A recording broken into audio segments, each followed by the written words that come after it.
Good morning from Malmo and welcome back to day 2 of the 1/10th Electric Off-Road Two-Wheel Drive European Championship at the Furland Club here in Malmo, who've put on an excellent event so far. Today we will be heading into 2 rounds of timed practice, followed by 3 rounds of qualifying. 13 heats, about 125 drivers, and this is the RC Racing TV coverage brought to you by T-Works, Mybo Sport, X-Ray, Hobbywing, Schumacher, RC XX Shop and S-Works. So we are 40 seconds away from starting with heat number 1 of controlled practice. Marshals are coming out, drivers are ready, and we are about to get started.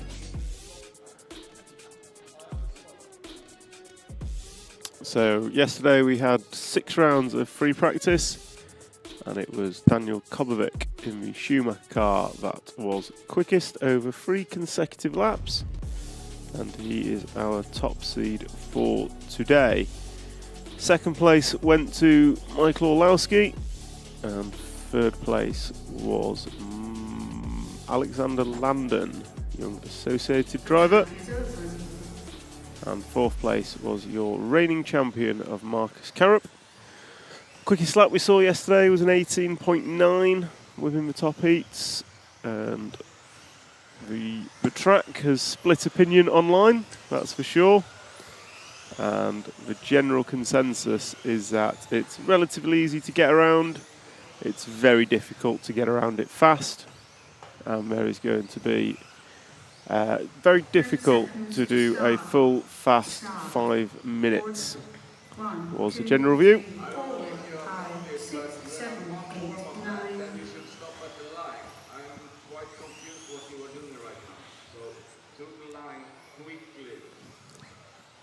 So these drivers not quite getting the message.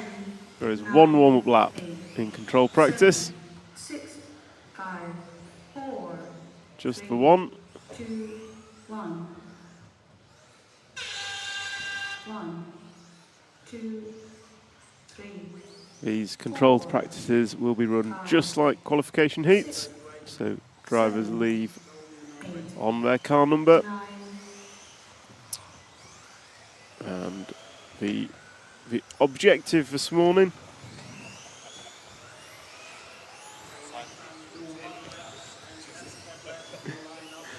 the objective of this morning is very much, again, fastest 3 consecutive laps within these 2 time practices will set the grid order for the first round of qualifying. Qualifying due to take place from about midday local time. So about midday local time is when we expect qualifying to start. And on camera we have the all orange, I believe number 3. So that is the all orange car of Matthias Hodlius. Apologies, just loading up my timing screen to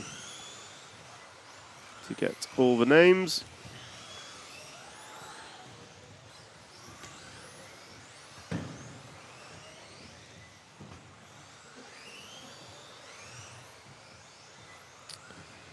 So it is Matthias who is leading after 3, as all the drivers will come through to get 3 laps on the board. And today, because we're in controlled practice conditions and they're all starting on a staggered start, they will all have the same 5-minute time. So we will be able to see not only who's quick over 1, who's quick over 3, we'll also know who is quick over 5 minutes. Not that it means anything today, not that it means anything yet, but it will mean something come qualifying later today. Just having a look at the YouTube chat. If you put comments in there, I will get them. So, good morning Shane Smith, good morning Paul Ragg. Nice to have you on board so early. Mike Hunt, all the way from good evening in New Zealand. So we're already getting the global audience going. Let's go Marcus Carrup. Marcus is our defending champion. It's, I'll say home race. It's 2 hours from home, albeit a different country for him. So we'll see what he can do off the back of a good performance for Marcus at the 8th Nitro World Championships about a week ago in Revedon, Spain, where he made the main final. I think he finished 9th overall, which he was really pleased with. So yeah, Marcus is one of many that could win here this week, both in two-wheel drive and four-wheel drive. Janis Remes, good morning from Finland. Good luck, Finnish drivers. There's a few Finnish drivers here. They've got quite a team actually this year. Joona Hattunen and Pekka Ivanen are the two standouts. I think both are in the top seeded heat. So Team Finland are going well. Nathan Powney, morning all. Good morning to you. Kai Kiley still online, 2:33 a.m. in Michigan. Good night and good morning. Well, thank you for your commitment to the stream. You are starting early. And we've got Justin Wagner. Good morning. Good morning to you, Justin. I hope you're well. And just for all you guys that are online nice and early, if you can like, share and subscribe this YouTube stream, that would help us tremendously. The more places we can get this stream, the bigger we can make RC Scale Motorsport, both for RC Racing TV and for all the racers around the world. So looking at the track, we've got about a minute left, and it is Dick Dawn in the 4 car who is leading this one. So Dick Dawn in the 4 car, we'll try and pick him up. I think he's crossing the line right about now. So we just jump to the start-finish line. We have the 4 car, which I don't think is on its roof, so it's a yellow and blue one. Coming down the main straightaway now. That is our, I say race leader, that is the quickest driver over 3 consecutive laps in this first heat of the first round. Malmo, Sweden. And once again, I would like to thank all our sponsors who have made this live stream possible, and they are T-Works, X-Ray, Mybo Sport, Hobbywing, Schumacher, RCXX Shop and S-Works. 10, 9, 8, 7, 6, 5, 4. So this practice will come to a close. 1. Time has expired, so these guys are now into their finishing times. Finished. Due to the staggered start, they do not all finish as they cross the line. Finished. 5. So the way a staggered start works in RC racing, your 5-minute clock starts as you cross the start-finish line, and your 5-minute clock ends when your 5 minutes is up, not necessarily when the 5-minute clock is up, and you get a chance to complete your final lap. And essentially, we're looking for the most laps you can do in the quickest possible time within 5 minutes. Although, for controlled practice, we are only looking at the fastest 3 consecutive laps.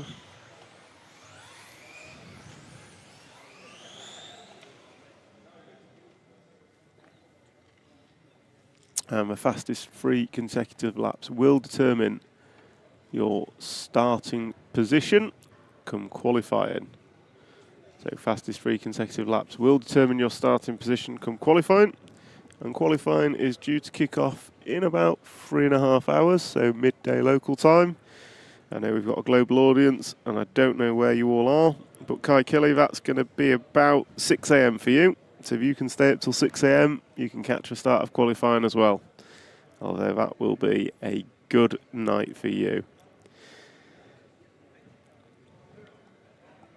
So your drivers from heat number 1 are done and dusted. They will come out and take their marshal positions. And next up, we will have timed practice, controlled practice heat number 2. Your drivers for heat number 2 will be Martin Hedberg, Patrick Andrassy, Miroslav Vadalek, Mike Moyes, Linus Olsson, Fredrik Engman, Henrik Jolin, Victor Bolt and Silvio Pietraboni. These guys just going for their 1 warm-up lap.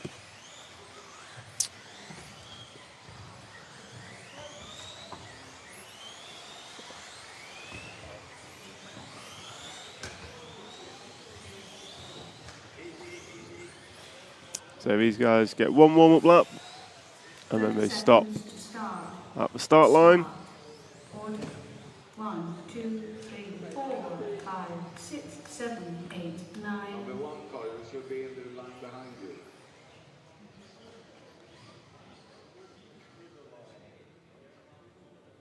Thank you. 10, 9, 8, 7, 6, 5. So we will start with car 1 as he leaves. 2, 1. Follow him. 1, 2, 3, 4, 5, 6, 7, 8, 9.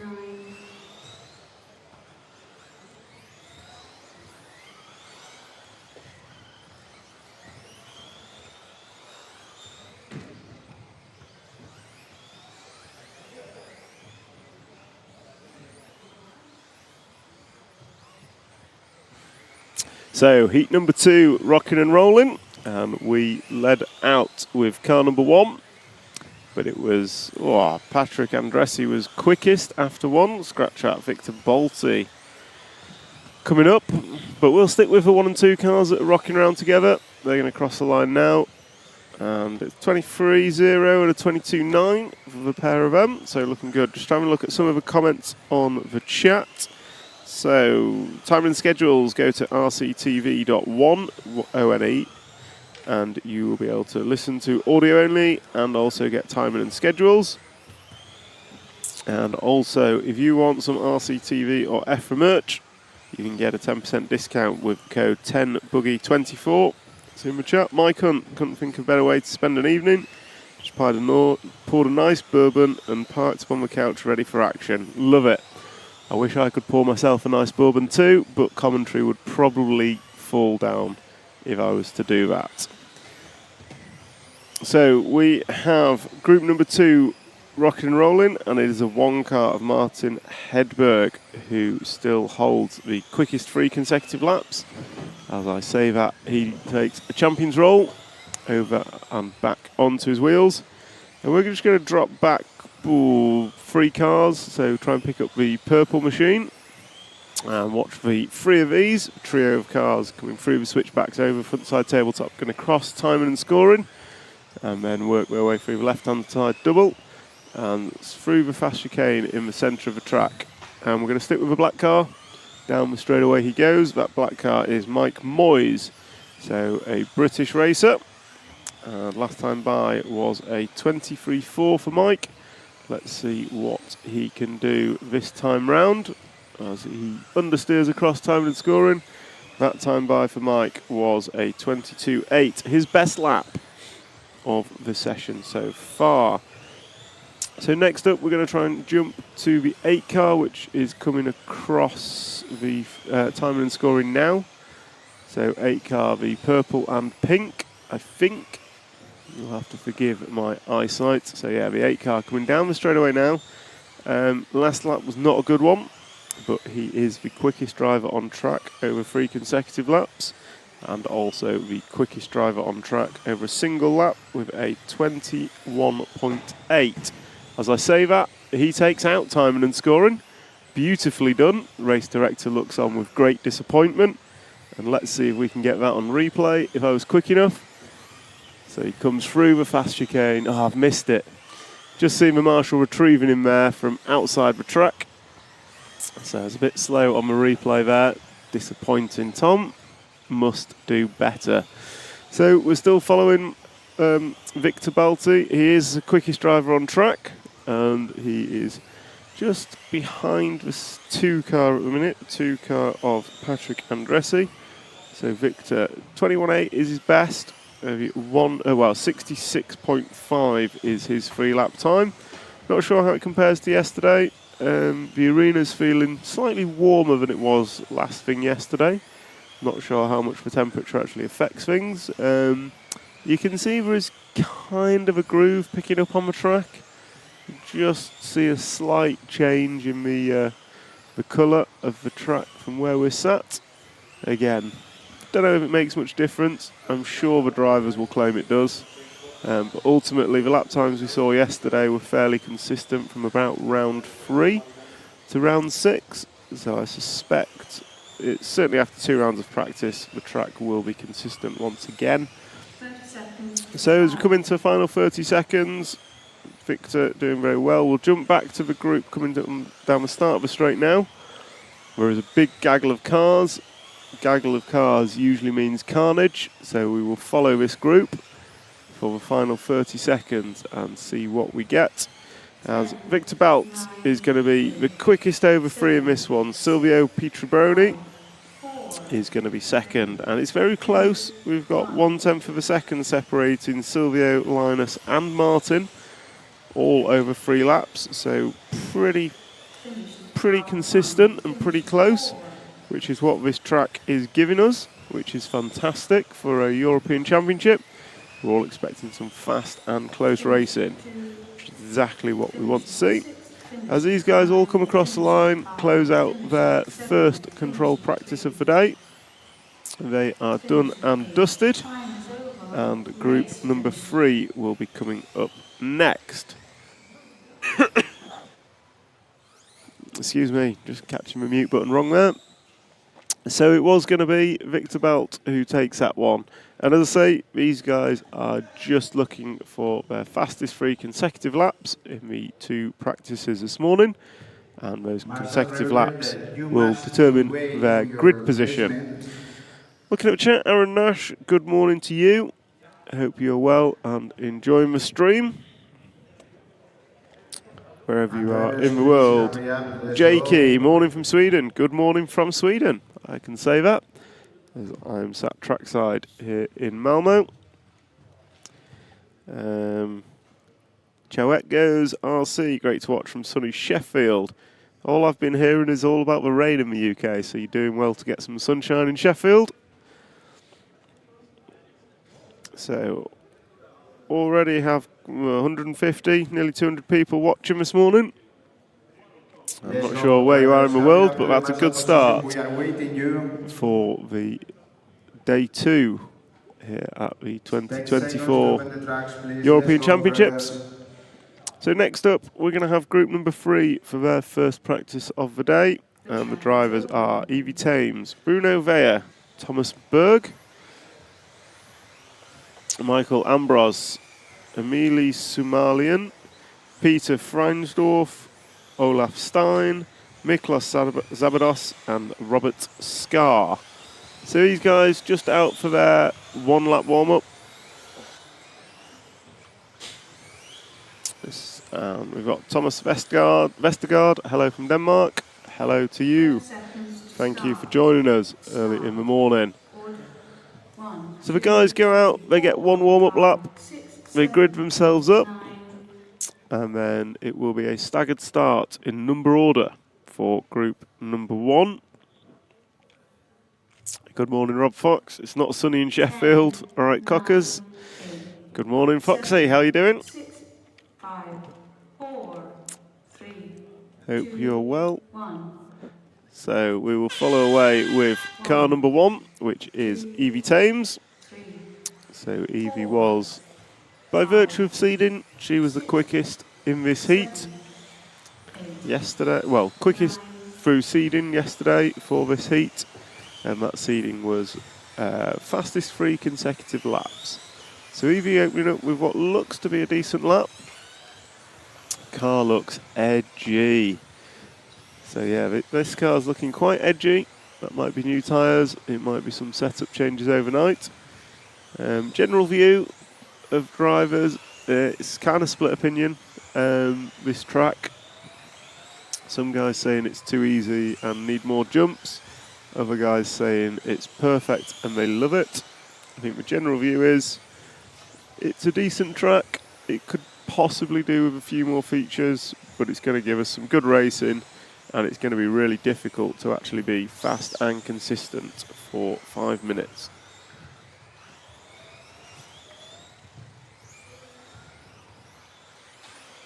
Justin Wagner on the chat. Hello from Germany. Hello to you. Guten Tag. That's about as much German as I know. And good luck to all. I agree. Good luck, everyone.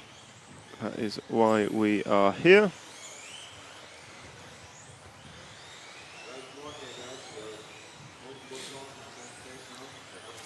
So these guys just settling in. Evie Thames has maintained her position and opened up quickest. So she is rocking a 22.1 best lap and a free lap time of 67.1. As I said, all time is going to do is determine your start position within the heat. So the heats won't actually change from now on. So it's just determining grid order for qualifying, and it's also determining, also giving drivers an opportunity to further test their cars. So what have we got on this chat? Mike Hunt, keen to see Hall brothers get on today. They were looking good yesterday. They were. I think Tommy was 9th overall. I think Jamie Hall was 21st, if I remember correctly. I know Jamie was struggling a little bit early doors, but they both got better through the day. So yeah, I think the Halls are probably the Brits' best bet, and Ben Smith between that trio. I'm hoping one of them, if not all three, can make the A final. Aidan RC, morning all, good morning Aidan. Dakar Steve, a few more features might as well be touring cars. I challenge you to bring a touring car here and go faster. It won't happen, I promise you. So yes, there could be more features in the track, but the track is good for a European Championship and it's going to deliver some good racing. So Evie Thames still leading this one, and we're going to drop back, try and pick up the 5 car, which is coming onto the straightaway now. So green and pink car, as I say that, straight on its roof. So great commentator's curse as we pan the camera. We just catch the end of him coming up short on the double. So that is Emili Suomalian. Sorry, I'm ruining that name. So Finnish driver, and he is a Finnish youngster. Looks to be wearing, coming down the straightaway now. Wearing a non-branded top, so I can't tell you what car it is because my eyesight is not good enough to see from where we are. But coming over frontside tabletop, going to cross through the fast chicane and cross timing and scoring. That time by for Emili was a 22.2 against his best lap of a 22.1. So he's good lap for him, and with 55 seconds remaining, he's going to have time for 2 more of those, which is what he needs for an opportunity to improve on his fastest 3 consecutive laps. That was very nicely done. Oh, gets away with a slight error on the tabletop. Going to come through the fast chicane, cross the line. That time by a 23.5. So he's had 22. So yeah, a good lap here, and I think he has an opportunity to improve on his fastest 3 consecutive laps. We will see as he comes through the switchbacks once more into the frontside tabletop. Everyone just getting a little double bounce as they come over that tabletop and crossing the line. And there he goes, a 22.7 last time by, so decent laps from Amelia. 10, 9, And we will just pan back to the 4 and 7 car. 4, And we'll stick with the 4 and 7. That's Michael Ambros and Olaf Stein as we close out group number 3. So group 3 is closing out. These guys are crossing the line and they both finish. So their 5-minute time is up. And as everyone is finishing as they cross the line this time by, we will wrap up group number 3. So group 3 is wrapping up. Evie Thames going to take that one with the fastest single lap of a 21.9 and a top 3 consecutive laps at 66.4. So that's a wrap of heat number 3. Heat number 4 will be up shortly. So heat 4 is coming up next.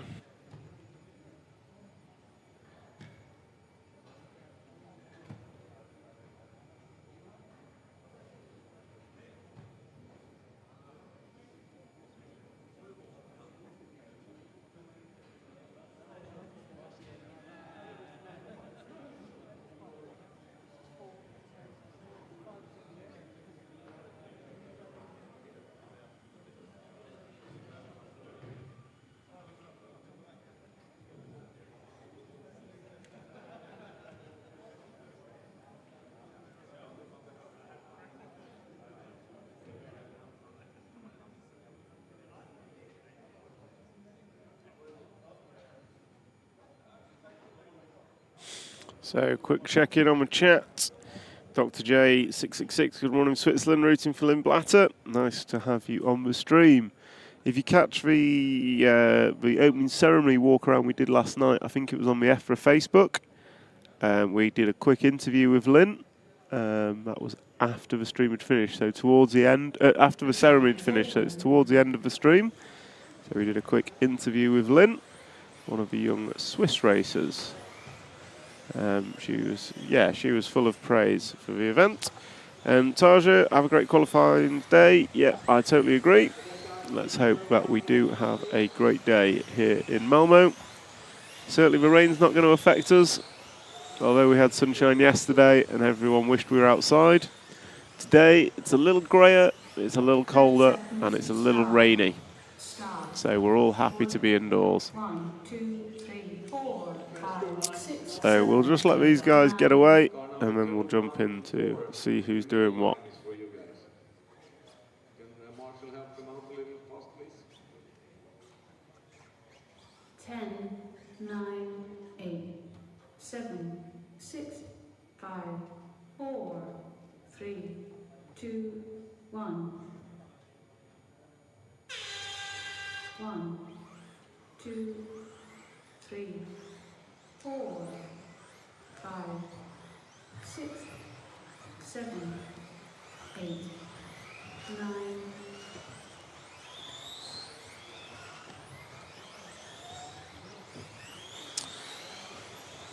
So group number 4 off and away. We are following the one car of Marcus Weyer. And the drivers are Weyer, Roy Gemble, Nicholas Burr, Daniel Tonneson, Mats Isiken, Pontus Magnusson, Roger Olsen, Eric Hanser, Martin Jonsson, and that is the full order. Tim Simpson, morning cockers. Has anything been noted on cars arguably hopping over the corner after the single roll on the right hand side as the coverage shows? I've not actually heard it mentioned, but I think the general view is the bot dot is fair game, the white barrier is going to stop you. So general view of a non-racer, but I've not heard anyone mention it, is that driving over bot dots is perfectly acceptable, but the white barrier is the track limit, and that the single jump is okay. So I'll just get the cameraman to hold on this single as he rolls over it. So you should be able to see. So essentially what we're talking about is as cars come over that single jump, certainly in the top heats, some of them are angling the car so they essentially jump the bot dot, which is fair game. So they ride over that bot dot, but they don't ride over the white barrier, and the white barrier is the track marker that stops them basically going anywhere. So we'll carry on with the blue and white car that's just gone. And that blue and white car is Marcus Weyer.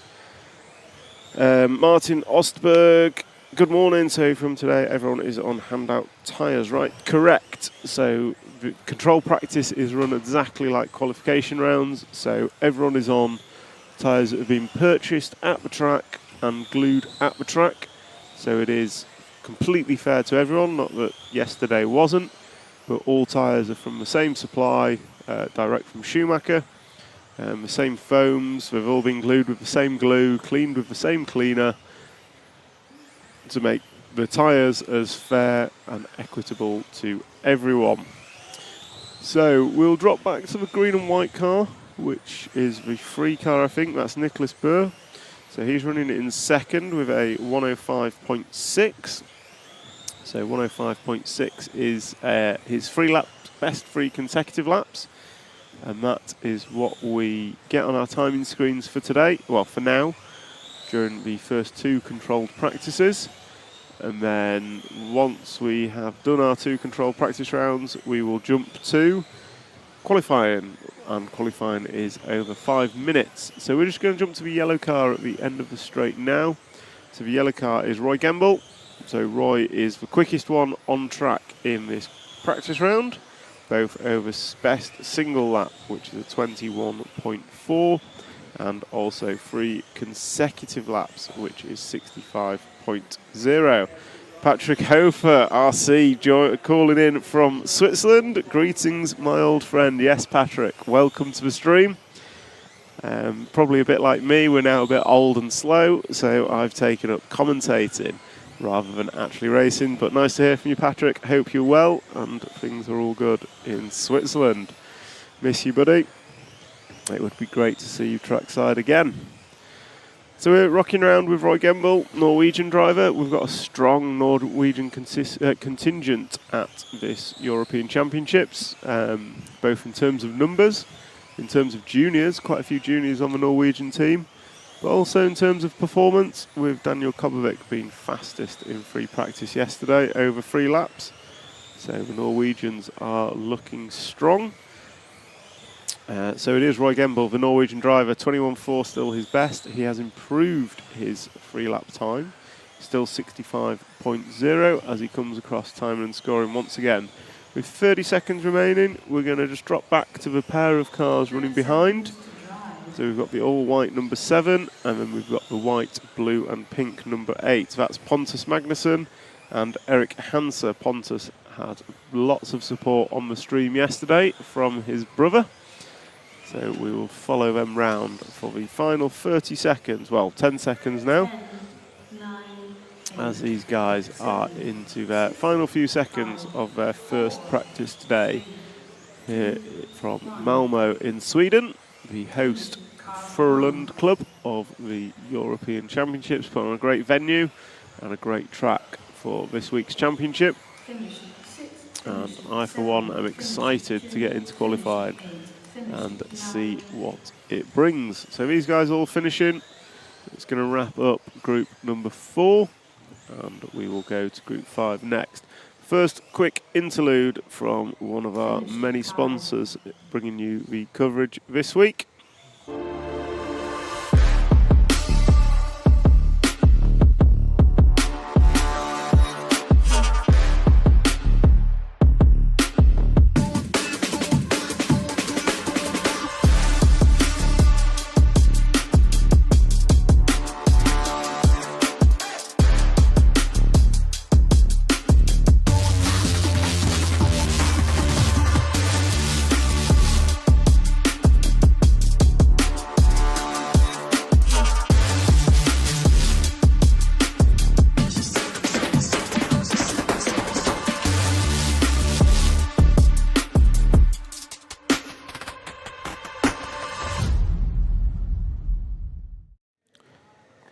So thank you to all our sponsors, who are T-Works, X-Ray, Mybosport, Hobbywing, Schumacher, RCXX Shop and S-Works for allowing you to bring this coverage of the 2024 European Championships live around the globe from RC Racing TV.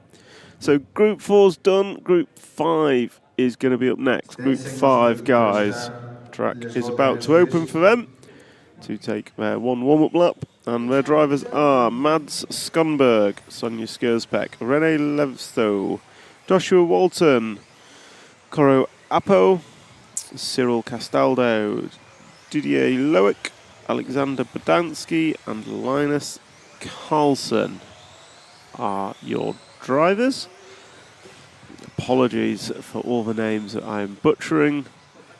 I'm an ignorant Brit and pronunciation is not my best. 30 seconds to start.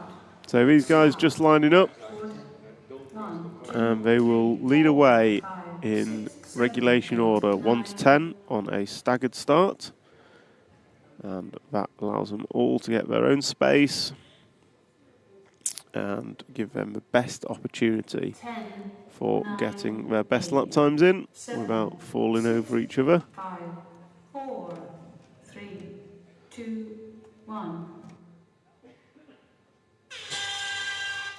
So we lead away with the all-pink 1 car of Mads Skonberg. So another Norwegian racer. So as I said just a minute ago, plenty of Norwegians here this week, both doing well and both young ones.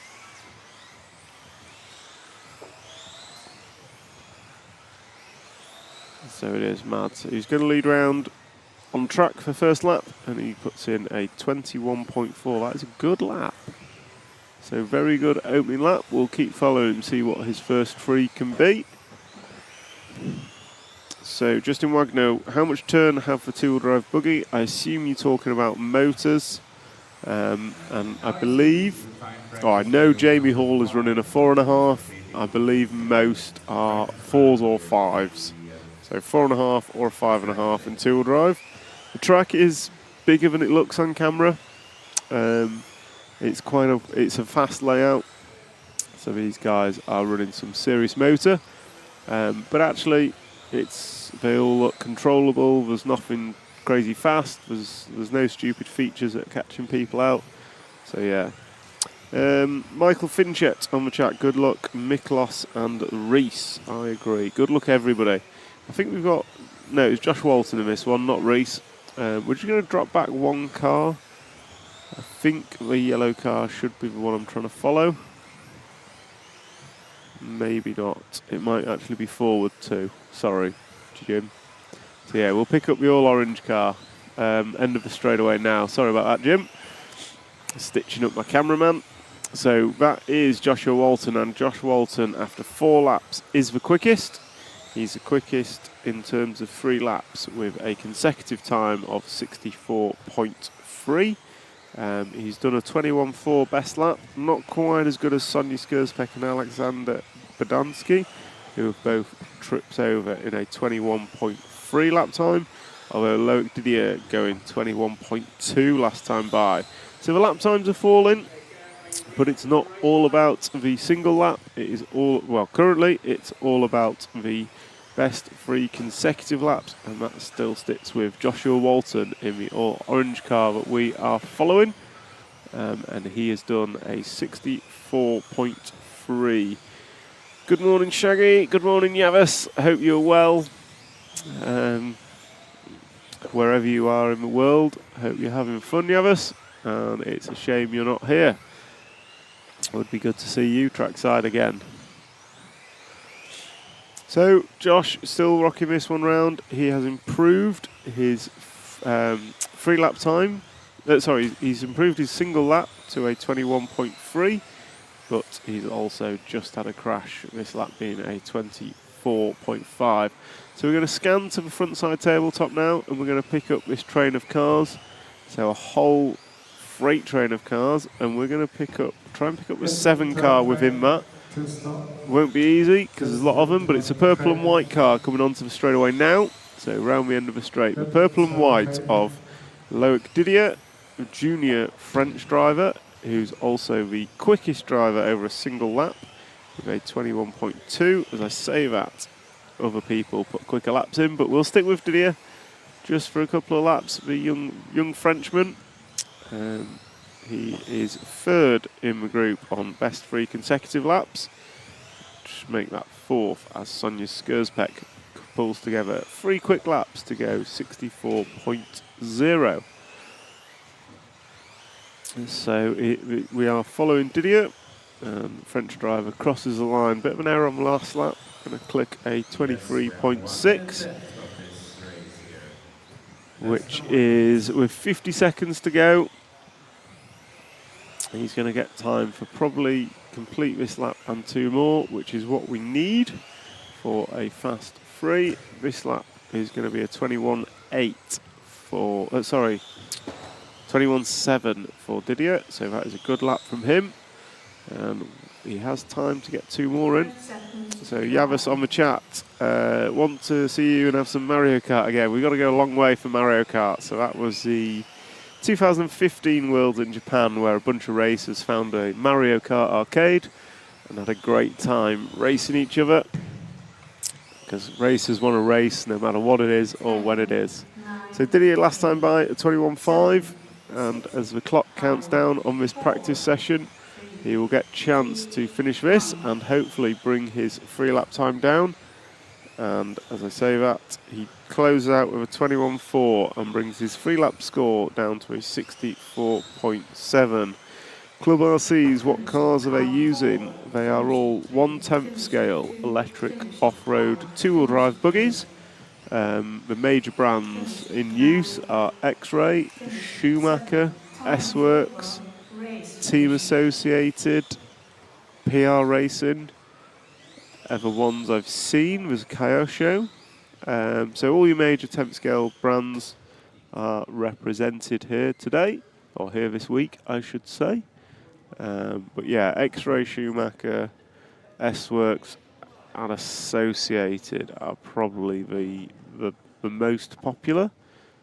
I don't know if they track figures at 10th scale or Euros. Maybe something we can ask technical inspection to do throughout today, and we can come back to you at the end of the day with some statistics of what's in use by who and what numbers. That'd be quite interesting. So we will look to do that through the day. Let's go. Hurry up to the marshal position. So group number 6 done and dusted. Group number 7, group number 5 done and dusted. Group number 6 is going to be up next, and your drivers for group number 6: Victor Horsfield, Klas Bredberg, Victor Litvinenko, Yanni Mäkinen, Matthias Toos, Rhys Ward, Jens Olsen, Tommy Dale, and Sven Rudig. I will just take a quick break and be back once we're ready to start group number 6.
So we are back as group number 6 gets away, and we are following the all-orange car of Victor Horsfield, a Swedish junior. Attention drivers, the third line of the starting grid is only to check the damage I say all the cars must to stop behind the first 2 lines. I say he's a Swedish junior, probably local, although Sweden is a big country, so local could mean 3, 4, 5 hours away. But we are watching Victor as he goes round.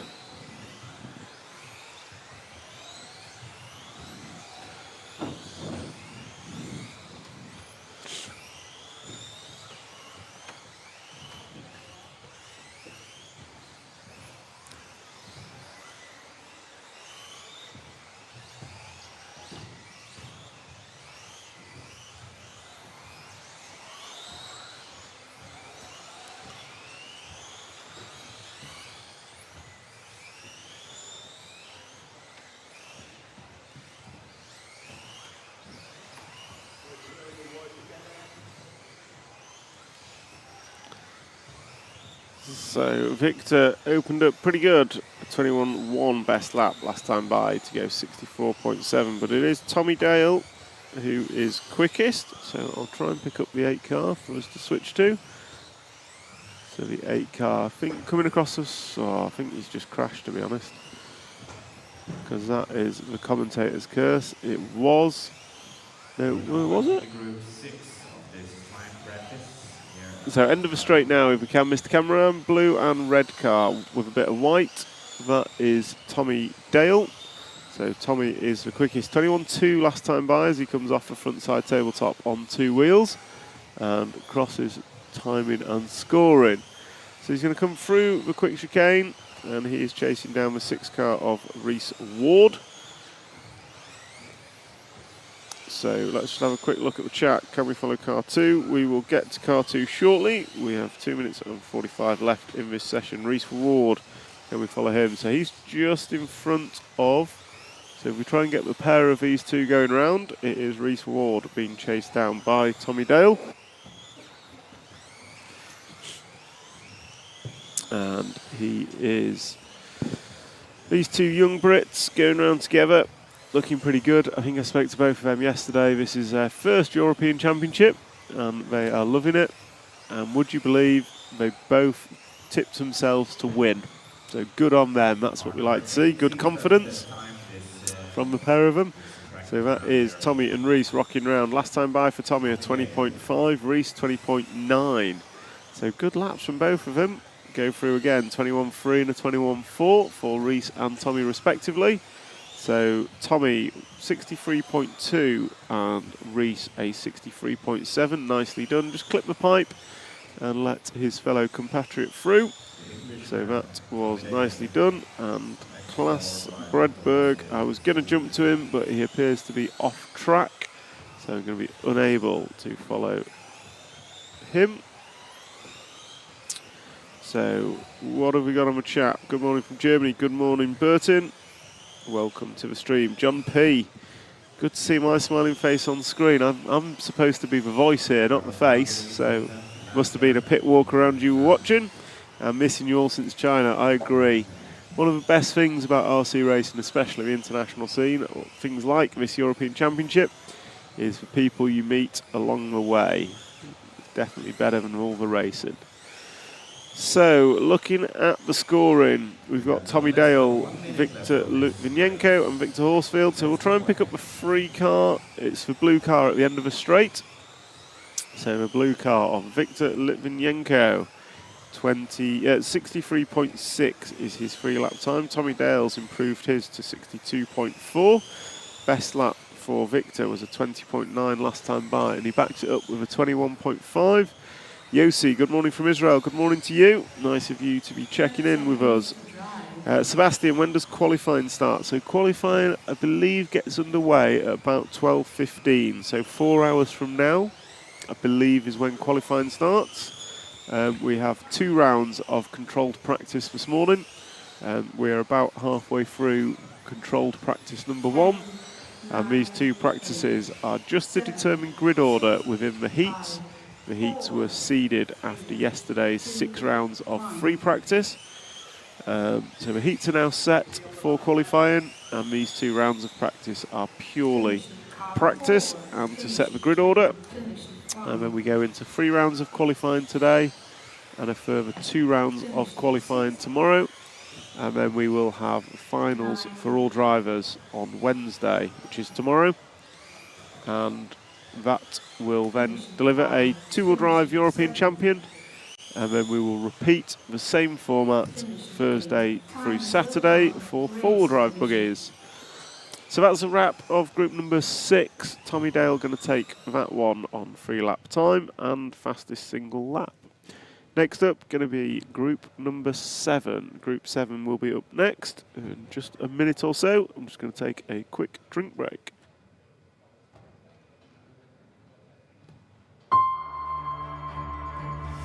This is my motorsport. I put everything into this. It's given me so much more back. The best friends, The best moments. The best skills. and experiences. I put hours into tuning the setup of my car. From camber to toe. To differential, The shocks, tires. body and wing. Adjusting everything in search of perfection. Lap after lap after lap. I practice endlessly on track. And then it's time to race. We are in for a barnstormer. Wants to make the move. He makes a move stick. Ronald has a look down the inside. Can't find a gap there. What's it going to be? It's a race to the line and Skidmore takes it. Killick gets a kick down the straight. Oh, and Walter's going for the lead. Through for the third spot. It looks like Newman's got it. Bruno gets the jump off the start. And Ronald Volker, it's all gone wrong for him. Your European champion, Dario Balestre. Racing at every level is hard. And it doesn't always go your way. Leading Newman. Oh, Newman's had a nightmare. Oh, and that's figure 8 rolling. Spot on the pony. Oh, Garrow's over. Oh, Balestre's flamed out. Balestre's flamed out. They can stop. Oh, Craxton is just gone. He's taken out the fence. Oh, and he's caught the cone of justice. Oh, he's broken. Valkyries is broken. Sometimes you lose, But you'll never forget the important things you win. I've made the best friends through RC. I joined a team through RC. I traveled the world through RC. I have a career through RC. I have a business through RC. I have a family through RC. Together we race, and together we win. Whoever you are, You can race with us. RC is the most accessible motorsport on the planet. RC is my motorsport. I put everything in. it's giving me so much more back. Thank you, thank you, thank you.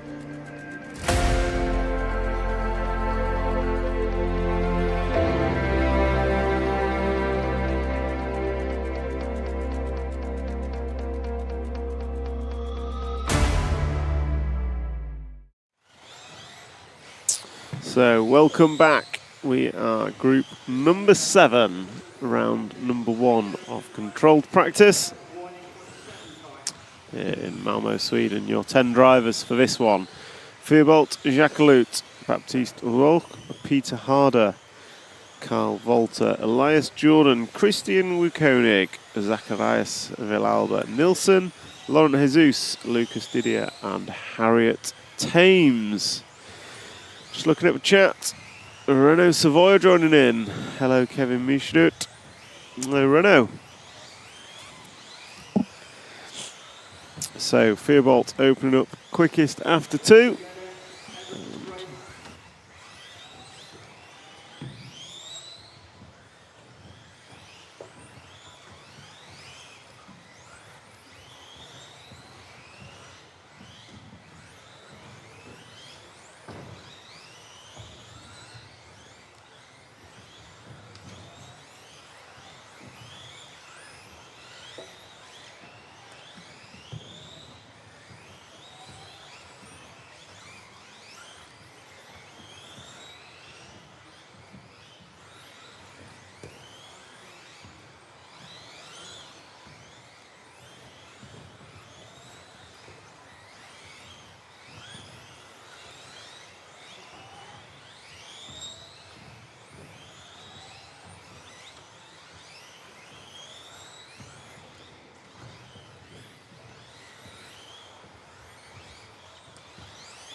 Remember, Marshall is not allowed to repair the cars. If one car has one problem, you need to take the car out, okay?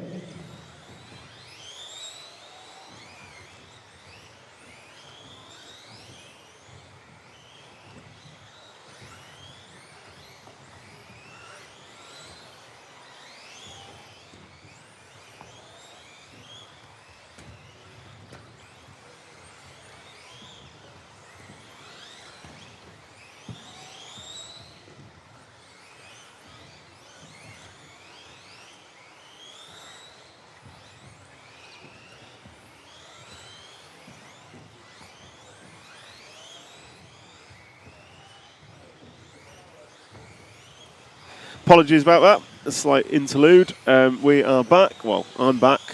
Filming's been carrying on, so we are following the white number 1 car of Baptiste Rolk, and he is the quickest. He's wearing the number 1 and he's top off the timesheets. So he has a 61.9 best 3 consecutive laps and a 20.4 single best. Just checking in with the chat. Renault, hi guys, congrats for the covers, always making this more enjoyable. Thank you, Renault. We are trying our best to bring you the best possible coverage of these events, these EFRA events for RC Racing TV. Everyone on the stream, if you can like, share and subscribe, it only helps RC Racing TV get a broader reach of RC scale motorsport and promote the sport we all love and partake in to a wider audience. T-Bank pick, the advert though, I have empty pockets through RC. Any hobby can empty your pockets, trust me on that one. So RC is, if that's where we get our enjoyment in life, then more power to us. John P, definitely agree with the social aspect. I'm definitely not there to win. I totally agree. I can't win a race anymore. That's why I'm behind a headset rather than on track. I think next year with the last car, I think a better way to finish a better race, and we're doing a Worlds in my home country. Totally agree. The World, is it Worlds in Australia next year? I think it is. Worlds in Australia will be fantastic, and if they need a commentator out there, let me know, because I would love to make the trip.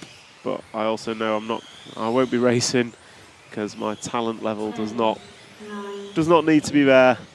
But yeah, if anyone wants a Pommy commentator for the Australian Worlds, let me know. I will put that shameless plug out there as many times as needed. Luckily, no one here can hear what I'm saying. So we are wrapping up on group number 7, and Baptiste Roque is going to take the quickest free lap time from Peter Harder. And then we've got Laurent Jesus, Theobald Jacquelout, and Carl Volter, Harriet Thames, Elias Jordan, Christian Koenig, Lucas Didier, and Zacharias was your full finishing order. Finishing order determined by best 3 consecutive laps. Gary Hall's on the chat. Are they cutting rows, gluing sidewalls on tyre prep? So I've had a bit of a poke around the pits. Obviously, some of the drivers are a bit cagey about what they're doing, but I've seen front tyres are generally the Schumacher Splinter, which can be used with or without a foam. So I've seen some guys putting foams in, some guys not. There is a level of gluing allowed on the sidewall. I think it's restricted as to how much. So some people are gluing, some people aren't. And I've also seen people removing the outside row of the rear tyre, which is the handout Schumacher Cactus tyre. So yeah, a bit of everything going on with tyres, but everybody is on the same tyre, rear tyre, with the same RC, with the same insert on the rear tyre. So it's pretty controlled. Whether you agree with controlled tyres or not, it does make it a fair and level playing field. So it means ultimately everyone out there has, within a couple of percent, the same level of grip, depending what they do with their gluing sidewalls and chopping rows off, which is great. John P, come and race. It'll be on old school dirt. I'll drop some sneaky hints to the RC media boys for you. I would love RC Racing TV to be out at the Australian Worlds, and I would also love to be there commentating it, either through the live stream or for the track in general. But I guess Chris Mitchell, is it Chris Mitchell? Guy from Perth who has got into commentary lately. I say lately, it's been a few years.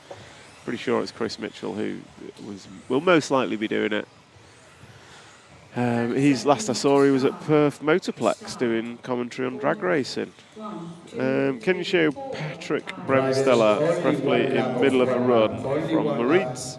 Maritz, any reason you're not here? I'm sure I saw your name on the entry list. Anyway, group number 8 is gridding up. 10, 9, and group number 8 is Pele Martin, Oliver Koos, Philip Merzinger, Bastian Andreasen, Vincent Ruger, Callum Ackroyd Bench, David Burton, Randolph Alt, Patrick Bremsteller, and Ewan Tumulty. So as usual, we'll lead away with the one car. The one car in this instance is Pele Martin, green and black car. You jump the start. If you make this in the qualification run, you must have a penalty.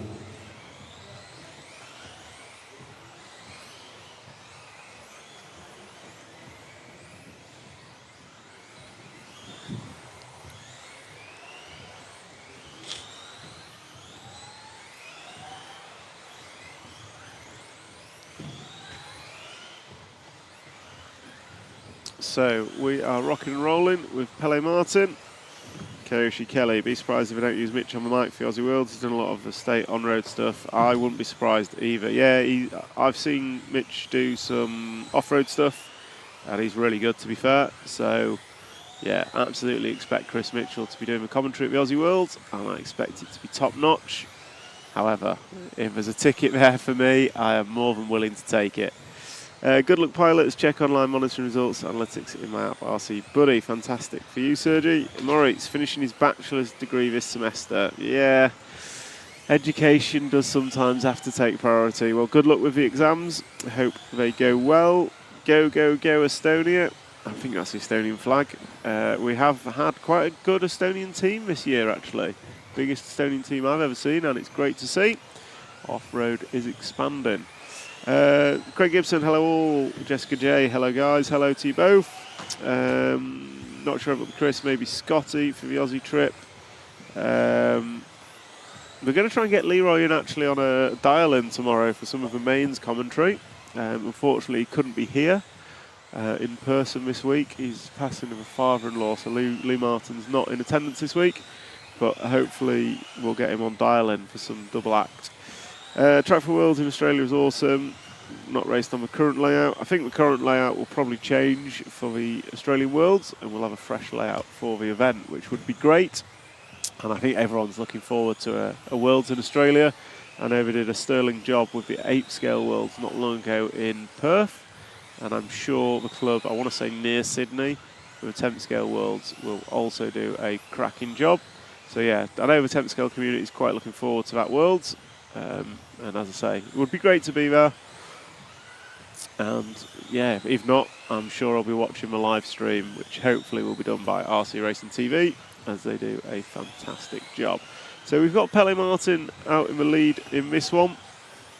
He is in the 1 car, green and black, and his 3 lap time 61.8 as he crosses the line. We're going to try and pick up Patrick Bremsteller at the request of the online crowd. So just picking up the 9 car somewhere, if I can.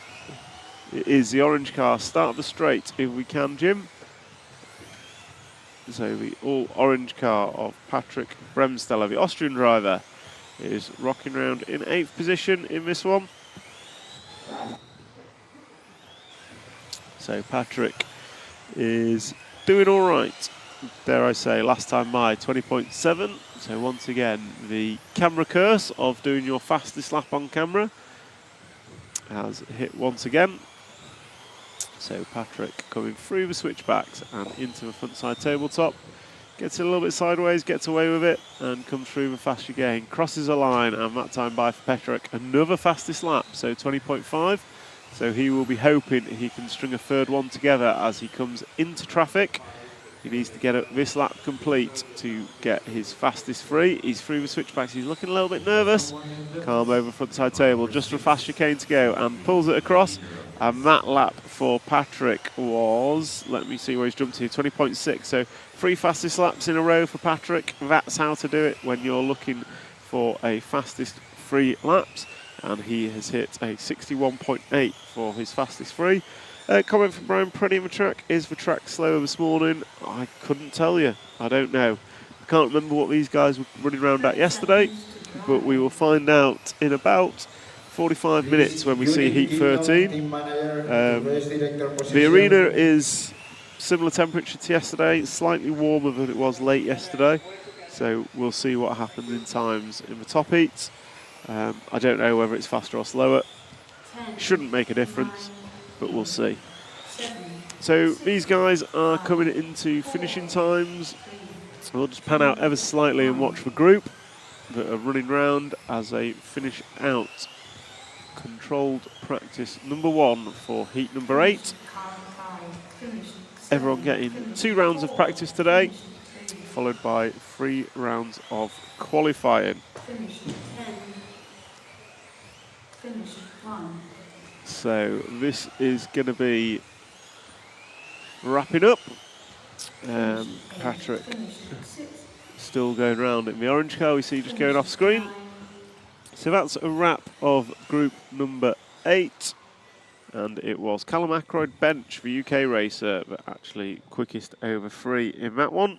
Followed by Oliver Koos, Patrick Bremsteller jumping up to the 3 spot. Vincent Ruger, Pele Martin, Philip Marzinger, Bastian Andreasen, Randolph Alt, Dave Burton and Ewan Tumblety. So group 9 up next. Group number 9 is going to be up next. And your drivers for group 9, Lim Blatter, young Swedish racer, Swiss racer even. Halvar Gran, Fredrik Hovgaard, Axel Konstantin, Paul Treller, Oiver Metzola, Martin Skar, Emil Jou, Florian Schmidt and Alex Lemes Jonsson are your drivers. And they will be getting underway in just a minute.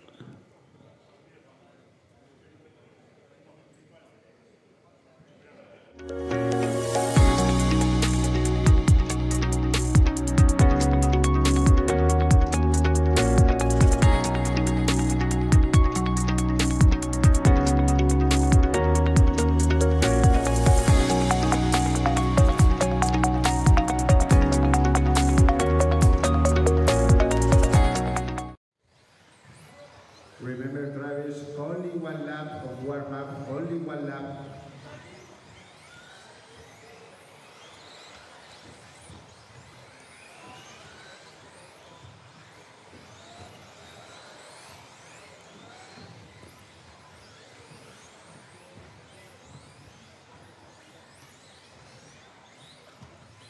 Car 3, you must go to the third line place.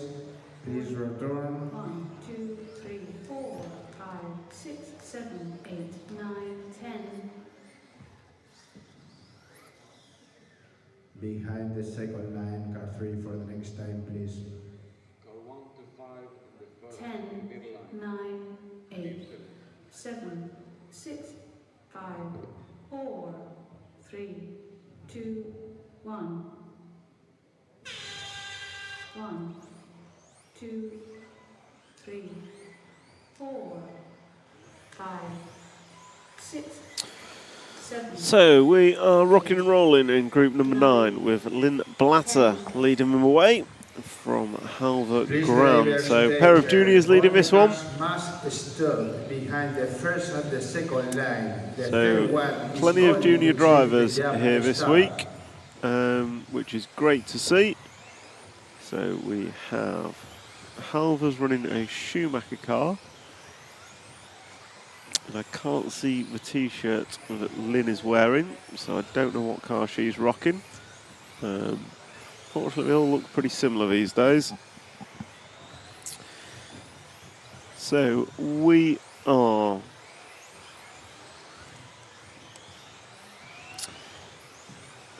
looking at Lynn Blatter as she comes through the switchbacks into frontside tabletop, lands it nicely, and then through the fast chicane across timing and scoring, and that was a 20.2 for Lynn.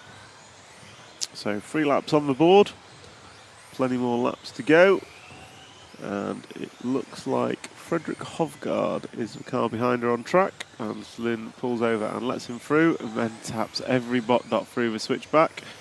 So Lynn, just take a breath. It's only fastest 3 laps. So we'll jump forward to the yellow car. That yellow car is the Yokomo, long-time Yokomo driver of Frederick Hovgaard. Danish driver, trying to think when... So when I used to race Yokomo, I was with him. And that was 2015, I think. So probably nearly a decade of Yokomo for Frederick. And he comes off the double and down the straight, and his 3-lap time is a 60.9 with a best single lap of a 20.1. But the front 3 all running around together, so 3, 2 and 1 on the track. That group are running quick and relatively consistent as they now come down the straightaway, and they run in that order on the timesheets as well. So it is Hovgaard, Gran and Blatter. Is your 1, 2, 3, and that is the order they run in on the track. Looks like Gran has had a quick lap that time by. He does, 20.1. So Halva Gran going to jump to the top of the timesheets with that 20.1 as Hovgaard just pulls off. So we'll jump forward to the other 2. So the middle, that's it. The green and blue is Halva Gran, and pink and white is Lynn Blatter, as Lynn goes over the line with a 20.3. So between the 3 of them, there is pretty much nothing to choose from in terms of fastest 3 laps, 3 consecutive laps, I should say. And that currently sits with the 2 car of Halva Gran, who is the blue and yellow machine that we are following as he comes up on traffic. 1 gets out of the way, looking for the 8 car to move out of the way. The 8 car is Emile Joux, a Swiss racer. So there goes Halva Gran. We will continue with him with 1 minute and 40 to go. Quickest car on track, quickest single lap, and quickest over free. Just have a quick look at the chat. How's the carpet holding up? Pretty damn good, if I may say. We're starting to see a line up here through some corners. Slightly different shade of carpet, but ultimately I think the track's holding up well. Once we get to heat 13, I'll be able to tell you whether it's getting quicker or slower. John P, the good old Yokomo days. You were still running Yokomo at China in 2017. I certainly was. Ran Yokomo at the 2015 Worlds at Yatabe and 2017 in China. China wasn't a particularly good one for me, but as a team, it was Mayfield's first World Championship. Took my double. And actually had great fun pitting with Mayfield as part of the Yokomo team. Actually, yeah, really good experience. Working with the team in China, and yeah, watching Mayfield take his wins was great, and just generally working with Mayfield that week was fantastic. We had a blast as a team. I remember after the first few rounds of practice, we were pretty much nowhere with the cars. It took a lot of hard work to get them good, but we got them good in the end. And yeah, a few stories from that week, which was brilliant. Racing stories from how things were in the pits, and Mayfield, I think, changed his chassis before A1, which is a big thing to do when your car's working. But yeah, it was brilliant fun. So yeah, many good memories. Alex C, yet more practice. It is. We have 2 rounds of controlled practice now. Yeah, we do a lot of practice at the 10th Euros. 6 rounds yesterday, 2 rounds today. But we get into qualifying in about 3 hours' time. 12:15, I believe, we go into qualifying. So yeah, we're looking for it. Looking forward to qualifying. So that's a wrap of group number 9. So Lim Blatter going to take that one at the death and breaking sub 60 seconds. So Lim Blatter going to go 59.8 for fastest 3 consecutive laps. Then we had Halvar Gran, we had Martin Scar and Frederick Hovgaard, your top 4. And group number 10 is now coming onto the rostrum. Group 10 coming onto the rostrum 1 minute now. to open the track. Hurry up, drivers, please.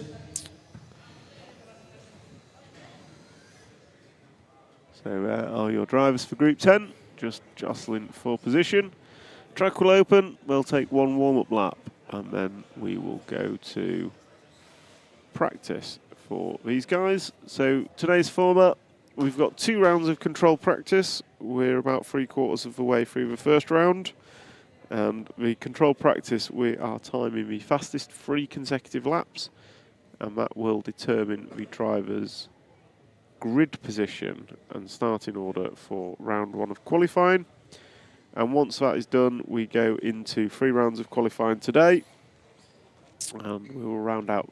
That will round out Tuesday, and then Wednesday we'll see a further 2 rounds of qualifying in the morning, and then we will get the best 2 scores in round-by-round qualifying. Out of the 5 rounds will determine final position, and then we will go into finals for all. So John P, it was definitely a surprise of an event. Didn't expect to have such a good time. Still the best RC experience to date for me. China was a great Worlds. Yeah.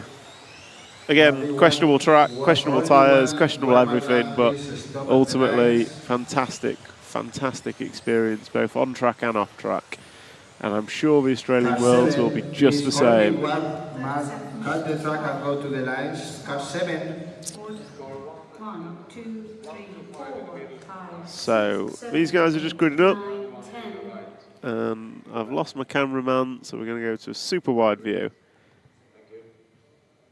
Alex C, forgot how much practice was last year. It was 2010. Where was 2010?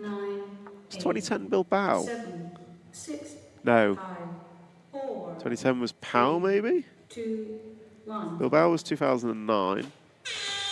2010, yeah, maybe Pau, I think.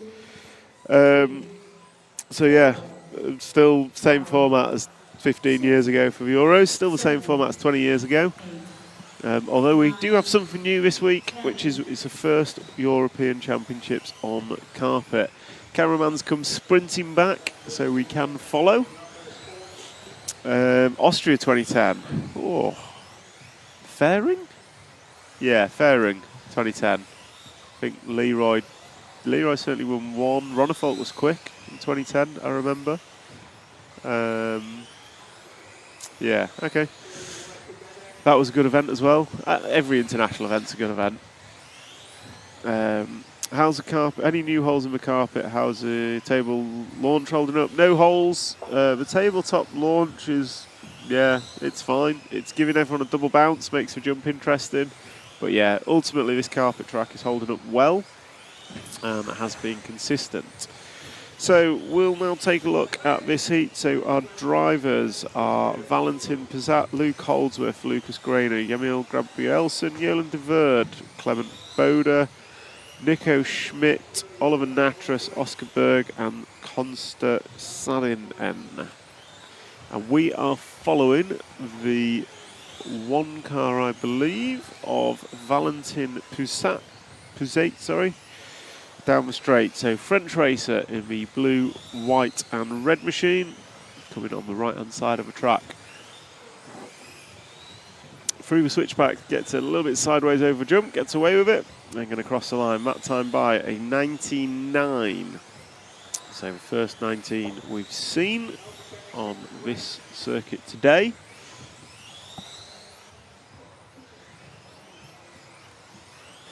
John P on the chat, Leroy is likely to join during finals tomorrow. So it won't be today, it'll be tomorrow at some point. If he joins, we've tried to dial in earlier. It works, so we can get a remote dial in.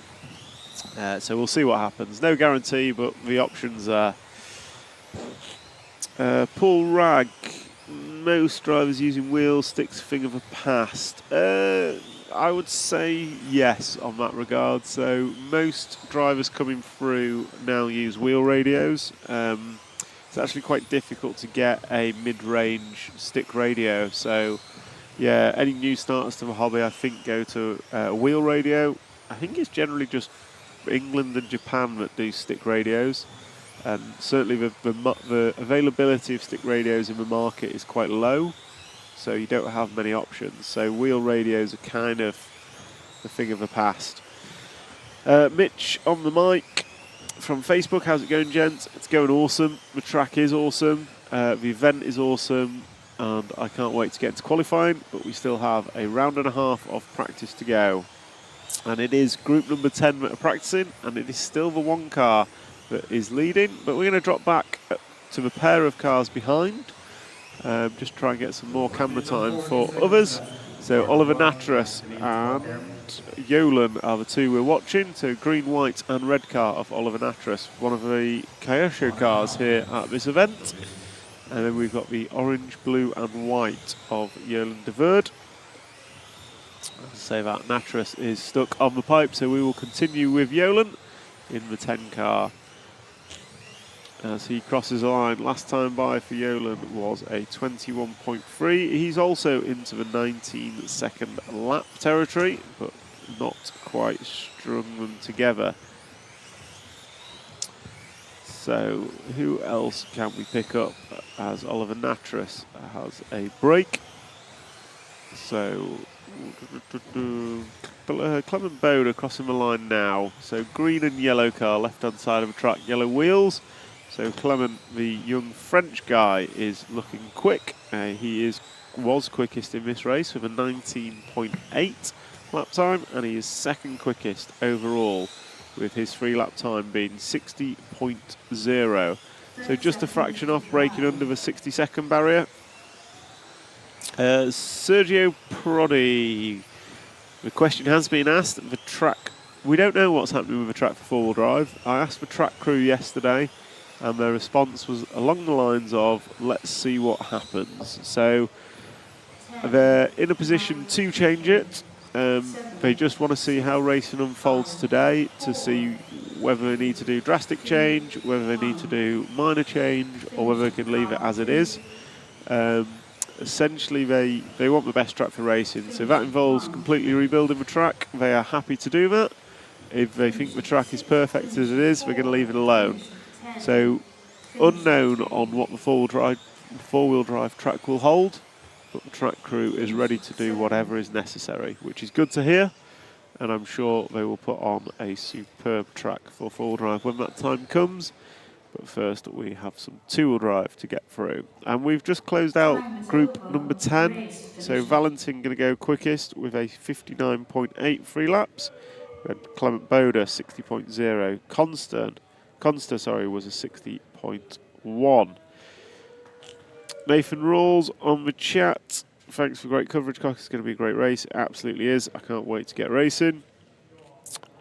Looking forward to it. I'm just going to take a quick break. I'll be with you in a couple of minutes. Just going to go and grab a drink. And then we will continue with group number 11.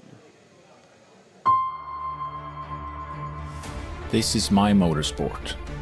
I put everything into this. It's given me so much more back. The best friends The best moments. The best skills. and experiences. I put hours into tuning the setup of my car. From camber to toe. To differential, The shocks, tires. body and wing. Adjusting everything in search of perfection. Lap after lap after lap. I practice endlessly on track. And then it's time to race. We are in for a barnstormer. Wants to make the move. He makes a move stick. Ronald has a look down the inside, can't find a gap there. What's it going to be? It's a race to the line, and Skidmore takes it. Killick gets a kick down the straight. Oh, And Walter's going for the lead. Through for the third spot. It looks like Newman's got it. Bruno gets the jump off the start, and Ronald Volker, it's all gone wrong for him. Your European champion, Dario Balestre. Racing at every level is hard. And it doesn't always go your way. Letting Newman. Oh, Newman's had a nightmare. And that's figure eight, rolling. Spot on the pony. Oh, Garrow's over. Oh, Ballestri's flamed out. They can stop. Oh, Craxton is just gone. He's taken out the fence. Oh, and he's got the cone of justice. Oh, he's broken. Valkyrs is broken. Sometimes you lose. But you'll never forget the important things you win. I've made the best friends through RC. I joined a team through RC. I traveled the world through RC. I have a career through RC. I have a business through RC. I have a family through RC. Together we race, and together we win. Whoever you are, You can race with us. RC is the most accessible motorsport on the planet. RC is my motorsport. I put everything in. it's giving me so much more back. Thank you.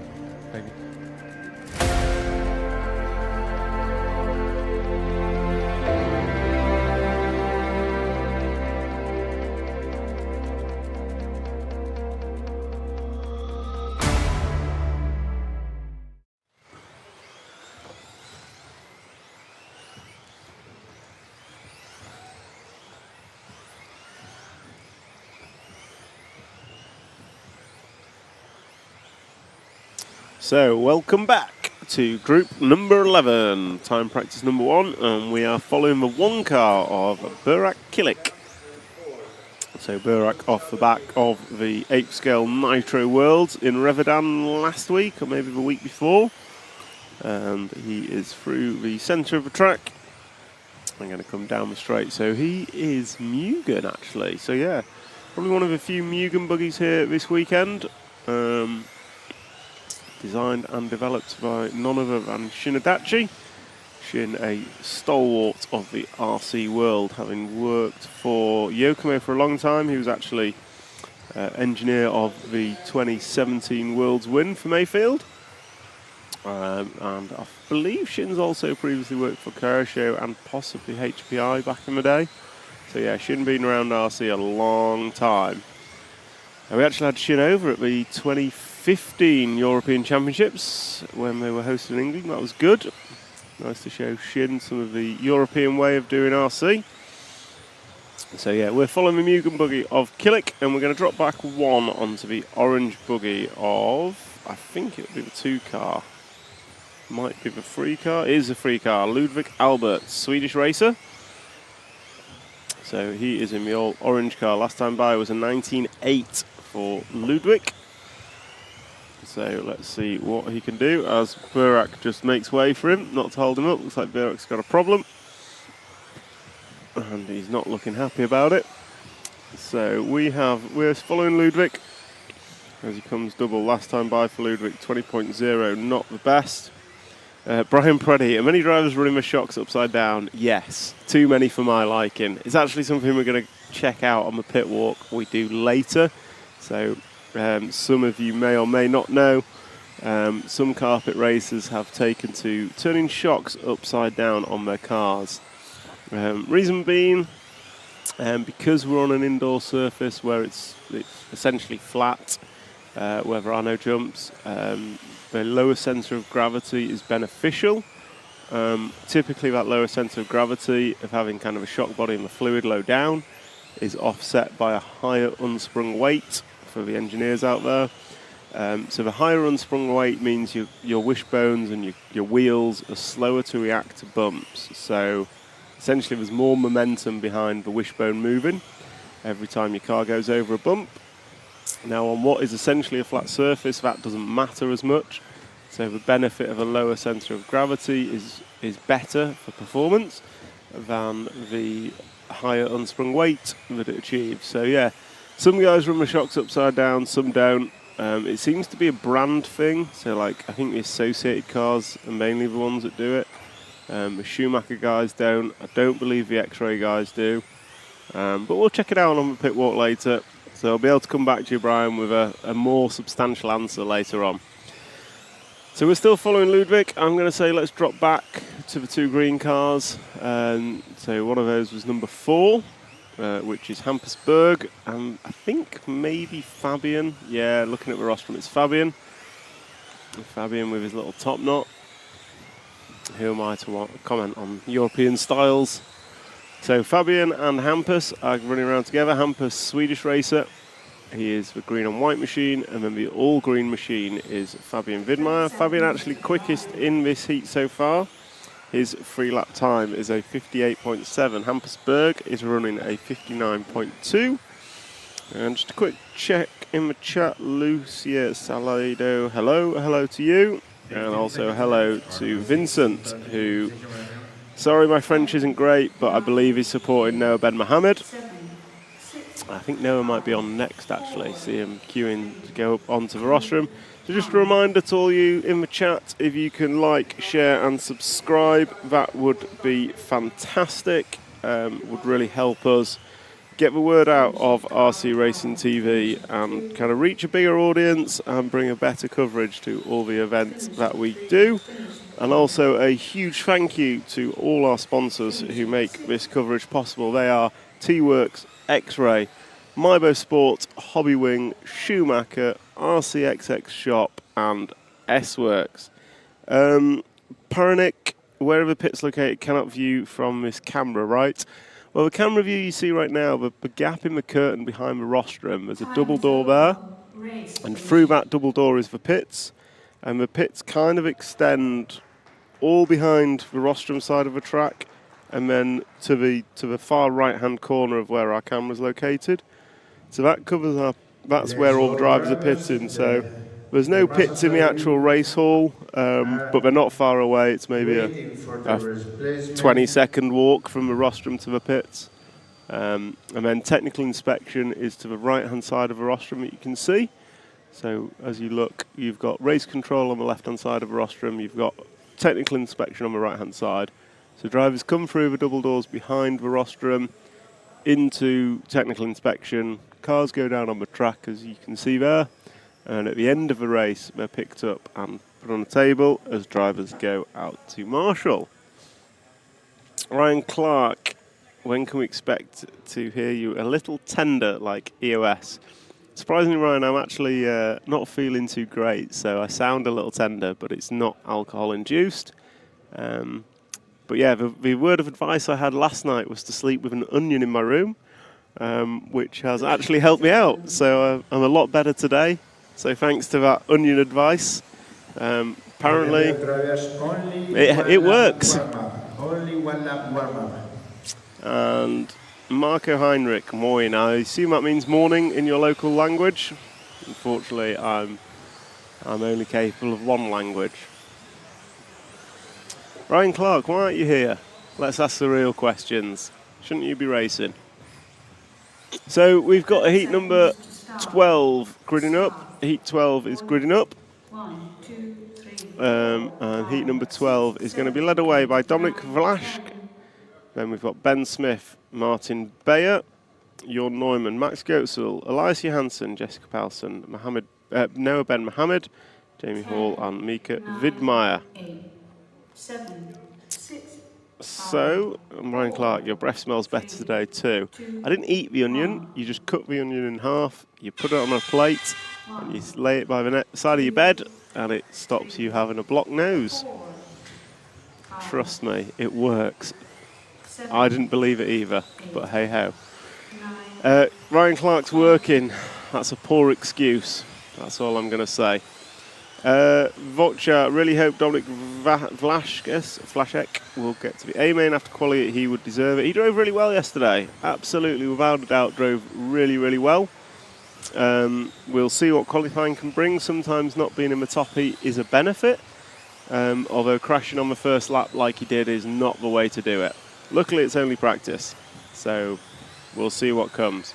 I think it's going to be difficult A-main to make. From memory, you normally need about 11 points is the bottom of the A-main.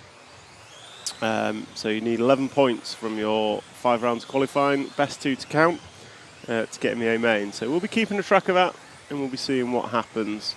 Probably not 11 points these days, because it's usually 155 for pole, well, fastest in a round, so I'll figure it out when we get to qualifying. Go Mika comments on the chat. Thank you guys for getting involved.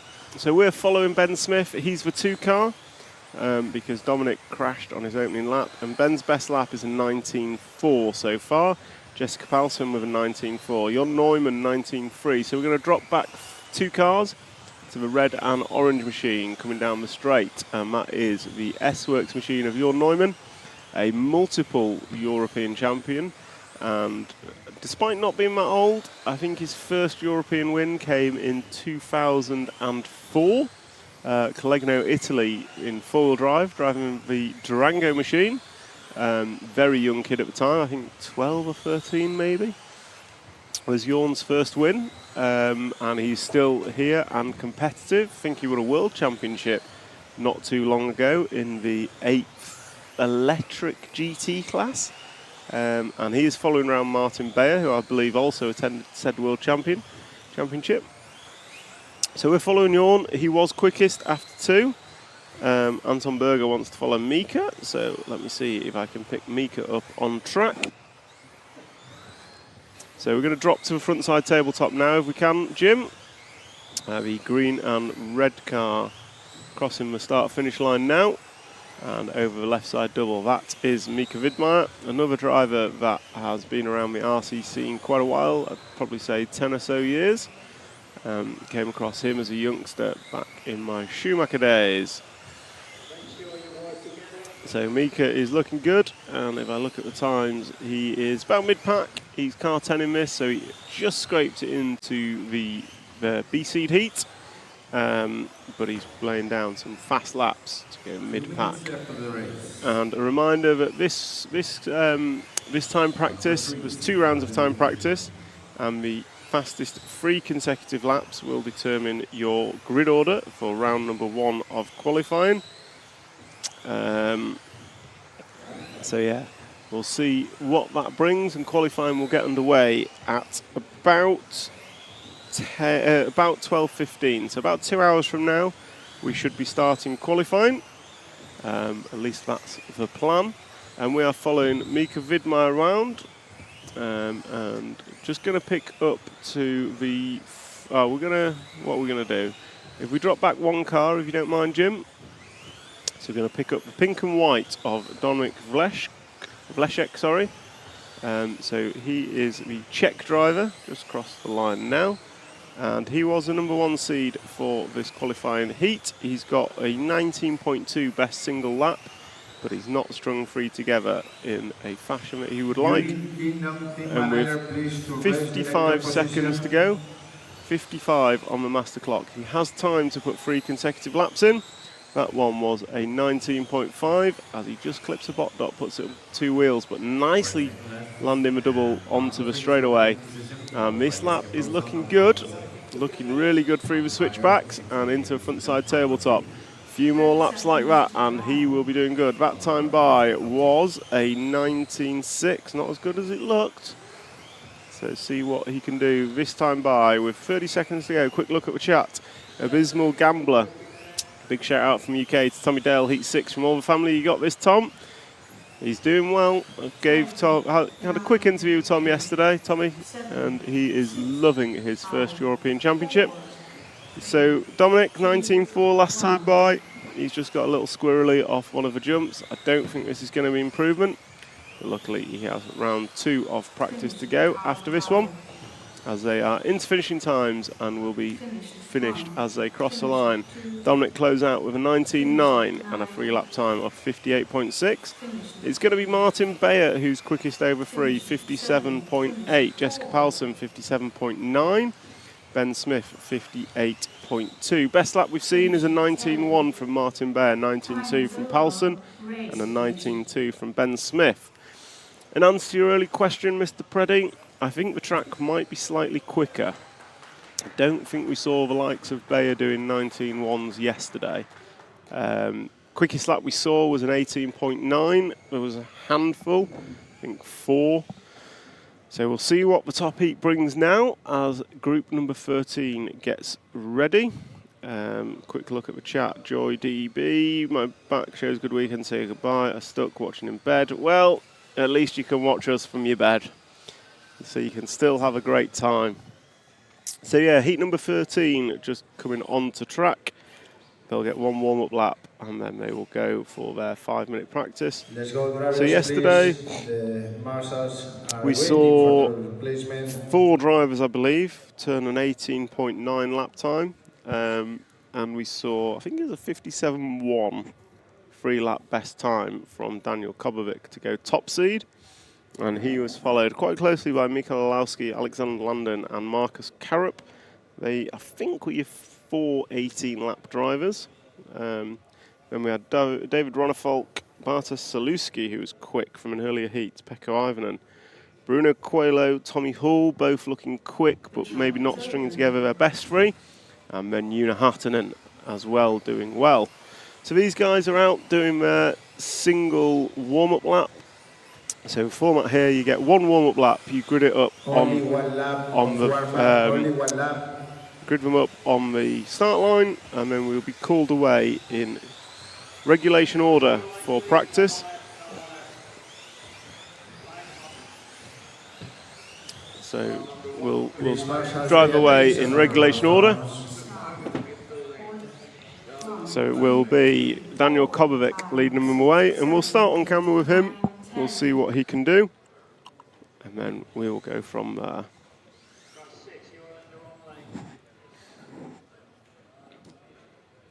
Ten, 9, 8, 7, 6, 5, 4, 3, 2. So we'll pick up the yellow number 1 of Mr. Kobovic as he leads away and see what he can do.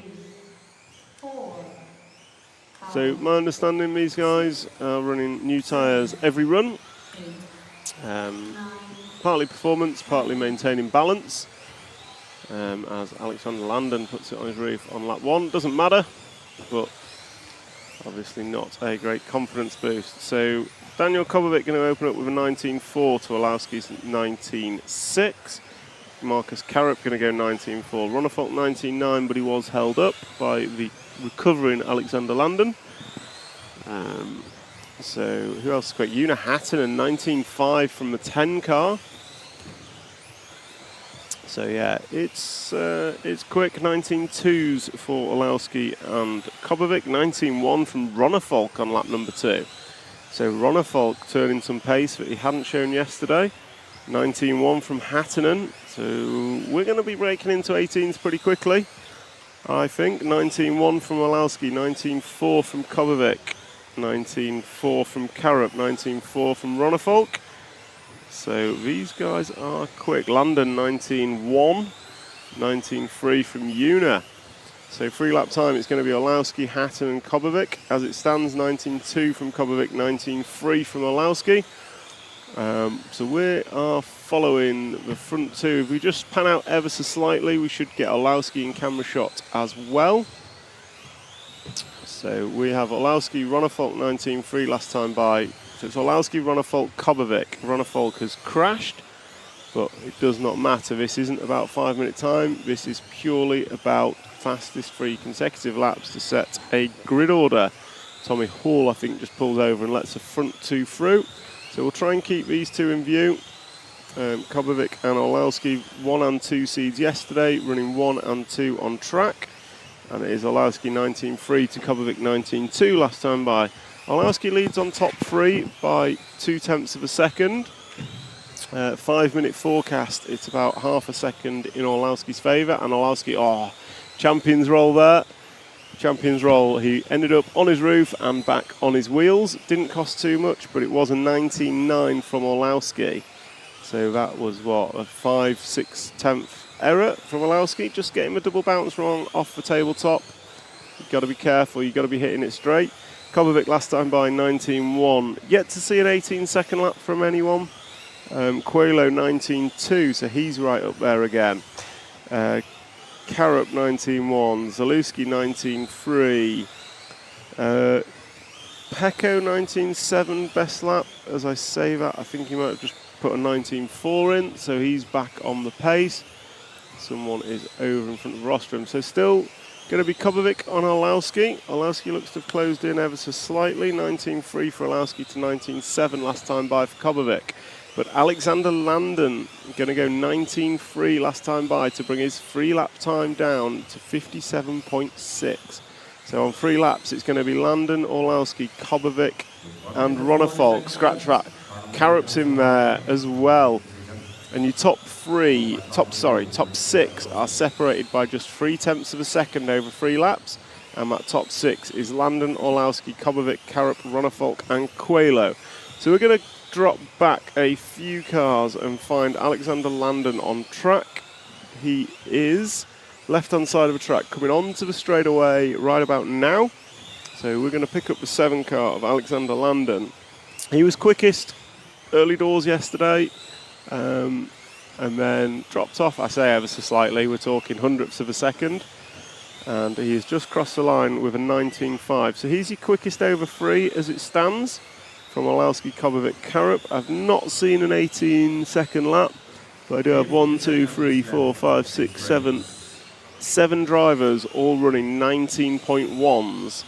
So track conditions on a single lap, not as quick as yesterday, but there's far more people who are quicker, if that makes sense. So yeah, real close out there. We've got 7 drivers on a 19.1, and then the other 3 have all done a 19.3. So we're following Landon, who is over. So we're going to drop back 1 more car and pick up the X-ray of Bruno Coelho. So the orange and white, typical colours of Bruno. Last time by it was a 19.3. And we've seen a 19.2 from Bartos. So we're going to close out this qualifying round with Bruno. So we've seen the Schumacher boys, we've seen Landon and his associated, and now we are following the X-ray machine of Bruno Coelho. Still think Bruno looks the slowest on track. His car's not got the rotation others have, but lap times tell me I'm wrong, because they are all running 19.1 second lap times. They are all rapid, and it is going to be a 5-minute challenge as to who wins this. And if I look at 5-minute times, Daniel Kobovic went 16 in 5:10. Marcus Karup was 0.4 behind that. So Karup and Kobovic did the quickest 5-minute runs there. Not that it means anything in practice, but give us an hour and a half when we go into qualifying. It will be all about those 5-minute runs. So that's a wrap of round number 1 of control practice. It was Alexander Landon in the associated machine taking top honours. However, 1 more round of practice to go before we look towards qualifying. We're going to take a short break now whilst we go and do some footage in the pits. Going to go and look at people's shock absorbers, make sure we've got them on the right way. try and get some updates on the cars, what people are running, what people are doing. And then we will be back in probably 5 or 6 heats time for some more live streams. So I'll just put you onto a widescreen so you can still watch the guys going around, and we will be back as soon as we can after we've done a pit walk. Thank you all, and don't forget to like, subscribe and share this live stream to get the good word out of the RC Racing TV coverage of the 1/10th Electric Off-Road European Championships, hosted by the Fruland Club here in Malmo. And I would like to thank our sponsors of T-Works, X-Ray, Mybo Sport, Hobbywing, Schumacher, RCXX Shop and S-Works for enabling us to bring this coverage. See you soon, guys. We'll be back shortly.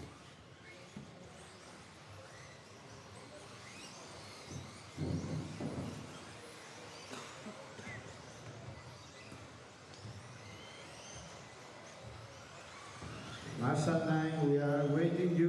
Where are you?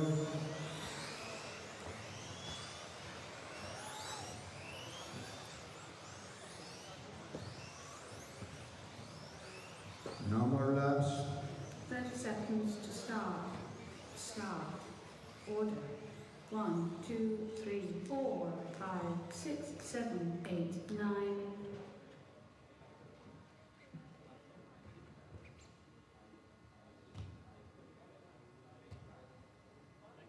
Thank you, Marcel. 10, 9, 8, 7, 6, 5, 4, 3, 2, 1. 1, 2, 3, 4, 5, 6, 7, 8, 9.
seconds to drive.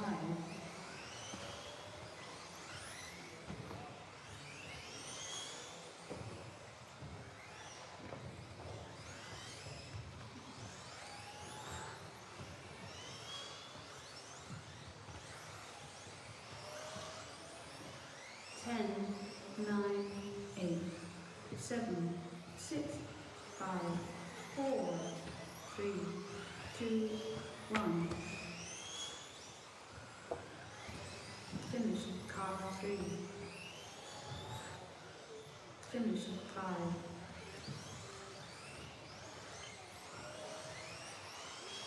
Finish 2, finish 4, finish 6. Finish 8. Finish 7. Finish 9. Time is over. Race finished.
The track is open.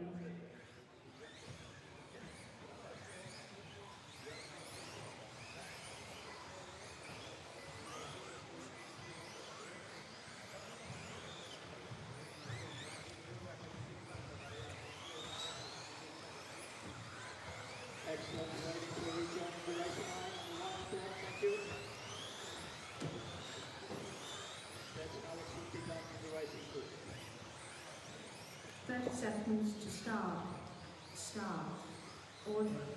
1, 2, 3, 4, 5, 6, 7, 8, 9.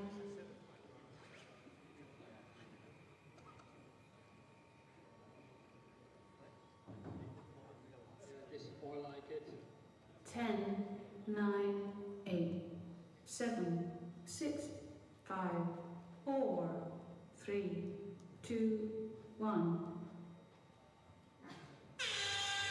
1, 2, 3, 4, 5, 6, 7, 8, 9.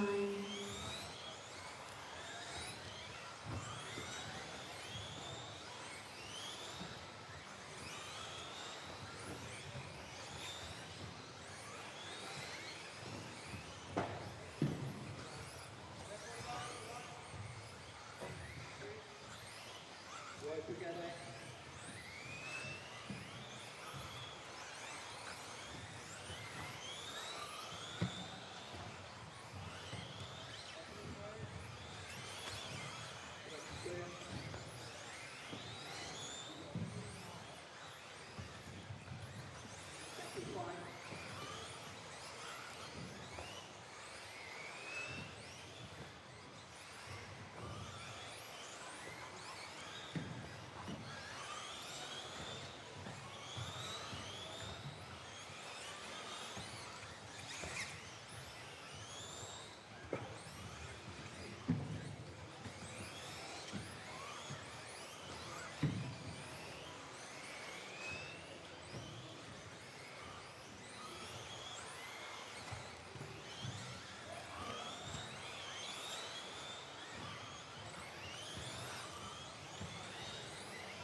30 seconds to drive.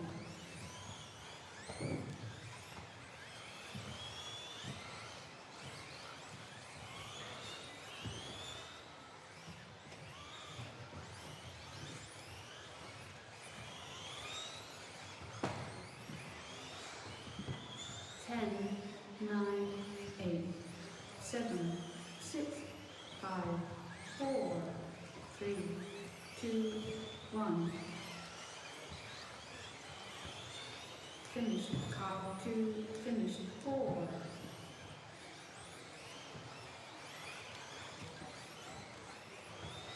Finish at 5. Finish at 8. Finish at 6. Finish at 7.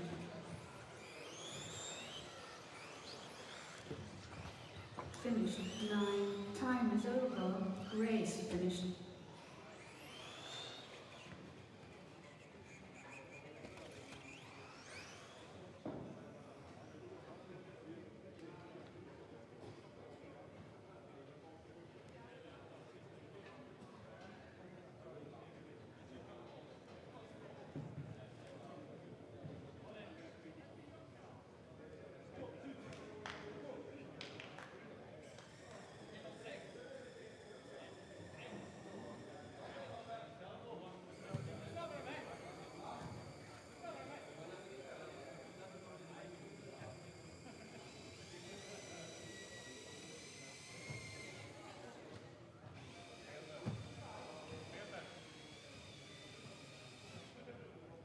Just to clarify this, there's 1 to 5 in the middle lane and the other to the right.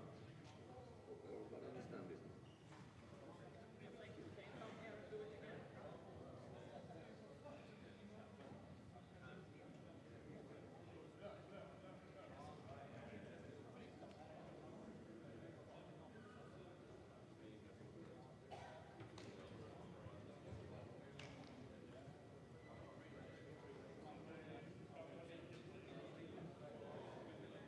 The track is open.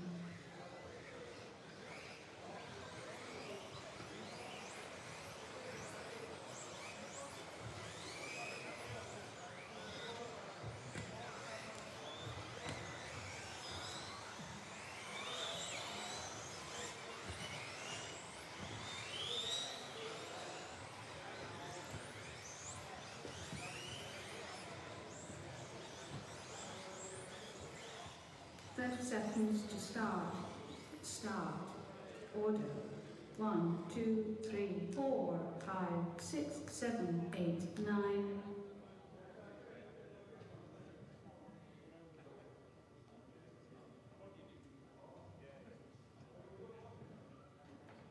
Ten, 9, 8, 7, 6, 5, 4, 3, 2, 1. 1, 2, 3, 4, 5, 6, 7, 8, 9.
Please, Unit Kingdom Team Manager to race director position. Unit Kingdom Team Manager.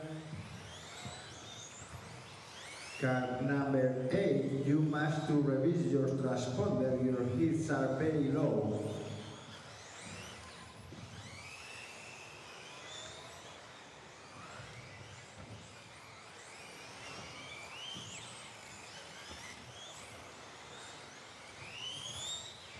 With 2 minutes left of this race, car number 1 seems to have the leading position.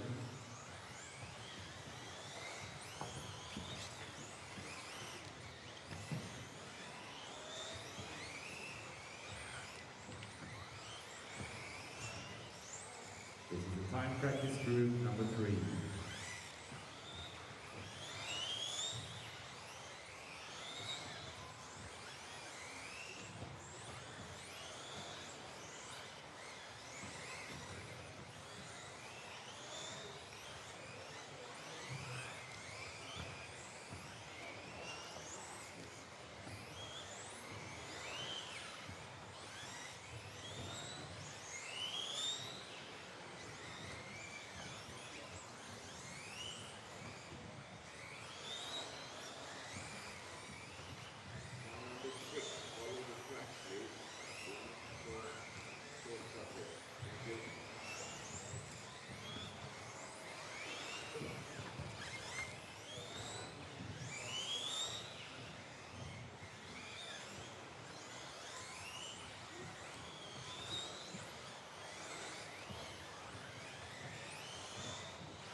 Seconds to drive.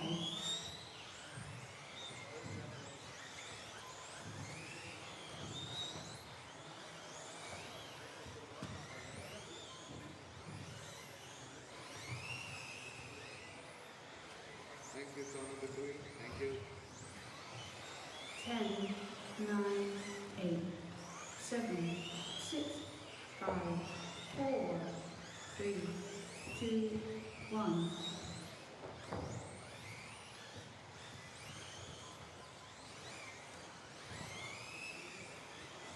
Finish car 5, finish 6, finish 3, finish 1.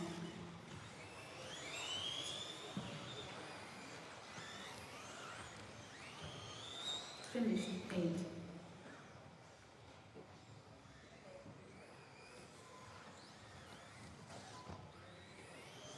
Time is over, race finished.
The track is open.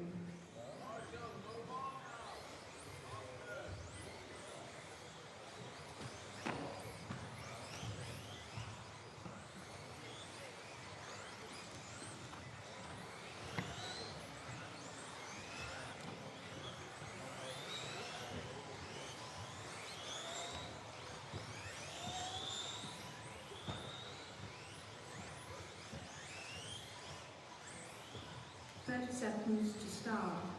Start. Order. 1, 2, 3, 4, 5, 6, 7, 8, 9.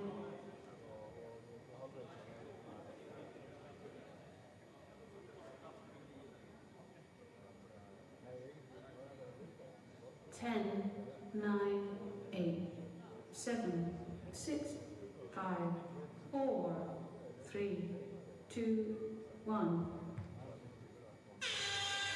1, 2, 3, 4, 5, 6, 7, 8, 9.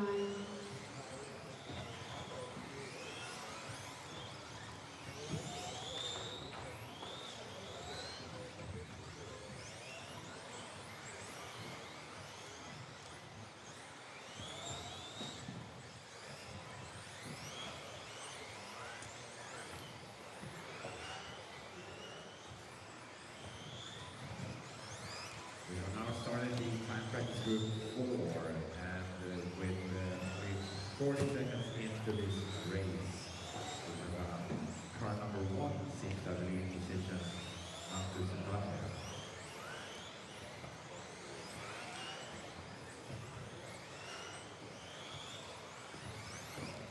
Slightly followed by car number 2, Roy Temple, Norway.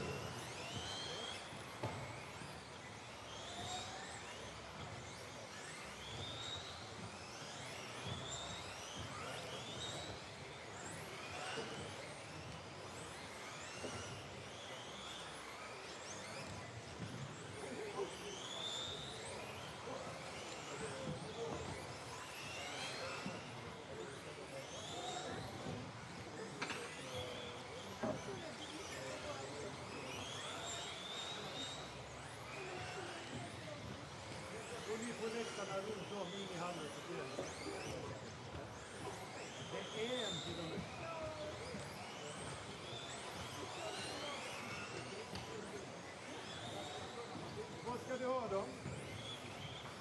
Vi kan hålla dörren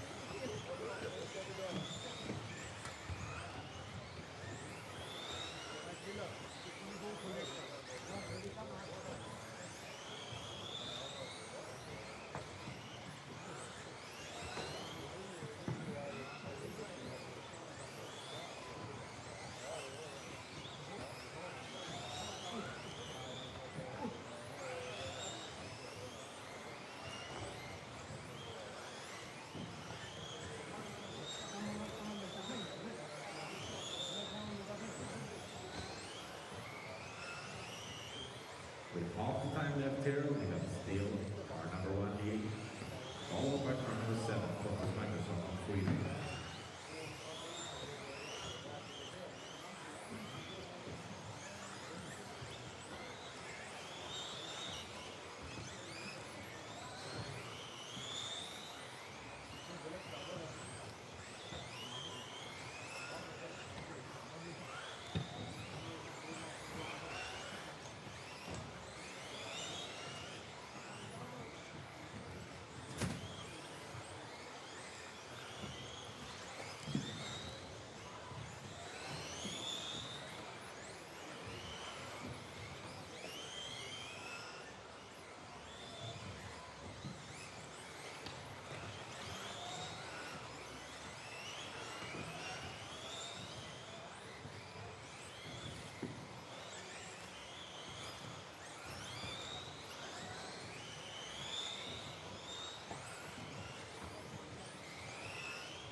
Number 1, thank you.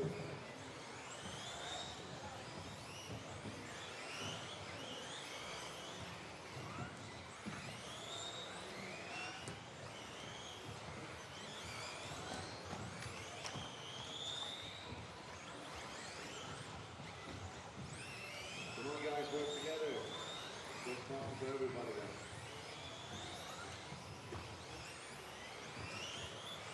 30 seconds to drive.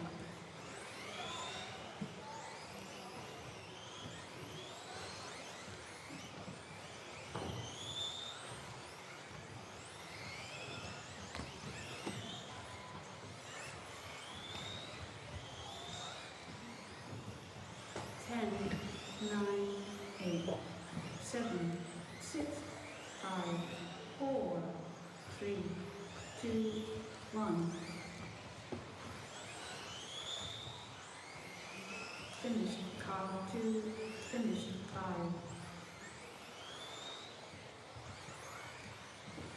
Finish 1. Finish 8, finish 7, finish 3, finish 4. Finish 6.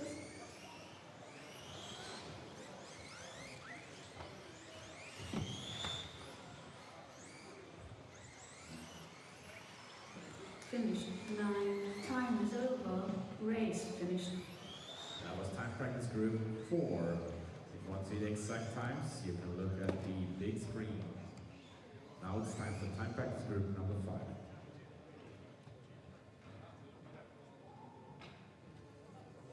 We'll be starting in approximately 1 minute.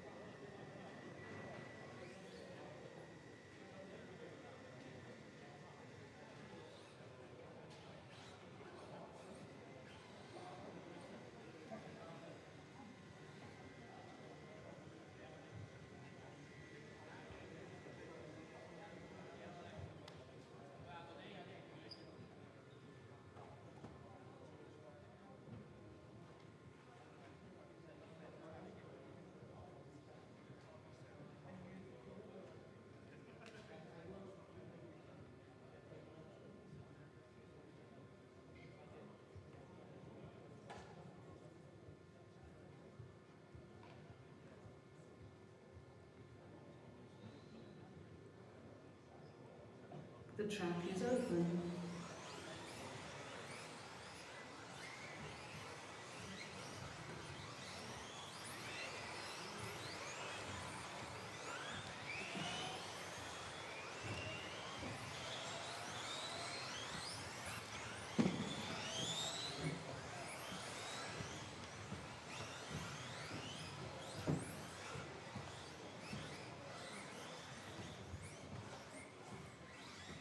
Seconds to start.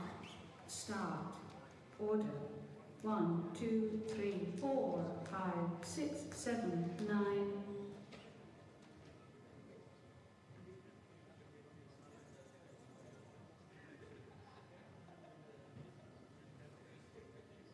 Ten, 9, 8, 7, 6, 5, 4, 3, 2, 1. 1, 2, 3, 4, 5, 6, 7, 8, 9.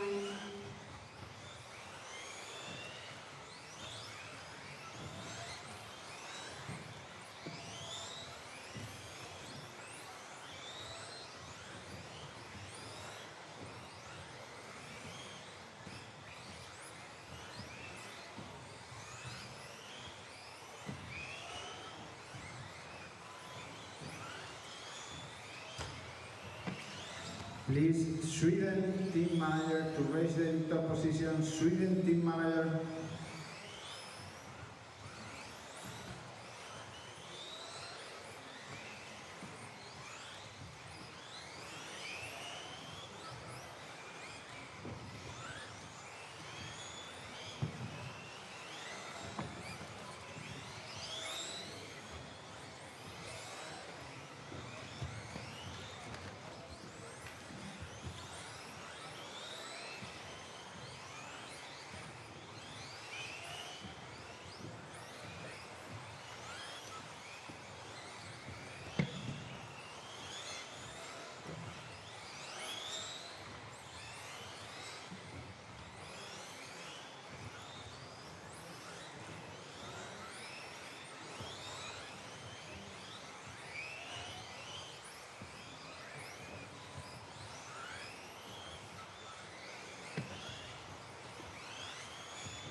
together, guys. We're all more time together. 6 and 7, work together. Come out with fastest and working fast. Necessary.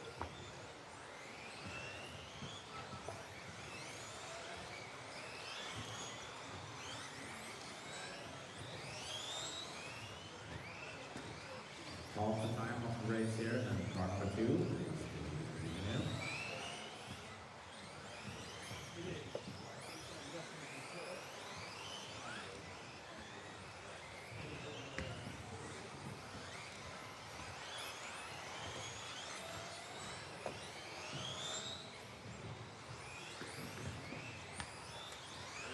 Work together, help each other out there.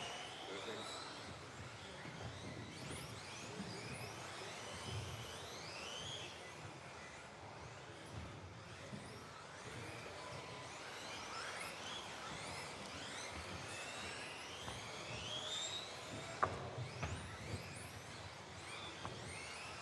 Come on guys, let the party run through and help each other out there.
Seconds to drive.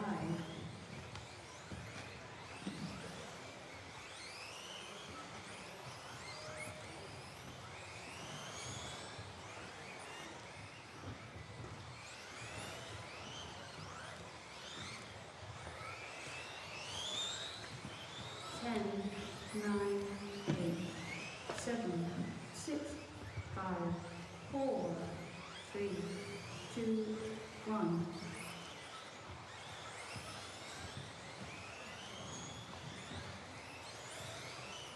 Finish car 2, finish 7, finish 8, finish 6, finish 3, finish 5,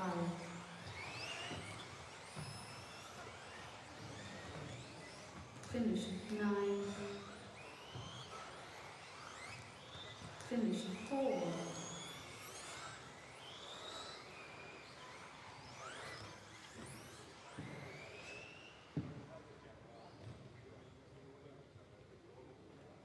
time is over, race finished.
The track is open.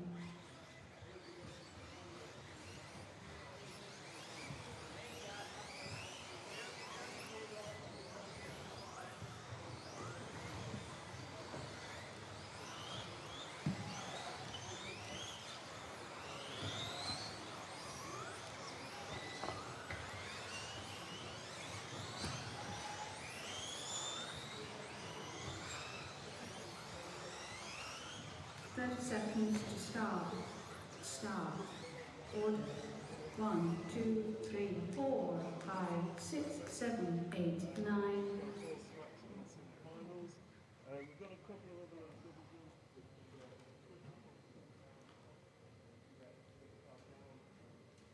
10, 9, 8, 7, 6, 5, 4, 3, 2, 1. 1, 2, 3, 4, 5, 6, 7, 8, 9.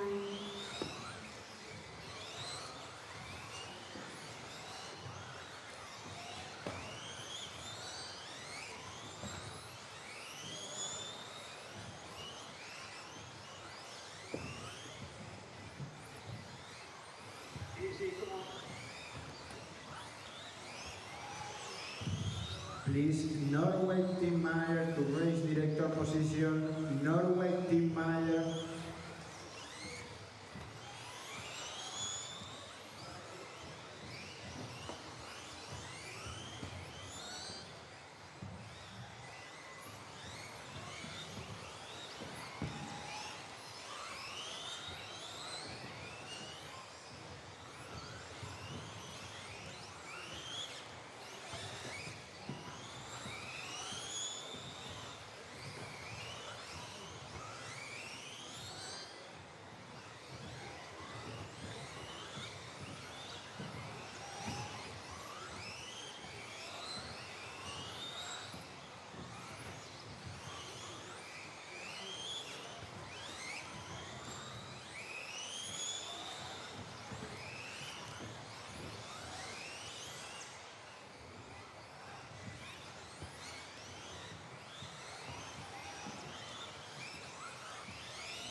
to drive.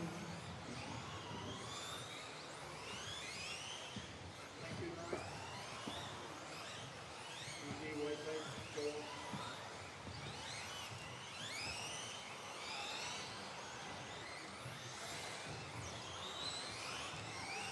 10, 9, 8, 7, 6, 5, 4, 3, 2, 1. Finish car 1. Finish 4. Finish 6. Finish 2.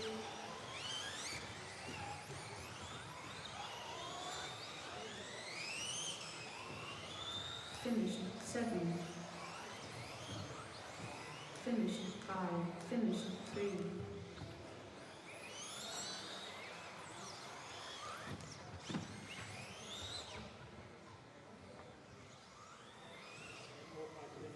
Time is over. Race finished.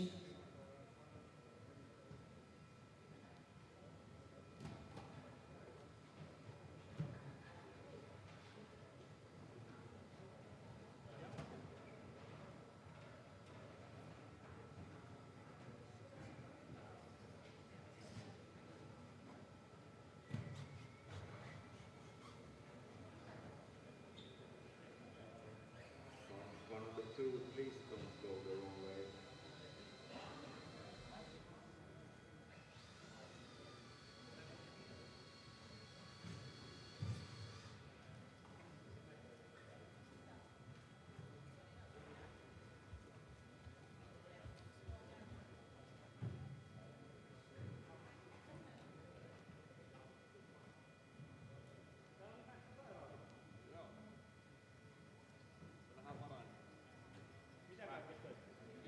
Let's go, drivers, please, in the martial arts, waiting for the replacement.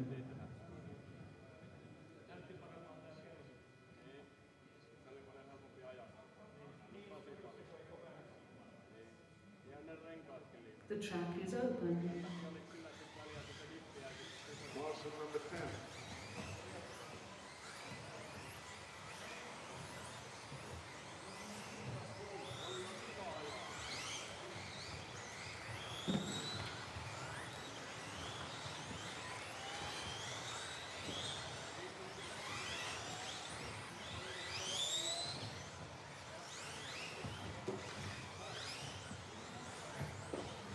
Seconds to start.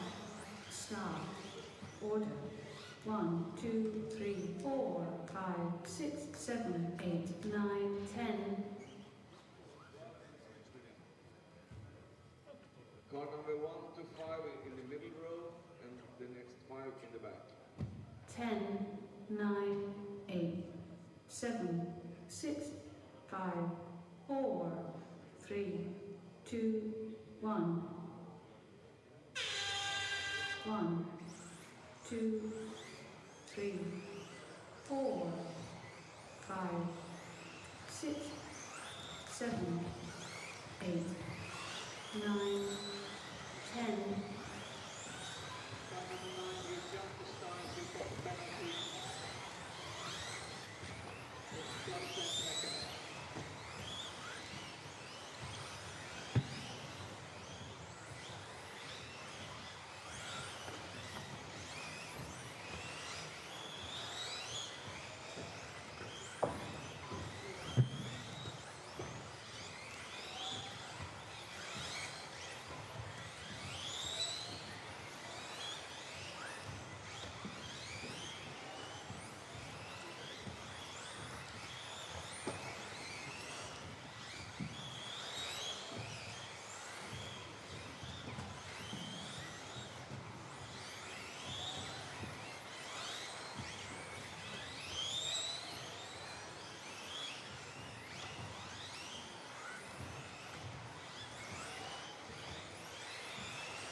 3 minutes remaining on this race. Car number 1 must be from France.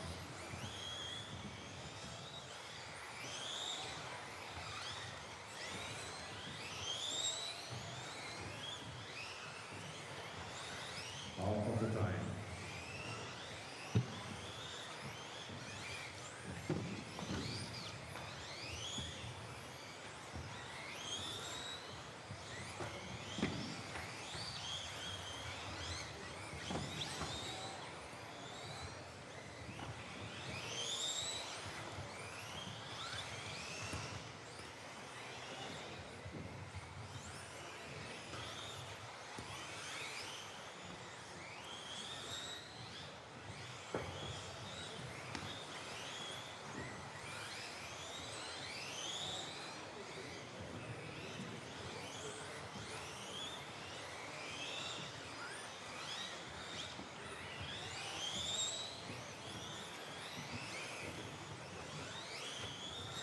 Och dieselpriset beginner alltså hjärtligt välkomna till Europeiska mästerskapen i Faktiska hallen i Malmo. Just nu står vi time practice på nummer 7. Det är ungefär 1 minut och 20 sekunder kvar.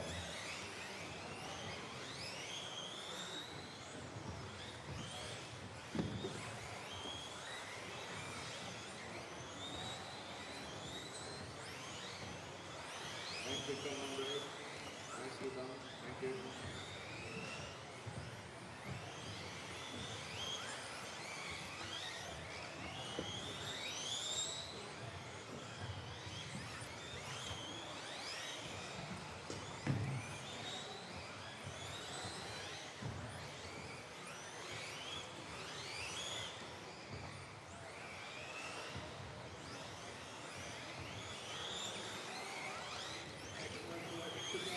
you.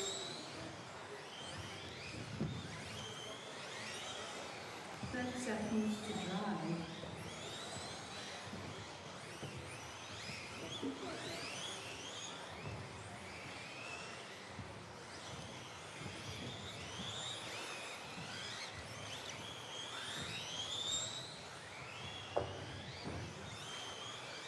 Ten, 9, 8, 7, 6, 5, 4, 3, 2, 1.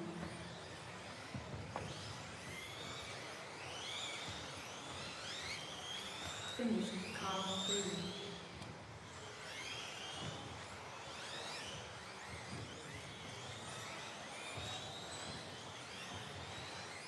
Finish 5, finish 2, finish 8,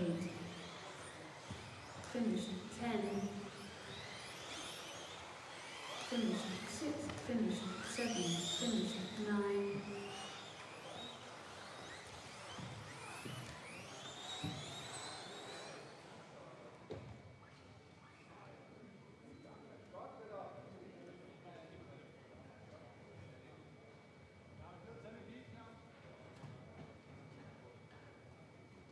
That was group number 7.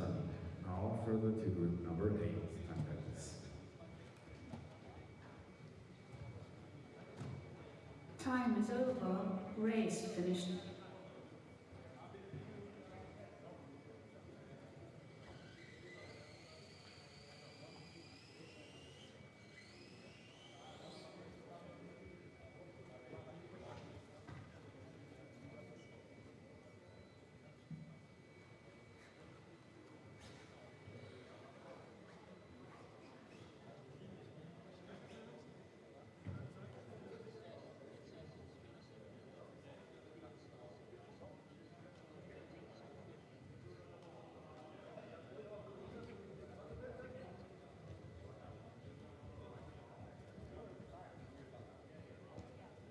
Please, Estonia team manager to race director position. Estonia team manager. The track is open.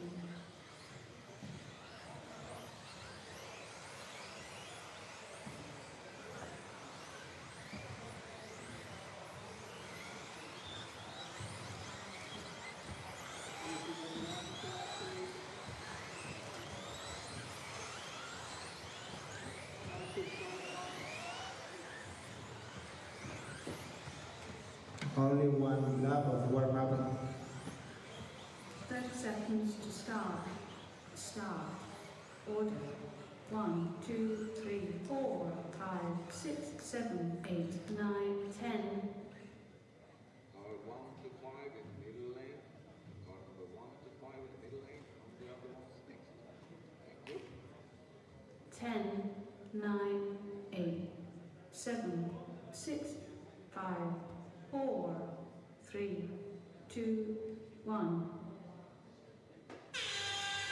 1, 2, 3, 4, 5, 6, 7, 8, 9, 10.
Half of the time has passed, and half of the time is left in this race. Car number 1, Martin, is the leading position.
30 seconds to drive.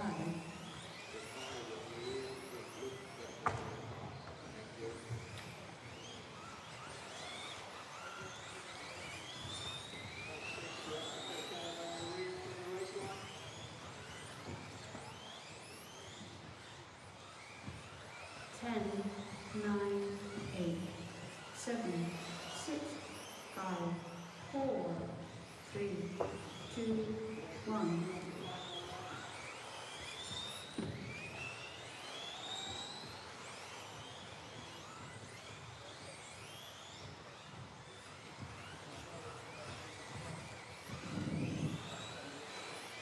Finish car 1, finish 10, finish 6, finish 5, finish 2.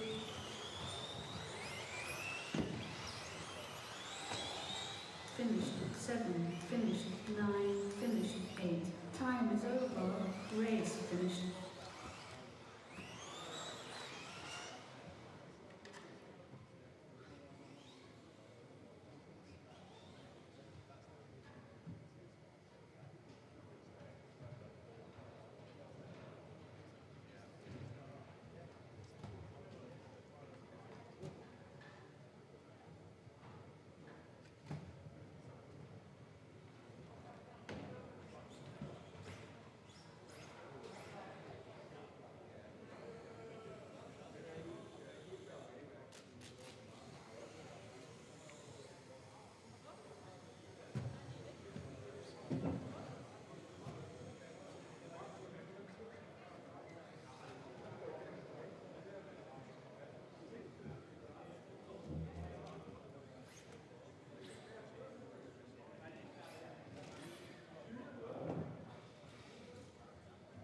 Let's go, drivers, please. The marshal side is waiting for the replacement.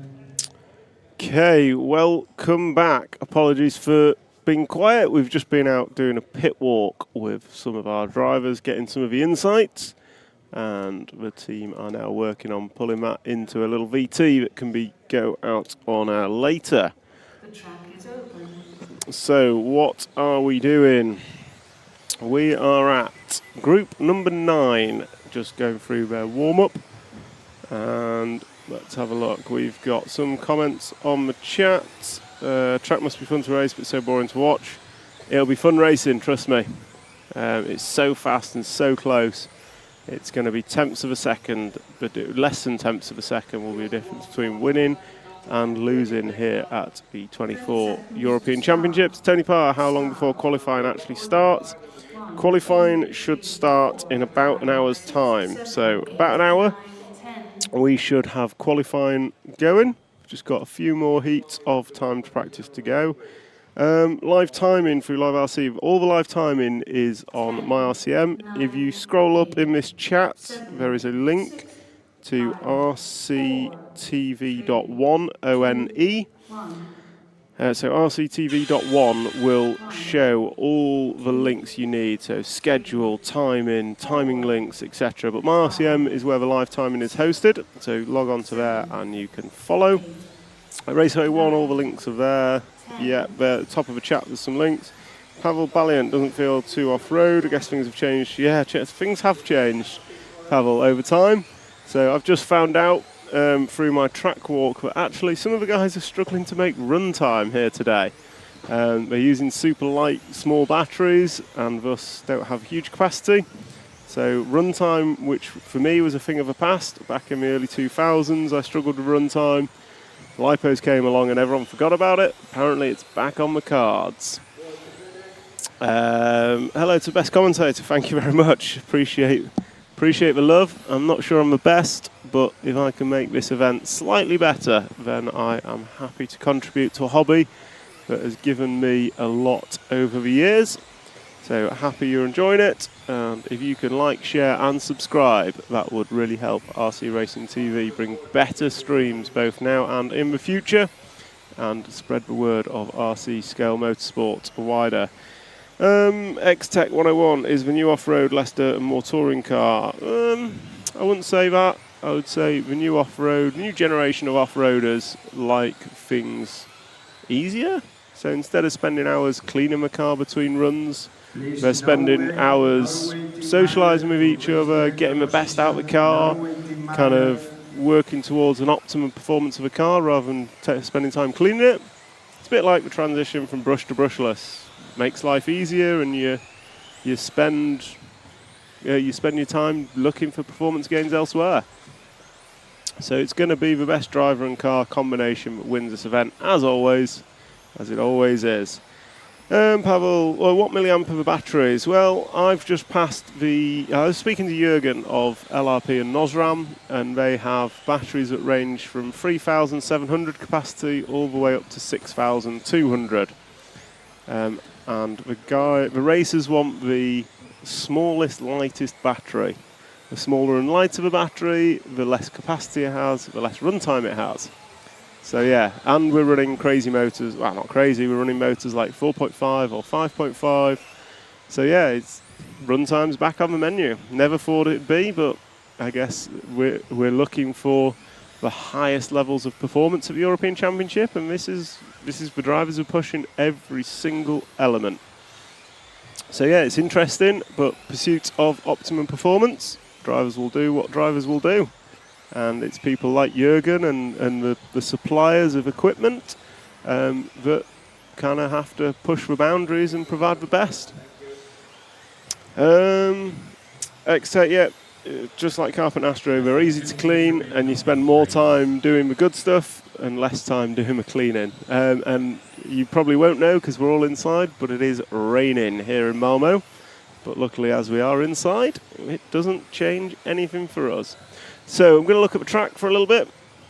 We are on heat number 10. No, we're not. We're on heat number 9. And our drivers for heat 9 are Lim Blatter, Martin Skar, Alex Remus Jonsson, Florian Schmidt, Axel Konstantin, Oiver Metzola, Paul Treller, Frederick Hovgaard, Halvar Gran and Emil Zhu. So, who have we got on camera? Looks to be the pink and white number 1 of Lynn Blatter, young Swiss racer. Had a quick word with her during the opening ceremony yesterday, and she was thoroughly enjoying this European Championships as she goes down the straight and into turn 1. Nice sweeping turn 1. And through the right-hand side of the track and into the front side tabletop. Going to switch back on herself through the fascia chicane and cross the line. That lap's time was a 19.9. Her best lap, a 19.8. So good laps from Lynn. She is sitting top of the timesheet in this practice run with a free lap time of 59.8.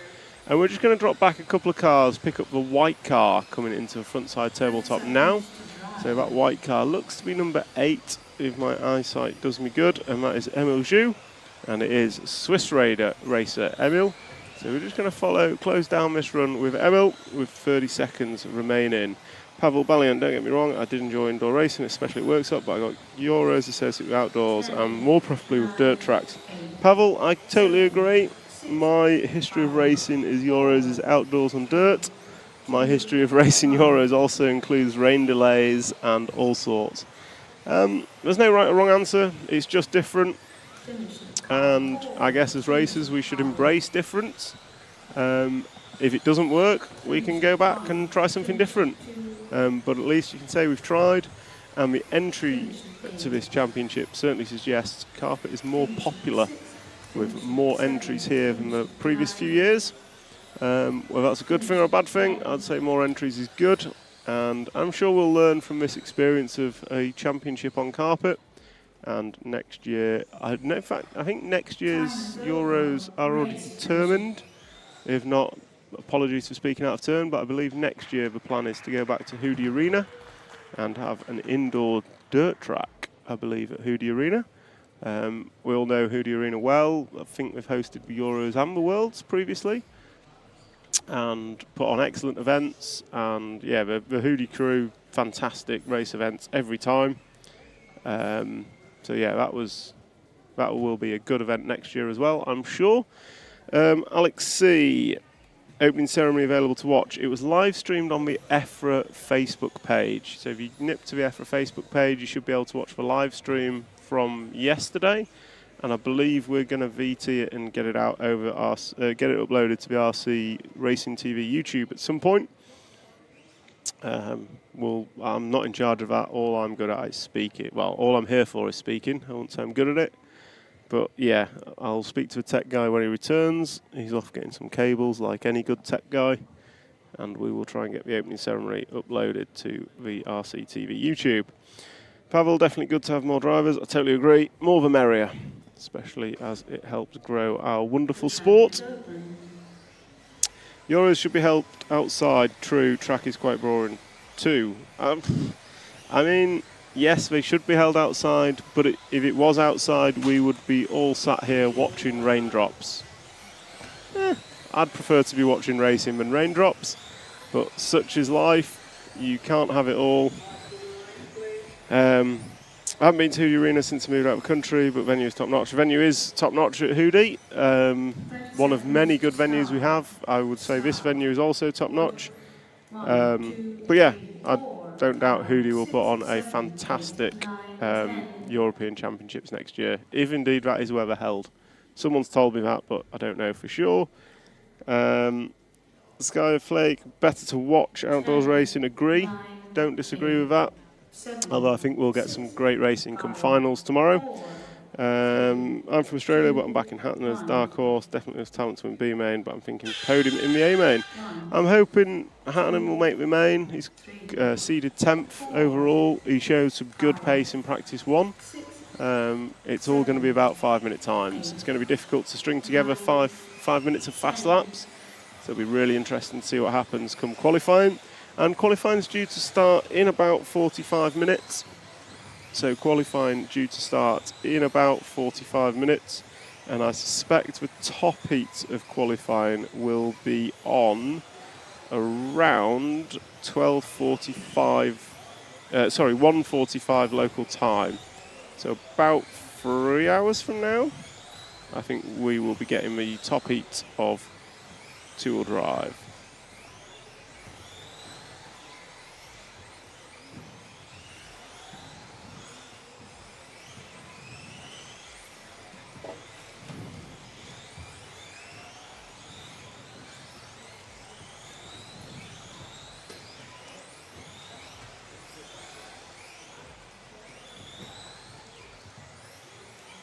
So let's have a quick look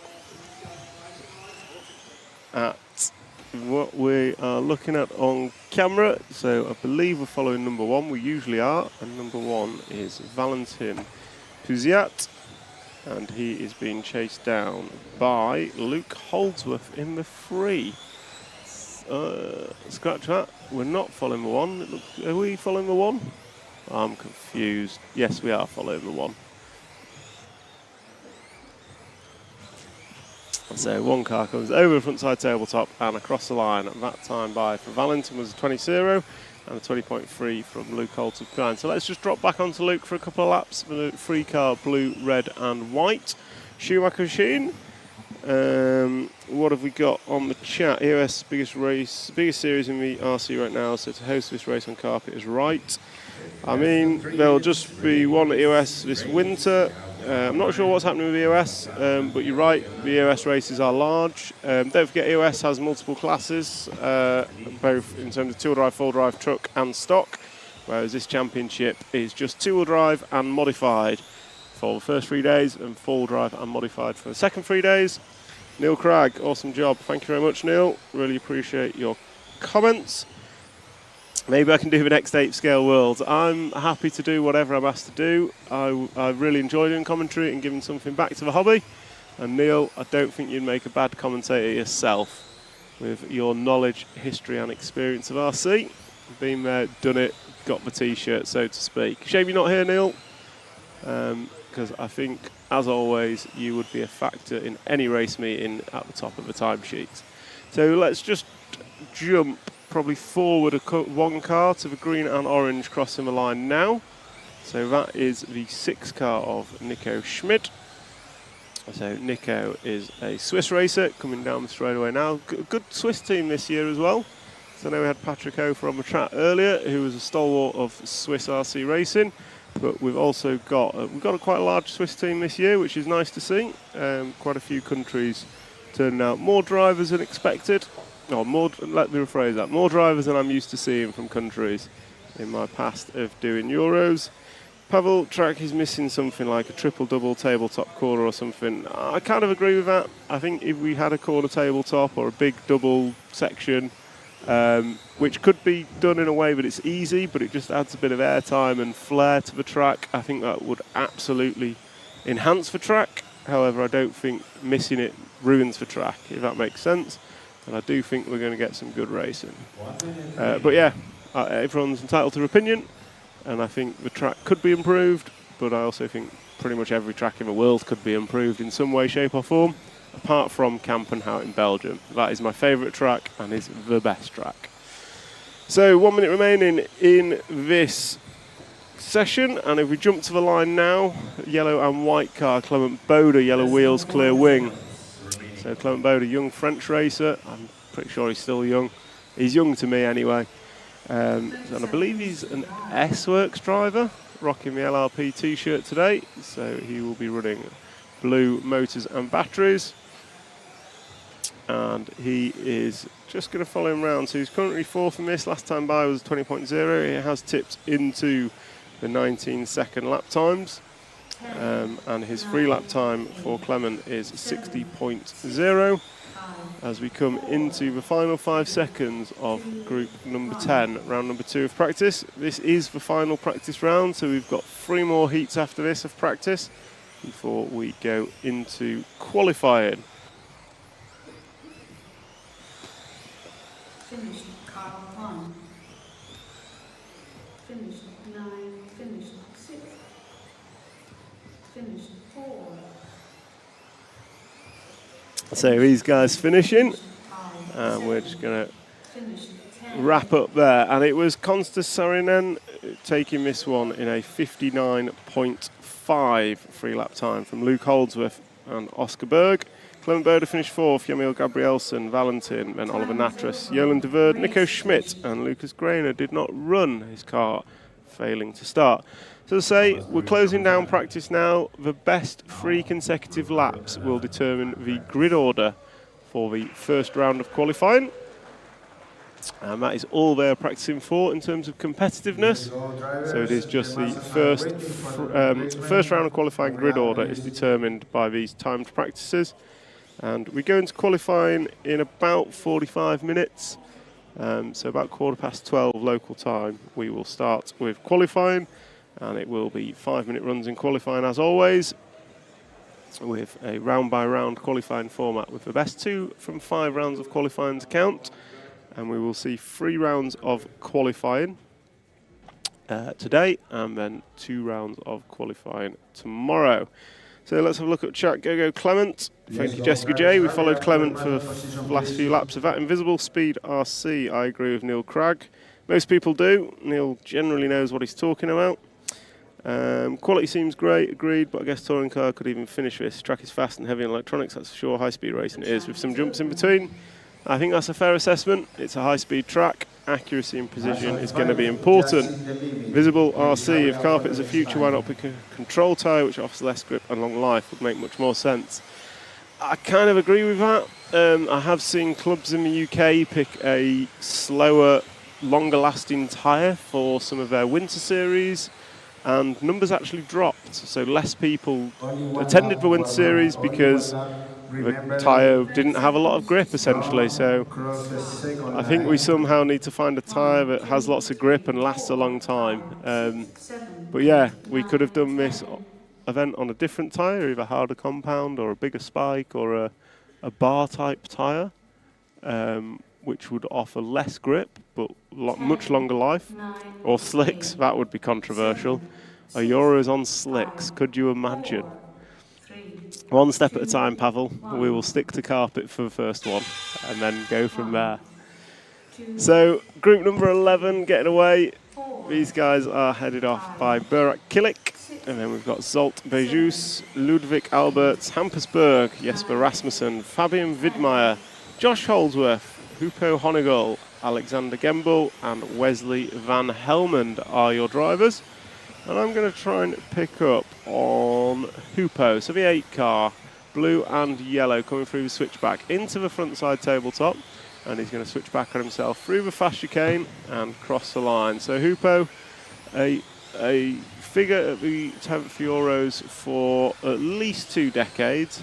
I can't remember whether we told him it's 24 or 26 on the bounce. Multiple European champion.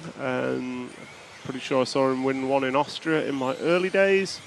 And he also took a win in Bilbao in, I think, 2008 or maybe 2009. So Hoopo, long-time RC racer, long-time involvement in the industry through Hoeco. And he is driving the X-ray buggies. And he's driving them pretty well. Maybe not to the same speed he used to have, but certainly brings an experience to both the Austrian team and the X-ray team. And if we just drop back 2 cars, we'll follow this pair of cars, so that should be the 9 and 10 car. 9 is Alexander Gembel, and he's easy to spot with green and orange wheels and a green and orange body shell. Certainly call it the car of 2 halves. And he is being chased down by the yellow and blue of Wesley van Helmond.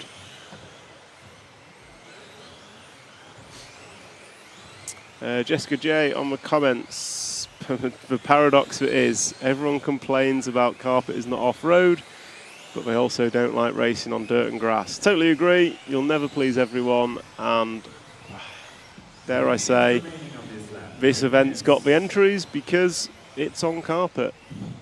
Seems to be what people want. Should race on foams from Tony Kavanagh. What's worse for an off-road car, foams or slicks? Dare we answer that? Maybe, can we set polls up in the YouTube chats? See whether people would prefer off-road on slicks or on foams. I think that's like throwing fuel on a fire. It'll certainly divide opinion. Can we follow Rasmussen and play at the same? We can't play songs. Should we run off-road on slicks or foams? What's worse? Or foams, yeah. Would people prefer to run off-road on slicks or foam tyres? So let's see if we can pick up Jesper Rasmussen in the 5 car. It's got some white on the body shell. So crossing the start line now. The white car, clear wing with white wheels. And he comes down the straightaway, so we'll pick up Jesper Rasmussen. So Jesper's running pretty good, a 20.2 last time by. So all these guys in the 59-second lap time for 3 consecutive laps. So we are following Jesper, but it is Josh Holdsworth who holds the quickest. 3 consecutive laps in 58.6. And then we've got Hampersburg on a 58.8. Hoopo, 59.1. Good run from Hoopo, or good 3 laps from Hoopo, I should say. Oh, there's a poll just popped up. What do we prefer, slick or foam? Oh. It'll be interesting to see what comes up with that. More entries because it's not a car breaking 8th track being used. That's probably a fair answer. I am a firm believer 10th scale cars should run on 10th scale tracks, whatever that means. Although I say that, we have had some brilliant Euros on tracks that were designed for 8th scale. Fairing in Austria springs to mind. That was a brilliant event, and actually a pretty good track, actually. And I think there's a lot more to an event than just the track. The track is obviously important, but I think everything else that surrounds an event makes or breaks it. As an example, being indoors, when it's raining outside, you can sit here feeling pretty smug that it's good. The fact that we're here in Malmo in a sports centre and nobody has to take gear home at night because it's a secured, locked venue, makes life easy. We're in a city centre, so we've got things to do. So there's more to an event than the track, but the track will always be the talking point. So as we close down this practice heat, it is still Josh Holdsworth who is quickest over 3. Hampersburg going to come back through in second, Hoopo Honigel third. Then we've got Burak Kilik, Wesley van Helmond. These guys all separated by less than a second over 3 laps.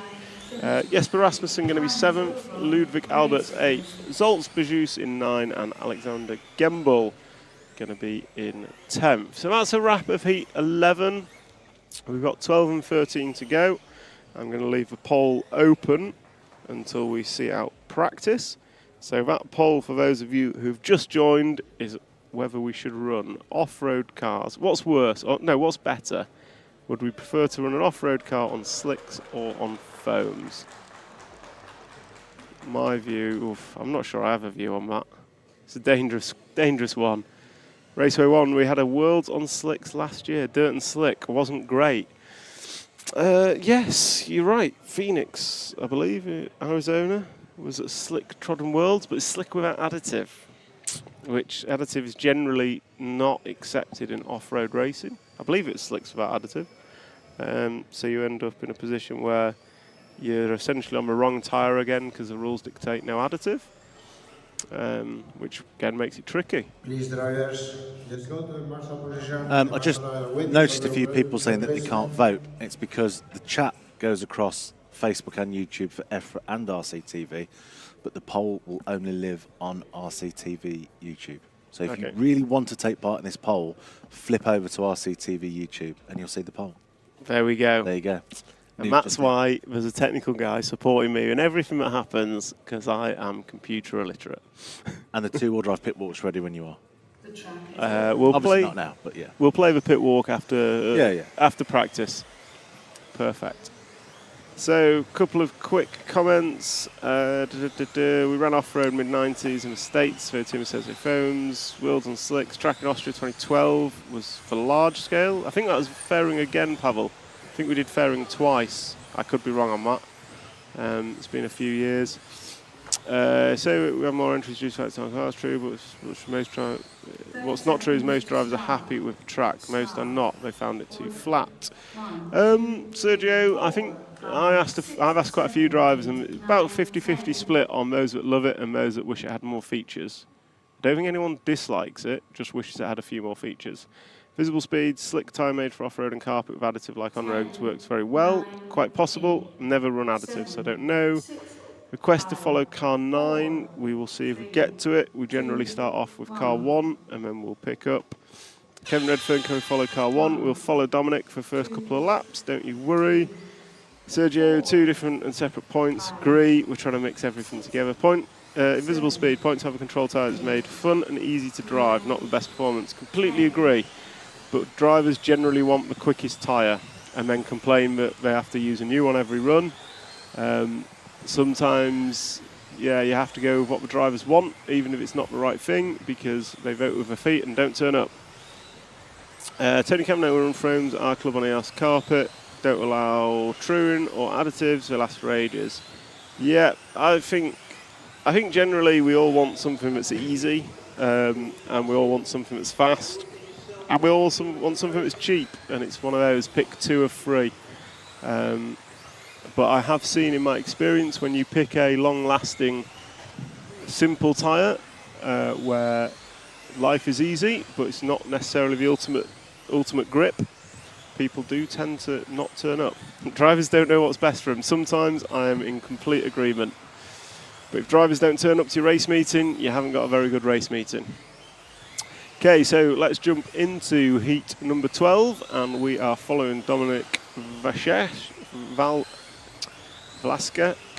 and he is not doing great. 38-second lap time this time by, so that is less than ideal. So we'll give Dominic another lap, see what he can do this time by, and then we're going to jump around a bit. We've had a few requests in this one. So let's see as Dominic crosses the line. And there we go. That time by for Dominic, 19.4, good lap. But if we pan to the end of the straight, we're going to pick up the cars of Mika Vidmar and Jamie Hall. So we'll try and keep both in view. As I say that, Jamie just backs up a little bit to give himself some space. And we'll stick with the yellow car of Jamie Hall. Old Slow has nailed it. The most important, we want the right to complain. And boy, do drivers love a good moan. I've been a driver, I've moaned a hell of a lot over the years, and you are right, drivers love to moan, no matter what. Perfect event, perfect track, perfect everything. they will still find something to moan about.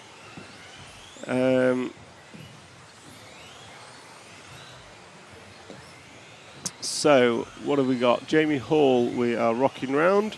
And Jamie Hall, last time by, not a good one, because he pulled over to let Mika go by, or Dominic. And this time, then his best lap is a 19.4, which is pretty good, 19.8 for Jamie Hall this time by. But it's Martin Bayer in the X-ray machine who's quickest, so if we stick to the start line, we pull up Martin Bayer coming over a double. Oh, he's on his roof. We'll stick with him, he's on his roof, he'll recover. So Martin Bayer in the 3-car orange and blue X-ray machine. He is on the right-hand side of the track, and Martin Bayer currently quickest over 3. So he has done a 57.8 over 3 laps. So Martin's found some pace, and dare I say, well, he's found that corner twice in a row as well.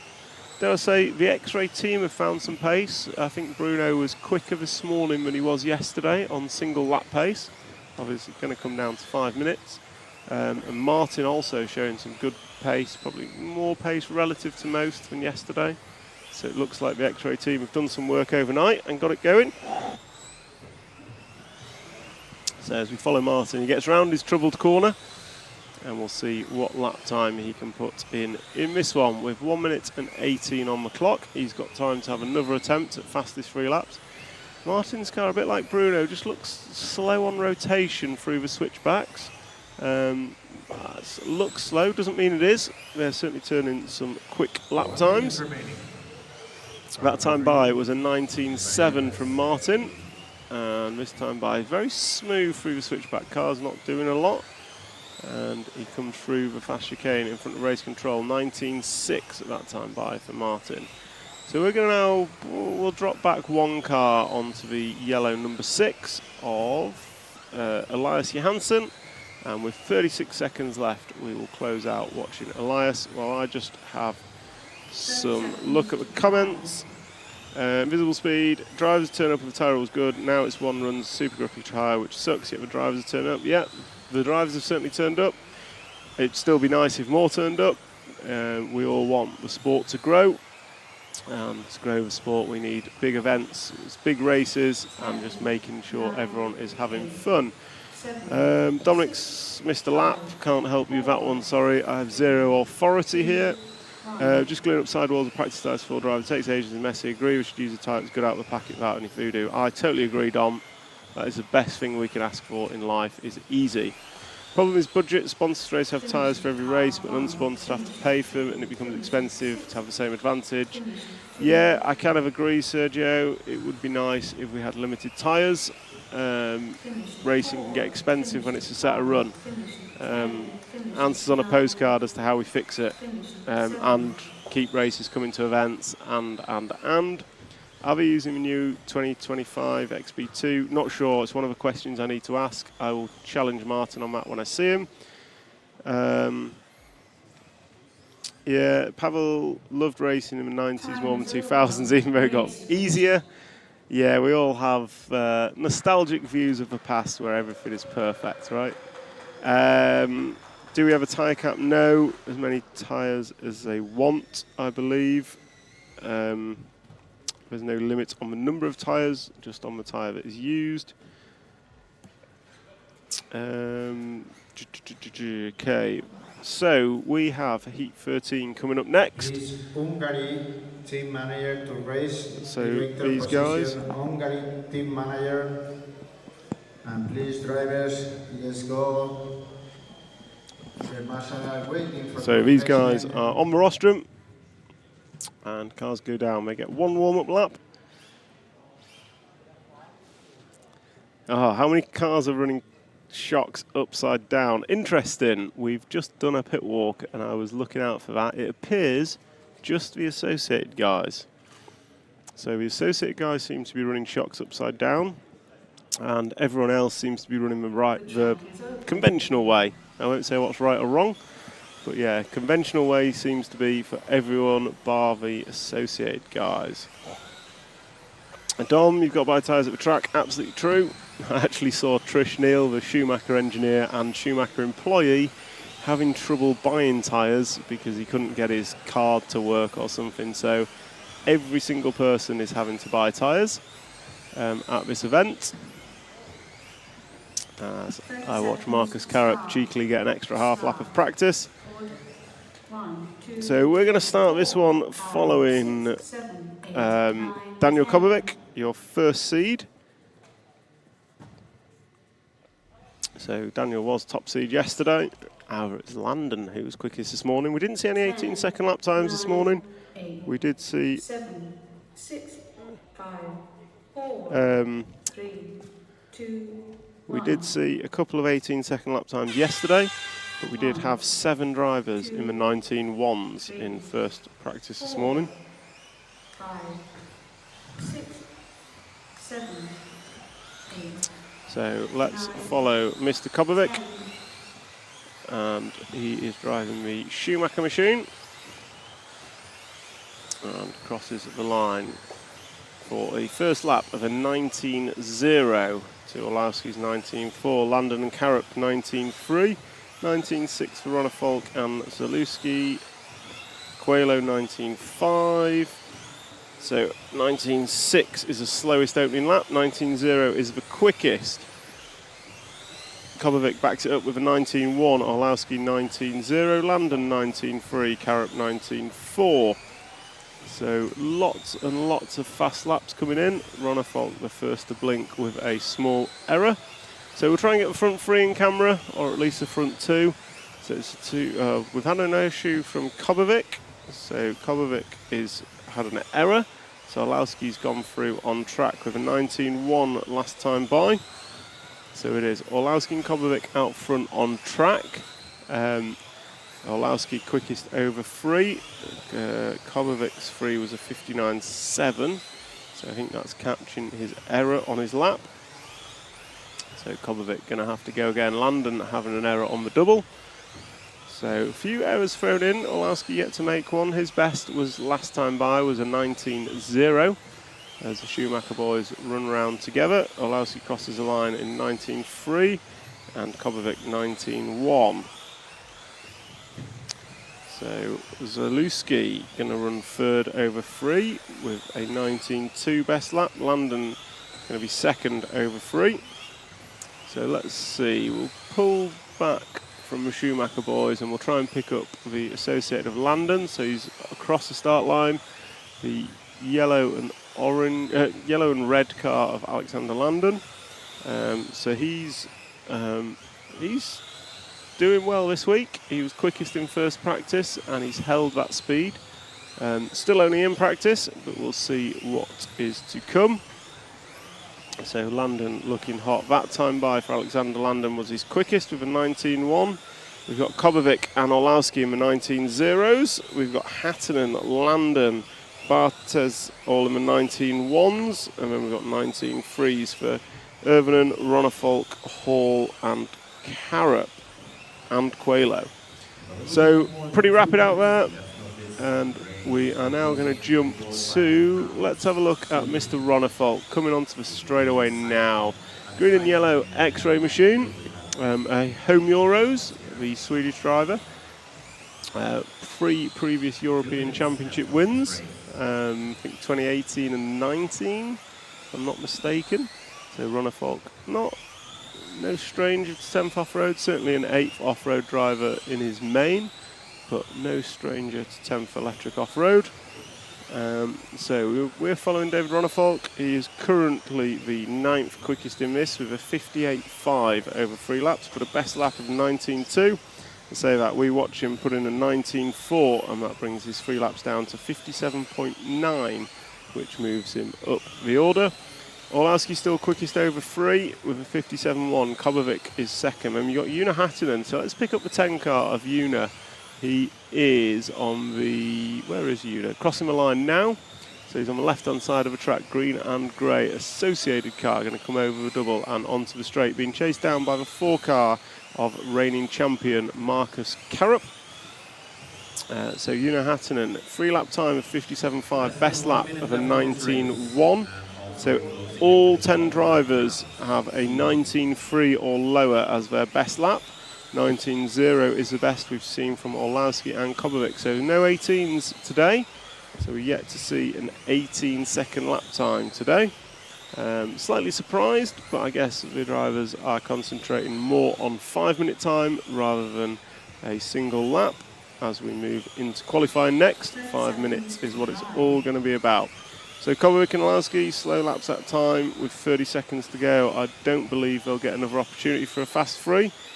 And it looks like Tommy Hall and Bruno with them. But we're following Una, and Una is rocking round now with Ronnefolt behind him. 19.3 last time by for Una, and it was 20 for David. Marcus going to go 19.1 last time by to bump his way up to 5th in the group. Just remember, these 3 lap times, all they do is set the qualification grid order for round number 1. As they come into finishing times, Orlowski is going to finish top seed for grid order, for what it's worth, followed by Kobovic. So the 2 Schumacher boys looking quick, followed by the associated of Hattinen and Carup.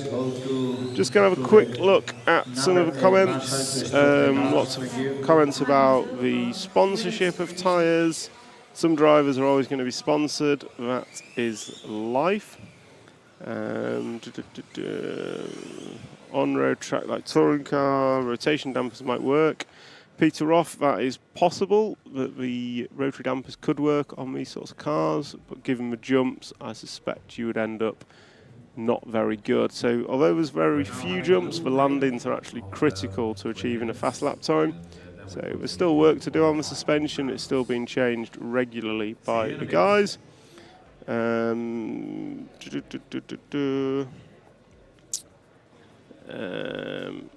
Old, slow, difference between, yeah.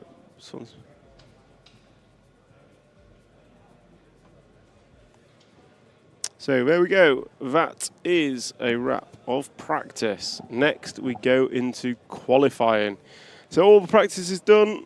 The games have stopped. Qualifying is up next. So we start qualifying in 20 minutes. So just take a quick moment to thank our sponsors. So we have X-Ray, we have T-Works, we have X-Ray, we have Mybo Sport, we have Hobbywing, we have Schumacher, we have RCXX Shop, and we have S-Works.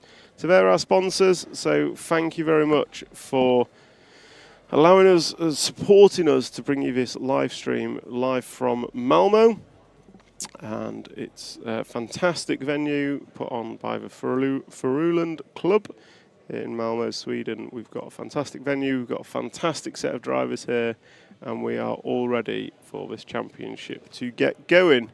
So qualifying will start in 20 minutes. We're just going to jump into a pit walk that we did previously, and we will be back in 20. Okay, welcome to Malmo for day 2 of the 10th Off-Road European Championships. And as you can probably see behind me, we have the rain today. So we are all thankful that we're indoors, as much as people moaned about it yesterday. We're going to take a quick walk around the pits, look at the track, and just show you what's happening behind the scenes a bit. And we're going to start with tyre tech. So I've had a lot of questions online around tyres, how it works, what's happening. So the Euros is on a controlled tyre. That tyre is a Schumacher Cactus. Just a rear tyre for 2-wheel drive, and then it's going to be the front and rear tyres in 4-wheel drive. So you can see behind me, big stock of tyres and foams supplied by Schumacher directly to the club here at the venue. And then if we walk through into here, this is the tyre gluing area. It's pretty empty. We've just got one guy, Bruno, gluing his tyres. So essentially it's controlled tyre, controlled foam, Bruno? I hope. Yep, so controlled foam, controlled tyre. Tyre cleaner is on the table, so everyone has to use the same tyre cleaner. It's the same cloth to clean the tyres. As you can see down here, some of the guys use rubber bands just to hold the tyres down while they're gluing them. So yeah, essentially you get one choice of tyre, one choice of foam. Use your own wheels. Everyone glues them in the same place. The tyres are then marked with nail varnish. And ultimately, that controls what everyone can do with tyres. There's some gluing on the sidewall of tyres to like a little level. That's controlled how much you can do. And then the drivers are free to cut the outer edge of the tyres if they so wish. So it's as fair as can be with still allowing some changes that the drivers can do, so some in their control. But ultimately, everyone's got the same tyres, everyone's got the same opportunity when it comes to grip, and this is where it all happens. I'm sure later on there might be a few more people in here. There's more than just Bruno running new tyres, I promise you. So we're going to take a quick look at the track now, and just kind of walk you through the venue. It's a big venue, so it's a sports hall here in kind of the centre of Malmo. Fantastic venue, keeping us dry from the rain that we have today. So we walk in through this door, and we overlook the track. So the track is it's quite a big track. I don't actually know the size of it yet, but I'll double check on that with the club. So we've got the big screen on the left hand side which shows the timing, and then we've got the Swedish announcer just sat under there. Large track, we've got a long main straight down the back side of it, and then we have kind of a few jumps. The track is split in opinion on the amount of jumps and features, but the drivers are liking it. It's relatively easy to get around, it's very hard to get around fast. Then as we look, we've got the main rostrum in the middle, we've got race control to the side of the rostrum, and then the other side we have technical inspection. So all cars come in, they go through technical inspection, they're placed on the track, they'll do their race, and then at the end of the race the cars are taken off, and then there's a table for them to put them down whilst the drivers go and marshal.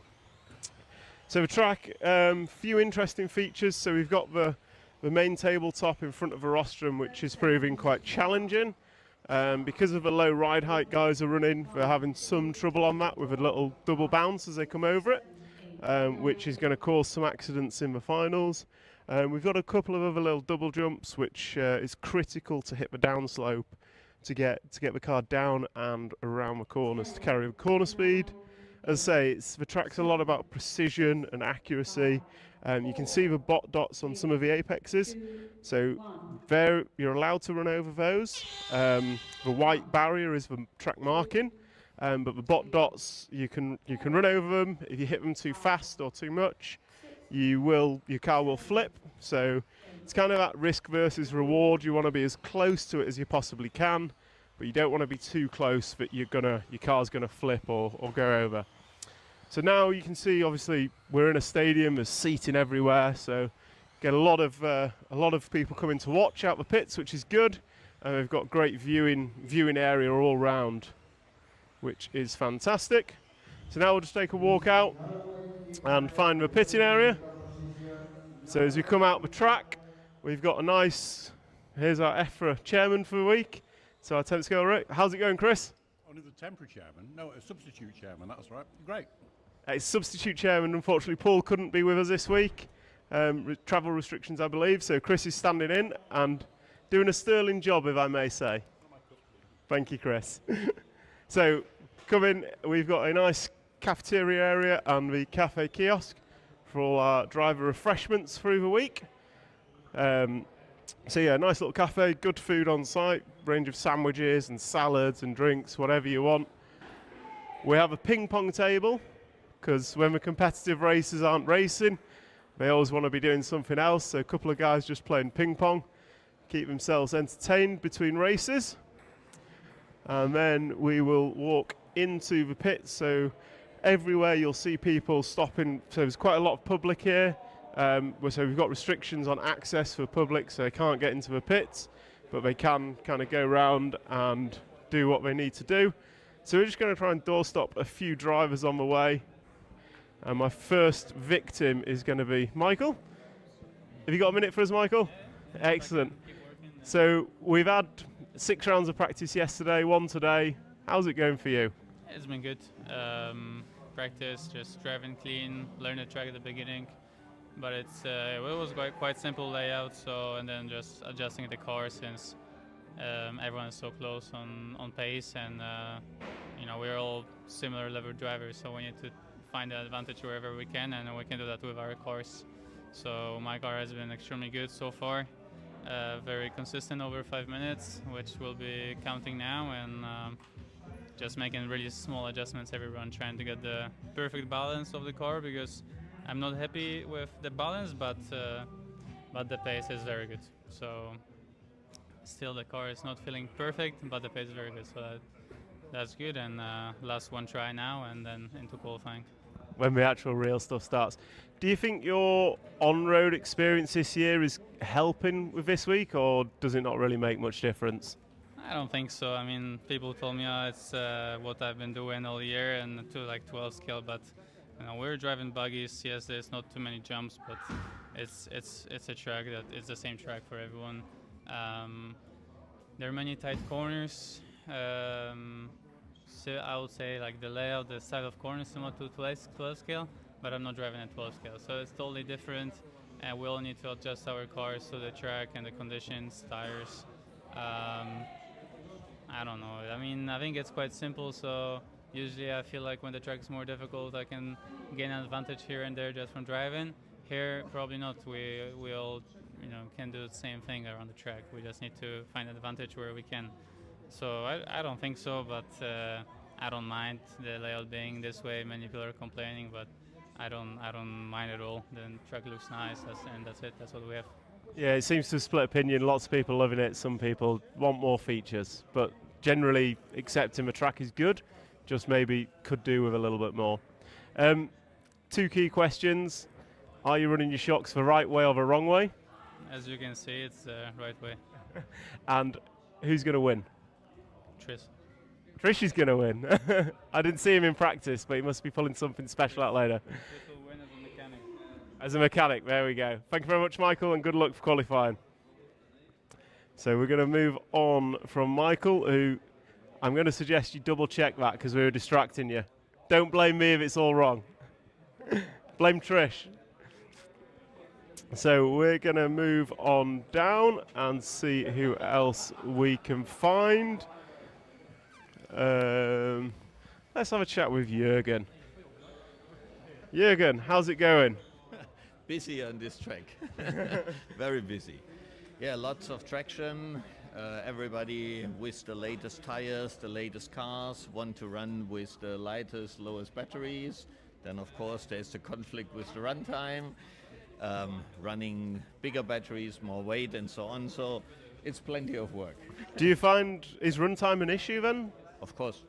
I think for most everybody, and we are only talking two-wheel drive. I mean, runtime is never an issue. If you go to the bigger battery, then it's all covered, but for performance reasons, no one wants to do that.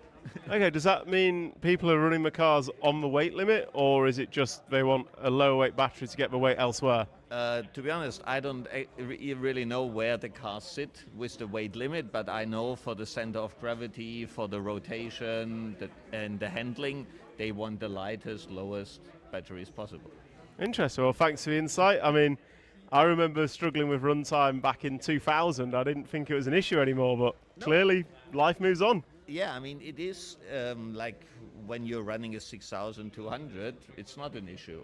But then the battery has about, I would say, 60 gram more, is 7 millimeters or 6.5 millimeters taller.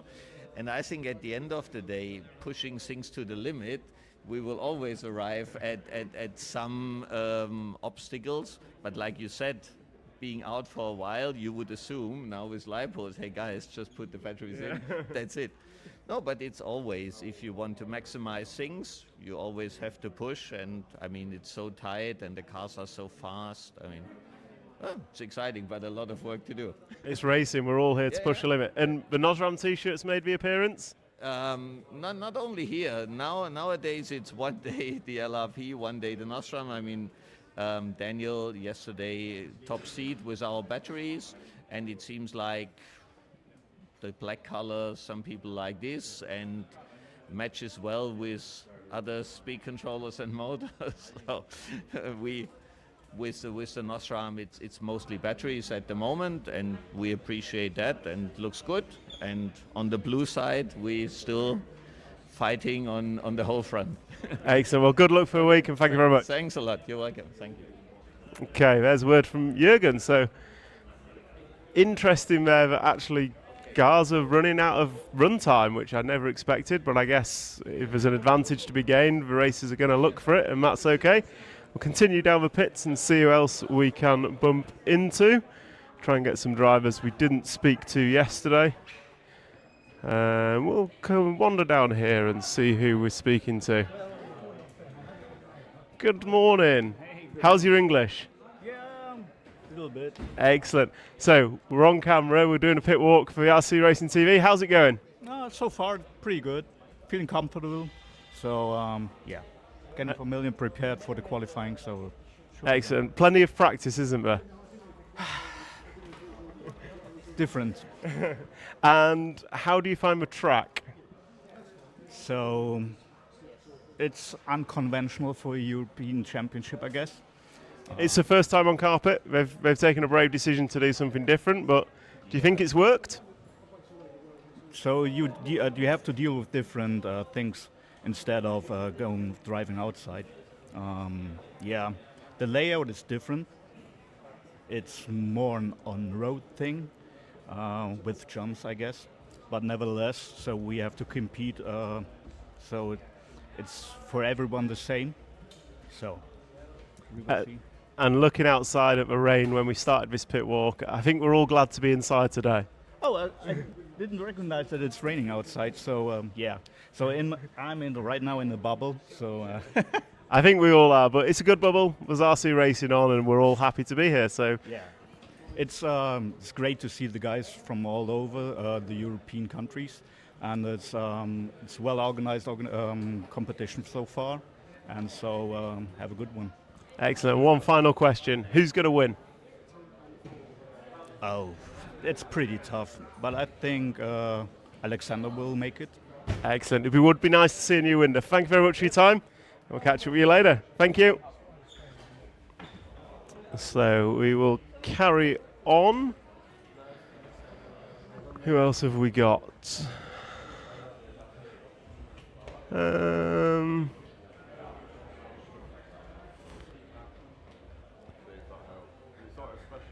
Caught the eye. Do you have a spare minute for us? How's it going, Mike? All right, fine, thank you. So, first European Championship?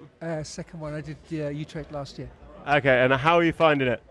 This year, I'm finding it much better. It's on carpet, which wasn't expected. Last year was my first Euros. It was hard work. But carpet at the moment's going really well. I've got a B7.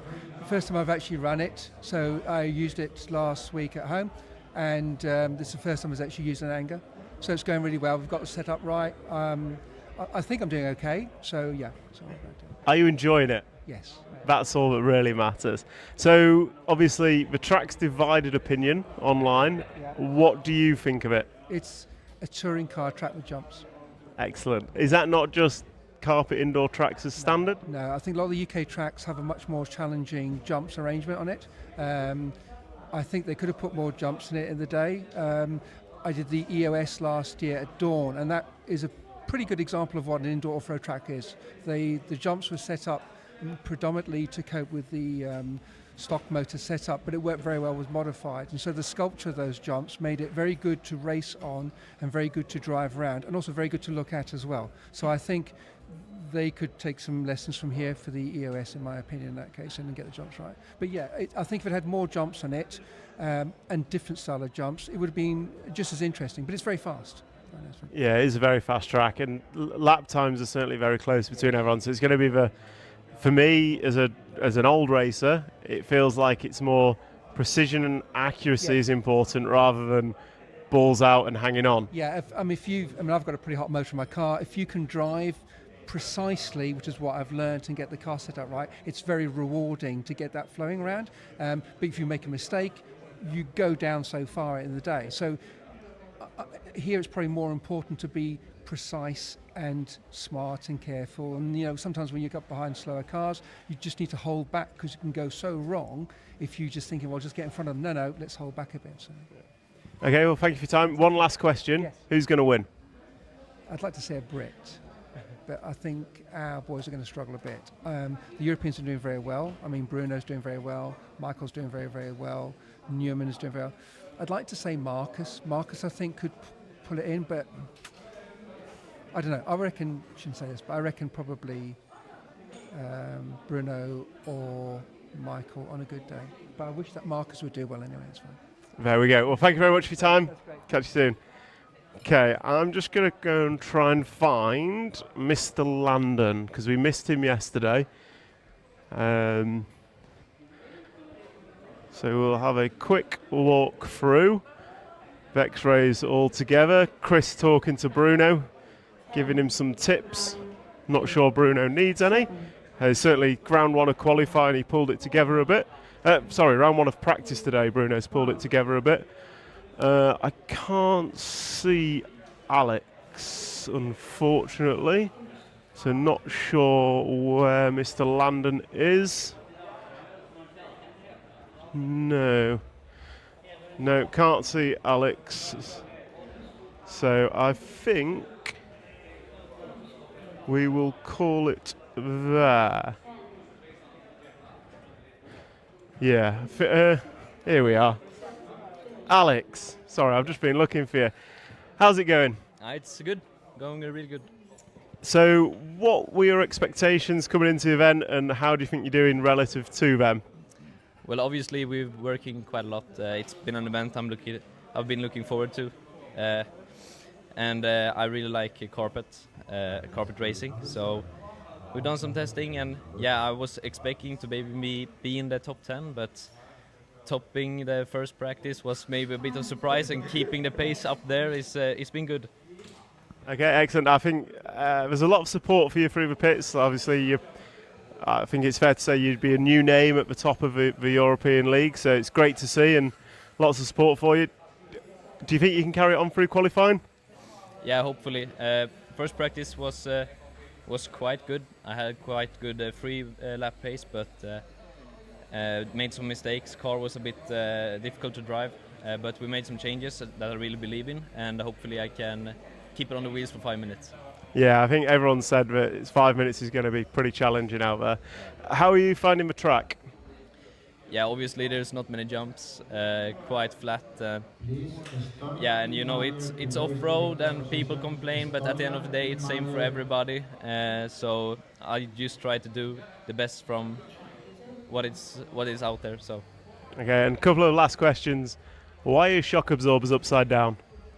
Next question. No, but it was a crazy idea from my side. You know, it's been going on the rear on the two-wheel drive, and also all around on the four-wheel drive. And we were quite happy with the car at home. And then I thought, like, if we really want to be in the top and do something special, then let's try something ridiculous. And that was what I came up with, and it's been working quite well. I know some of the guys in my team has tried it, and some other guys outside of AE, and they've been happy with it. So maybe it's a new trend. Dare I say, if it works, it's not stupid. Yeah, exactly. Final question: who's going to win? Yeah, hopefully me, but you never know. It's going to be so tight. Qualifying is going to be very important, because obviously not many places to pass, especially on a carpet track. So it could be anyone from someone who's seated first to 10th, 15th, you never know. Well, good luck. Thank you very much for your time, and we'll speak to you later in the week. Thank you. So we're going to wrap up there for this pit walk. We're halfway through the last round of time practice, so we're going to nip up to the booth, call the last few heats, and then we get into qualifying. Thank you very much, and see you later.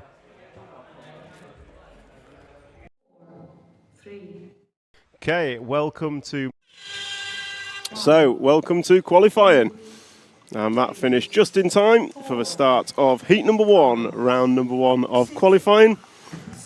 James is stood next to me laughing at how on point my timing was for an amateur. I'd say I've done all right.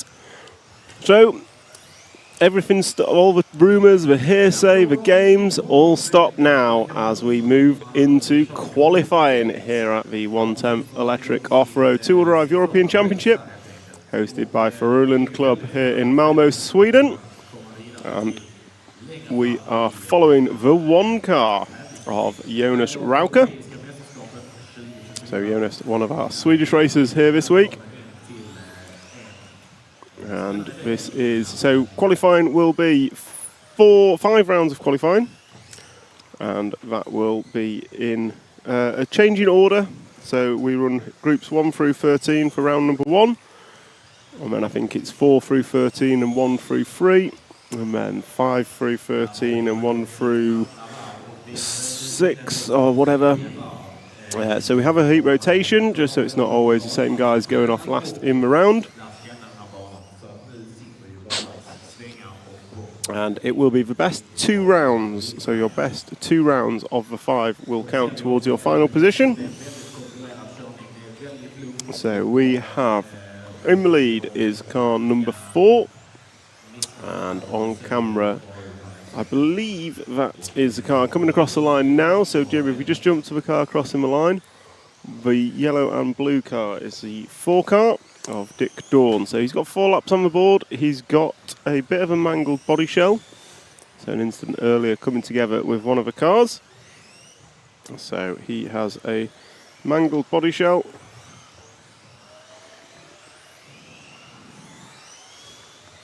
And he is currently leading heat number 1. So last time by was a 23.8 for Dick Dawn. And Dick Dawn is a Dutch driver, so all the way from Holland, or Netherlands I should say. And his lead currently is about 4 seconds. So Dick Dawn having a 4-second lead in this one.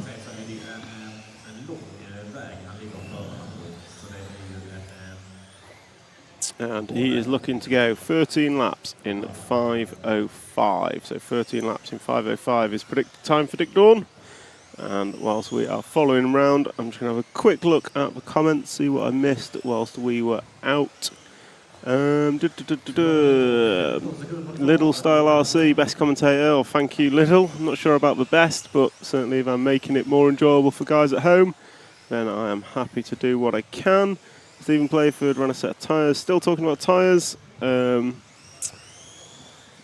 Surprise level of grip offered by Honeycombs. Yeah, I think there's all sorts. So we had a bit of a poll on whether we should run slicks or foams in off-road. 60% said slicks of the 150 that voted. So interesting. I think off-road on slick or foam is a controversial topic. Pavel, am I still doing any racing? No, I'm not. I am just doing commentary. My racing days are behind me, I believe. Maybe participation, but certainly not competitive racing. So I'm happy to just sit behind the mic and the headset and give you guys at home an experience that's hopefully enjoyable and informative for what is happening here in Sweden.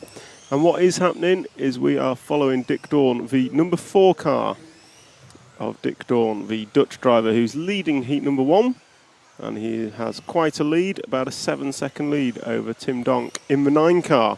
And then we've got Fernando Salado, the Spanish driver, in the 2 car, a few seconds behind that. And the best lap we've seen is a 22.9.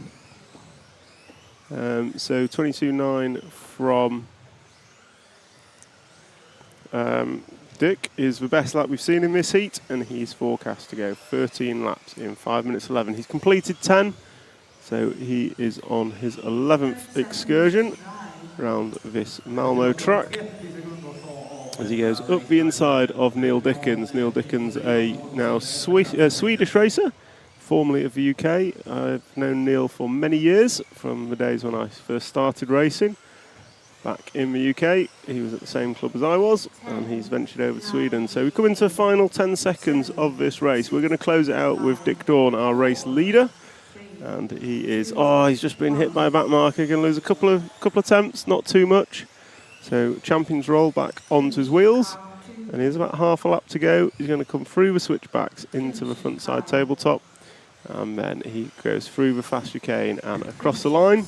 You can see the black and white checkered line on the circuit. That is the timing and scoring loop, and that is the line all drivers are aiming for on their last lap. And looks like we might still... No, that's finished, so just Tim to finish, and he crosses the line now. And that's a wrap of our first heat of qualifying. That's the first heat of qualifying done, and it was Dick Dawn going 13.5.10.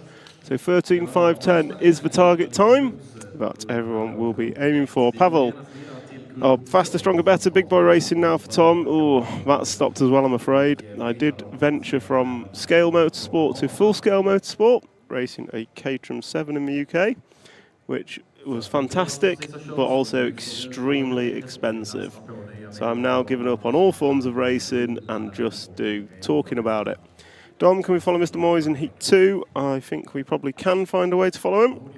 We will lead off with car number 1, I'm sure, and then we will follow how the race is developing.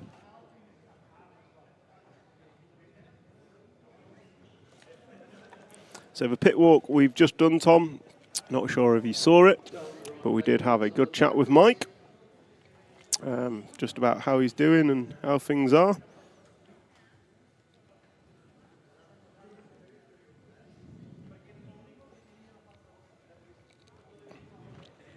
And Mike was thoroughly enjoying his second European Championships. His first was at Utrecht last year, and this is his second European Championship that he's participated in. And these guys in heat number 2 now taking themselves away for a warm-up lap. So the format here is the cars go down. Pavel, what's my hobby of choice now? I'm doing my hobby of choice. Commentating on RC events is my hobby of choice these days. Amongst other things, it requires far less practice time than any form of competing in motorsport, and it allows me to give back to the RC community. As a community over the years has given me so many opportunities, so I'm more than happy to be part of bringing this show to the wider audience. So we have the heat number 2 about to start. 8, 7, 6, 5, 4. And they will be led away by Martin Hedberg, and the drivers are Patrick Andressi, Miroslav Faldek, Mike Moyes, Linus Olsson, Fredrik Engman, Henrik Scholin, Victor Balti and Silvio Pietraboni. 7, 8, 9.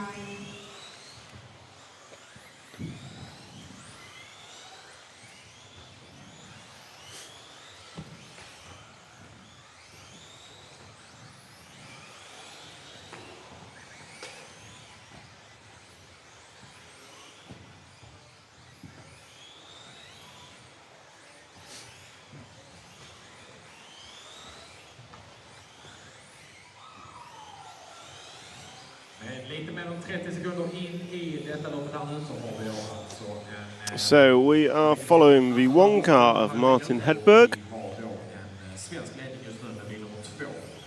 I believe, let me just try and pick him up. So, sorry, 2 car.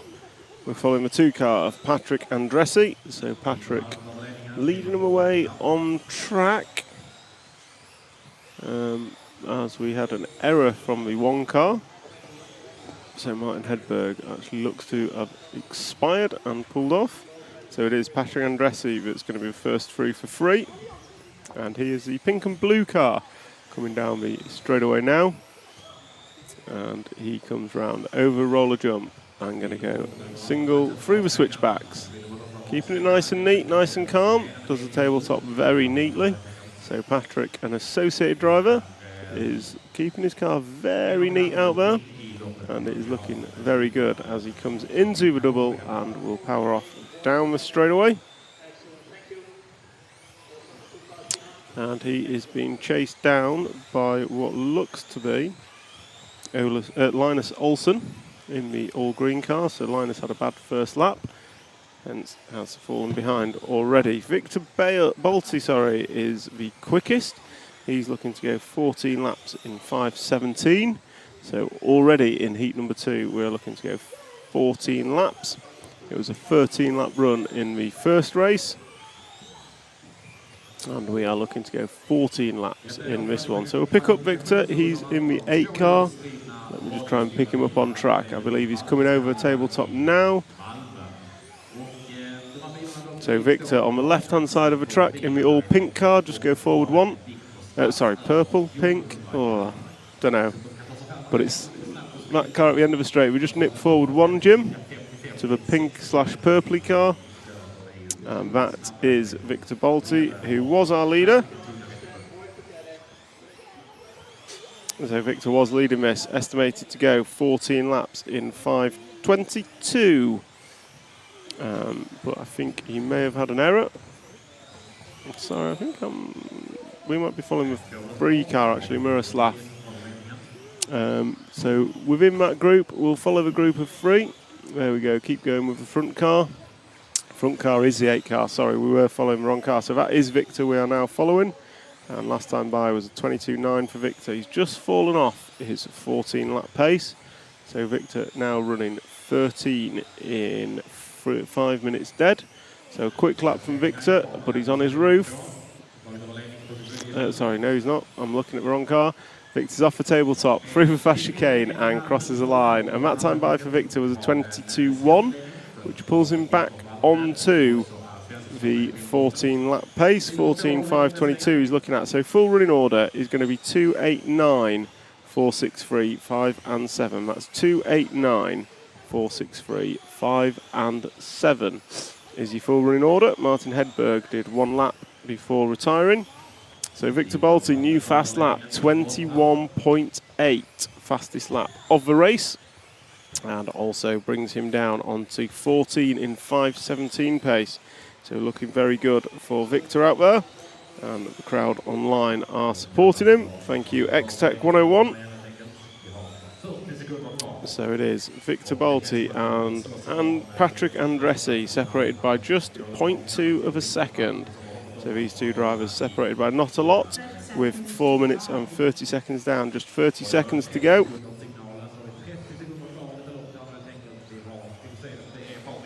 And it is Patrick Andressi in the 2, Victor Balti in the 8. We are following the 8 car of Victor, and he is starting his 13th lap now. Should get through for 14. We will see as the clock counts down. So the way the staggered start works, the driver's 5-minute time starts as they cross the line. So they have their own 5-minute clock that they are racing against. And Victor is going to cross the line now. And he gets through with a couple of seconds to spare. So Victor through on his 14th lap, as is Patrick. Patrick Andressi also on his 14th lap. So these 2, the only 2 to go through for 14 in round number 1 of qualifying. And we're going to follow Victor through over the tabletop, through the switchbacks and through the fast chicane, crossing the line. Victor Balti going to take the win in heat number 2, round number 1 of qualifying. And he's going to finish 14 laps in 5 minutes and 20 seconds. So just take a quick minute to thank our sponsors for making this coverage possible. Those sponsors are T-Works, X-Ray, Mybo Sport, Hobbywing, Schumacher, RCXX Shop and S-Works.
So the drivers for this one, Evie Thames in the 1, Bruno Vea, Thomas Berg, Michael Ambros, Emili Sumalainen, Peter Freilingsdorf, Olaf Stein, Miklos Zabadas and Robert Scar. Those guys just completing their 1 warm-up lap.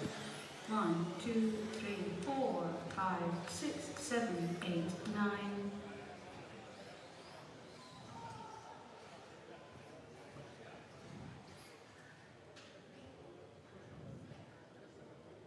10, 9, 8, 7, 6, 5, 4, 3, 2, 1. 1, 2, 4, 5, 6, 7, 8, 9.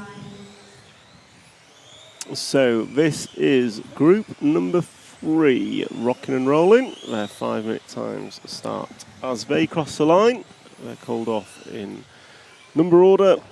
When they cross the checkered line, their 5-minute clock starts, and off they go. So Evie Tame is the one leading the round in the white and purple car.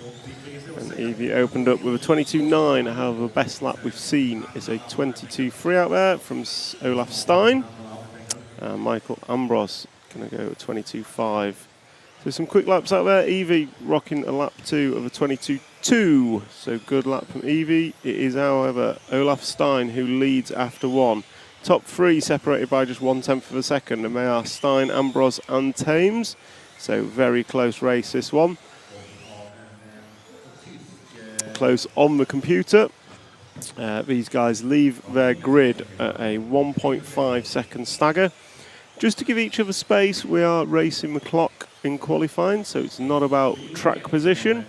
It is all about timing and how fast and far you can go in 5 minutes. So how many laps can you complete in 5 minutes plus 1 extra, and that gives you a qualifying time. And then at the end of the round of qualifying, when everyone's had 1 go, everyone is listed in an order, and you receive points based on your position in that round. All 5 rounds are separate events, so to speak. So your performance in round 1 does not affect your position in round 2. And each driver has 5 opportunities to do their best round score. And those round scores are, your best 2 round scores are then added together to give you an overall qualifying position. So we're going to drop back 1 car on track. In fact, 2 cars on track, so we'll come to the pair here. The yellow and orange car is the 4 car of Michael Ambros, I believe. And he is leading this one on the computer. So Michael Ambros, we will pick up with the yellow and orange car coming onto the straightaway now. Looking quite edgy, tipping up on 2 wheels quite regularly around these corners. It is a fairly high grip track, and guys are running the cars quite low to avoid grip roll. Some of them chopping tyres off. Chopping spikes off their tyres to reduce the chance of grip roll. So we're following Michael Ambros, who is leading, although there's just 2 tenths separating Ambros and Evie Thames. Then 3 seconds back, we have Emili, the young Finnish driver, then Bruno Vea, the Estonian, and then we've got Peter Freilingsdorf. Olaf Stein was quick early on, but must have had a mistake as he drops down to the 7th position. Robert Scar running in 8th, Thomas Berg, and Miklos Sabadas rounds out the field. So after 8, Evie Thames has picked it up, and we are still following who was our race leader, Michael Ambros, but we're going to jump back to the front. So start the straight now, the purple and white car of Evie Thames. So I think it's an associated car, looking at the T-shirt on the rostrum. So Evie over front side tabletop, going to go through the switchbacks and then through the fast chicane, crosses the line. This time by, it was a 22.6 from Evie, and it was a 22.4 from Ambros. So they're back to 1/10 of a second. Just getting some information on the chat in Heat 5 for your information. Skomberg had trouble with his car all day from an ugly, noisy gearbox. And Mats Isaken, E4, has now fixed this. Shout out to Isaken. Thank you, Mats Isaken. I'll be sure to give him a shout out in the next heat when he is on. So 45 seconds remaining in this heat. Evie Thames, 22.5 last time by to Ambros, 23.7. So Evie has stretched her lead out to 1.1 seconds now. So Evie, clear leader of this heat. And she is looking to go 14 laps in 5 minutes and 13 seconds. I believe the target time at the minute was about 5:19. So Evie is looking to go fastest of anyone after 3 laps. She comes off the tabletop. She's got this lap and 1 more to complete. She crosses the line with a 22.3, and this is Evie's final lap. She comes through the fast chicane. She's going to do the double Down the straightaway she goes into the sweeper, squares it off a little bit, and just has to back out ever so slightly for the back marker. So she's through the switchbacks and coming into the frontside tabletop, just getting held up ever so slightly as it's her last lap. She keeps it clean and finishes with a 22.4 to go 14 laps in 5 minutes and 13 seconds. So that's a wrap of group number 3. Evie Tame's going to take it from Michael Ambros, Bruno Vea, Peter Freilingsdorf going to finish in 4th, Amelie going to finish 5, and we've got Olaf Stein, Robert Scar, Thomas Berg and Miklos Sabadas to round out the field. Quick look at the chat. Derek McCluskey, good morning, doing a good job. Thank you very much, Derek. Appreciate your support, and I hope all is well in the Irish world. Andrew Selvaggi, now we've done full scale, what do you think about our qualifying and final format in electric? How sport could do qualifying based on fastest 5 laps, then maybe more races finals? Yeah, I kind of agree, Andrew. I think certainly this week, and being behind the mic, I think we'd possibly do too much practice, dare I say, and actually we should focus more on the finals aspect and the racing aspect of it. Whether that's a relay race format, whether it's kind of a league format possibly, where you've got bump ups, bump downs, but a series of finals.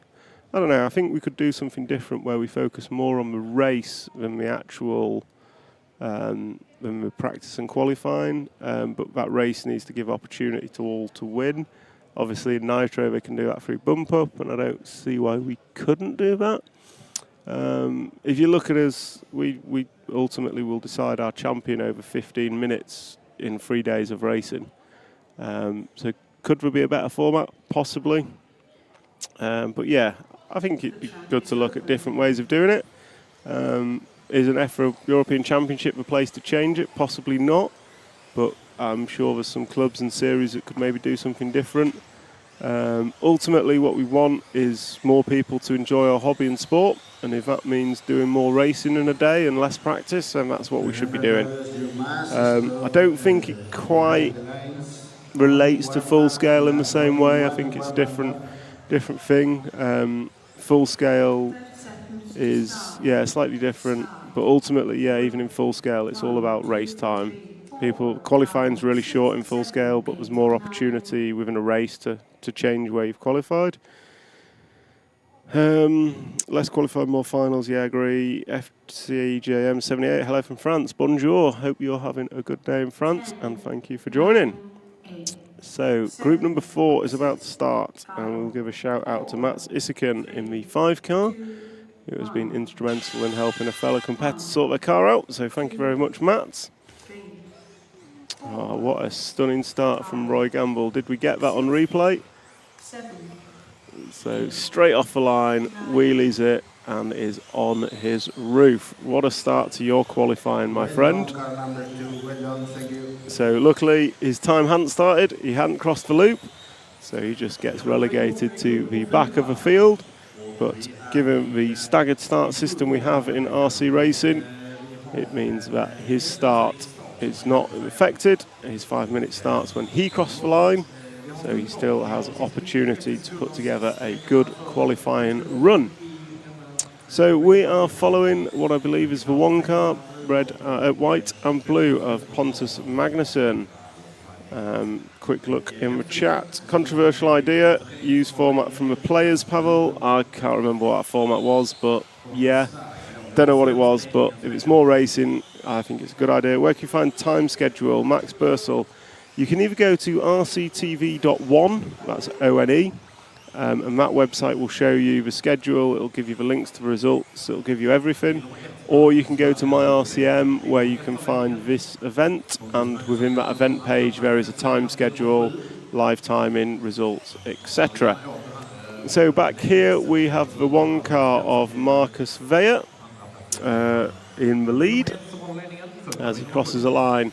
But he's had an error last time by, so it's going to be the 3 car of Nicholas Burr. So if we drop back 1 car, I think it's the green car. So green and white car is your race leader, and he's looking to go 14 laps in 5 minutes and 5 seconds. Daniel Tonneson in the 4 car, a young junior from Norway, is running in the 2 spot, also looking to go 14 laps in 5 minutes 5 seconds. And Pontus Magnusson splits them. So really very close out there. However, the 1 car just gets caught up on a crashing back marker, so that's going to dramatically affect Marcus Weyer, the young Estonian driver. So Nicholas Burr in the green and white is going to be a leader as he crosses the line once more. That time by not his best lap, 22.4. So the 4 car of Daniel Tonnesson going to take it up. So if we drop back 1, so the yellow car coming around the end of the straight now is your new leader, and he's being chased down by Pontus Magnusson, and that is a 2/10 of a second gap between the 2 of them. So Daniel and Nicholas are going at it, and Pontus and Daniel are going at it. Nicholas not far behind, so Nicholas, top 3 separated by 0.5 of a second. Those are cars 4, 7 and 3. Daniel Tonnesson takes it from Pontus Magnusson and Nicholas Burr. That is the current running order, and I think someone's on the roof. I don't think it was one of our leaders. It was one of our leaders, so that was Daniel Tonnesson. The 4 car was on his roof, unfortunately. So pick up our camera. We've got the green car in our sight, which is the 3 car of Nicholas Burr.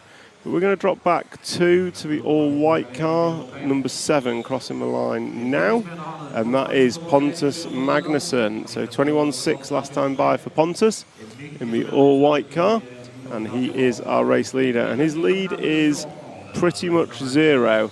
So Nicholas Burr, the Swedish racer, and Pontus Magnusson, the Swedish racer, separated by basically nothing last time by. Nicholas does a 21.5, Pontus a 21.3. So that is a 2/10 of a second lead to Pontus, and they're both estimated to go 14 laps in 5:05 with 30 seconds to go. 1 minute to go, 4 laps to go. So Nicholas goes across the line, 21.7. Just wait for Pontus, see what he can do. Pontus goes by with a 21.4. Overshot that corner a little bit, so we will stick with Pontus. He's our race leader by just over 0.5 second now. Just over 0.5 second is the lead for Pontus, and he's on the right hand side of the track. Goes over the single, through the switchback into the front side tabletop. He's going to have to go tight, miss that crashing car.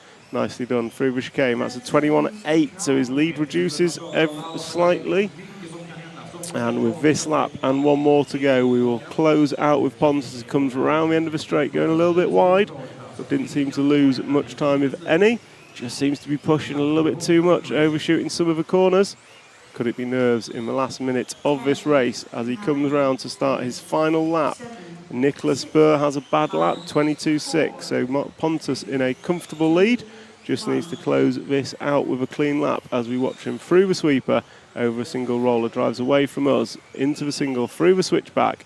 Going to come into the front side tabletop, nicely done. Just for fast chicane to go, takes it nice and easy, crosses the line, and that's a win in group number 4 for Pontus Magnusson.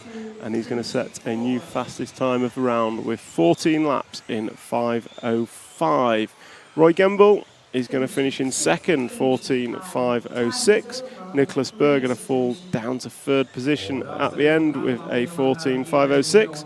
And we've got Marcus Weyer going to go 5:12, and Daniel Tonnesson going to round out the top 5. That's group number 4 done. Let's have a quick look at the chat. Read the invitational format of the players. Yep, that's one way of doing it. But the Reedy format does kind of restrict you to about 30 drivers to do it properly. Obviously that doesn't work with a 150-person championship. Not saying there's anything wrong with the Reedy format, just we've got to find something that works for everyone. Travis Carlisle, there are 13 heats in each round. We've got about 125 drivers. And then we have 5 rounds of qualifying, and then finals for all.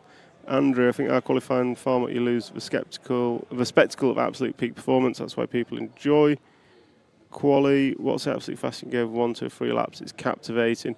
I agree. I think some of the stuff, when you see drivers pull out miraculous laps, that is pretty special. Should we go to a format where you have to do a single lap or 2 laps? I don't mind. I think you'd still end up with a 5-minute session to give it the best you can. It'd be quite cool. So where they do Super Pole and some of the Nitro stuff, that's really interesting. Watching guys, you've got one lap, see what you can do. That's always a cool thing to watch. I actually think variety is important. I think having the same format for every event makes it lose its special feeling. So actually sometimes doing something slightly different, whilst it might not be better on paper, just giving that variety to what we do is helpful. Tom, how you doing? I think we should be mixed service like good old Saturday nights at Huntington. I totally agree, John, but not many people would appear at that event. Again, we've got a carpet track, it's working, people are happy, and there's lots of people here. Yes, we can do different stuff, and as I say, I think next year is on dirt at Hoodie, so we will get something different next year. Grammar's okay, it's Grammar's a problem. Players made a qualifying cut to have a top group. Hey, question, what would be the majority motor brand? No idea. I'm going to go and speak to Tech Inspection shortly and see if we can start getting a list of chassis and motors and batteries people are using, just to get some statistics. I think that'd be really cool to provide that information to you viewers. So hopefully we'll have something for that at the end of today. So group number 5 is off and away. Group number 5 is going, and it's Mads Skomberg who is leading them away in the all-pink machine. So Mads had trouble with his car, but that's been solved by one of his fellow racers. Then we've got Joshua Walton, we've got Sonia Skurzpek, Loic Didier, we've got Alexander Badansky, Cyril Castaldo, Linus Carlson, Rene Letzo, and Apo Coro are our drivers. Paul Ainsko, is the up ramp wearing badly? I don't think it is. There is definitely a lighter patch on the carpet. That appeared after about 2 races yesterday, but doesn't seem to have got any worse. There is a double bounce on that up ramp that is affecting everyone and has done from the very early days. So it's consistent. If it has worn, it doesn't seem to be getting any worse, but I do know the track crew keeping an eye on it. So let's have a look at qualifying. We are 1 minute down and 4 to go, and it is Skomberg leading them round on track and on the computer. So last lap was a 21.5, best lap of a 21.3, and they are not far off a 15-lap run. So heat 5, we're already looking at the 15 lappers. So the all-pink machine on the right-hand side of the track, going big over single through the switchback. Looks like he's pushing ever so slightly too much. And he's going to go through the fast chicane and then left-hand side of the track and through the centre. So he's been chased down by the 2 car, and I dare say the 2 car of Sonia Skurzpek looks slightly closer this time by, but looks like Skomberg can pull out a bit of a gap through the switchbacks. And through the fast chicane they go, so it's going to be a 21.4 for Skomberg and a 21.0 for Skurzpek. So yeah, Sonia is closer. Gap between them 1.5 tenths, so 0.15 of a second. Sonia's over. So Sonia just getting that one wrong as she came off the double jump, off the single jump, just get a grip roll and on her roof. So Marshall was there quickly, but that's going to be a bit of a loss for Sonia. Still maintains position on track, but it is Josh Walton jumping up to a 2 spot. And Josh Walton 1.2 seconds in front of Skomberg, behind Skomberg on the computer. So Skomberg now halfway through and just puts in a 21.3 second lap time. And he's over. So that is a disaster for Skomberg. And he's over again. So Skomberg comes in, cases for double jump on his roof. Marshall was there quickly, but unfortunately he then drove straight into the bot dot and ended up on his roof again. So we'll jump forward 1 car to the all orange. So the all orange car. So Skomberg had just dropped onto that elusive 15-lap pace. So yes, Skomberg is now way down the order with a 28.2. Skurzpek crashes out the way of Josh Walton, so Josh Walton in the all-orange car with white wing and wheels, nice and easy to spot, is your race leader. And Joshua Walton looks to be wearing a Schumacher t-shirt, so I'm going to assume a Schumacher car. on the right-hand side of the track, coming over single through the switchback. Best lap for Josh is a 20.5. That is a fairly rapid fast lap, and he's looking good through the fast chicane. 20.8 last time by, and he is looking to go 15 laps in 5 minutes and 19 seconds. So Josh leading this one by a good 4 seconds from Alexander Badansky. And with 11 laps down, we're going to close out with Josh. Just gets the tabletop a little bit wrong. Double bounce just causing him a little bit of trouble. But he gets away with it that time by a 21.0 for Josh Walton, the only driver in the 20-second lap times. And it is showing with a lead of nearly 5 seconds with this lap and one more to complete for Josh. So he'll come round through the fast chicane now to start his final lap. Neatly done. And he's over the first double. Oh, gets up on 2 wheels, gets away with it. Through the chicane, off the double, down the straightaway he goes. So that's looking good. Through the sweeper, nicely done. Good through that 180. And now just the switchbacks. Looks very quick through there, if a little nervous. And off the tabletop, through the fast chicane. And Josh Walton going to cross the line. Oh, sorry, he's got one more lap to go. This is his 15th lap. So everyone else just doing the 14. Josh has got through for his 15th lap. And he's coming up on traffic. Will he get round at all? He takes the cautious line. Probably sensible thing to do rather than be on his roof. And the back mark is not going to yield. So that's cost Josh a little bit. He closes out with a 21.6. But he finishes with 15 laps in 5 minutes and 20 seconds. And the first and only person to go 15 laps. Sonia Skursbeck going to finish second, Alexander Badansky third, Cyril Castaldo, Mads Skonberg, Loke Didier, Linus Carlson, Apo Coro, and Rene Levet. So was your full finishing order. Okay, let's have a quick look at the comments. How will the up-ramp handle four-wheel drive? We'll find out. Four-wheel drive track is unknown. The track crew are willing to rebuild it entirely if needed. They're willing to make minor changes if needed, or they're willing to leave it identical if they think that will be the best track. So yet to find out what will happen with the four-wheel drive track. Jason Potter, battery power to run 5 minutes. You say that actually guys are struggling with runtime, so they're running smaller and lighter batteries to improve car performance, which means we are actually tight on runtime for some of the drivers. So we could go to longer finals and we'd have to run bigger batteries, absolutely. Do we think longer finals would help? Who knows? But yes, that would be one option. It would make race days longer, which is fine. Qualifying runs 2 clockwise, 2 anti-clockwise. We could do that, but jumps generally only work in one direction. So I'm not a fan of running tracks backwards. So yeah. Okay, let's go to group number 6. Group number 6 is warming up. I'm just going to take a quick drink and we will be back with you shortly.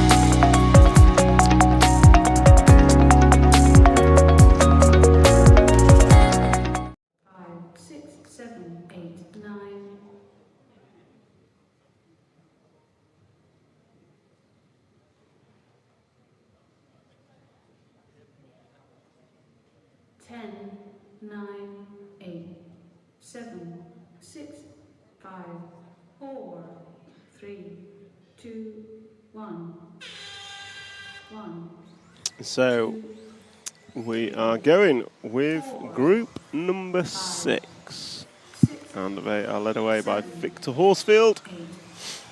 And I stand corrected. Previously thought the time practice set the grid order, but that rule was changed last year.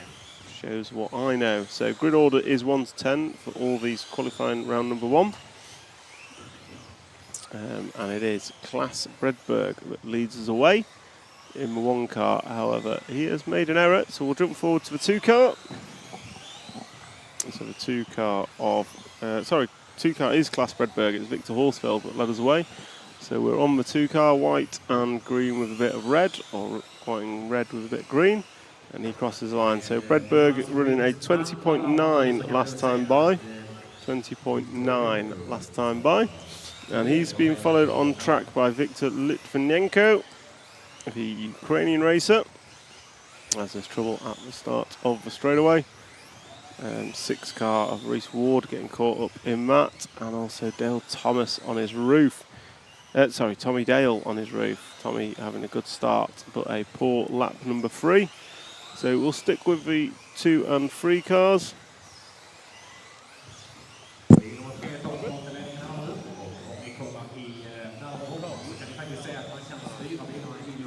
So let's just lost the main camera, unfortunately. So we'll stick to the widescreen for now. So race leaders are coming round the end of the straight. Your race leader is the all blue car of Viktor Litvinenko.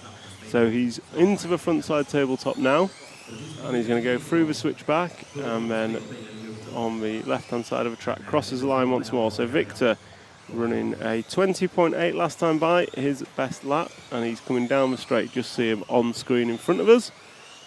And then he goes round the right hand side. Craig Gibson wants to follow car number 6. Unfortunately, we're going to stick with the leader, Craig.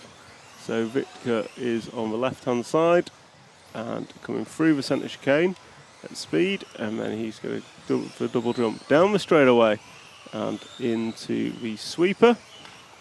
And then right hand side of the track for Viktor Litvinenko, Ukrainian racer. Over front side tabletop, going to go through the fast chicane, nicely done. That time by 21.1. He's got a best lap of a 20.8. Jani Mäkinen is running in second, Klaus Bredberg in third. And we've got Sven Rudig in the 9 car running well. Sven jumping up to the 3 spot. Tommy Dale running in 5th after his poor lap 3. We've got Jens Olsen, Matthias Toos, Reese Ward and Victor Horsfield is the full running order. We've got 2 drivers who are predicted to go 15 laps. Viktor Litvinenko looking at a 15 in 5:18, and I believe that would put him top of the timesheet. So race leader is going to come in next car into the front side tabletop. He's going to go through the switchbacks and then through the fast chicane, crosses the line, and that is a 20.9 for Viktor. So the blue car coming onto the main straightaway now at the front of the camera screen, and he goes round the sweeper at the end of the straight. And then he's going to come into the tabletop, so the blue car that we are following across the start-finish line, and he's going to come left-hand side of the track, and that should pick him up on the follow cam. So he's going to come down the straightaway now. Is Viktor Litvinenko with 1 minute and 17 to go. He has a race lead of about 1.3 seconds over the 4 car of Jani Mäkinen, and then it's 4 seconds back to Sven Rudig. Tommy Dale recovering well to run in the 4 spot. Then we've got Jens Olsen. And we're just going to cut to the right-hand side of the track now. Gaggle of 5 cars. If we can cut to them coming into the front side tabletop. So we've got a whole stream of cars, and it is the 8 car in the second in that group who is running well, and then the 9 car behind him. So we've got the red and blue car of Tommy Dale, the first in that pack, and then we've got the kind of green and red of Sven Rudig, who's just made another little error. So we'll stick with Tommy Dale at the front of it. Tommy is running in 4th position. Viktor is in all the space in the world and running himself, running some good laps. Tommy Dale now up to the 3 spot. So we'll close out with Tommy Dale as Viktor Litvinenko has 2 more laps to run. So Viktor is running well, 21.3 last time by for Viktor. So as we come into finishing times, Tommy Dale is starting his 14th lap as Viktor Litvinenko crosses the line, starts his 15th and final lap. But it's Tommy Dale coming up on some back marker, slower traffic with half a lap to go. Tommy Dale going to come over front side tabletop and cross the line, and then we flick to the right hand side of the track. We'll pick up the blue car of Viktor Litvinenko, who is running round on his 15th lap and final lap, and he's going to cross the line now, and he goes through with a finishing time of 15 laps in 5:20.3, which I believe is a new fastest time of the round. Jani Mäkinen going to finish in second, Tommy Dale third. Then we had Jens Olsen, Sven Rudig dropping towards the end, unfortunately. Class Bredberg, Reese Ward, Mateus Twos, and Victor Horsfield was your full finishing order. Over in the chat, 8-minute finals would be nice. I think it would. That'd be pretty cool and does add a dimension to what we do. Yes, Jason, they could run bigger battery packs. Totally agree. It's not a stopper, but it's just interesting that runtime was an issue. Not one I had considered. So group number 7 is about to warm up. I'm just going to play a quick interlude whilst I take a drink.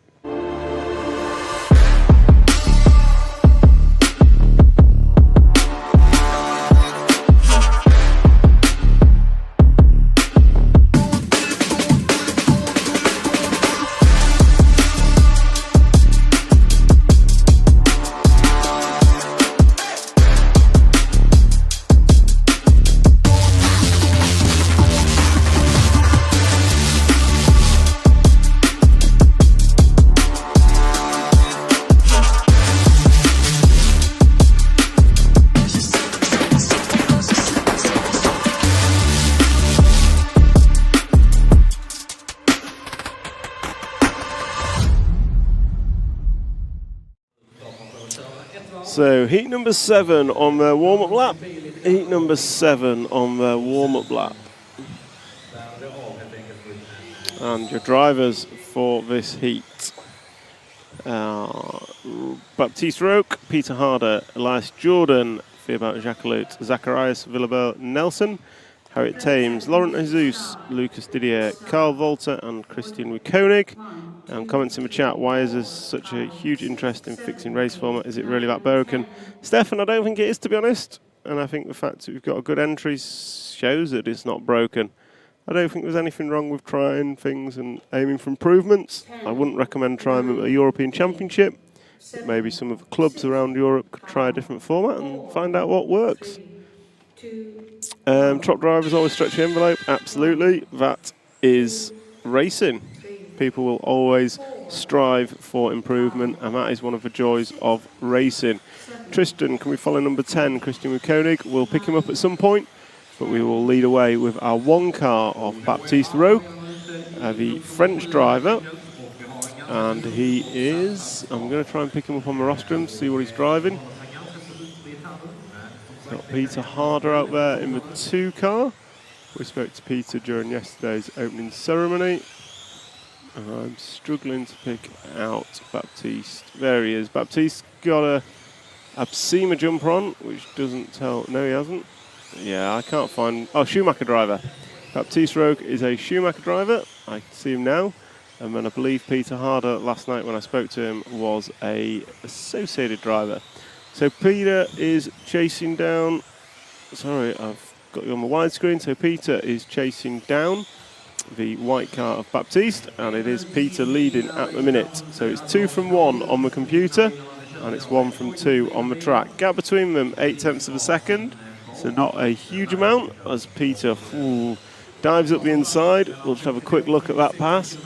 So Peter coming into the double tabletop, takes it a bit long, jumps up the inside of Baptiste. Baptiste just makes the door open, and off they go to fight another day. It is only qualifying. They are racing the clock, not each other. So they're only really in competition with themselves. And we will zoom in on the green car of Peter, so the front of those two. And just follow him around for a couple of laps. He is leading on track. He is leading on the computer. And interestingly, Peter and Baptiste have identical best lap times with a 20.494. Sorry, Peter Harder and Theobald Jacquelot have identical lap times. Gap between them is just 1 second. So it is Peter Harder from Theobald Jacquelot, and then Baptiste Roche is running in the 3rd spot. So 2, 4 and 1 is your front 3, followed by 9, 3, 6, 10, 7, 8 and 5 for your full running order. That's Harder, Jacquelot, Roque, Thames, Jordan, Volter, Koenig, Jesus, Didier and Villalba is your full running order at 2 minutes down, and it's 2 minutes 30 down and 2 minutes 30 to go. So still following our race leader as he comes down the main straight. He's in a bit of traffic now, He's past Zacharias. He's going to come through the switchbacks into the frontside tabletop. And then once again go through the fast chicane and cross the line. That lap time was a 21.3 for Peter, and it is the 4 car. So if we drop back a couple to the green car, I believe. Not the green car. The green car is Elias Jordan, so it must be one in front. So I think we're looking for the blue and white car into the frontside tabletop now. Coming up on the back of Zacharias. There we go. So it is Theobald Jacques-Luc, the Belgian driver, another one that I spoke to in yesterday's opening ceremony. And he goes down the straight. Last time by was a 20.7. He is our race leader by 0.3 of a second over the 2 car of Peter Harder. So we'll just follow Theobald for a few laps with 1 minute and 30 to go. So he's left hand side of the track. Going to come round through the fast chicane, misses the marshal on track, over a double, nice exit onto the straightaway through the sweeper car, just pushing understeering a little bit as he comes into the switchbacks now. Car looks very aggressive and found through the fast chicane, across the line. That time by for Theobald was a 20.0, and what that means is Peter Harder now takes it up. So Theobald's got to find a couple of attempts to get back to the front. Peter Harder is going to take this one with 11 laps down of an estimated 15. Most of the field looking at 15 laps this time round. Just wait for Theobald to cross the line once more. And there he goes. 20.2 last time by. Gap between them is practically nothing. So Theobald coming up on the 10 car of Christian Koenig. So if we zoom out ever slightly, we can get both of them in shot. And we had a request for Christian on screen earlier. So they are left-hand side of the track, going to come through the centre chicane, over double and down the straightaway go. Last time by, it was Peter Harder who led with this lap and one more for both of them to go. And Theobald making a slight error once again, just getting hooked up on the pipe. But he's going to cross the line. That time by was 21.1. So it's going to be Peter Harder that's going to close this one out. He is on his 15th and final lap now. We will stick with Theobald until the end of the session. And just waiting for our leaders to come round and finish. There goes Peter Harder, finishes with a 20.8. Good lap to go 15.5.11. New fastest time. Theobald going to finish second with a 15.5.12. Baptiste going to go 15.5.15. Elias Jordan 15.5.16. And Carl Volter is going to finish 15 in 5.13, jumping up to a free spot. Then we've got Jesus Laurent, Harriet Thames, Christian Koenig, Lucas Didier and Zacharias finishing out that heat. So heat 7 done and dusted. Heat number 8 going to come up next. Just have a quick look at the chat. Jason Potter, we need more racing, more value for money. UK National can be 250 mile round trip for 40 minutes per day. Absolutely agree, Jace. Value for money and enjoyment is what we should be looking to increase for every racer at every event. And that in turn will increase the popularity of this sport. So take a minute just to thank our sponsors: T-Works, X-Ray, Mybo Sports, Hobbywing, Schumacher, RCXX Shop and S-Works. Without those guys and girls, we wouldn't be here today live streaming this brilliant event hosted by the Faruland Club in Malmo, Sweden, the EFRA 1/10 Electric Off-Road Two-Wheel Drive European Championships. And for those of you online, if you can like, share and subscribe the RC Racing TV stream, that would be a great help to us. It allows us to reach a wider audience and bring you better streams in the future. And for those of you that are online, there is a code that you can use, discount code at the RC Racing TV store that you can use, and that code is 10Buggy24. It's in the chat near the top. The Racing TV guys have posted it. And so heat number 8 is on the warm-up. So those guys are warming up. And the drivers for heat number 8 are Pele Martin, Oliver Koos, Philip Marzinger, Bastian Andreasen, Vincent Ruger, Callum Ackroyd Bench, David Burton, Randolph Alt, Patrick Bremsteller, and Ewan Tumulty.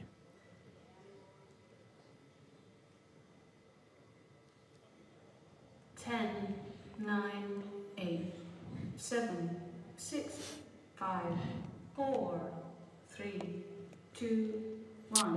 Slonak's on the chat when his finals. Finals start tomorrow, so we have 3 rounds of qualifying today. And then tomorrow we'll have 2 more rounds of qualifying, and then finals will start. I'm going to guess around midday tomorrow. I've not seen the time schedule. Four-wheel drive will run Thursday through Saturday, so same format. Practice all day on Thursday, sorry. Friday will be some more practice in the morning, then qualifying, and Saturday will be qualifying, then finals. Oh, so this race is looking a little scrappy to start with. So 1, 2, 3, 4, 5 of them all very close down the straight. I can hear Franz, the referee, getting involved already, making sure they give each other space. And there's one over. So it's really important for the guys out there, they're not racing each other, they are racing their own personal clock. So you see the staggered start. As each car crosses a line, that is them starting their own 5-minute clock, for which they want to get as many laps as possible in those 5 minutes. So when we set them off at the stagger, so they've got space between them. When that goes wrong, you can see what you see on screen now, which is a whole clump of cars going around together, tripping over each other, which doesn't help anyone. Tommy Tansley on the chat, thank you for the kind words. And yes, RCTV are putting on a great show. Changing the track full drive, we don't know yet. I've spoken to the track crew. They will do what is necessary to do the right thing. If that involves changes, they'll do them. If it involves leaving the track the same, they'll do it. If it involves rebuilding it, they will do it. But they want to see how two-wheel drive develops before they decide what to do with four-wheel drive, which makes sense. Let's get one meeting out of the way before the next. So let's have a quick look at what's happening on track. It is the 9 car of Patrick Bremsteller, the Austrian driver, is leading. And I'm going to try and pick him up on track. I think he's the all-orange car at the end of the straight, so through over the single roller. So we'll pick up with Patrick, assuming that is Patrick. I will see as he crosses the line.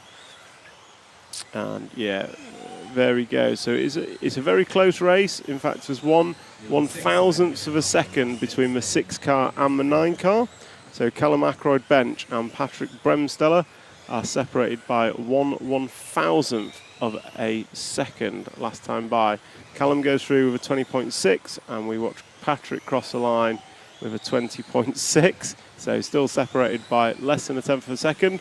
Patrick unfortunately coming up on traffic. The 8 car moves out of the way for him. And we will continue to follow Patrick as Callum crosses the line. 20.3, new fastest lap for Callum, but it's 20.1 from Patrick. So Patrick, despite the traffic, setting a new fastest lap and jumps into the lead of this race by 0.2 of a second. And it looks like he's coming up on the 4 car of Bastian Andreasen. So I'm sure Bastian will do the right thing and make space as and when Patrick comes up to him. So quicker lap for Callum that time by, so they're now separated by a huge 5/1000ths of a second, which is basically nothing. And this is how tight the racing here is on the fantastic track put out by the Faruland Club here at Malmo. So race leader crosses the line, 20.4 to Callum's 20.5. So we'll pick up Callum. So he's a red and blue car right hand side of the track going over a single jump. And then he's going to go through the switchbacks and into the front side tabletop. So Callum looks to be in traffic as well. So hopefully that's Vincent Ruger in front of him, the 5 car. Last time by for Callum was 20.5. So dare I say, he's potentially getting held up by the car in front. Unfortunately, both of them are on good runs, so he'll be hesitant to move out of the way. But Callum is battling for the lead with just 0.2 between them in this qualifying race. So Callum is coming onto the straightaway now in the white and blue machine, sweeps around the end of the straight and trying to close down on the 6 car of Vincent Ruger. Bad lap from Patrick last time by, 20.9 puts the lead in Callum's favour by 0.2 of a second. with this lap and one more to go. So Callum starting this lap and one more to go. Last time by for Callum was a 20.5. Patrick Bremsteller, 20.5. And Callum is right on the tail of the 5 car of Vincent Ruger, but not finding a way past. And Callum just taps him. Going to lose a couple of attempts that time by. It was a 20.9 from Callum, and this is Callum's final lap. So I'm going to suggest Vincent should have probably got out of the way a little bit sooner, but clearly no call from the referees. So we're going to watch Callum. He's in a bit of a pack. He just needs to get this one finished. He's probably lost a couple of attempts here and there, but finishing clean is important. And there he goes. So it's a 20.7 to close out for Ackroyd Bench, and Patrick Bremsteller closes out. And he's going to take it by 0.4 of a second. So I dare say that traffic cost Callum dearly. But it is Patrick Bremsteller who's going to take the win of heat number 8 from Callum Ackroyd Bench, Vincent Ruger, Randolph Alt, Oliver Koos, Bastian Andreasen, David Burton, Ewan Tumulty, Philip Merzinger and Pele Martin. So it was a 5.09 from both Bremsteller and Ackroyd Bench. So Patrick and Callum setting the standard, which is a 5.09, 15 laps in 5.09 for heat number 9 to target. Quick look at the chat. Mr. Skelding's in the chat. Nice to see you there, Skelding. Hope you're all good. Doing it for Fire Pit. We're all doing it for the social, right? So yeah, just comments in the chat about how racing is more than just a track, but the more enjoyment we can give everyone, the better an event is, and the more we all want to come back and do it again. So let's just jump to a quick interlude for one of our sponsors, and we will get going with heat number 9 shortly.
So, group number 9 done their warm-up and about to go. Their drivers are Lim Blatter, Halvar Gran, Frederick Hovgaard, Axel Constantin, Paul Treller, Ivan Metsola, Martin Scar, Emil Jou, Florian Schmidt and Alex Rems Jonsson. And we will start with following the 1 car of Lynn Blatter, young female Swiss racer. Gave her an interview in the opening ceremony just yesterday. So, quick comment. Who's my money on for 2-wheel drive and 4-wheel drive? 4-wheel drive, I'm going to go Bruno. 2-wheel drive, I am going to go Alexander Landon. Although anyone can win, and I'm just asking Mr. Tech to put together a poll so we can ask you guys in the chat who you think is going to win. Little Style, thanks for the comments. Appreciate any feedback. And Alex C, advert volume, I will ask for that to be resolved shortly. But first, let's get back to the racing. So I can see on camera we've had a few mishaps, and it is the 3 car of Frederick Hovgaard that's taking the lead.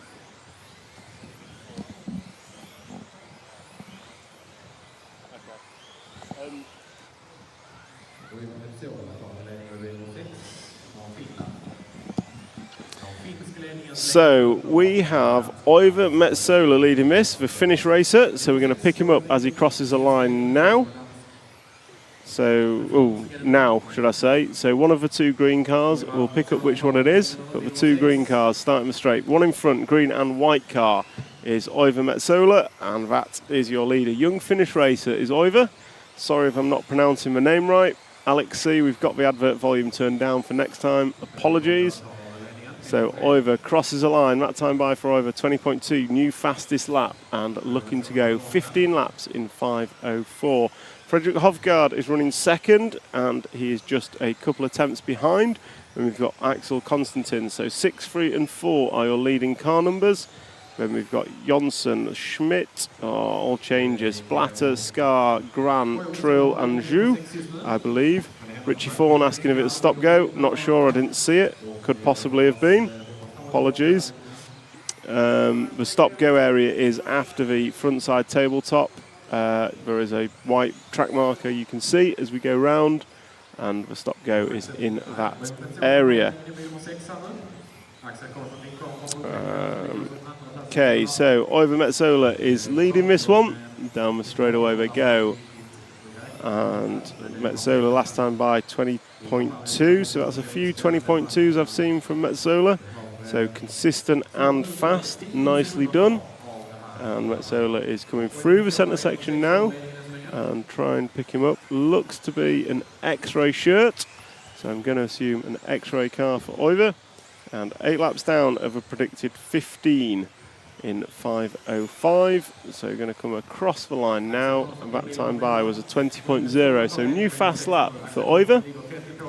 And we are coming down the straightaway now into turn 1, nicely round the sweeper, carrying good corner speed, rides the bot dot after the single, and then through the switchbacks, very neatly done. Going to go over the tabletop, lands it nicely, through the fast chicane, that looked good, and it was a 20.2.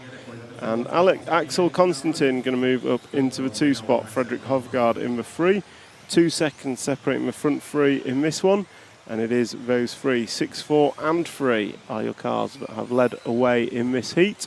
Saw a couple of accidents early doors, which helped separate the field. So we're going to stick with Metsola, leading this one, I'd say comfortably by a second. Last time by 20.1, very consistent from Metsola, or overjumps that single ever so slightly, but recovers from it nicely. With 1 minute to go. Oh, it's got it wrong all over the tabletop. Champions roll. Let's have a look at that. So coming over the tabletop, just got up on 2 wheels, bounced, bobbled, hit the bot dot, rolled back onto his wheels, got away with it. And that was a 21.6 lap time for Oiva. And what that means is Axel Konstantin crossing the line now, so we can jump to the 4 car when you get a chance. Left-hand side of the track, coming through the fast chicane. It's going to be the blue and red and yellow car. And behind him is Fredrik Hovgaard. So those two are running first and second now, because Metsola has a 25.1. So your front 2 coming through the fast chicane now, starting lap number 14 of 15. It is a Frenchman, Konstantin, who is leading Hovgaard by 2 seconds. Although it looks like Konstantin's had an error, so it's going to be close finish between these two. Hovgaard needs to pull a 2.5 seconds on the stagger if he is to take the win in the heat. Konstantin needs to keep close as they come through the fast chicane. It's going to be Hovgaard followed by Konstantin, but it is Konstantin who takes the win by 0.4 of a second. And we wait for Metsola to come across the line, who finishes in third, 3 seconds back. So Axel Konstantin going to set a new fastest time, target time, 15 laps in 5 minutes and 6 seconds.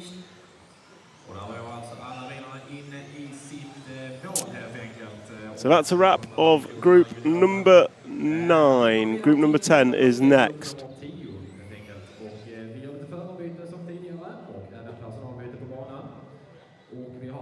Switzerland team manager to race director position, please.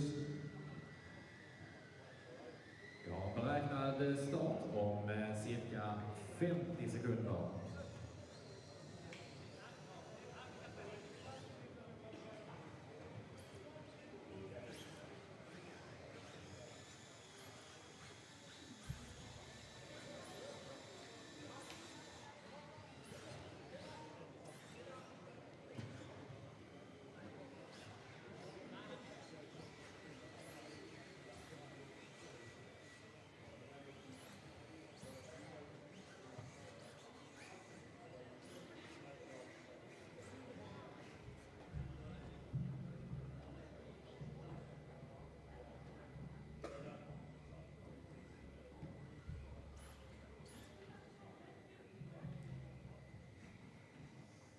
So we are about to warm up for group number 10, round 1 of qualifying. And your drivers will be Valentin Puziat, Lucas Grainer, Luke Holdsworth, Clement Boda, Jamil Gabrielsen, Nico Schmidt, Oscar Berg,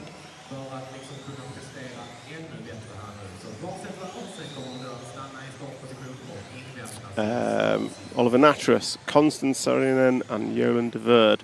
So we've just stuck a poll up. Just stuck a poll in the chat. So 1, 2, 3, 4, 5, 6, 7, 8, for those of you on the YouTube chat, we've just stuck a poll up. If you can get involved, we want to know who you think is going to win. And because we've only got 3 options, we're starting with what brand you think is going to win. 10, Associated, Schumacher, or other. 7, 6, 5, 4, 3, 2, 1. So off we go with group number 10. And it is going to be the 1 car of Valentin Puziat, who leads us away. 6, 7, 8, 9, 10.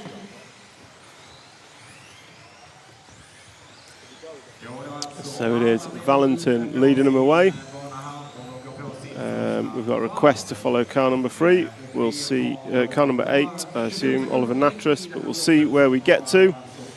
We have to start with the leader. Can you hear me? So just got a few technical difficulties with the follow cam, so we'll stick with the wide cam for now. And it is Jamil Gabrielsen in the 5 car who led after 1, but it was all very, very close. As you would expect as we get into the higher seed heats, it gets closer and closer as we go, and it is going to be extremely close qualifying. So after 2, it's 5, 3, 6, 4 and 7. 5, 3, 6, 4 and 7 is your run order. So it is Jamil Gabrielsen, who, dare I say, in practice didn't look too consistent, but is bringing his A game for qualifying when it matters. So the 5 car of Gabriel Jamilson is the one to pick up, and I believe he's at the right-hand side of the track, possibly green and orange car, coming over front side tabletop now. Nope. Go forward a couple, might be the all blue car, number 5. Yes, all blue, number 5, coming down the straightaway. We've got our follow cam back on, so here we go with Gabriel Jamilson, the blue car, French driver. Valentin Puziat is VP Design. Thank you, Jessica J, for that nugget of information. So Valentin is an extraordinary painter, and I know the creator behind the Orlowski bodies, and probably many others. So thank you, Jessica, for that information. That is brilliant to know. So we still have Gabriel Jamil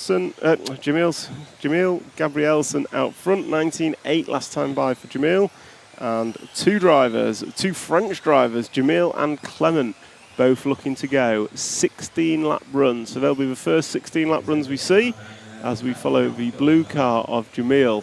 So try and pick up which car is Jamil. I think it's a Schumacher driver in the blue car, and I think he's chasing down Clement Boda on track. So Boda last time by 20.4, not a slow lap but not a fast one, and Nico Schmidt now splitting those 2 drivers, but it is Jamil still on for that 16-lap run as he comes into the tabletop. Going to be trying to find a way past fellow countryman Clement, and looks like Clement is possibly holding up Jamil ever so slightly. Jamil looking up the inside down the straight. Clement's going to not yield. Oh, Clement. So Clement is making a race of this. I'm pretty sure it's Clement Boda in front of him in the 4 car. It is. So the 2 Frenchmen making a race of this. And it is Boda and Gabrielsen. So there we go. Clement Boda just yields.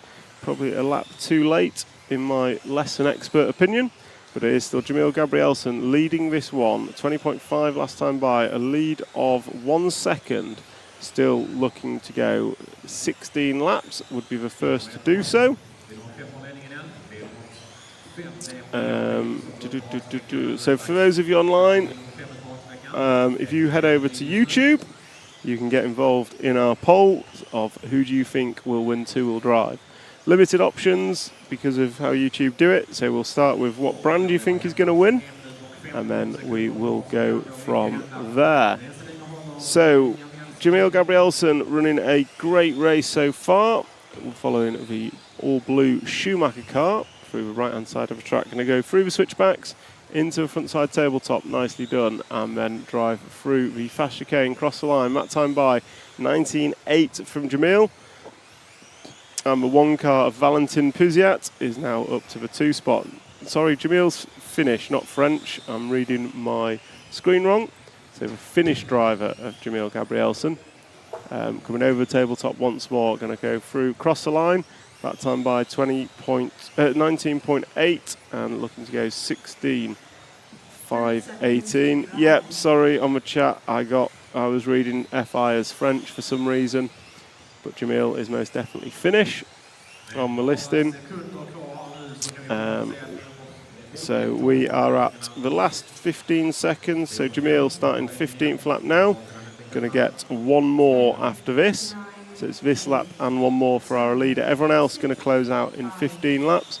But Jamil Gabrielsen in the 5 car, the Finnish Schumacher driver coming over the front side tabletop. Going to come through the fast chicane. And that is lap number 15 done. Lap number 16 started, the only one to do so. Unfortunately, we've lost Valentin on the last lap. What a shame for him.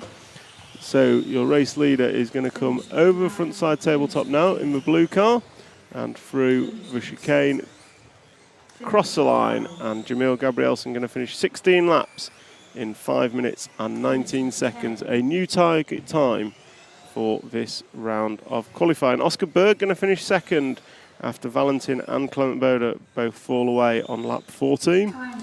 Conster going to finish third, Lucas Greiner, Luke Holdsworth, Oliver Natras, Nico Schmidt and Jolan de Verde, your full finishing order. Just jump into the chat. Yep, we're 13 heats, thanks for confirming also. Jessica J, thank you for that VP design information. Sweden is relatively warm, 18 degrees and rain, which is great. It's raining outside, we're inside, which is great because it does not affect our racing. Alexander Landon to win 2-wheel drive, we'll see. The poll at the minute currently thinks it's going to be a Schumacher driver of the 100 odd that have voted. So yeah, if you're listening online, head over to YouTube, get in the chat, and you can vote on who you think is going to win, or what brand you think is going to win. And we'll break that down further during round number 2.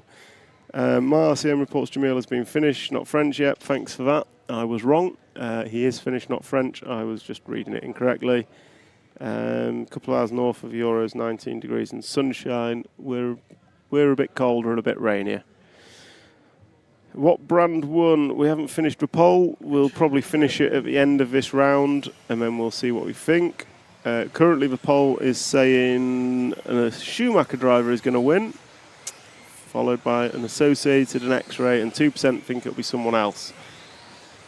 It has been raining in Malmo, yes. It was raining this morning. The ground still looks wet outside from where I'm sat, but I don't know whether it is still actively raining. MTB for Life says Yokomo are going to win. Possibly. Not sure who their top driver is, actually. Probably Frederick Hovgaard. Burak Kilik used to be Yokomo, but is now running the Muga machine, and he will lead us away in group number 11. The other drivers in this group going to be Zolt Bajus, Ludwig Alberts, Hampus Berg, Jesper Rasmussen, Fabian Widmeyer, Josh Holdsworth, Hupo Honigol, Alexander Gembel, and Wesley Van Helmond are your drivers. And we will start off following Burak Kilik. So Burak in the Muga machine, blue and white body shell. His brother's not in attendance this week. I'm not sure the reason why. Both of them having come off a probably average world championship for them. I think they both showed very good pace. Don't remember seeing either of them in the main, which I'm sure would have been their target. I think both might have had trouble in the semi-finals, actually, from memory. But yeah, certainly the Kilik brothers over the last probably 3 years have come on leaps and bounds in their performances. And interestingly, it's Birken that was quickest out of the two of them at the Worlds for 8th Nitro last week. But Burak is generally the quicker of the two. But yeah, this week just Burak in attendance of the Klick brothers, and he is in the 1 car leading them away. We're going to drop back a couple to the green car.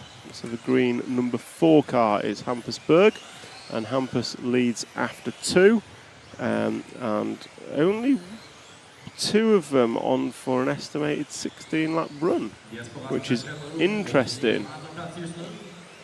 So Hampusberg leading, Jesper Rasmussen with a 19.4 jumps up to the 2 spot. Burak running in 3rd, Wesley Van Helmen coming through from the back in 4th. So he will be hoping that traffic clears out his way. And then Ludwig Albert and Zolt Bejus running good. Then we've got Fabian Widmeyer, Josh Holdsworth, Hupo Honigol. So Hampusberg still your leader, and his lead is probably 1.5 seconds already over Jesper Rasmussen. So Hampus has pulled out a good lead, and the 2 car has been removed from the order. So it is Hampusberg trying to chase down Burak Kilik on track, and Hampus. Both of them were in the main at the Worlds. Apologies.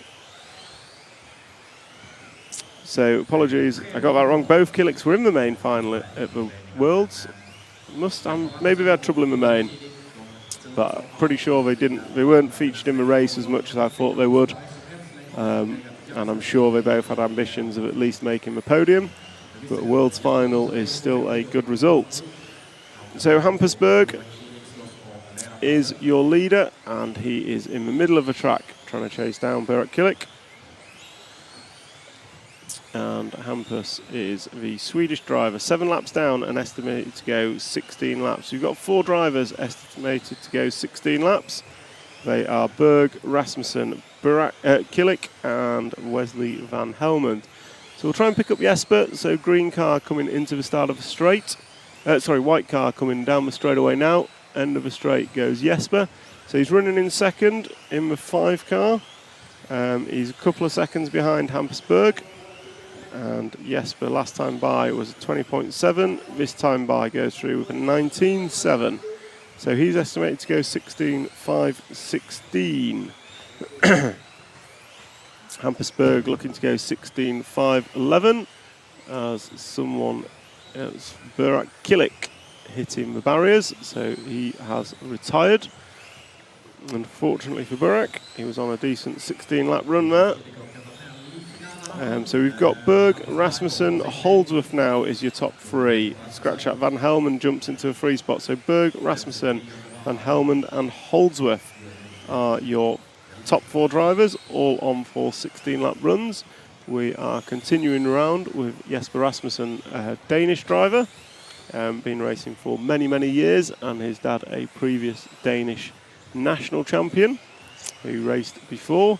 So with 1 minute to go, we are following Jesper Rasmussen in the 5 car. So we're going to jump forward, start of the straight for the green and white. So round the end of the straight for the 4 car of Hampusberg. He is setting a sterling time here with this lap and 3 to go. We will follow him through to the end of the race. So it is Hampusberg coming round.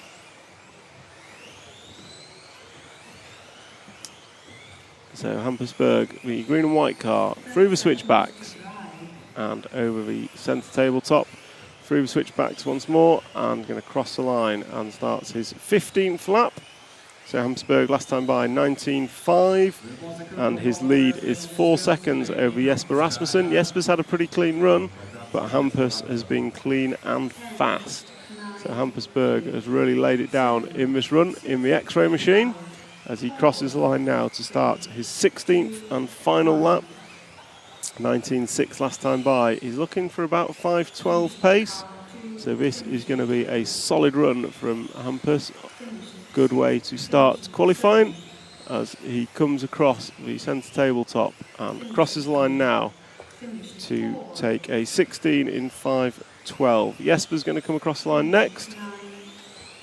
And he goes through in a 20.2 to finish 5.17. Wesley Van Helmond also getting through for the 16 lap. Unfortunately for Josh, he didn't. So Wesley going to come across the line now and close out with a 24.4.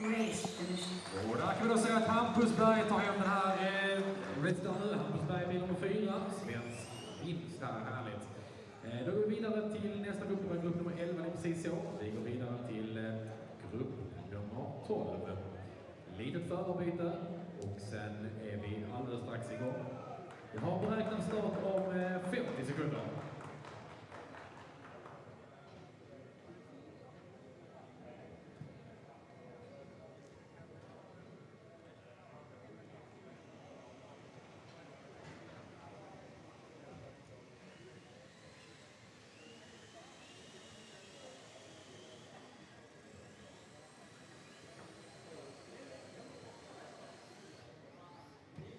Okay, just have a quick look at the chat. Both Killich were in the main. Yeah, apologies, I forgot that. But yeah, great result for them at World's End.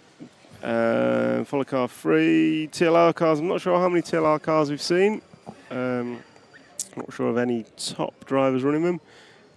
You right, Joey? How are you doing? I hope you are all good. Shout out to all the UK drivers. Yeah, sorry, Nigel W. I'm great at butchering names, so it's Killich, I believe. Old Slow's called me out already. Butchering names is nothing new. Why is it a Swedish commentator in a Euros? Because we're in Sweden. So yeah, the main event commentator is in Swedish. I think he's got a bit of English he keeps throwing in. I'm not sure how much you can hear in the background when he's talking. Hopefully you can still hear me in the stream. So heat number 12 is coming up. So heat 12, Dominik Vlašek, Ben Smith, Martin Beyer, Jorn Neumann, Max Goetzel, Elias Johansson, Jessica Paulsen, Noah Ben Mohammed, Jamie Hall and Mika Vidmeyer are our drivers. And I will follow this before we get back to the rest of the comments. We're going to lead off by following Dominik. So the number 1 pink and white machine. Dominik's been, I'm going to say, hit and miss through practice. Some of his runs have been absolutely outstanding, hence why he is the 11th seed overall. And some of his runs have been strewn with errors. So hopefully he can pull it together. He is fast when he is going. Hopefully he will keep it on its wheels, rolling in the right direction, and he will be able to pull together a good time. His car looks nervous, just on 2 wheels a couple of times. So lap 1 for Dominik wasn't bad, but it wasn't great. 19.6 versus a 19.4 for Elias Johansson.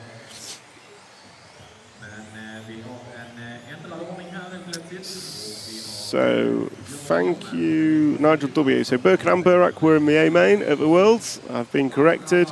Birken broke a serve on lap 1, that's what I remember. Burak finished 6th, so it was a good result for Burak, although I'm sure he would have hoped for a podium.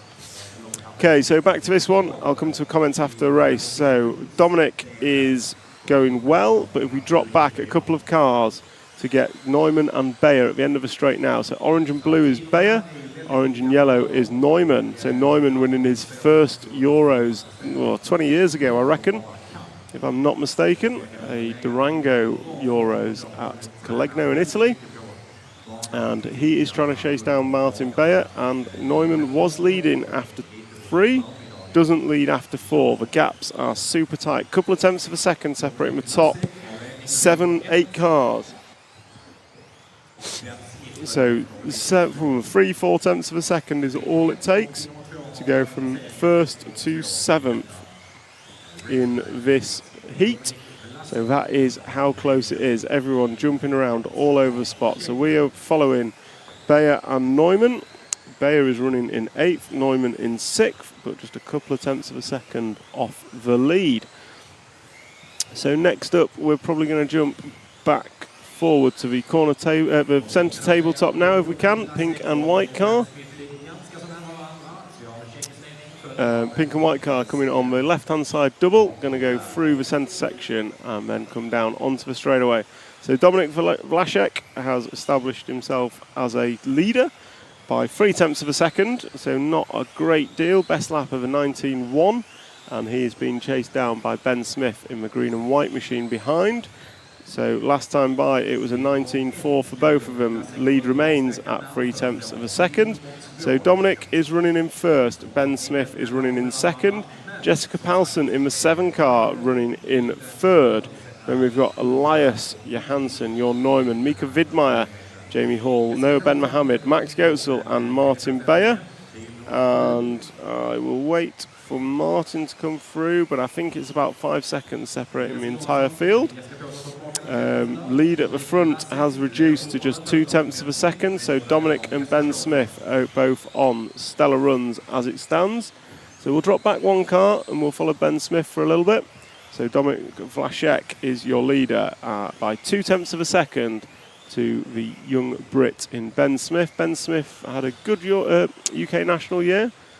I think he won his first national this year. So watch him cross the line. Dominic just running wide on that corner. So you can probably see Ben has closed in visibly on track. So Dominic running wide after the loop. So we'll see what impact that has. Just need to wait for this lap to finish. Last time by, the gap between them remained at 0.2. And I reckon it's going to come down slightly. It was a 19.9 for Dominic and 19.3 for Smith. So it is going to be Smith to the lead by 0.2 of a second. Dominic's over on the straight. Ben Smith goes round him. So that is going to allow Ben Smith an, I'll say, easy lead. He's going to have about a second lead over Jessica Palsen. So with 50 seconds remaining, we're going to stick with Ben Smith through to the end of this one. He is predicted to go 16.5.11, which isn't as quick as the previous round. The previous heat, should I say. So 16.5.11 at the minute is the estimated time. That's not going to beat Hampersburg from the previous round. So Ben Smith, last time by, 19.5, and he comes round the down the end of the straight now. So Ben Smith coming through the switchbacks and into the frontside tabletop. This is going to be lap 15 completed, and he has one more lap to go. So 19.5 last time for Ben. Still looking to go 16 in 5.11. Dominic Vlasic still going 16, as is Jorn, as is Mika. In fact, the whole field, apart from Martin Beyer, is looking to go 16 laps. So Ben Smith over the tabletop, just got the fast chicane to go. Oh, he's messed it up. Ben Smith crashing on the line. So we'll watch that once again through the fast chicane, nails it, lands upside down just before the loop. Marshall gets there, but it's a 21-second lap for Ben Smith. So Jessica Palsen going to take it at the death with a 16 laps in 5 minutes and 12 seconds. Let's watch that once again for Ben Smith. So the fast chicane, clips the second dot, spears off on his roof, stops a foot before the line, has to wait for the marshal to get there. Literally couldn't crash any closer to the line. So that's a wrap of heat number 12. So Jessica Palsen takes it from Ben Smith, Dominic Vlasic, Jorn Neumann, Elias Johansson, Jamie Hall, and then the results disappear. Quick look in the chat. So I've not seen any Agama cars. I'll ask around Stevie Brew, see what I can find. I've been updated on the Kiliches in the Nitro Final. Serpent cars, there's quite a few Serpent cars here. Not sure what they're running. I'll get Tony Evdoka up here later and see what we can do. Chris Bowden, we saw some of Smithy. Unfortunately, we saw his last lap error. Jessica doing great with Schumacher, she certainly did, taking a win in that heat. Adam Skell and Ben won his first last year, finished joint second in the series with Neil this year. Pretty impressive. Time with Neil, racing with Neil is always impressive. How come top 10 drivers from time practice rankings are not in the top heat? They are. So it was the top 10 drivers from yesterday are the top heat seeded drivers. So the top 10 drivers from yesterday are the drivers heading out now, and you can see them doing their warm-up lap. They only reschedule once. Yep. Alexander Landon's guy, Go Pecco Una. So guys on the YouTube chat, we've had 220 votes for who do you think will win two-wheel drive. So we'll close that poll after this heat, and then we'll start another one on which of the Schumacher drivers you think is going to win. Any Yokomo racing, the only one I know of is Frederick Hovgaard. He's definitely running a Yokomo, as are many others. A few others, I don't know them all, but we've seen a few Yokomo shirts around the pits. So these guys gridding up, about to start. Daniel Kobovic will lead them away from Orlowski, Landon, Karup, Ronafalk, Zalowski, Ivanen, Coelho, Hall and Hattinen. 2, 1. These are your top 10 seeded drivers and the fastest we've seen. We've yet to see an 18-second lap time today. We saw a handful yesterday, and we will lead off with Daniel Kobovic, who was quickest in practice yesterday, and we'll see what he can do today. So it looks like a nice opening lap, maybe not the fastest. It is a 19.2. 19.5 for Orlowski, and Alexander Landen's put it on his roof already.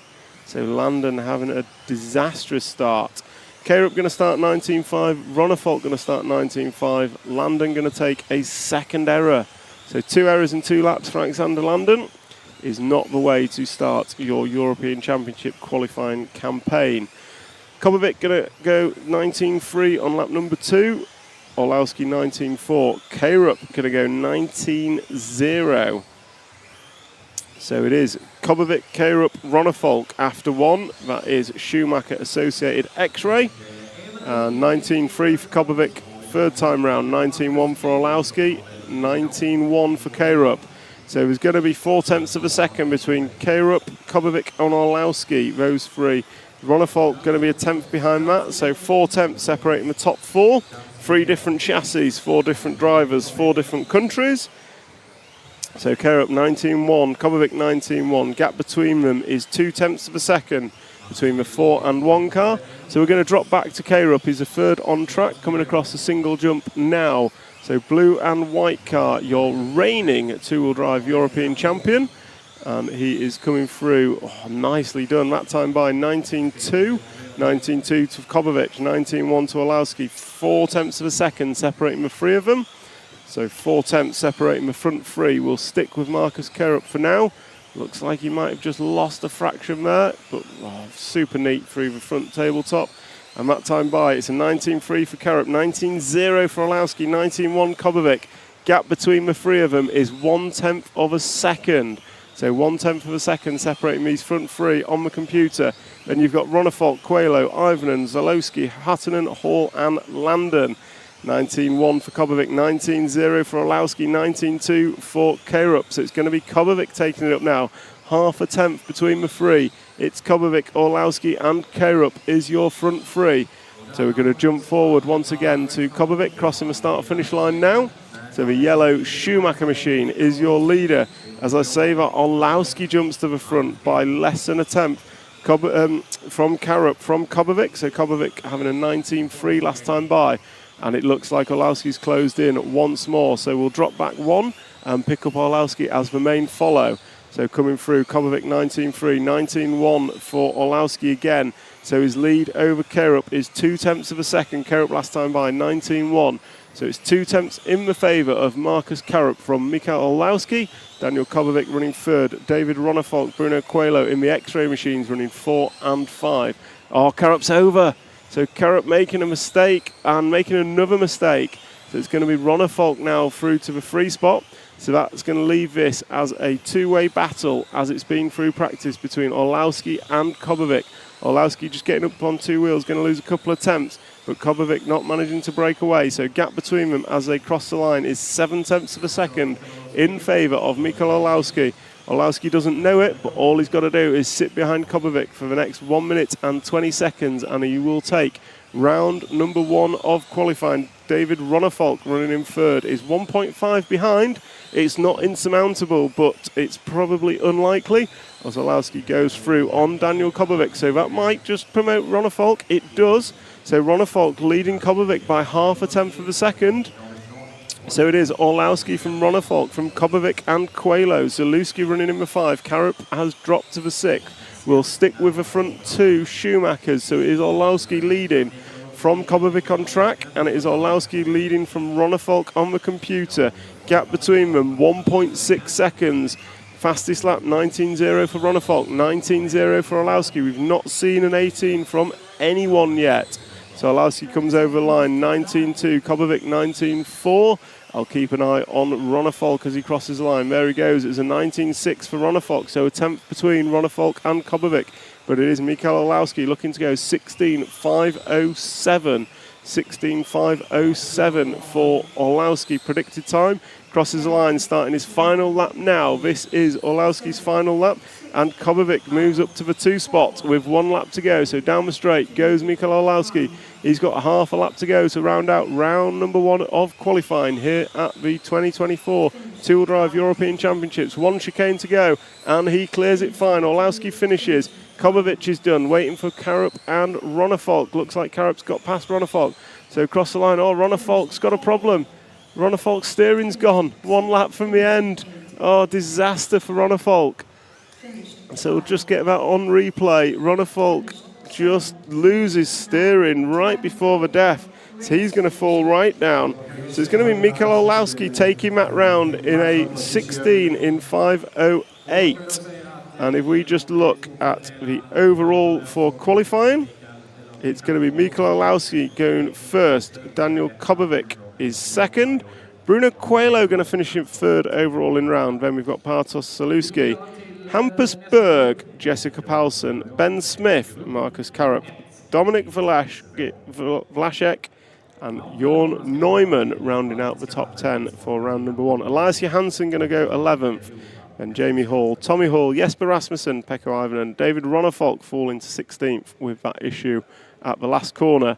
Mika Vidmaier, Max Goetzel, Jamil Gabrielsen, and Noah Ben Mohammed is your top 20.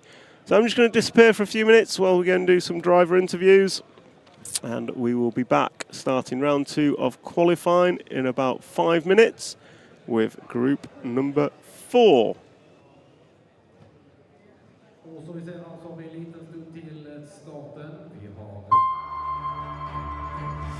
This is my motorsport. I put everything into this. It's given me so much more back.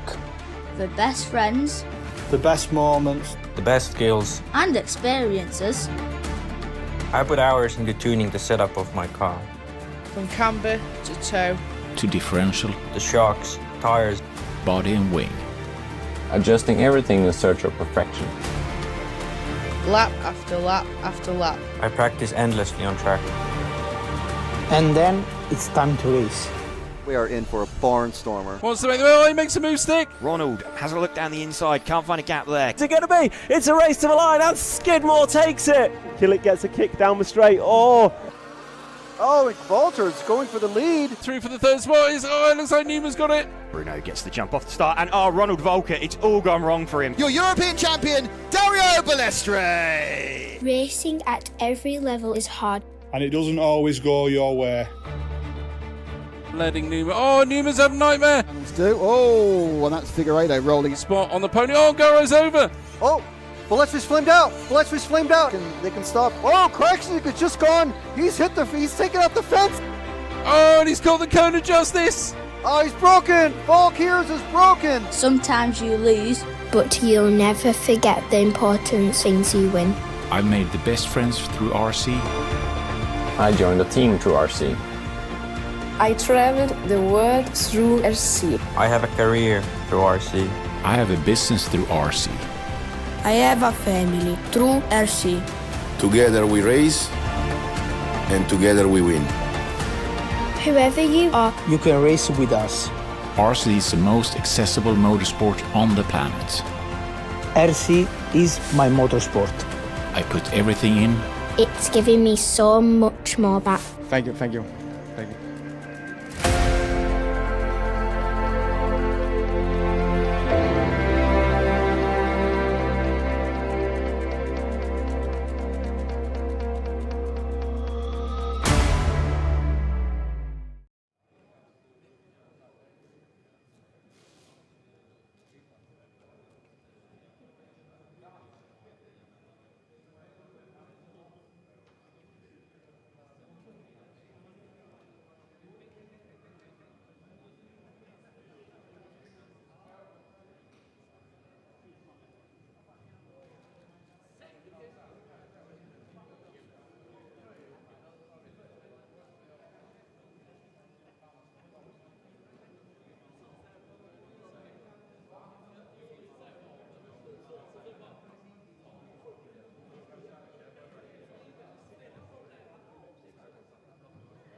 Please, marshals of Group 3, we are waiting for you.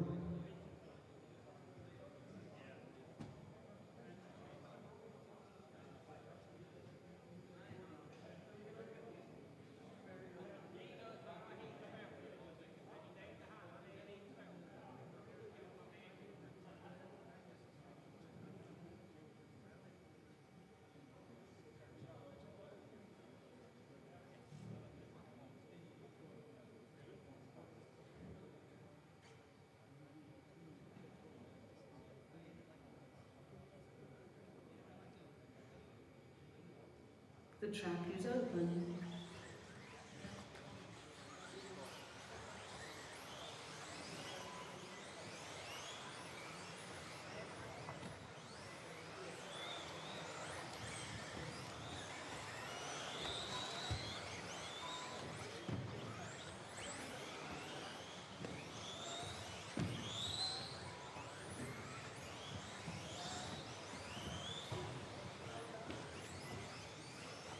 Seconds to start. Start. 7, 2, 3, 1, 4, 5, 8, 9, 6.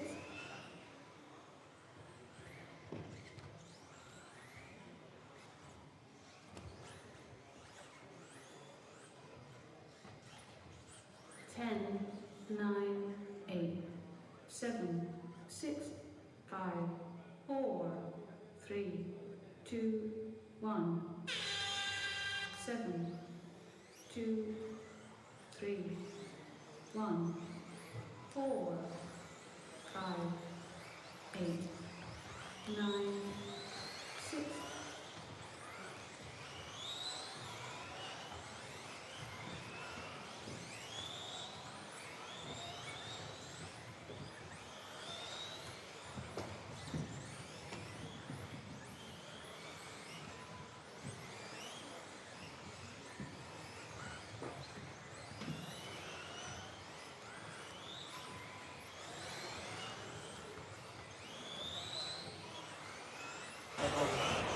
Okay, so qualifying round number 1 complete.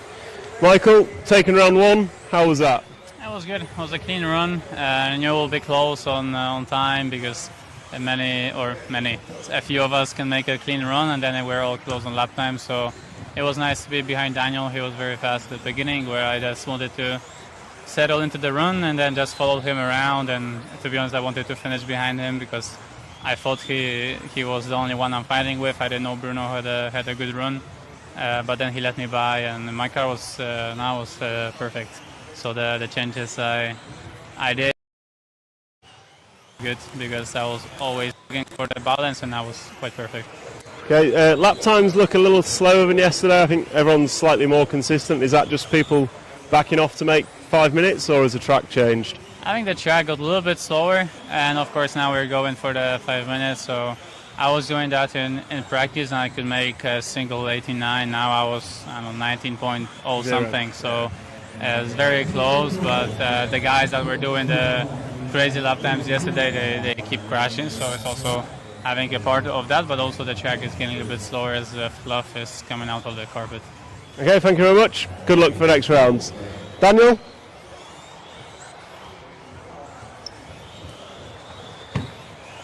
Round number 1 complete, second overall. How was it? Yeah, it was really good. My warm-up lap was really bad. Open 2 wheels in every corner, and I was like, okay, now I just need to calm down. And yeah, it was a good run, but then Michael catched me a bit, so I let him pass and just tried to follow. Yeah. And do you think it's easy to be the hunter or the hunted? I mean, this run I actually liked to be in front as well, so I think it's 2 different scenarios. But in the finals, for sure, it's best to be number 1 because you know that if you stay in your line, you win, basically.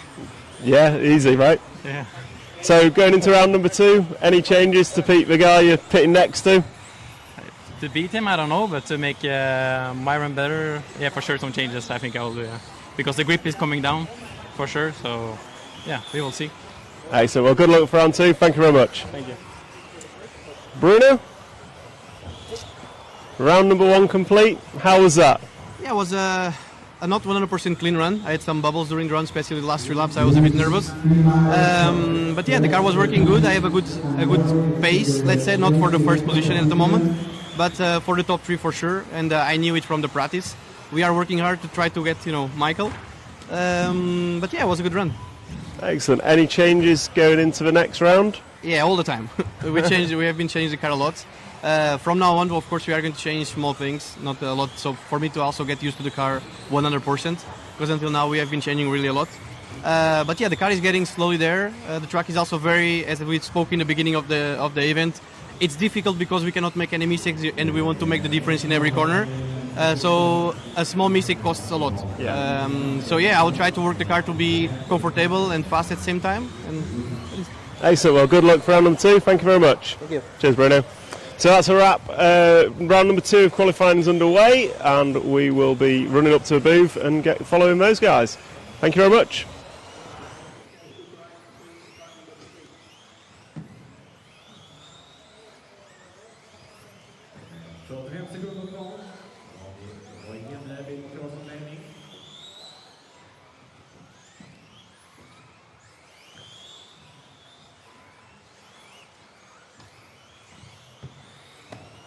Seconds to drive.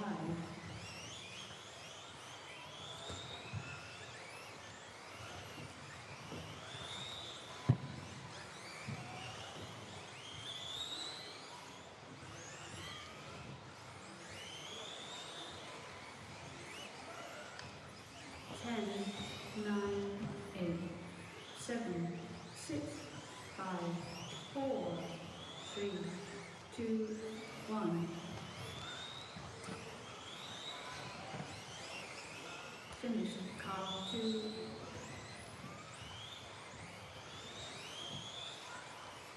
Finish 8. Finish 6. Finish 1. Finish 4. Finish 3. Finish 7. Finish 9. Finish 5. Time is over. Race finish. Där var alla bilarna in i sitt mål och vinnaren blev Buggy med bil nummer 2. Vi går vidare till nästa grupp.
The track is open.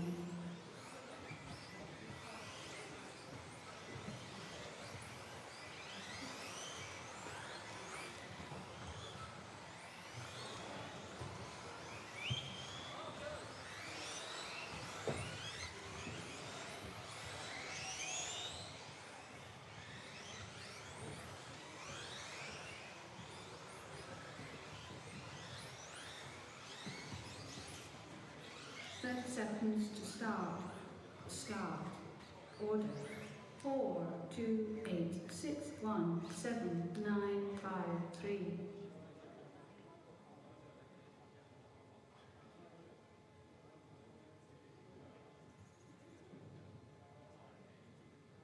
Ten, 9, 8, 7, 6, 5, 4, 3, 2, 1. 4, 2, 8, 6, 1, 7, 9, 5, 3.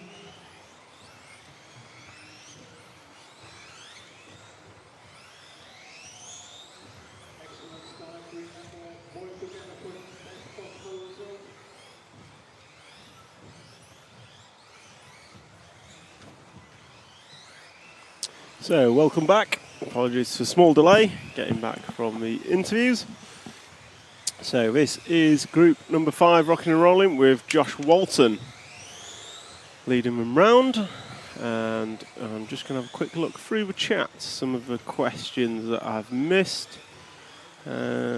Steve Kirk, thank you for the kind comments.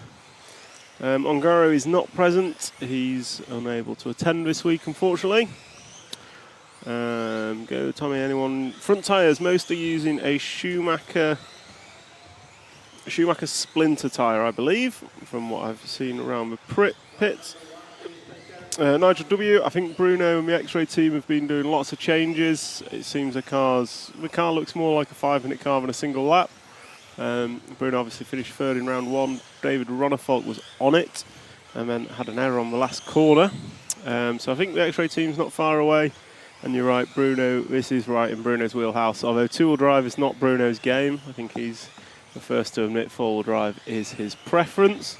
I'm sure he'll be there or thereabouts. Kitty the Cookie, qualifying on Tuesday is our schedule. Monday, Tuesday, Wednesday is two-wheel drive. And then Thursday, Friday, Saturday is the four-wheel drive event. Seeing some cars pit walk. Splinter, was there a pit walk? Yes, Mark Burton, there's been 2 pit walks. There was a pit walk yesterday. Can't remember when it was, and then there was a pit walk this morning during controlled practice 2, right at the beginning of controlled practice 2. So there has been 2 pit walks. I'll see if I can get the tech guys to put timestamps out for those. So jump back to the current race that's on. We've got Josh Walton. If I cut to the follow cam, Josh Walton, the all orange car going over front side tabletop. And orange car, white wing, white wheels. The young British driver. Just check, he has junior next to his name. So Josh Walton looking to go 15.5.16. So he's about 1 lap off that the TQ time for round number 1 was. Maybe 1 and a bit. I think Orlowski went 5.11. No, 5.09 for Orlowski. It's about a lap and a half. About 30 seconds over 5 minutes, which isn't bad, all things considered. So yeah, that's pretty good going for these young guys in group number 4. So Josh Walton, he's in traffic at the minute. Last time by was 22.4. He had a small error. This time by a 21.2 with a best lap of a 20.6. He's looking pretty good out there. And he comes over roller and he's going to drive away from us through the switchbacks over tabletop. 180 left, 180 right. Through the fast chicane, which we've seen catch a few people out already. And then he is going to come over double bounces, loses a couple of attempts. And then down the straightaway he goes. On Facebook, Eric Defoe, hello to you. Thank you for joining us. And we've got a poll going along. I think we've got a YouTube poll going along. We've got 300 odd votes on it. About 50% of you think a Schumacher car is going to win. So when I've got my tech guy back, we'll find out which Schumacher driver you think is going to win. And then we've got Associated 31% chance of winning and X-Ray 18% chance. And 3% think someone else. Not sure who that is. A Yokomo or S-Works driver, most probably. So back to this heat. We're still following Josh Walton. He is our long-time leader, and he has 3.5 second lead as he completes his 13th lap. He's got this lap and 1 more to go. This lap and 1 more to go. So he goes down the straightaway now into turn number 1. Nicely swept through turn 1 there. Very neatly done. He comes through the switchbacks and then into frontside tabletop, making sure not to go too wide. Crosses the line, and that was a 20.5, Josh's best lap. And this is his final lap, so he's on his 15th and final lap for this qualifying round, just running a little bit wide there. Looks to be a little bit excitable as he goes over tabletop. 3 corners to go, 1, 2 and 3, and crosses the line to finish in a 15-lap run in 5 minutes and 15 seconds. Sonja Skursbeck going to finish second, Mads Skomberg in third. Then we had Alexander Bransky, Cyril Castaldo, Apo Corro, Linus Carlson, René Letzvo and Loic Didier.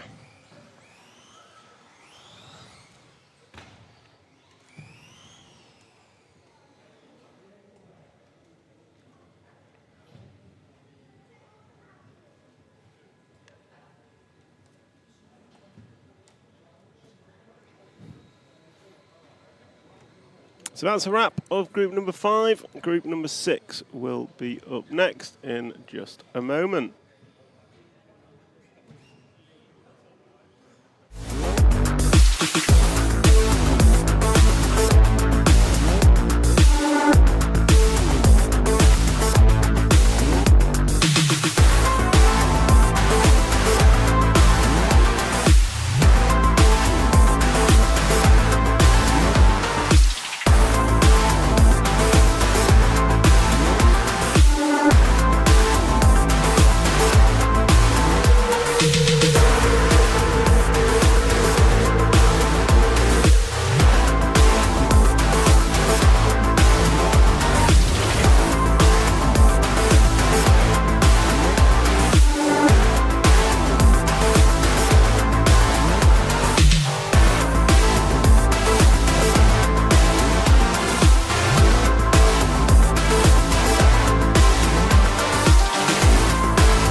So group number 6 is warming up. Group number 6 is out there and warming up. Seconds to start. Start. Order. 3, 4, 8, 7, 9, 2, 6, 5, 1.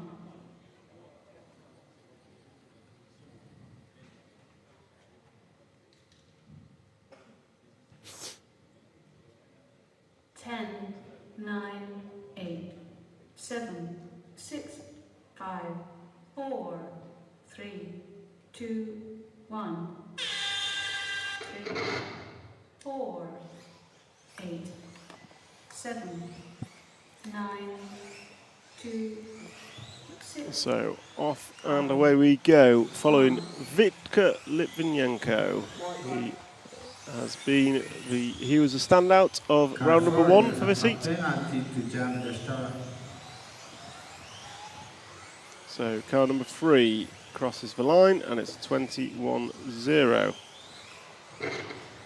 Sergio, low volume advertisements, yes. So problem is every time I go and do a walk around with a microphone, the volume is lower so it gets turned up and we forget to turn it down for the adverts. Apologies.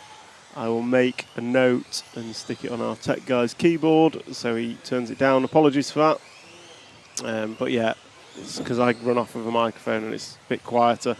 So yeah, we'll sort that out. Sorry about that, and I won't play any more adverts until it's done.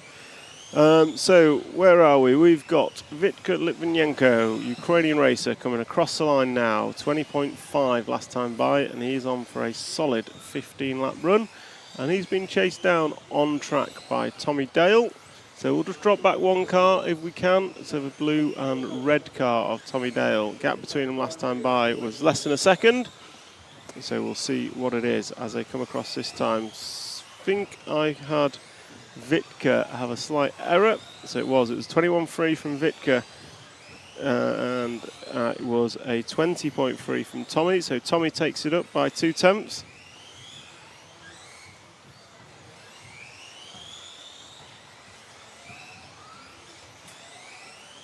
So Tommy Dale, the young Brit, is leading this one last time by. 20.7 for Tommy to a 21-0 for Victor.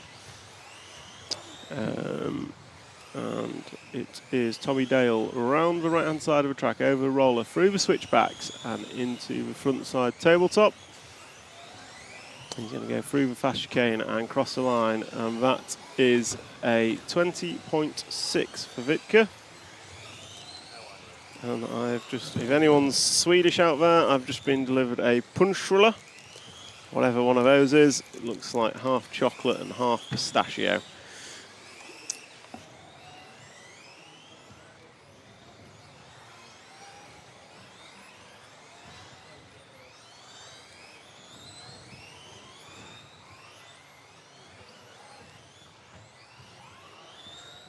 So back to group number 6, and Tommy Dale is our leader. As I say that, yep, still our leader, and he's looking to go 15 laps in 5:10. So he's on camera, and he's trying to chase down Wittke Litvinenko on track, and they're coming up onto the back of Jens Olsen, who is a back marker. So they go through the switchbacks into frontside tabletop. Tommy's definitely closed in on Victor, sorry. And Jens crashes out the way, so that releases both of them, and they will soon be on the back of Matthias. Finland team manager, please, to race director position. Finland team manager.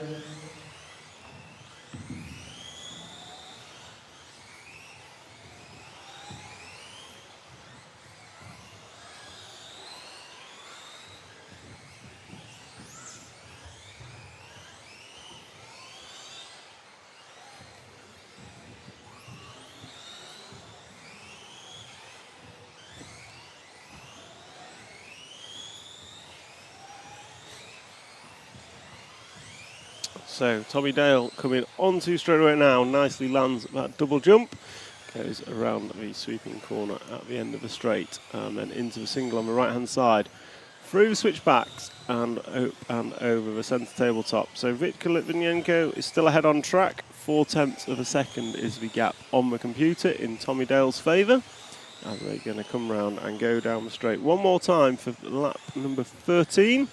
So they are on their 13th lap.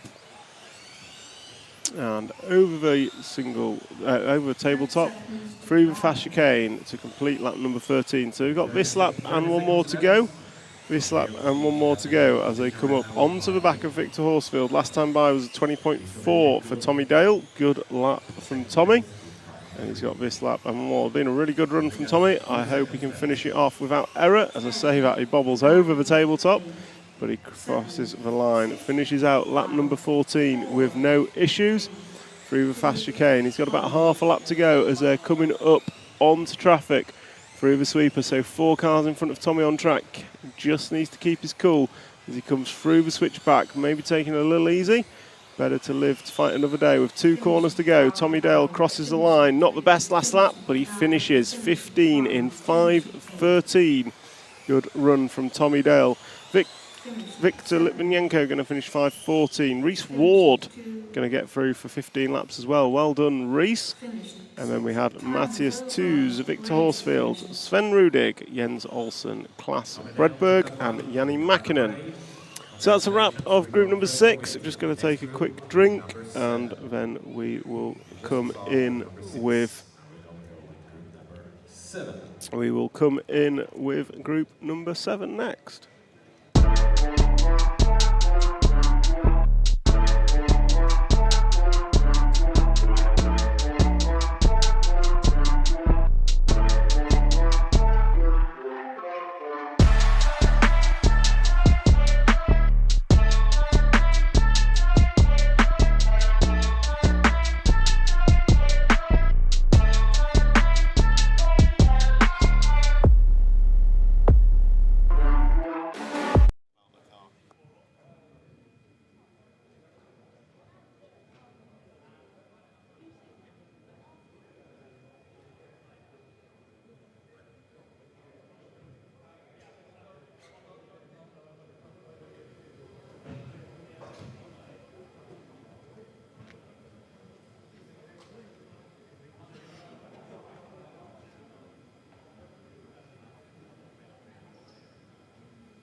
The track is open.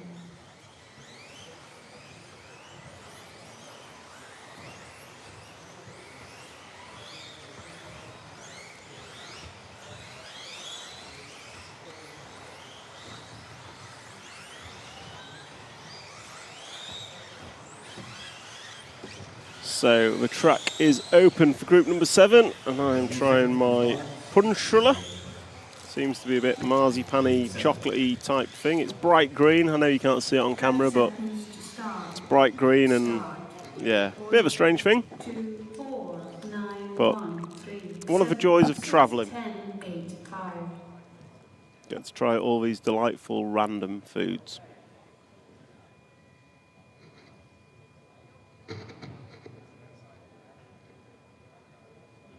10, 9, 8, 7, 6, 5, 4, 3, 2, 1, 2, 4, 9, 1, 3, 7, 6, 10, 8, 5.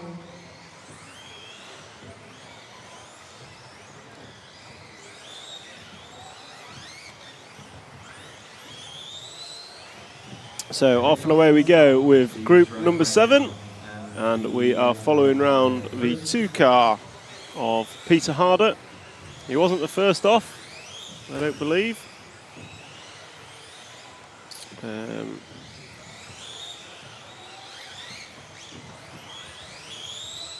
number 9, Peter Harder, car number 2. Car number 9 is the leading position right now.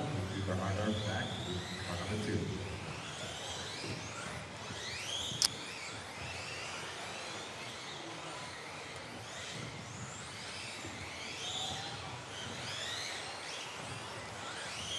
Peter Harder took the leading, car number 2. Danish leader position right now, car number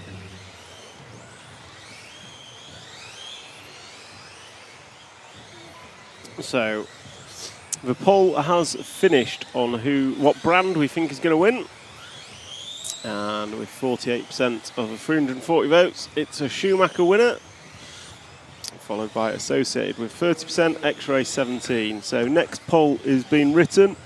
We'll find out which Schumacher driver you think is going to win. So Fredrik Moberg, punch-ruller is awesome. In Swedish we're also called a vacuum cleaner. Weird, but the love of language, eh?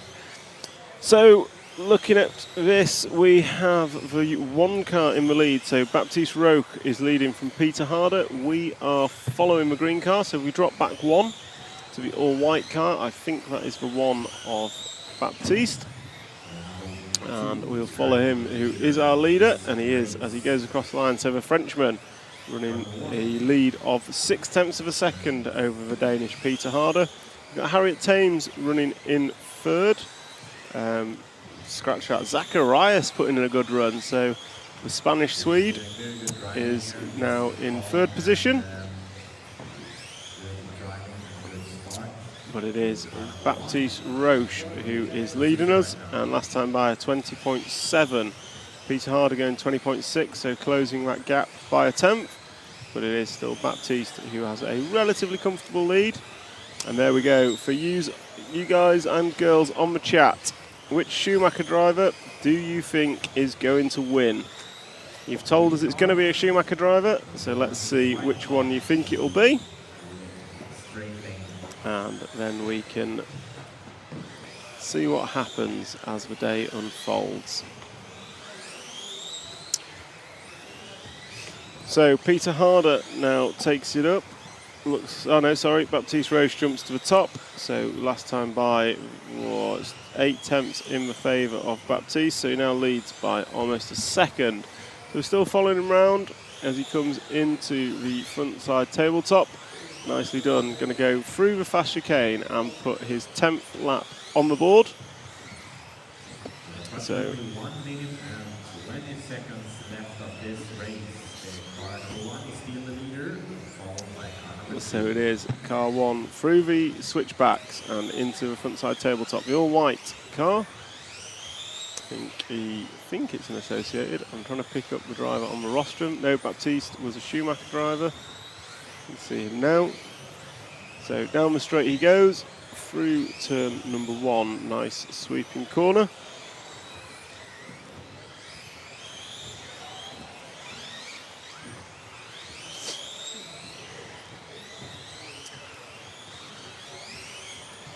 So with 40 seconds remaining, Baptiste still leading this one. Looking to go 5:16 pace, which is pretty good going. 30 seconds to drive.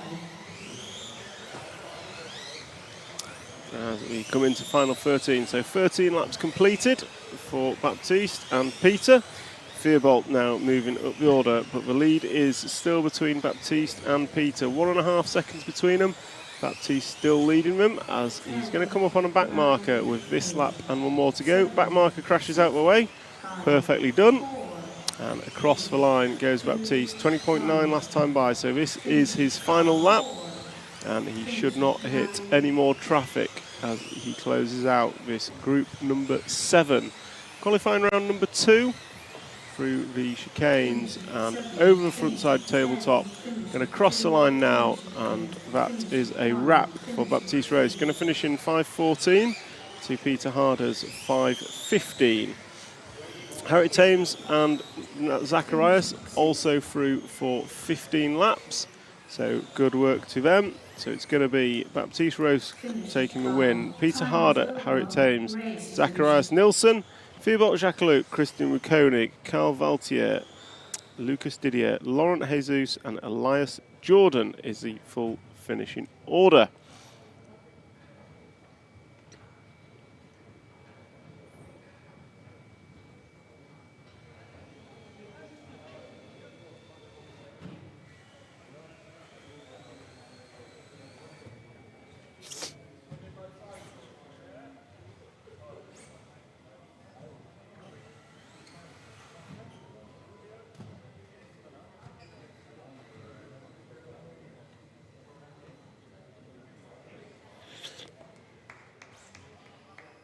So group number 7 is done. Group number 8 will be up next. Group number 8 will be up next. For those of you online, we have a new poll for you. Which Schumacher driver do you think is going to win? As you've told us, you think it's 50% chance going to be a Schumacher car that wins. So which Schumacher driver is going to win? The track is open.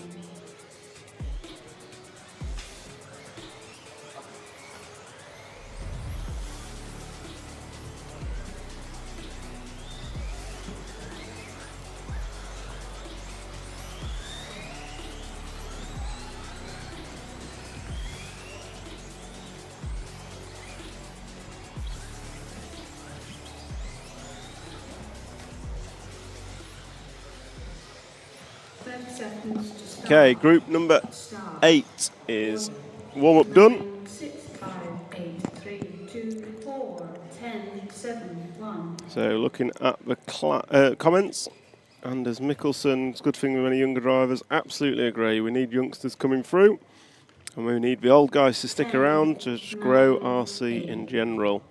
Schumacher will win, of course, from Lewis XVI, and we'll see. It'll be close no matter what.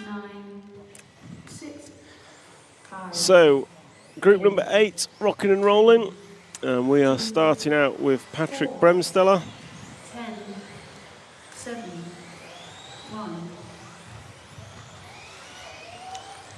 And unfortunately for the 6th car of Callum, he has put it on his roof on lap number 1. So Callum Ackroyd bench will be slow opening lap. Losing about 4 seconds, unfortunately, for Callum. So it's going to be Patrick Bremsteller and Vincent Ruger, your top 2. Ewan Tumulty going to be 3rd. Raceway 1. 3 Polish drivers in the top 6. Fastest country title. We do have, We do have 3 in the top 6. That's a good spot. So, Patrick Bremsteller on camera in the orange car coming through the centre chicane, and he's going to go over the double jump and down the straightaway. Interestingly, looking at the results, because William White's just made me look, we've got 4 from the top heat, and then we had 3 from the second top heat. So 5 and 5 split in the top 10 from round 1 from the top seeded heat and the second seeded heat. Just showing that the getting in the top seed and being in that top heat is not necessarily all it's cracked up to be. So Patrick Bremsteller is leading this one from Vincent Ruger. So that lead is 2 seconds, 1.8 seconds. So pretty good start to this run from Patrick. Philip Marsing are going to run in 3rd, Oliver Koos in 4th, then we've got Ewan Tumulty. Martin Pelle in the 1 car jumping up. I think he started 10th in this heat because he had a bad opening round. So Martin Pelle is seeing what we can do.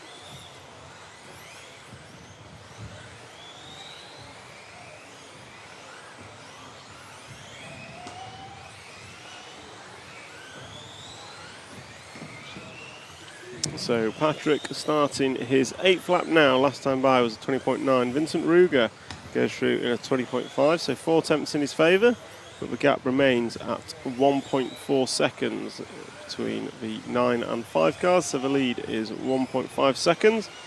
So we've got Patrick coming across race control line now. That's 20.6, decent lap from Patrick. And as he comes round onto the straightaway, he's chasing down the 7 car of Dave Burton, old-time British racer. Dave's been racing for, well, I'd say, probably nigh on 30 years, certainly 25 years. Good friend of Tony Avdoka, who is here from the UK as team manager. So unfortunately that's an error from Patrick. So let's just grab a replay of that. Coming into the double jump, I got it just a little late.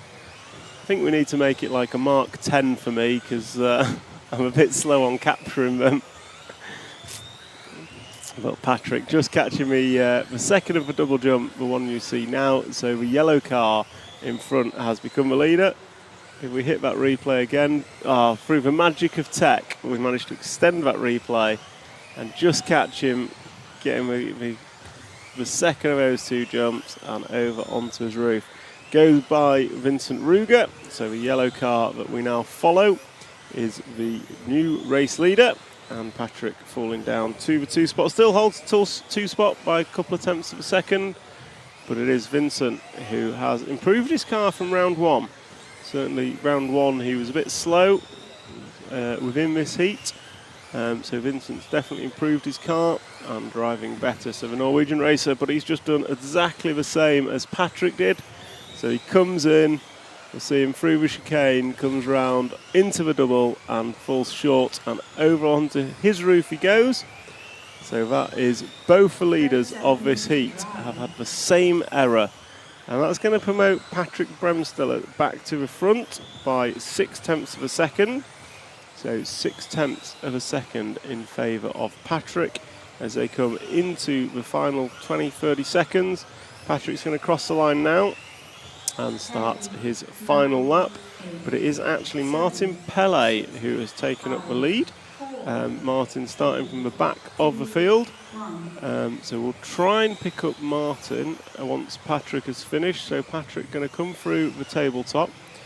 Through the fast chicane, and then if we want to sweep to the end of the straight now, pick up the green and grey car is Pelle Martin. So he started last in this heat, but on the stagger it looks like he might just take it depending how this lap finishes for him. Just the fast chicane to do, and he's done that nicely. And he just misses out by a couple of tenths a second. Patrick Bremsteller closing out with a 20.1 and taking the win on the last lap by just 6 tenths of a second. So it's going to be Patrick Bremsteller who takes a win from Pelle Martin, Vincent Ruger, Callum Ackroyd bench recovering from an early error, Ewan Tumulty, Randolph out, Oliver Koos, Bastian Andreasen David Burton and Philip Meisinger is the closing order. So next up is going to be group number 9. Group 9 is going to be up next. And we're just going to have a quick break.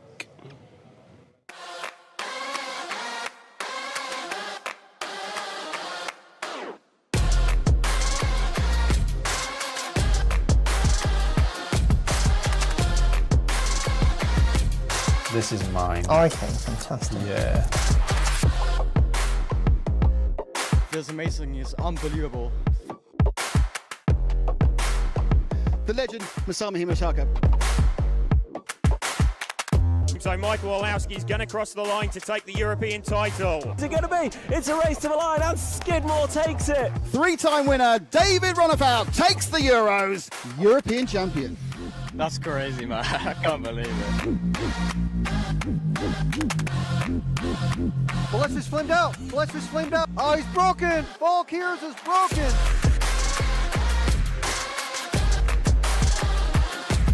Take a minute to walk through the pits during the practice day here.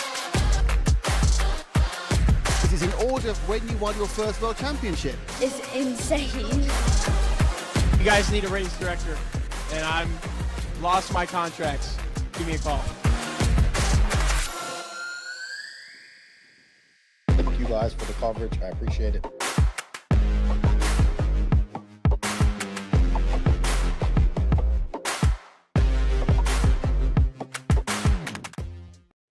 Group number 9 have warmed up and just about to start. I'll just have a quick look at the comments. We've got 10. Neil Skull, good work, Tom. Thank you, Neil. Appreciate the feedback. I'd like to bring a improvement or bring entertainment to you all watching online. JMN, great with a few youngsters coming through. It's always good to see the youngsters. A lot of financial, technical, mechanical support. The upside is it is a ... It's a fantastic hobby. It teaches youngsters all sorts. I think RC has been the best education I've had, both in terms of competition, in terms of learning mechanical stuff, social skills. I think RC is a great education for a lot of people. Twist, Davey, Lemon, why is the track so flat? TC track bits have been with it's off-road. The track is off-road. There are jumps. There could be more. However, it's a challenging track and it's been enjoyed. Mark Perry, Olowski for TQ, as well as a win. Early call from Mark Perry as to who's going to win. We have a vote going on at the minute. Which Schumacher driver do you think is going to be the highest finisher?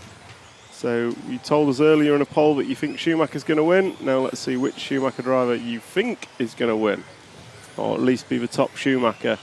Anyway, whilst I've been chatting away, Heat 9's got underway. And we are following what looks to be the yellow, I'm going to say number 3 car of Frederick Hovgaard. Yep. So yellow car followed by the 9. So Hovgaard and Schmid are running around together. Lim Blatter splits them on the timesheet. So 0.2 of a second separating cars 9, 1 and 3. So cars 9, 1 and 3. Are your 3 leaders, separated by a whole lot of nothing. So the 9 car is the one in front, and as I look up, the 9 car is the one on its roof. So that's a bit of a disaster for Florian, as he then gets the tabletop wrong. So we've stuck with Frederick, the, I think, highest Yokomo driver here. So Frederick is on the right-hand side of the track, comes through the switchbacks and into the front side tabletop. He's going to go through the fast chicane in front of race control, and that is going to put 6 laps on the board and wait for everyone else to come through. Metzola is having a decent run. Lim Blatter going to take it up. So we're going to jump to the 1 car, so start of the straight purple, pink, whitish car. So that is the car of Swiss junior Lynn Blatter. And she takes up the lead, and it's a lead of like maybe 1.5 seconds. Wait for it to come through to confirm the gap, and that gap is 1.6 is the lead. So Lynn is leading over Hovgaard, followed by Halva Grans, a Norwegian junior. So juniors showing strongly in this one. We've got Blatter, Gran and Metsola are all juniors and in the top 4 of this. It looks like we've had a bit of a carnage on the corner tabletop. Luckily not involving our leaders. So down the straight goes Lynn Blatter. Once again, 8 laps on the board. This is her 9th lap. Last time by was a 20.1. Her best lap is a 20.0. So very close to her best. That time by another 20.1. So running very consistently as Lynn. And not far off a 16-lap run. So I'm not sure how many 16-lap runs we had in round number 1. I don't think it was a whole lot. Can I just check? So yeah, no, maybe we had more than I'm anticipating. But it looks like Lynn is not far from that 16-lap run. I don't think it's going to come this time round, but certainly could see it before the end of qualifying. So Lynn coming into the front side tabletop, going to go left and right through the fast chicane, crosses a line. That time by was a 20.2. So the last 4 laps have all been within 0.2 of a second. Incredibly consistent running from the number 1 car, which is exactly what you need on a track like this. Consistency is king, as we've found out. So across the line, 12 laps on the board for Lynn. And lap time by was a 20.0. So another lap within those 0.2 of a second. And she is coming through the switchback over the tabletop. 30 seconds to drive. And she has gone through to put 13 laps on the board. So it's this lap and one more. Last time by was a 20.3. I think the slowest lap we've seen her do within this round. And she's going to come. Oh, she's hit the pipe. That's going to cost her slightly through the switchback. It shouldn't affect the lead. No, it shouldn't affect the lead. She had quite a lead. She still does. So still got a 2.5 second lead, but it was a 20.9. So costing it a few tenths of a second that time by for Lynn. But we'll close out this race with her as she comes round to complete her 15th and final lap. She's just got the fast chicane to go. We've seen it trip a few up, but it's not tripped Lynn up. So Lynn Blatter going to take group number 9 in round number 2 of qualifying. Halva Gran going to finish in second. Ivar Metsola going to finish in third. Fredrik Hovgaard had a bad last lap, 23.8 to finish 4th. And Alex Remes Jonsson going to finish 5th. Martin Skurs 6, Emil Zhu 7, Florian Schmid 8. And Paul Truel and Alex Constantin did not finish. Quick look on the chat. Some of the parents suspect some of the parents of the youngsters are driving in the 40+ seats. Absolutely. Carl Mars doing great coverage. Thank you very much, Carl. We will do what we can to make it the best coverage we can. Keep an eye on Oliver. We had quite a bit of coverage of Oliver yesterday. One of the guys running the Kyosho machine. And for those of you online, we've got a poll live. Who do you think is going to be the highest finishing Schumacher car? Is it going to be Pecco, Ben Smith, Michael Orlowski, or Daniel Kovacic? So heat number 9 done and dusted. Heat 10 coming up next. Just a reminder that this round started with heat number 4, so it will finish with heat number 3. So we go 4 through 13, then we go 1 through 3. And I'd like to thank our sponsors who make bringing this coverage possible, and they are T-Works, X-Ray, Mybo Sport, Hobbywing, Schumacher, RCXX Shop, and S-Work. So big shout out to all our sponsors that make this coverage possible. And thank you to RC Racing TV for getting the word out of all the good work that we do with EFRA and RC Scale Motorsport. This is the 2024 1/10 scale two-wheel drive electric off-road buggy European Championships, day 2 of 3. And we are halfway through round 2 of qualifying. We've got another round to go this evening. And then tomorrow we will have 2 further rounds of qualifying before moving into finals. And I think finals will kick off about midday tomorrow, would be my guess. About midday tomorrow, I think we'll start with our finals. So heat number 10 is warmed up. your drivers for Heat 10, Jamil Gabrielsen, Oscar Berg, Konsta Saarinen, Lucas Greiner, Luke Holdsworth, Oliver Natras, Nico Schmid, Jolien de Woerd, Valentin Puziat of VP Design, and Clement Boda. 4, 3, 2, 1. 5, 7, 9, 2, 3, 8, 6, 10, 1, 4.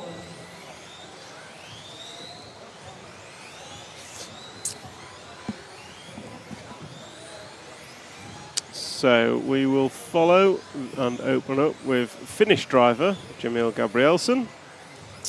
He did a sterling run last time, absolutely brilliant run from Jamil last time in heat number 10. Valentin Puziat was quick last time, but he is coming through from the back, unfortunately, because he had a bit of an error. I think he failed to finish last time.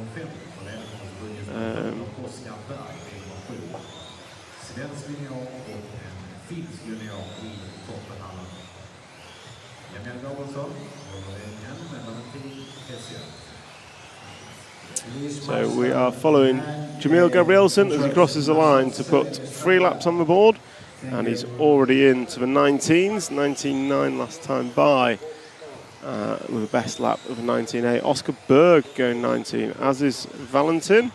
So absolutely, well, let's be honest, 4 tenths of a second separating the top 3 in this. Make it 6 tenths, and you've got the top 4 with Konsta in there as well. So Konsta last time by 20.2. Oscar Berg goes to 22.5. It's a mistake from Oscar, not ideal. So we're going to jump around. I think we're going to try and pick up the 1 car. So end of a straight, red, blue and white car. White wheels, clear wing. That is the car of French driver Valentin Puziat and also painter of VP Design. So we're just going to follow Valentin. I think have we caught him? So for 1 car now, start of the straight and coming to the end of the straight. That's for 1. So there's Valentin Puziat. He is a 1 car and he is 1/10 of a second behind Jamil Gabrielsen last time by. So it's pretty close at the front. 6 tenths of a second. So the gap is 6 tenths, although it looks like there is significant traffic around Valentin. So Valentin doing everything he can to get clean laps in. Meanwhile, our leader, Jamil Gabrielsen, is absolutely in a world of his own on track. We've got 3 cars circling on their own, and we've got 6 cars going around in a pack, because that's sod's law. But looks like Valentin has got some space and is cruising round. So unfortunate last time to not finish. Comes through the fast chicane now to put 8 laps on the board, and the gap at the front has extended. So Jamil is putting in those quick laps. So if we drop to the back of this freight train, we should pick up the all blue car starting on the straight now. I'm going to come round the end of the straight. So we'll follow Jamil, see how he can break through traffic. So Jamil, the Finnish racer, I think we said he was racing Schumacher. I look up at the rostrum and I'm still certain of that. So he's coming up on the 6 car of Nico Schmid. And then, but he's coming up on the whole freight train. He passes 1 that's got stuck up against the barrier. And he's passed the 6 car of Nico. So Jamil, will it have affected his lap time? Not massively. 20.0 for Jamil last time by, as he now sets about closing down on the 7 car of Oscar Berg. Don't know if that's any relation to Hampersburg, who put in a sterling drive in round number 1 to go 5th overall. So Jamil Gabrielsen going to come left-hand side of the track, over the double jump, and through the centre chicane. He's going down the straight. Doesn't look to be closing in too much on the 7 car. Last time by, the 7 car was actually quicker. So Oscar Berg putting in his best lap last time by with a 19.7 to Jamil's 19.8. So coming down the straightaway now. They come into turn 1, and last time by Oscar Berg 20.0, Jamil 20.3. So Oscar Berg's actually pulling away from our leader, rather than catching. And Oscar is over. So Jamil is released, and with 18 seconds on the race clock, unlikely to come across anyone else within this qualification unless someone makes an error. So Jamil should cross the line now and gets away with that one. So just coming through the fast chicane, clips the first bot dot, but clips it hard enough and square enough that his car just flies. Missing a second, so Jamil is no harm, no foul, gets away with that one, and we'll follow him through the centre tabletop. And this time, once again, clipping the chicane. And what does he do this time? He comes in, he hits the first bot dot, he's up on two wheels. Luckily, his crash takes him over the line, and Jamil Gabrielsen finishes the heat number 10 in the lead with a 16-lap run in 5 minutes and 18 seconds. Valentin going to finish in second, Konsta Sarinen going to finish third. Then we had Clement Boda, Oliver Natras, Nico Schmidt, Jolan de Verde, and Oscar Berg. That's a wrap of heat 10. Heat number 11 is coming up next. Heat number 11 is coming up next.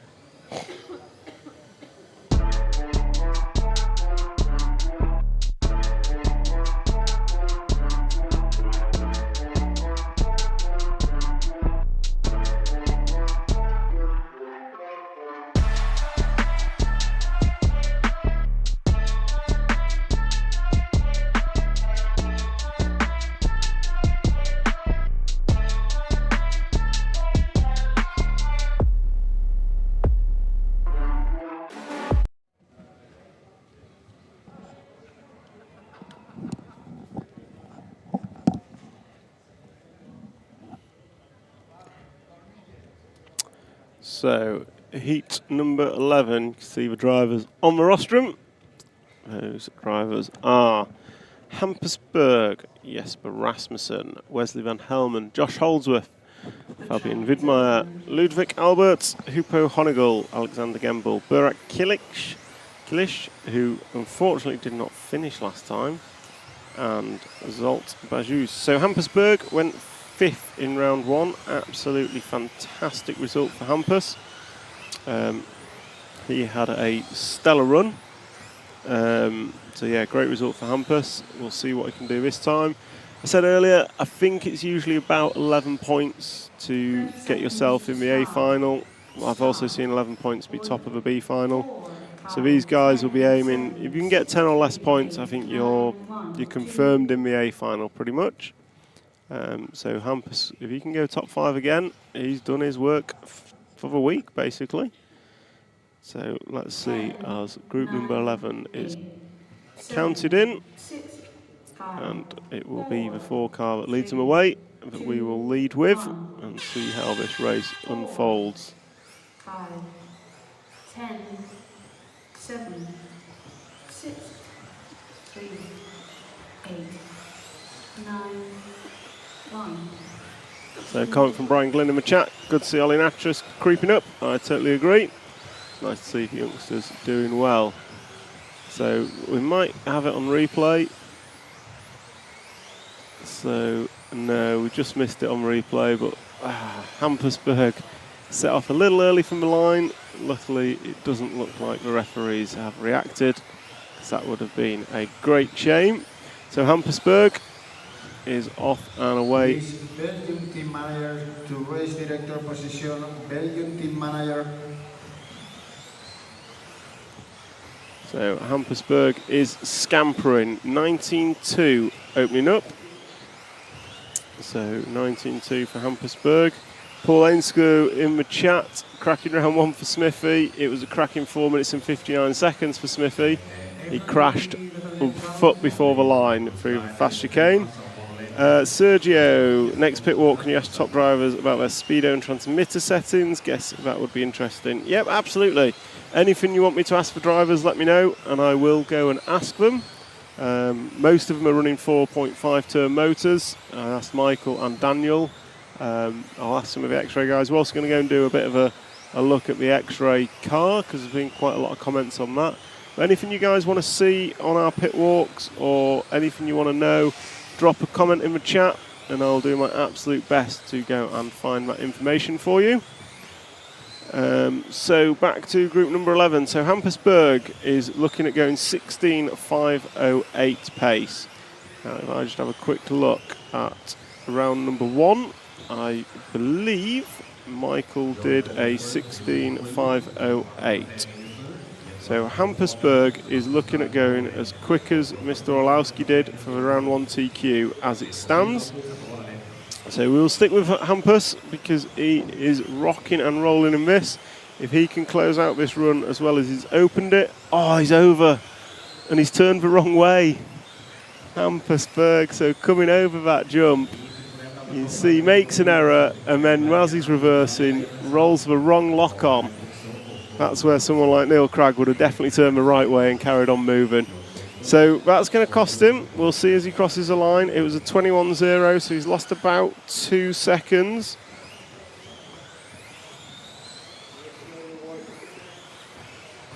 So we've lost about 2 seconds for Hampus there, so that'll put him down to a 5:10 predicted time. No bad thing. It's still going to be enough, I think, if he can keep this clean and fast for the remainder of this run. I think we will have an A finalist already confirmed, but we've got to wait and see what happens. So he's chasing down Mr. Gemble, Alexander Gemble. So the 4-car on Gemble's just got hooked on the pipe, so Gemble tried to get out of the way but knocked the bot dot and just ended up in the way. So that's going to cost another couple of attempts. So we'll see what the 4-car can do. So he's coming through. Oh, 2 wheels over front tabletop. I think he might be feeling the pressure. So the X-ray driver of Hampersberg is pushing it up on 2 wheels there, coming over tabletop and down the straight. Last time by was a 19.6. Not the worst lap, not the best. He was held by Gemble as he went by ever so slightly. This lap is looking better and he crosses the line. And that lap, 19.6. So he's got 1:05 to go, plus last lap, so he's got about 1:20. Oh, he double bounces. He's just starting to look a little bit scrappy, is Hampus. Still looking at a 16.512 run. It's not as fast as he opened with, but it will still be good. Crosses the line, 19.8. So he's going in the wrong direction if he wants to secure the A final after 2. Nicely onto the straight that time by, just looks to have calmed down ever so slightly. And as he's calmed down, his lines are getting neater, and that was very nice through the switchbacks. Going to go through the fast chicane now. That looked like a good lap, and it is a 19.4. So that is going in the right direction. Looking at a 16-lap run in 5:13. So it's going to be about 6. It's definitely going to be a 16-lap run unless he puts it on his roof. Avoids that crashing car. Going to come through and start his 16th lap now. That was a 19.6. So Hampersberg looking at 5:13 pace. And then around the end of the straight, just rolling the bot dots ever so slightly. And I don't know if this is going to be enough. It's been a bit scrappy towards the end. Oh no, disaster strike. So Jesper Rasmussen on for a very good score. But his car just pick up the white car coming into the front side table. Front tabletop. So Jesper Rasmussen was on a brilliant score, but seems to have lost power as he crosses the line. So disaster for Jesper. A 27-second last lap. So Hampersberg is going to take that one home in a 16 laps in 5 minutes and 13. Josh Holdsworth, great run under the radar, going to go 5:15. Ludwig Albert's going to go 5:18. Jesper Rasmussen goes 5:23. Would have been second without that. Burak going to go 15 5 minutes dead. So good result for Burak from the back of the grid. Then Fabian Widmeyer, Zoltz Bazuch, Alexander Gemble, Wesley Van Helben and Hupo Honigel did not finish. Group number 12 is next. So quick check of the chat. Please check and talk with my brother Pontus. I will try and find him. I don't know faces for everyone, unfortunately, but I will try and find Pontus on our next pit walk. Ask him about diff oil. Try and get the truth out of him. Well, William, I have asked about diff oil. I have got the truth out of him, but I have been asked not to share. So I know some people are doing some things that they deem, well, they don't want to share what they're doing, which seems reasonable. If I'm being asked not to share stuff, I won't share it online. But I have been asking about diff oil, and I will ask a few more. And if any of them are willing to share, I will let you know. MKJRC, maybe do a wing shootout. Some guys seem to completely remove a rear flip. I can have a look at wings, see what's doing. Apart from Big Four, any unusual buggy brands in the stands? There's a PR about. I think we've seen a TLR, and we know there's a car show RB7 out there, so we'll try and get some close-ups of all the cars, at least one from each brand. Rory Holler, outstanding driver, absolutely. Fredo 4, is it 3 rounds to count or 2 in quality? It's 2 rounds out of 5 to count for qualifying. It means that you can turn up tomorrow and still make the A-main. Check out the X-ray cars. Yep, we'll do a feature on the X-ray cars. There seem to be lots of questions about that, so we'll have a look at that. 126 votes on our poll. 65% of you think Michael Orlowski will be the top finishing Schumacher, so I guess we can say public opinion thinks Orlowski's going to win. We'll see how accurate public opinion is. What was that about battery dump? So some of the drivers are running small batteries and 4.5 turn motors, so they're actually struggling with run time. The small battery gives a lower centre of gravity and lower weight, which is what they like. So performance-wise, it's better. They're just some of them are struggling with run time. Just can't quite. An extra 5% would be good. So there's I've pressed the wrong button. Sorry. So we're back on the follow cam. I don't think I got that at all. Those in the chat looking for Smithy. Unfortunately, Ben Smith rolled it on corner on the bot dot coming off the first roller jump. So Ben Smith has given himself a lot of work to do. In the chat, yes, we do have a Mugen. Mugen is Burak Kilic is running the Mugen. Right, we're gonna pick up Jessica Palson, I believe. Yep, Jessica Palson. So she went 6th in round number 1, so the white and pink car. Great result for Jessica, straight off the bat. And she is leading from Mika Vidmar, Jamie Hall, Elias Johansson, Dominic Vlašek, Max Gosel, no Ben Mohammed, Jordan Neumann, and Ben Smith is the full running order. Ben Smith opened up with a terrible first lap.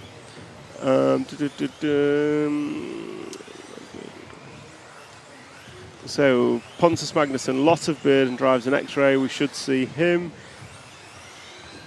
The first poll we did was which brand do we think was going to win, because we can only do 4 options, and Schumacher got a 50% vote of the brand that would win. So we then asked who would be the most likely Schumacher driver to win. Pick up Smithy. We can't pick up Smithy at the minute because we are following Jessica. Jessica is leading this, and she's also looking to secure an A-main spot. She went 6th in round 1. I reckon she needs a 4 in round 2 to guarantee A-main after just 2 rounds of qualifying. She may be able to do it. She's looking to go 16.509 pace, which is pretty rapid. And Smithy's running 2nd on track, so he's now got the opportunity to kind of get his head down and recover from that early error. And we're going to pick up Mika Vidmar. So coming across the line now, he is behind his green and red machine, and he's behind Jamie Hall on track. Jamie Hall just recovering from an error. But Mika Vidmar is running in 2nd, and he's just a few tenths behind Jessica Palson. So the S-Works driver, one of our sponsors here this week, is crossing the line now with a 19.4. Jamie Hall 19.4. So those two separated by less than a second. Oh no! Mika Vidmar. We've got a replay. So coming onto the straight, Mika just catches Jamie, and then Mika does a sensible thing of knocking Jamie back on his wheels because he didn't want to wait for a marshal, and off he went. So there's a nice bit of marshalling from Mika, correcting the error that he made.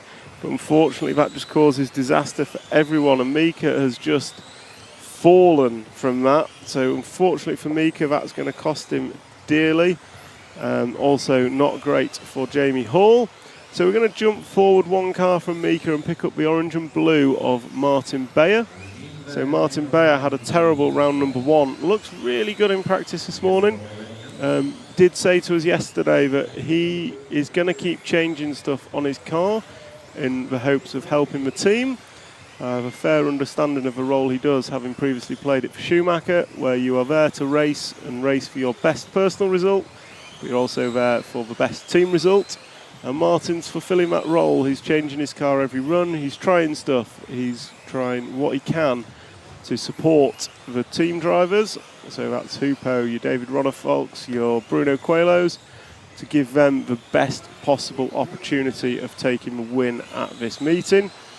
So we'll just follow Martin. Looked really good in practice, less so in round 1, but this time he's looking pretty decent, on for a 16.5.14. So next up, so still got Jessica Palsson leading this with 30 seconds to go. It's the S-Works of Jorn Neumann running in second, so we'll try and pick him up. He's going to be crossing the start-finish line now. So yellow and red machine with yellow wheels is Jorn Neumann. So less than a second separates the front 3, which is Palsson, Vlašek and Neumann, 7, 1 and 4. Bayer's running in 4th, and we've got Goetzel, Noah Ben Mohammed, Widmeyer, Hall, Johansson and Smith. So Widmeyer and Hall not really recovering from that earlier mistake that we saw on the replay. And we will watch as we'll close out with Jorn Neumann. He should be last to finish as a whole freight chain of cars comes across the line. So Palsson is done, closes with a 19.6. Vlašek closes with a 19.4. Neumann a 19.4. But it is going to be Jessica Palsson in the Schumacher car who takes the win of this heat, closing out with 16 in 5.12. Vlašek going to go 16.5.13. Neumann 5.13. Goetzel 5.17. Beyer with an error on the last lap going to go 5.18. Ben Mohammed going to go 5.18, and then 15 lap runs for Widmeyer, Hall and Johansson. Quick look at the chat, before Mark Headland. No RC racing at the minute. I may appear at some workshops with a transmitter in my hand. We shall see. Chris Bowden, we see some Jamie Hall's car. Yeah, we'll try and pick up Jamie when I can. Garrett Racing. Palsson's running a Schumacher. Ainsko Smith, he had a run littered with errors and I think may have pulled it off. He certainly had to get out of the way of a whole freight train coming through, so he lost seconds. Zalewski is X-Ray, absolutely, and he was in the top 5, I think, in the last round. So I think we had Coelho, Zalewski in the top 5. Ronnefalk should have been top 3. So the X-Ray team is looking strong. Proddy, Jessica is most definitely Schumacher, or she certainly was when I saw on her desk earlier. Trying to find a shirt where she's marshalling. She's got a red top on. I'm pretty sure she's Schumacher. I'll double check that one. Paul Ensign, loving the coverage. Thank you very much. Doing my best to give back to the RC environment. So top heat is on the rostrum, as you can see. Thank you to my man who keeps changing the camera angles for me. So these drivers are doing their warm-up lap. So you can see from left to right, you've got Una Hattunen. Oh, it's gone now. Yes.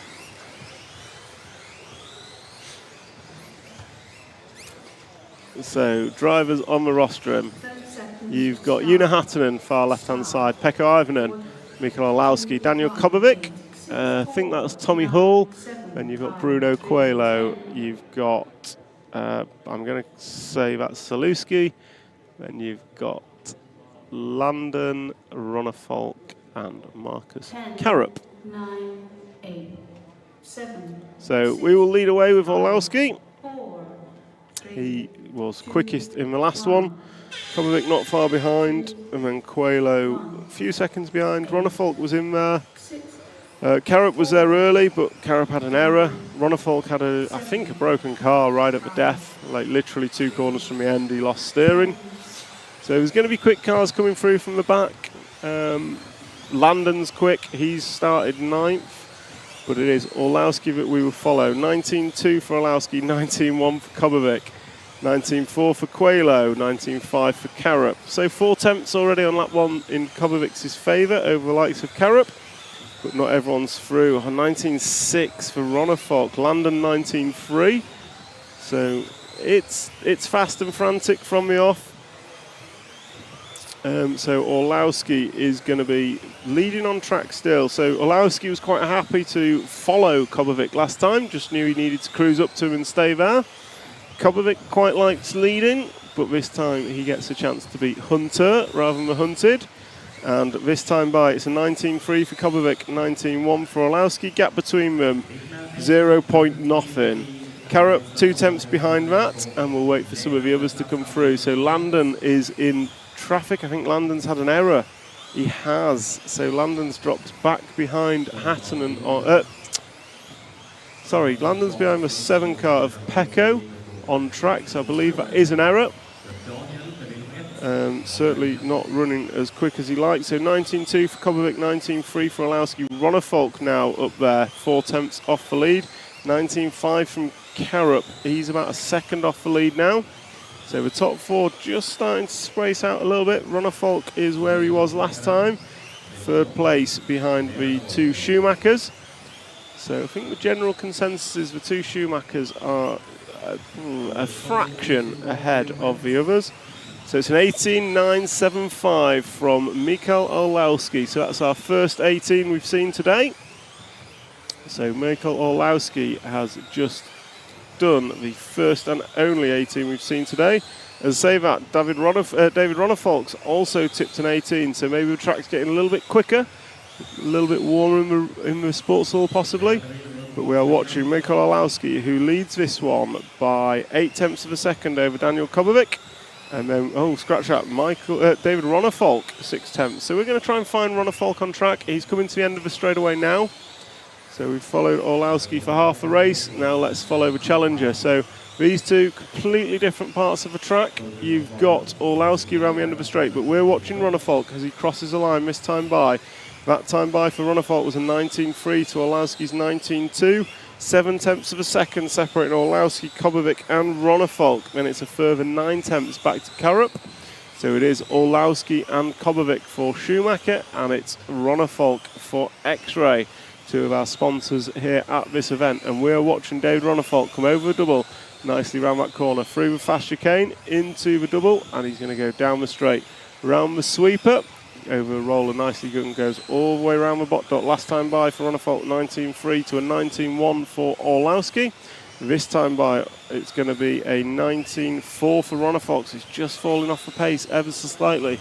Gap opens up to 1 second between Orlowski and Ronnefalk, and Kobovic is in the middle of that. So Daniel Kobovic now back up to the 2 spot. But can he do anything about Michael Orlowski out front? We shall see as Ronnefalk comes across the line. That time by, another 3 tenths in the favour of Michael Orlowski. So Orlowski, he's done the quickest lap. It's only him and David that have done 18 second laps. So I think we're going to jump back to Orlowski at the end of the straightaway and see how he manages traffic with 1 minute to go. Orlowski last time by, 19.1, and he's going to be coming into traffic. Now these guys are good enough to know what to do. However, will they do it, and will they do it in time? This track is very fast track, so any hesitation is going to cause trouble, as I see the 7 car of Pekka Irvinen lose a wheel. So Michael Orlowski coming through the switchbacks. First he's going to come to Tommy Hall, then he's got Una Hatton, and then he's got Alexander Landon. All 3 of them will want their runs, but with 30 seconds and 2 laps to go for Orlowski, is it going to cost him anything? Last time by was a 19.2.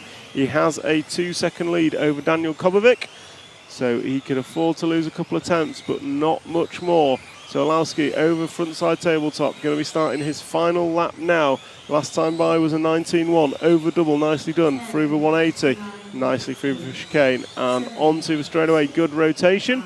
Comes into the sweeper, and he's on the gearbox of Tommy Hall now, but with 4-5 seconds to go, he's not going to yield. Coming into the frontside table, nicely done, just the chicane to go. Orlowski is done, closes out with a 19.3. Kobovic is done, and if we scan to the right, we'll pick up David Ronnefalk, yellow and green car, coming over frontside table. He's going to come through, just a fast chicane to go, and he is done. So Michael Orlowski going to take that one, 16 in 5:06. Daniel Kobovic going to come home in second, 19.509. 2 tenths in front, half a tenth in front of David Ronnefolk. Marcus Carup going to finish in 4th. Una Hatton going to finish 5. Landon in 6. Zalewski 7. Coelho 8. Tommy Hall in 9. So just have a quick look at the overall ranking list, and I think with 3 heats still to go, heats 1, 2 and 3 still to go. Orlowski 2 zeros, he is in the main. Daniel Kobovic 2 twos is in the main. Jessica Palson 5 and a 6 currently sits 3rd overall, 11 points. I wouldn't be comfortable, but she is there or thereabouts.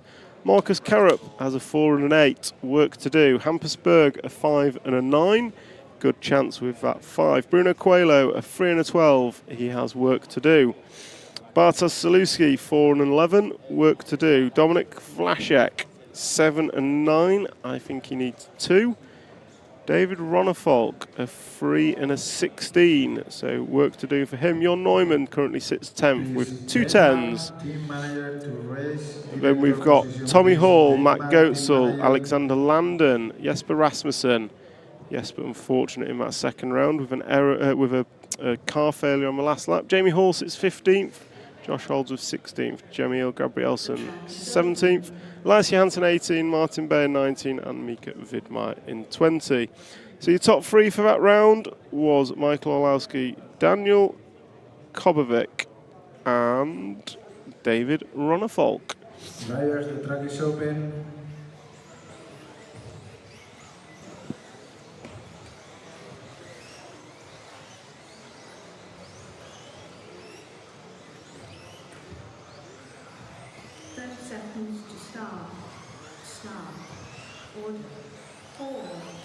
So just have a quick look in the chat as we move on to heat number 1, round number 2 of qualifying. So we've got, yes, Jessica Schumacher. Yeah, pretty sure Jessica was Schumacher, and she is.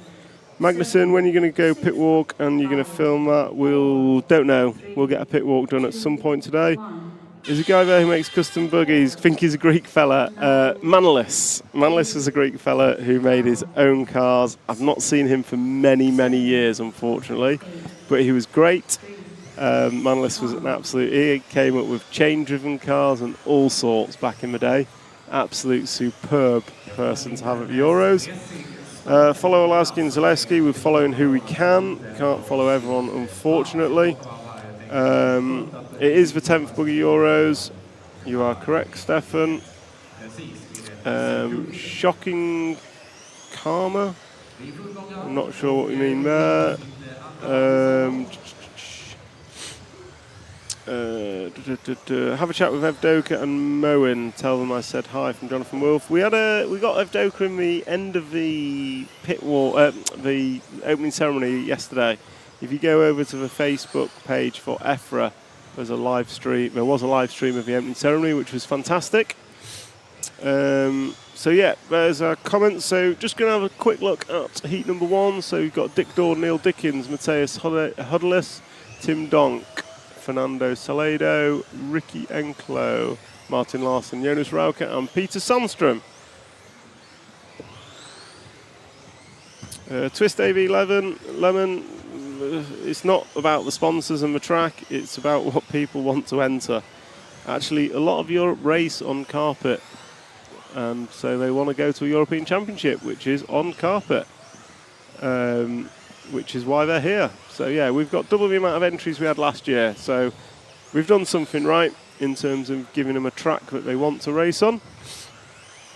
And yeah, it's showing, and we've got a top 10 that is separated by not a lot. So yeah, the track could have more features, yeah, the track could be multi-surface, yeah, the track could be different, but the track we've got is superb. And for those that don't like it, tune in next year when we're at Hoodie Arena on clay, and we'll see how that goes, which again will be a fantastic venue, a fantastic track, and I'm sure a fantastic event. So let's have a look. Dick Dawn is leading this one, and I'll try and pick up Profix, nothing wrong with speaking out of criticism. Feedback is always good, and constructive criticism is always appreciated. It is a brave move from EFRA to pick a carpet track for a European Championship. First time it's been done, and so far it's been all right. We'll see what happens. We'll see what the verdict is at the end of the event, but so far it's been all right. It's the first time they've done it. And yeah, there's definitely stuff to learn. There's always stuff to learn. So, can you say hi from Lucas from Austria to Lucas Grainer? Yep, I'll try and pick out Lucas in the pits. So let's pick up what's happening in this one. We have a leader in the car number 7 of Neil Dickens, and he is the car coming down the straightaway now on the wide angle live stream. So he comes over roller and then hangs right, left over a single roller, and then he's through the switchbacks. Red and white associated car. So Neil, previously of the UK, now residing in Sweden for many years, and he's driving nice and clean, middle of the road. We can do the double here, and down the straightaway goes. So Neil Dickens and Dick Dawn are swapping in this one, the 4 car and 7 car.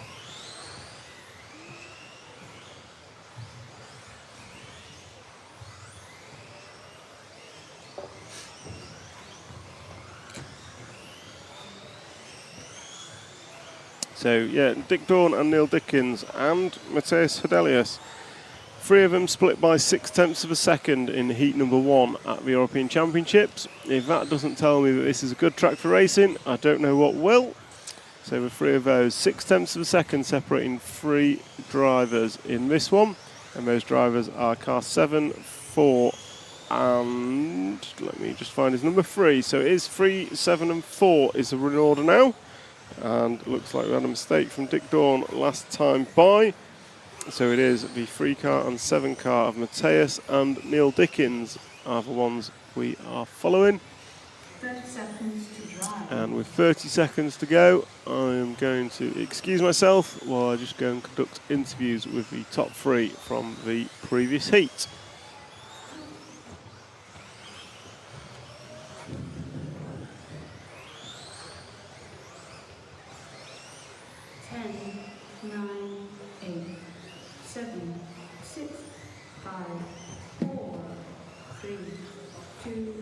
1.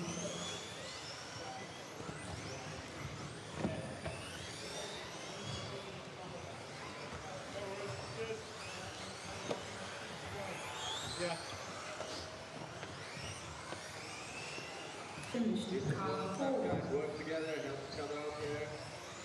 Finished 8. Finished 9. Finished 7. Finished 1. Finished 5. Finished 3. Finished 2. Finished 6. Time is over. Race finished.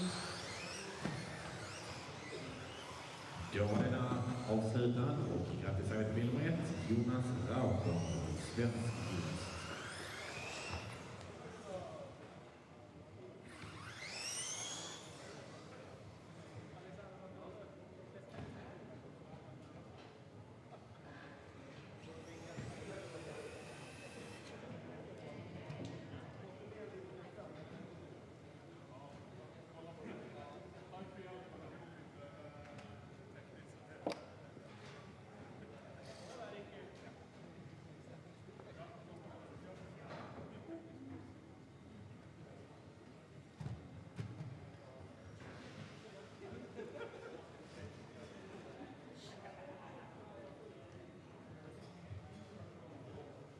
Please, drivers, hurry up. Let's go. The marshals are waiting for the replacement.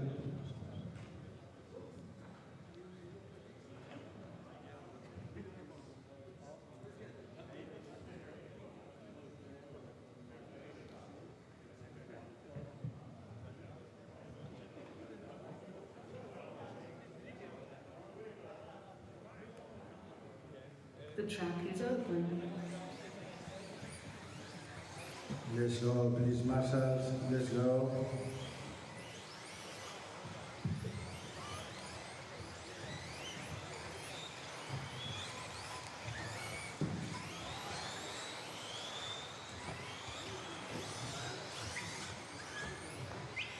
Marcel, please, in the middle. Thank you.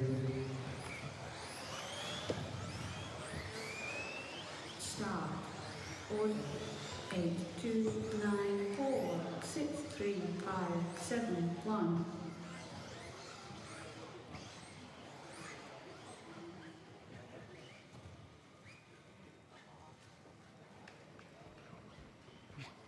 So, top heats are done from round number 2. Michael, took it again. How was that one for you? It was really good. I didn't change anything on my car as I knew I can still get a little bit out of it. And started smooth again, not too crazy, so I wasn't leading at the beginning, and Daniel was quite close because he always starts really quick. But then I put in some good laps, and yeah, the car felt really nice. I think towards the end of the run it could be better, so we'll see what we can do with the setup. But because now I have 2 good scores, so maybe we'll try something. Yeah, with 2 rounds from 5 to count, that's you guaranteed pretty much front row. Must be happy to do that from 2. Yeah, it's nice. It's less pressure, I guess, for the end of until the end of qualifying, and we can try some stuff on the car. But also, it's good for confidence because I know the car, as it is right now, is very good. So yeah, I'm really happy with how the car feels. You delivered the 18-second lap I've been looking for, but it seemed your car faded less than everyone else. So, as you say, they were quick at the start, but you kind of held that pace for much longer into the race. Yeah, I start smooth. I don't go too crazy, where I think Daniel and Marcus, they start extremely fast. And then I try to concentrate to make sure the whole 5 minutes is strong. Excellent. Well, thank you very much. Good luck for round number 3. Thank you. Daniel? So, round 2, almost complete. Yeah. Second again. How was it? Yeah, started off strong in this run as well, but then towards the end the car gets so difficult to drive because of the grip and the worn out tires. So yeah, we need to find a good solution. Is it the tyres that are going through the run? Is it diff oils, shock oils warming up, or is it just nerves? Difficult to say. This time I don't think the nerves, since I already had a good run and it's many qualifiers left. But yeah, just try to save the speed for the whole run, because I was close to Michael in the beginning, and then suddenly after one of the laps he was like, I didn't even see him. So well, very gone. David and Michael both pulled 18-second lap times out then. Only one, but they did it. It just seemed Michael kept the pace a little longer into the run than everyone else. Yes, I need to try to do the same in the next one, and hopefully I can throw some 18s as well. Well, 2 seconds from 2 rounds, so pressure's kind of off, and now you can really send it. Yeah, it's difficult to improve, but we will try. Excellent. Well, good luck for round number 3. Thank you. So, third in the round, David. Happy with that? Yeah, pretty pleased to finish the round, at least compared to the first round. Had a good run going there on the first qualifier as well, but towards the end there, we were quite on the limit, like on the batteries, but it hasn't been an issue so far. And then obviously, I guess you're using more power, more throttle during qualifying now, and it was just too close, and it faded there with 3 laps to go in Q1, and eventually stopped on the last lap. So. Yeah, I saw coming into the final chicane, you just lost all steering. Yeah, I mean, Marcus was behind me, and he's standing next to me on the driver's stand. I said I was dumping, so I'd let him go before that chicane here, but then I wasn't even able to get it over the line. So, yeah, that was unfortunate. It would have been probably at 3rd place. Yeah, 3rd. So that would have been nice, having 2 good runs then, obviously. But coming back and finish 3rd in this one, I'm happy with that. It was very close there with Daniel. Just a couple of hundreds, I think. Yeah, I think 2 tenths in the end. So it looked like you pulled an 18-second lap out early doors, and it just looks like Michael can hold the pace slightly longer into the race before car fades. Is the car fading? I think, yeah, definitely in terms of lap times, I don't feel the car necessarily fading. It's just like the lap times are dropping, so we have to check what that comes from and try to change that. But I was just happy to finish in the top 3 there. It would have been kind of a disaster going with 2 bad rounds. So even though it was fading a little bit towards the end, I was also making sure I kept it on the wheels. So a 3rd place is good. I think 10K Euros is 2 out of 5, I believe. 2 out of 5, yeah. So we have 3 rounds to go now, 1 good round in the bag, and should be good. Just need to find that little bit of pace towards the end of the run.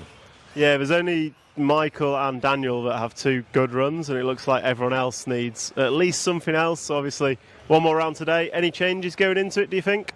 Yeah, we're going to talk when I get back up to the pits and see what we're going to do. I feel, the car is very safe and easy to drive. in the pace I'm going, but obviously we're missing a little bit of speed. So we're gonna try to find that, especially from halfway until the end of the run. So not sure what we're gonna do, but we're gonna talk and discuss between us in the team and see what we're gonna do for the next one. Perfect. Well, good luck for round number 3, and thank you very much. Thank you. Cheers, David. So that's a wrap of what will be our top 3 after 2 rounds of qualifying. So I'm going to run back up to the booth and finish off this round, and then we'll move into round 3 of qualifying. Thank you.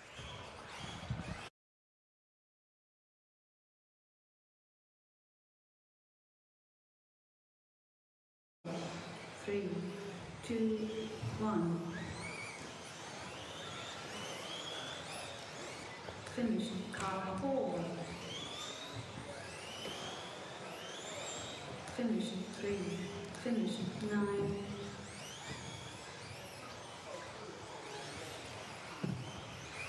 Finish 5. Finish 2. Finish 6. Finish 8. Time is over. Race finished. Där har alltså racet avslutat och vi har fått en klassisk inställning mot slut. So, apologies for that quick interlude. Heat number 2 done and dusted, and it was Patrick Andressi, Victor Balti, Mike Moyes, Miroslav Fladek, Silvio Pietrobroni, Linz Olsen, Fredrik Engman was your finishing order.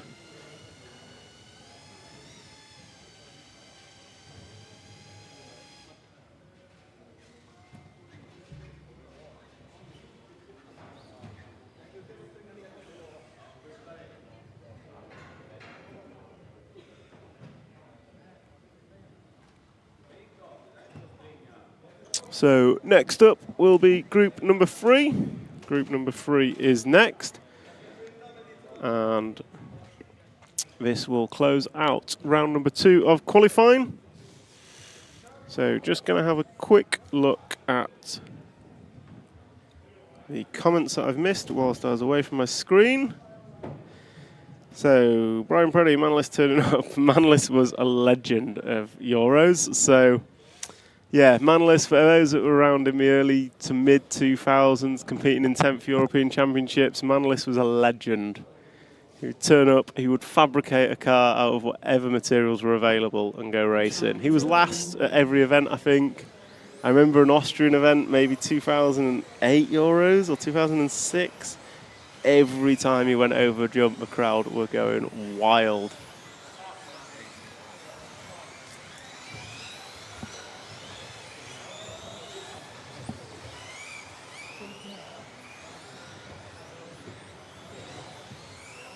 So yeah, Manlis was a legend of RC back in the day. I wonder what he's up to today. Question about Clay is outdated for Europe. No. Clay is okay. If we got the right clay track, Clay is good. I don't think anyone's against racing on clay. Just carpet is more popular. 10, 9, 8, 7, just having a quick look. 4, 3, 2, 1. So, lots of comments talking about different types of carpet. 5, 7, 9. This is the kind of track is what you get when people that host the event can't jump. Not sure what's that about. I'm assuming, well, we're not going to get into that. Everyone uses the OS carpet. It's nice having a single carpet that's popular, so everyone knows when they go to an event, they know what surface they're on. There's possibly better carpet out there, we just don't know it. Profix is right. Just because something is marketed doesn't mean it's good. But it's about finding the right stuff. Thank you, Profix. Thank you for the comments on the coverage. We are trying to do our best. We've got to come on at Evie here. Very much more fun to drive on the tyres they're using now from Stefan. Oh, we had a poll earlier, Stefan, whether we should be on foams or slicks in off-road, and slicks won. Not that I'm suggesting either is appropriate. I actually think a bar tyre, so something like the Schumacher Honeycomb on a carpet track, is good because you don't need new tyres. and you also don't have stupid grip, but you've got clean cars, you can do jumps, it works. We have a circuit in the UK called Worksop, which is like a clay surface, and that's always good fun to drive on because it's low grip, but it's clean, it's super easy to in terms of maintenance, difficult to drive on, but it's always good fun.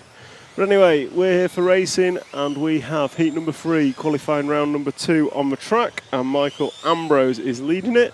I've unfortunately lost my follow cameraman, so we're just going to watch this one on the wide view, which is absolutely fine, and I'll pick up Michael Ambrose as he comes round. So Michael Ambrose is the 4 car, so it's the yellow car, yellow and orange, who's just gone down the straightaway and being chased down by Evie Thames on track. So Evie and Michael going through the switchbacks and into the front side tabletop. We're going to go through the fast chicane and then go on the left hand side over the double. So we've just been hearing from David Ronnefolk how his car went flat in round number 1. So that's how close these guys are to running out of battery. So David Ronnefolk throwing away a third in round number 1 as his car ran out of battery, which is no good for anyone. But luckily he got a handle on it and got a decent result in round number 2. So left hand side of the track, you've got Evie Thames now in front of Michael Ambrose. The gap between them on the computer was 7/10 of a second. So the white and purple car driving away from us now into the single roller at the back. Going to go through the switchback into the front side tabletop, then go left and right and through the fast chicane across the time and scoring loop. It was a 21.7 for Evie last time by to a 22.3 for Michael Ambrose. So the gap between them now less than a tenth of a second, and it looks like pace is in Evie's favour with 3 minutes down and 2 to go. We'll follow Evie round over timing and scoring through the chicane and into the double jump. 180 just off screen as you're looking through the fast chicane. And we're going to come round onto the straightaway, just running a bit wide there, unfortunately. So Michael Ambrose finding a good lap last time by.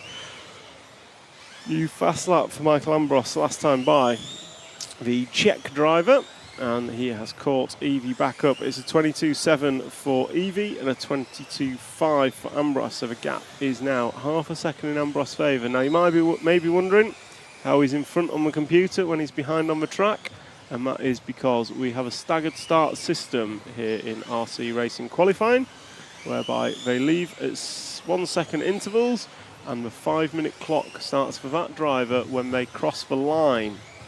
So that means Michael Ambrose can be behind on track, but is in front on the computer.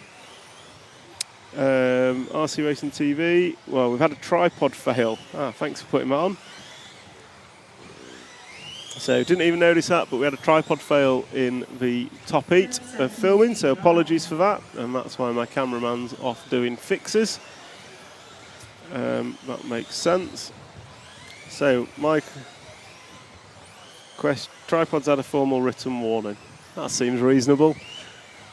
Do it again and you're out. So as this one comes into final 10 seconds, Evie is starting her final lap now. It looks like Michael Ambrose has had an error. So Michael Ambrose has a dreadful lap, 27.4. So white and purple car driving away from the rostrum right hand side of the track as you look over a single roller through the switchbacks and into the front side tabletop. Purple and white car of Evie Thames going to cross the line and take the win in round number 3 of heat number 3, round number 2 of qualifying.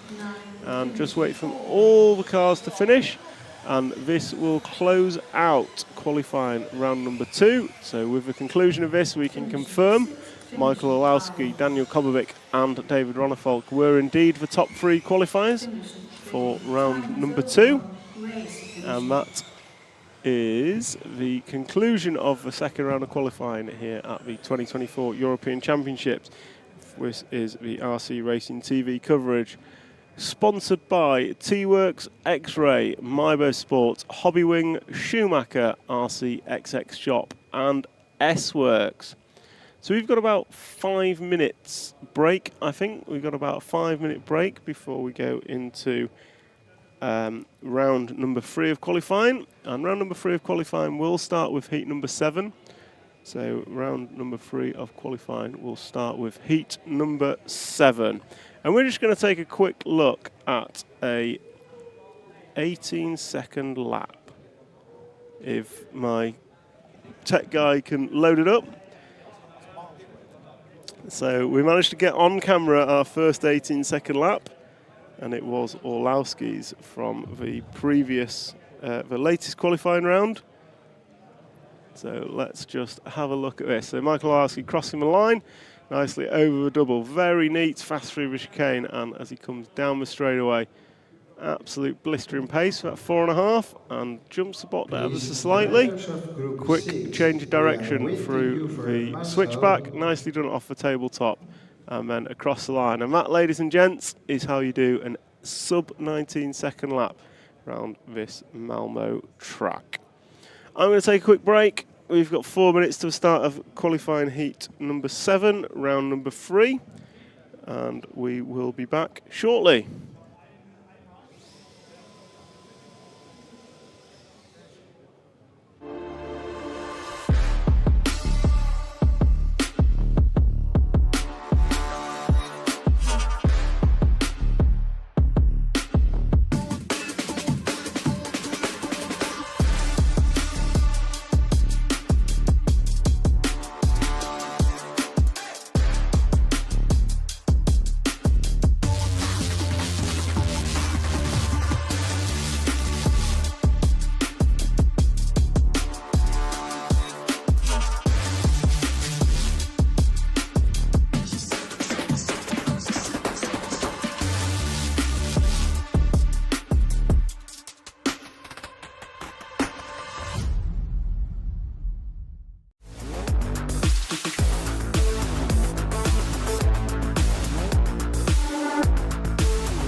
This is my motorsport. I put everything into this. It's given me so much more back. The best friends The best moments. The best skills. and experiences. I put hours into tuning the setup of my car. From camber to toe. To differential, The shocks, tires. body and wing. Adjusting everything in search of perfection. Lap after lap after lap. I practice endlessly on track. And then it's time to race. We are in for a barnstormer. Wants to make the move. He makes a move stick. Ronald has a look down the inside, can't find a gap there. What's it going to be? It's a race to the line, and Skidmore takes it. Killick gets a kick down the straight. Oh, and Walter's going for the lead. Through for the third spot. It looks like Newman's got it. Bruno gets the jump off the start, and Ronald Volker, it's all gone wrong for him. Your European champion, Dario Balestre. Racing at every level is hard. And it doesn't always go your way. Letting Newman. Oh, Newman's having a nightmare. And that's Figueiredo rolling. Spot on the pony. Oh, Garo's over. Oh, Ballestri's flamed out. They can stop. Oh, Clarkson just gone. He's taken out the fence. Oh, and he's caught the cone of justice. Oh, he's broken! Valkyries is broken! Sometimes you lose. But you'll never forget the important things you win. I've made the best friends through RC. I joined a team through RC. I traveled the world through RC. I have a career through RC. I have a business through RC. I have a family through RC. Together we race, and together we win. Whoever you are, You can race with us. RC is the most accessible motorsport on the planet. RC is my motorsport. I put everything in. it's giving me so much more back. Thank you, thank you, thank you.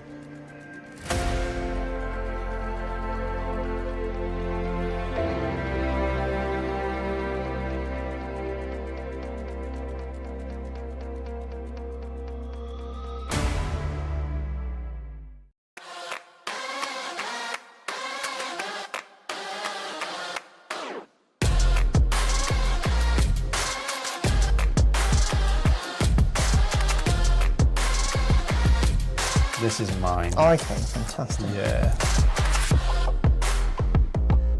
Feels amazing, it's unbelievable. The legend, Masami Himashaka. So Michael Orlowski's going to cross the line to take the European title. What's it going to be? It's a race to the line and Skidmore takes it. Three-time winner, David Ronnefout takes the Euros, European champion. That's crazy, man. I can't believe it. Balestro's flamed out! Balestro's flamed out! Oh, he's broken! Valkyries is broken!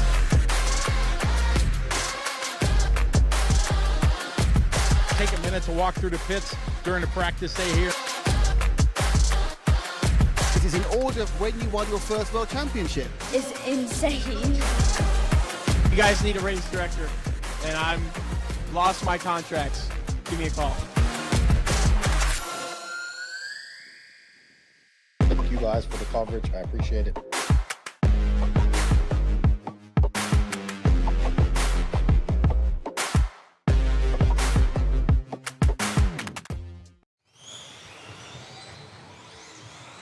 Welcome back, everybody. I seem to be a little bit loud. Let's move the microphone.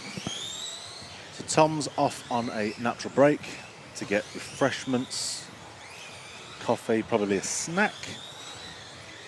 Our cameraman is fixing tripod / taking a break. So I thought I'd jump on the mic and say hello. For those of you who have stumbled across this stream, we are RC Racing TV. We are bringing you the EFRA 1/10, 2 and 4-wheel drive European Championships from Malmo in Sweden. And what you can see on your screen right now is a converted sports hall with the 1/10 track in the middle. And we have our drivers in the middle, and the reason for my hesitation is I realise I've not turned a camera around to look at the drivers. But you can see them in the middle of the screen, underneath the flags. Thank you to EFRA for asking us along to cover the event. We've been EFRA media partner for a long time now. We've been bringing you all the European Championships, funny enough, from around Europe as they happen. And I believe we're coming to the end of our coverage season. Thank you to our sponsors, T-Works, X-Ray, Mebo Sport, Hobbywing, Schumacher, RCXX Shop and S-Works. Thank you very much to all of the sponsors for your support. If it wasn't for those guys, it would be extremely difficult to do what we do and bring you all this coverage live and free as it happens across YouTube and Facebook, EFRA and RCTV channels. If you haven't already, it does help us. Click join, subscribe, like, share, all of the usual buttons that the YouTubers ask you to click. Click them all. Click one, click them all, it's up to you. Click none. But by sharing and subscribing and joining, it helps us to help the sport, make it more accessible to a wider audience and really get the awesomeness that is RC Racing TV out there to the wider world. We are in Q3 Heat 7. We will go up to the top heats again, and then I'll be quiet as the timekeepers assert their authority. Their microphone's connected to a giant speaker just above my head. That's why they sound so loud. Apologies for that. We will go right the way through to the top heats again, and then back round for the bottom 6 groups, and that will see us through to the end of the day. We're due to finish, if we stay on time. Be good if I had this information to hand. Here it is. 5:37 local. So that's 4:37 UK. And any of the time zones, you will have to work that out for yourself, unfortunately. So we have another just over an hour and a half left here in Malmo, and we'll be back tomorrow morning. I imagine it will be 8:30, but you know what, rather than guess, it's a bit later tomorrow. We're due to start at the moment at 9 AM local, 8 AM UK time. So be sure, if you click notify on YouTube, you'll actually get a little pop-up on your phone or on your YouTube's reminding you that we're about to go live, but that will be 9 AM local, 8 AM UK time tomorrow. We will finish off with, we have some timed practice, finished qualification, finals due to start at 3:10. Final M, the first A final, 3:30 local, 2:30 UK. Second final, 4:30, 3:30 UK, obviously, with the final, is it a final? A3, at 5:30 local, 4:30 UK. So that's a brief overview of times. Don't forget, you can head over to rcracingtv.1, where you will see the stream. You will see links to the time schedule, to live timing, and you'll also see a radio player, which is something we introduced, we're trialling at the moment. It's a new thing for this, not even this year really, because we only started at Redovan at the Worlds a couple of weeks ago, but it seems to be getting some good feedback. It seems to be useful to some people, and the reason we did that is obviously if you minimize YouTube on your phone, we disappear. Whereas if you actually click the radio link and you want to minimize it, have us on in the background, listen to our dulcet tones all day. Why we want to do that, I don't know, but if for the handful of you that I'm sure that do, tune into the radio and you can minimize it, you can stream it to your TV. If you've got a Sonos system, you can actually stream it to your whole house, which my wife and kids loved when I was testing the system. Yeah. Obviously a bit of sarcasm there. So that's why we did that. So that's rctv.1. Punch that into your browser URLs and it'll take you there. Whilst you're there, don't forget you can actually head over to the RCTV and EFRA merch store. Links across the top on RCTV1. And if you want to adorn yourself, is it dawn or darn? Adorn yourself, one of the three, with merch of the RCTV or EFRA variety, then you can, and I'm stalling for time because I'm looking for the code which was sent to me earlier, punch in the code 10Buggy24, that's 10 Buggy 24, all uppercase, and that will give you 10% off in the store. That's just for the duration of this event.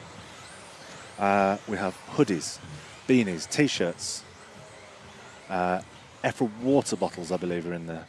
30 seconds to start. Slight disclaimer, I'm not sure if they've actually been made available in the store yet, but we'll assume they have been. I have seen one in the studio back in Blighty.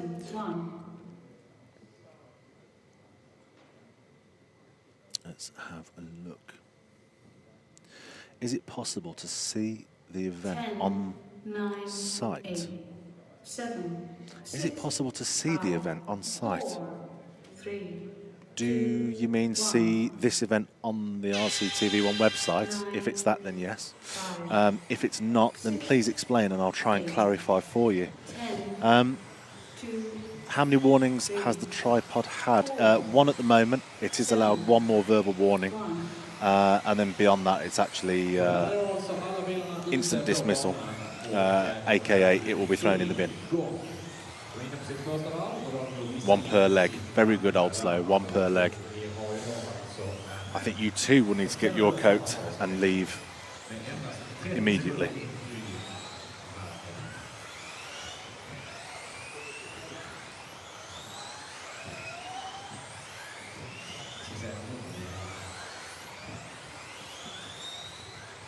We've got 4 minutes 17 left of Q3 Heat 8.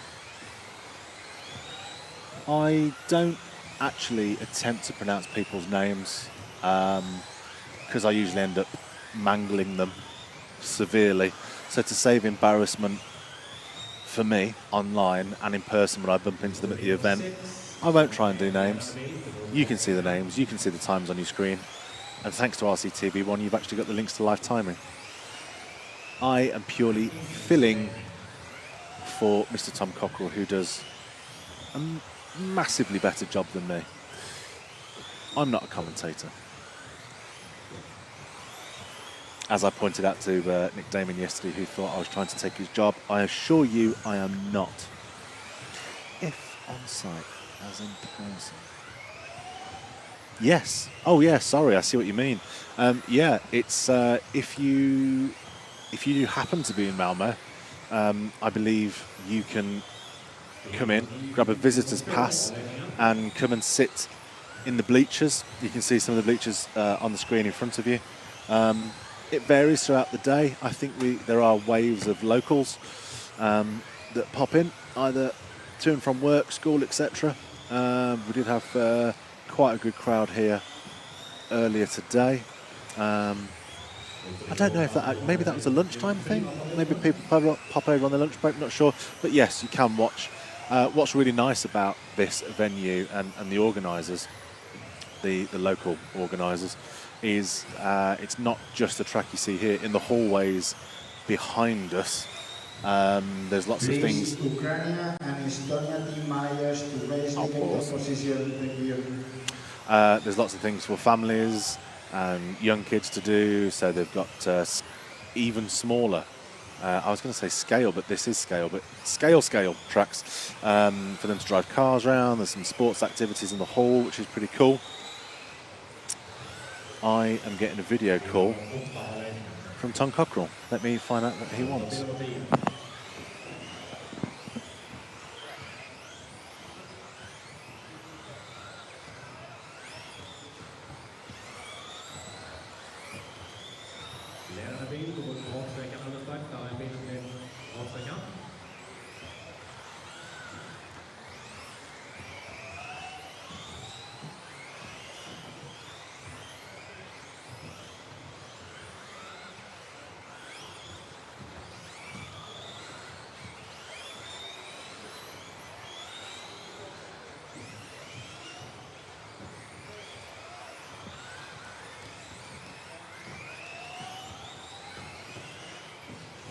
That was Tom Cockrell. I thought he had breaking news from the pits, but no, it was actually breaking news from the refreshment room, asking A, where it was, and B, did I want anything?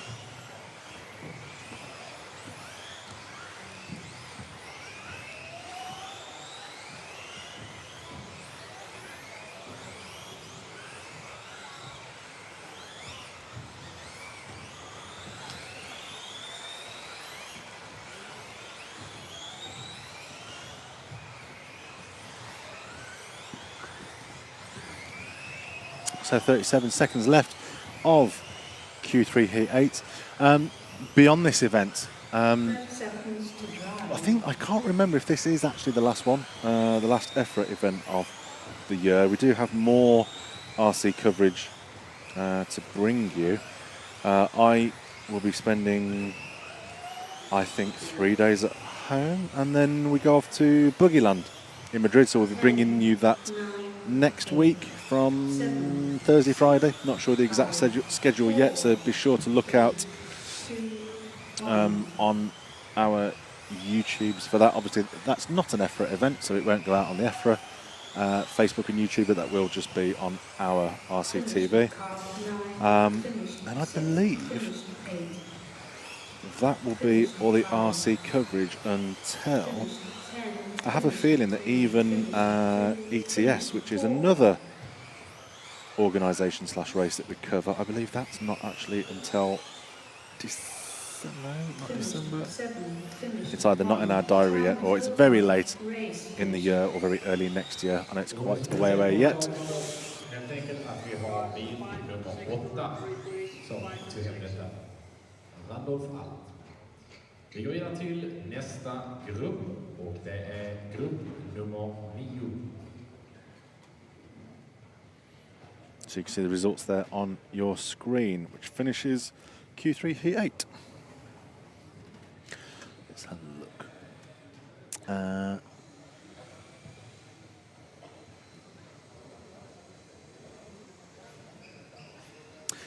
Isn't there a mini Z track in the foyer? It might be. I don't know the official name or classification for it. I know it's very small. It's probably more my kind of RC racing, as in one I would be capable of doing. I wouldn't have a cat in hell's chance of getting a car around here in probably under 2 to 3 minutes. I'd give it a go, but I don't think anyone would let me have a go with their car, and to be honest with you, I wouldn't blame them. Tom's got a full tray of refreshments and a black coffee. You are amazing, thank you. Oh, it's hot as well. I thought it'd be a bit late in the day for a hot coffee.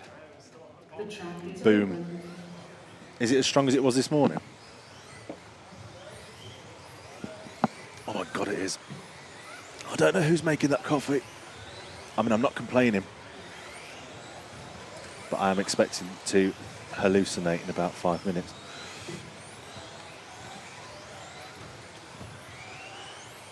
If anyone's watching, no, that's a stupid thing. Of course people are watching. If anyone that is watching wants to ask anything, get your questions ready for when Tom's back on the mic.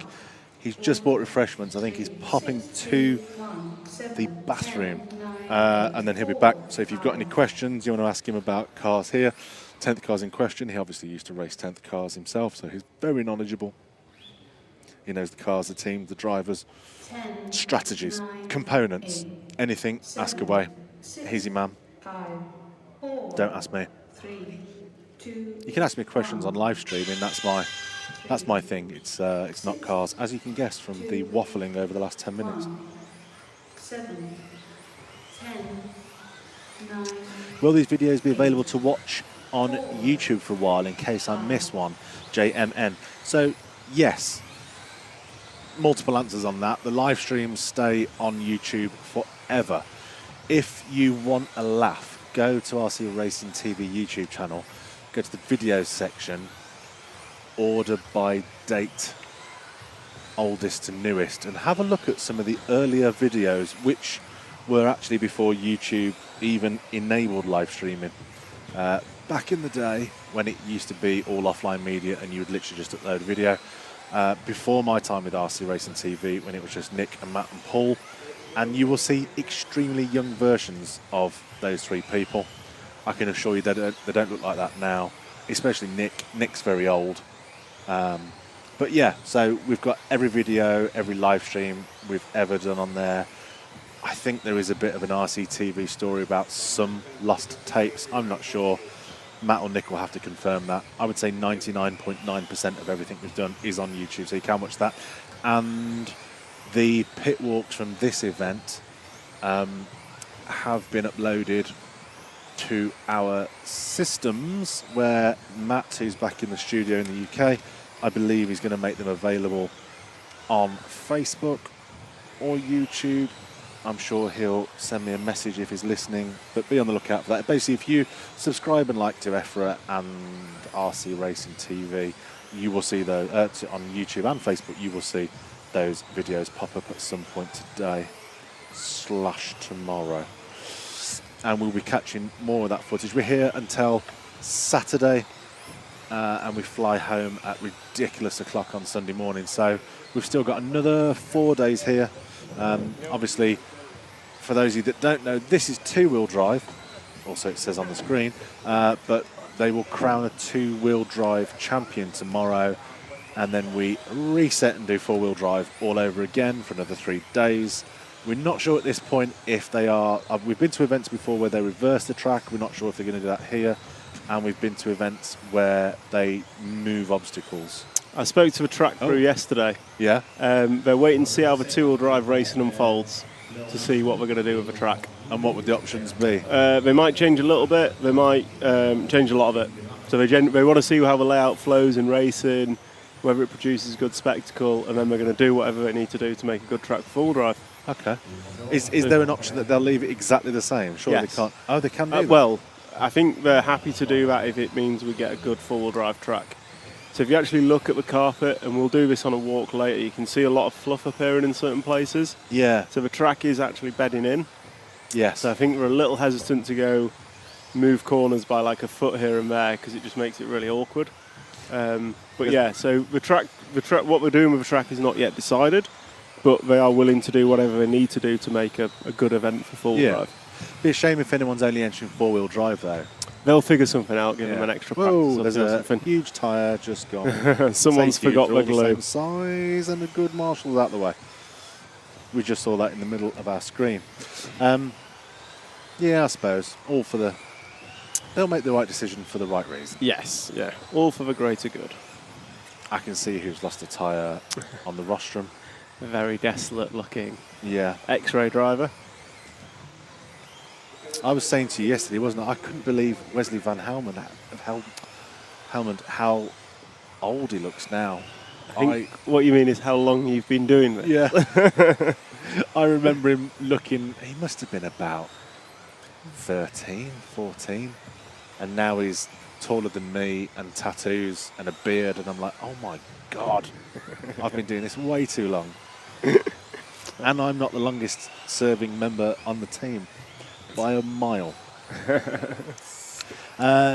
Nick is the best. Hey, Aviano 72, you be careful. Tom's here. What have I done? That's all I'm saying. No, he's saying Nick is the best. I'm just saying. Depends best at what? Yeah, best at what, and it depends what class. You're not taking Nick's job. He's just retiring. No, in fact, Tom was asking us this. Was asking me this last night at dinner. No, it's difficult to explain. Nick hasn't retired per se. He's taken a little step back with RCTV. He has karting live TV, so he gets to stay in the UK. He doesn't have to deal with flights and luggage and, foreign cuisine. I like foreign cuisine, but not all people do. So he does karting live TV primarily in the UK. He still does his full-size motorsport journalism. I don't know if Nick's done full-size motorsport journalism? No. Yeah, he doesn't mention Never it very mentioned often. it. Yeah. If he might tell you one day. Again, he doesn't mention it very often that he made Michael Schumacher cry, and that he's also done stuff with Radio Le Mans. But he doesn't mention it. No, never heard that. No. What a surprising turn of events. You should ask him. So he does his full-size motorsport. He does karting live TV, and then when we let him out to play. And when we're desperate. No, I'm joking, not when we're desperate. When he wants to come and cover certain events, he will do so when it doesn't clash with his other commitments, etc. Did you answer the question in the comments about the mini Z in the foyer? Yeah, I said... there is one. Is that mini Z? I said I wasn't sure what there's mini Z in the foyer. Is that like an official class, is it? It's something that came out of Japan, like little tiny things that right. race on tiny tracks where space is a premium. They did look like pretty decent bits of kit. They weren't just like... it's Karasho product. Yeah. They're done properly. Yeah, I can't think how to describe it nicely. It didn't look like... Tyco. Yeah. A Toys R Us special. Yeah, or you get from one of those random shops at the mall. But McDonald's Happy Meal. Yes, that's a nice way to say it. Yeah, they look like nice bits of kit, actually. So where are we with the racing? Looks like we have Heat 10 up next. So those of you who may be wondering why we started with round with Heat number 7. So typically at a European Championships, we're outdoors, and the track develops and changes and evolves as we go. So we actually run the order of the heats through the round changes, so that it's not always the same heat on last, i.e. the top heat. So in a situation where the track is always getting faster, it's not always the fastest drivers that have the best track condition. So yeah, and I think this stems from T-side Euros in like the late 90s, where it seemed to rain every hour and a half. And it was the same heat every time it got rained on. So yeah, I think this is where it stemmed from. But yeah, it's a common thing that we try and we rotate the heats so that it's not always the same. Yeah. So we have heat 10 through 13 to go, and then we'll have heats 1 through 6 to finish off the round. Are we just going to show a wide from 1 to 6 whilst we go and grab some additional content to play out tomorrow? Is that still the plan? Possibly. Okay. I was going to ask you the same question. Yeah, I'll go and check with the boss back in the UK. Yeah, I'm happy to do whatever. Shout. But yeah, we'll have moving cam now right the way up to through heat 13, yeah. For sure. Can we get some spy pictures of X-Ray? Something is new on the 2025 version. So our plan is to go and do some features on cars across the pits. So we're going to try and grab the top car from each brand and do a bit of a feature on them, assuming A, they'll let us, and B, they're not in pieces. I was out with the video camera early doing a bit of montage footage, and I know the score, so I did ask first, and I was given a very polite, no, you can't film this. So I was always told it's better to ask for forgiveness and permission in life. Not when they're one of our sponsors. Okay. I didn't realise S-Works had a new car. So yeah, we're going to go and see what we can poke around the pits and pick up. We will be doing that shortly. But yeah, over to racing. So this is group number 10, off and away.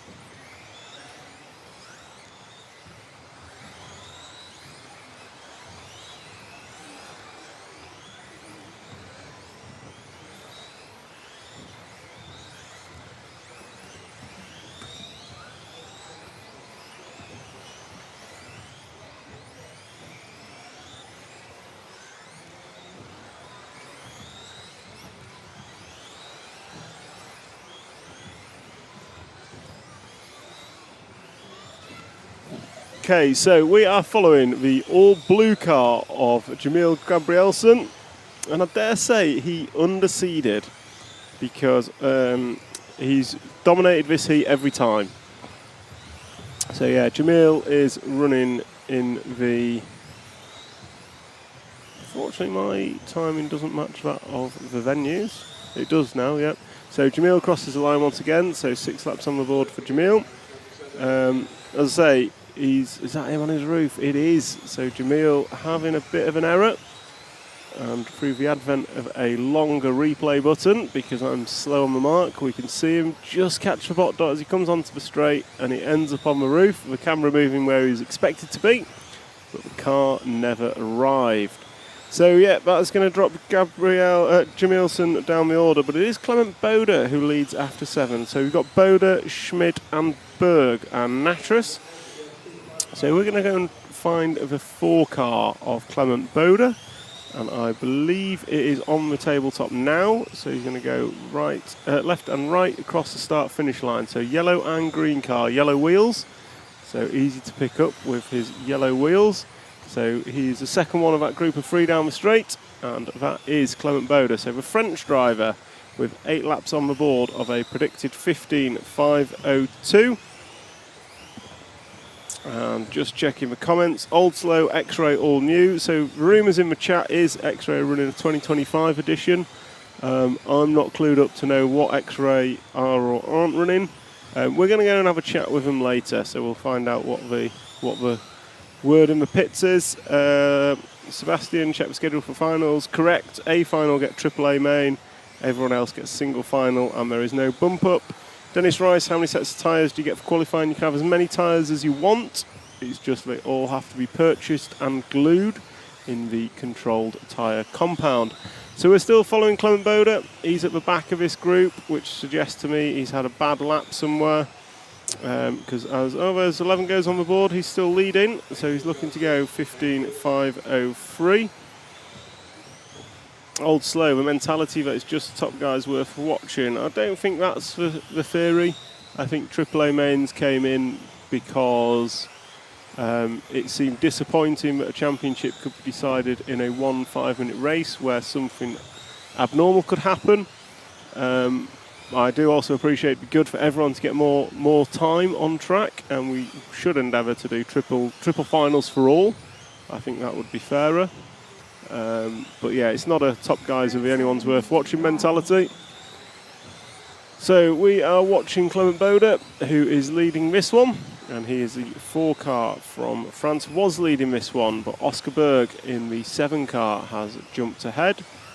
So Oscar Berg is across the line now. So we'll try and jump to him. So he's a yellow car coming down the straight. And he goes around turn 1. So Oscar Berg is your leader by just under a second as we come into the final 10 seconds of this. So this is going to be Oscar Berg finishing. And he finishes 15 laps in 5:01, close to that 16-lap run. Jamil Gabrielsen going to finish in second, recovering from an early error. Then we have Clement Boda, we have Valentin Puziat, Luke Holdsworth, Constant Serenian, Oliver Natras, Lucas Grainer and Nico Schmidt. So that's a wrap of group number 10. Group number 11 is going to be next. Group number 11 is going to be next. Vi går vidare med nästa grupp. Det är grupp nummer 11. Lite förarbete på plats.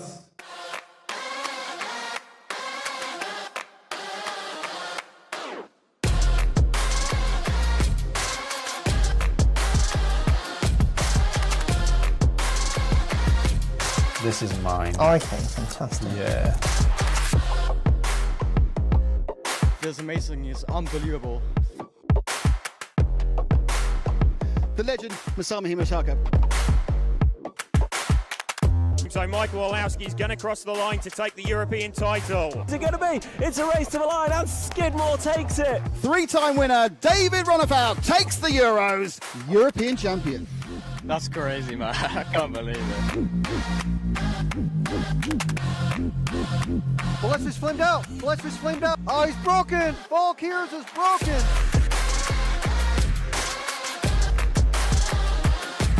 Take a minute to walk through the pits during the practice day here.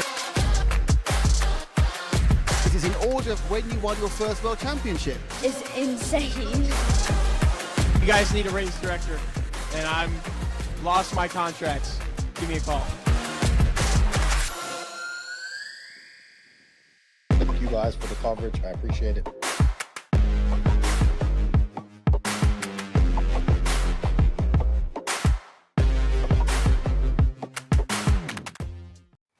Whilst we have Group 11 warming up on track, I'm just going to have a look through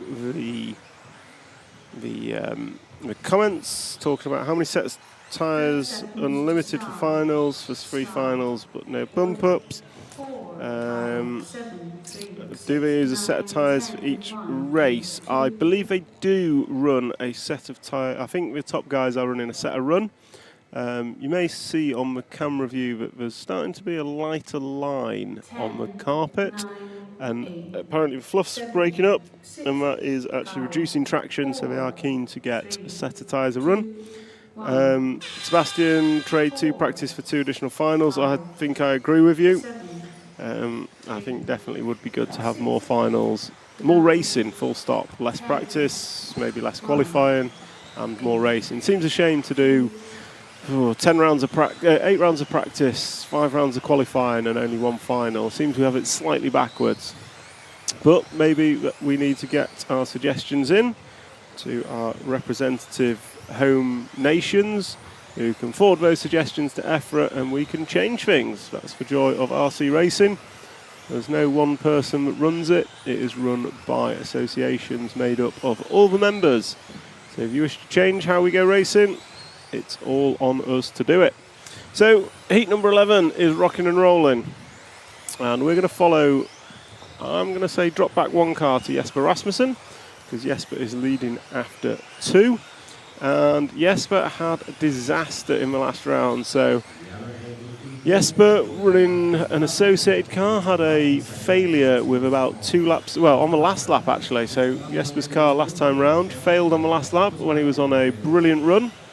And Hampus Berg actually also, he had a couple of errors last time. He did a solid 5th in round number 1. And then he was on for an even better score in round 2 and had a couple of errors. So Hampus has the opportunity to make the A main here.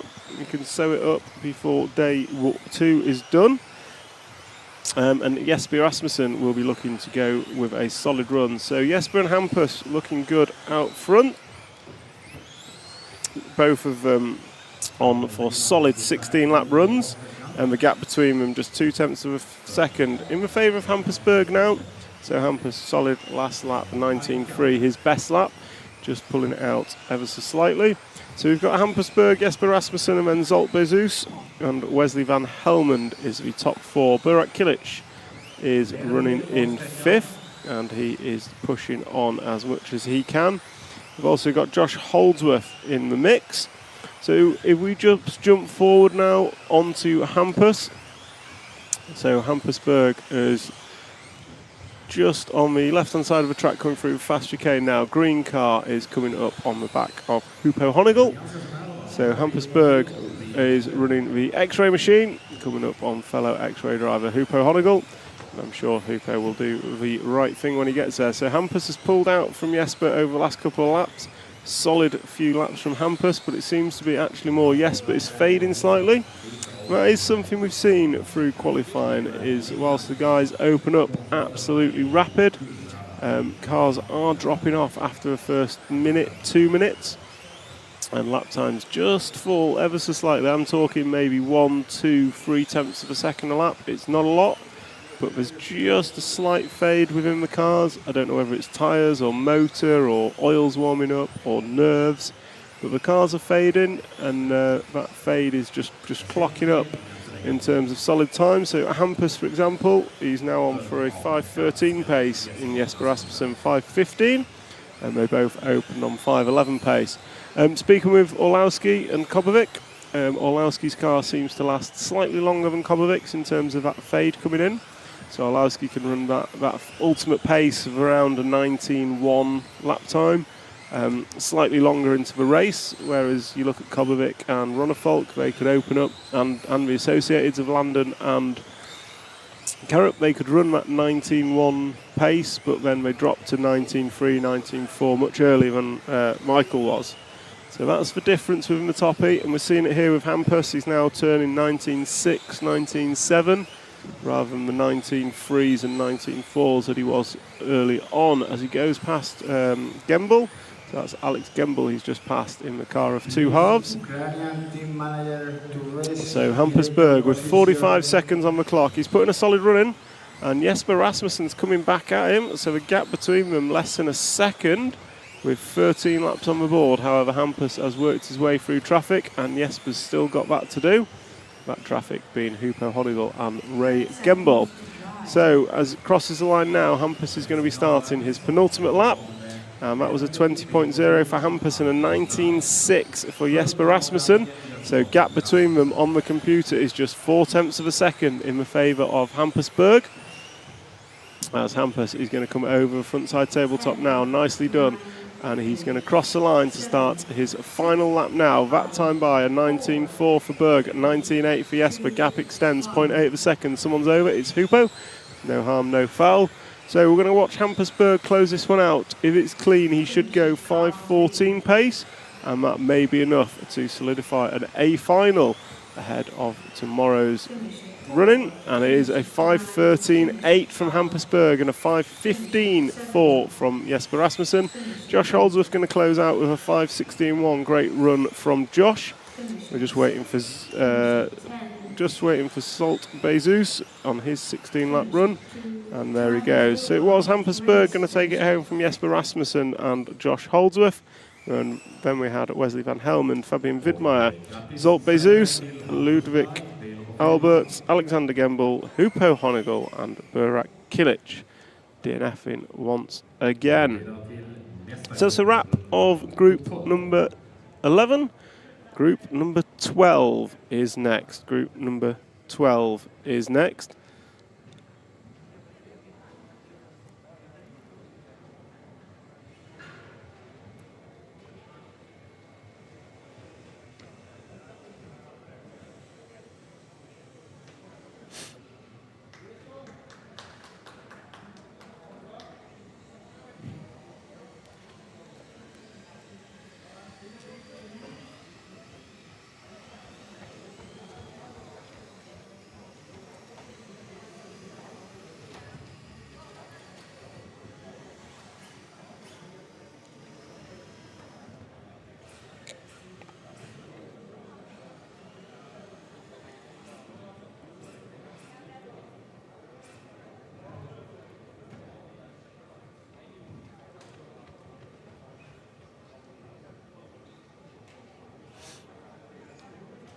The track is open.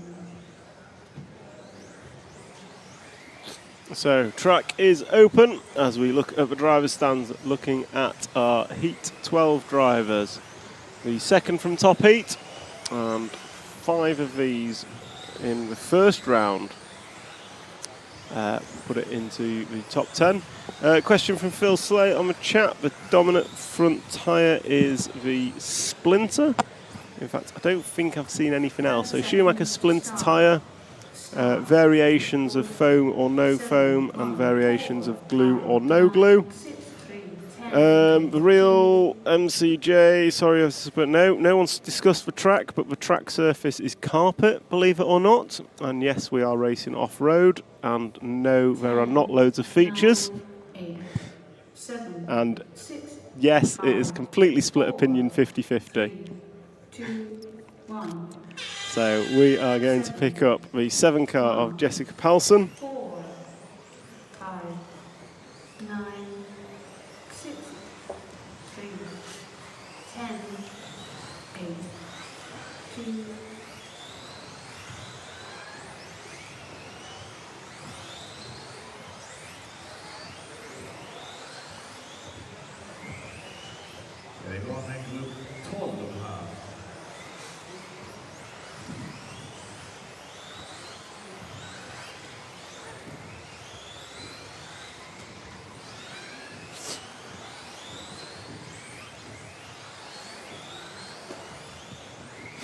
So Jessica Palsson leads after 2, opening up with a pair of 19.4s.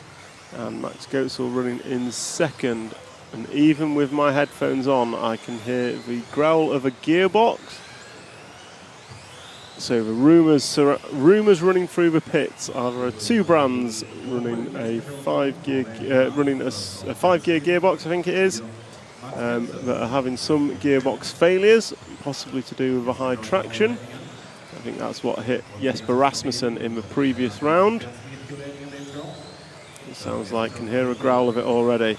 So what have we got? Ben Smith is looking quick after 3, so we'll try and pick him up. So he is a car at the back of the field, the green and white one coming into the front side tabletop. So Ben Smith had a blistering round 1 until the last corner when he parked it on its roof a foot from the line. Round 2 was terrible, so he needs 2 results from 3, and he is doing all right as he started with a good time, although he's at the back of the field, so he's going to have to pick his way through some traffic. But after 5, he is still leading on 16 laps in 5:09. As I look up, Jessica Palsson's made a small error. So Dominik Vlašek is going to lead on track as Ben Smith is coming up to a yellow-wheeled machine of, I'm going to guess, Ben Mohammed, I believe. Hopefully it won't slow Ben Smith down. So coming through the switchbacks, the green and white Schumacher machine is the one we're following.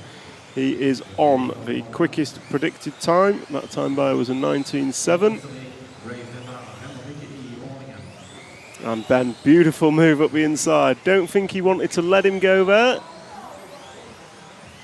So we watch Ben coming through the fast chicane. And then it looks like the back marker doesn't really want to let him go, but runs slightly wide, so Ben straight over the inside, makes a move stick, and then can get his head down. But since then, I've seen Ben make a slight mistake. So that is going to hold Ben up. 21-7 last time by. So Ben Smith is not doing what he needs to do. With this round and 2 more to go, he still needs 2 good results, and he hits the pipe, and that's going to cause him trouble. So we're still watching Ben Smith, but it is Jorn Neumann that now looks quickest. So we're going to jump to Jorn Neumann. So he's at the end of the straight now, the 4 yellow and orange car, as we zoom in on him as he goes through the switchback and up and over the front side tabletop. So Jorn Neumann is running an estimated 16.512 pace. He's quickest of the lot. As I say that, his S-Works teammate, Mika Vidmaier, jumps to the top of the timing screens. We're going to stick with Jorn with 1 minute and 10 remaining. Looks like most people have got themselves space. Ben Smith's fallen down the order a bit. Still on for a 16-lap run. But unfortunately, I think trouble with the back marker has caused Ben to have a poor run. So he's going to need 2 from 2 tomorrow if he wants to do anything about it. I look up Mika Vidmaier's on his roof, so that's going to cost him dearly. And Jorn Neumann, so Jorn Neumann, Jessica Paulsen, Dominik Vlašek are all within a couple of tenths of each other, as is Martin Beyer. So I think Martin actually jumps to the top of the sheet, so drop back 2 cars. As Jorn goes on his roof, we'll pick up the blue and orange of Mr. Beyer. So Martin Beyer is following Jamie Hall through the switchbacks as he comes across the line, and he will have this lap and 1 more to do as the computer calls 30 seconds. So Martin is following round Jamie Hall on track. Jamie Hall, another one that probably needs 2 from 2 if he wants any hope of an A-main. And Martin Beyer nicely and neat. Jamie Hall looks to have pulled away slightly, so it was a 19.4 from Jamie. It was a 20 dead from Martin. So Martin not looking great. And through turn 1 goes Martin, and he's got half a lap to go to bring it home. Jessica Paulsen is done. She's gone 16 in 5.13. Jamie Hall goes 5.16. Martin Beyer drops off at the end to go 5.14. Elias Johansson goes 5.17. Mika goes 5.16. Ben Smith recovers to a 5.15, but Dominik Vlašek goes top of the time with a 16 in 5 minutes 13, and we lost Jorn Neumann after 14. So that's a wrap of group number 12. That's a wrap of group number 12. Lidl Style RC, who is the ref? We have Franz as a EFRA ref, and we also have a local referee. And looking at the rostrum, Ben Smith looks irate at best with the referees. I think I know what's that about. It looked like Ben was being held up, if I'm honest. He was leading the heat, and, well, he wasn't called through, and that's caused him no end of trouble. So, yeah, that looks like it's disappointing for Ben.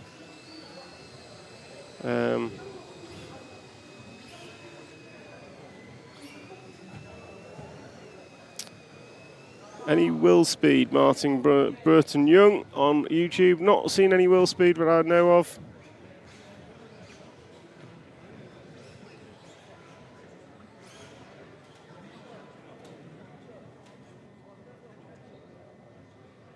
The track is open. That's right. So, group number 13 are off and rolling. So, group number 13 off and rolling. So this is round number 3 of qualifying for these guys, and I think after these we run through to 1 through 6 are going to run straight after this to round out group round 3 of qualifying. But I think it's fair to say we'll know the top 10, top 15 in round after this. So I will run down after this heat and get some.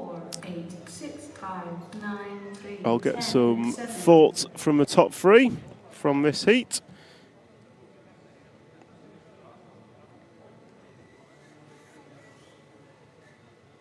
10, 9, 8, 7, 6, 5, 4, 3, 2, 1, 2, 1, 4, 8, 6.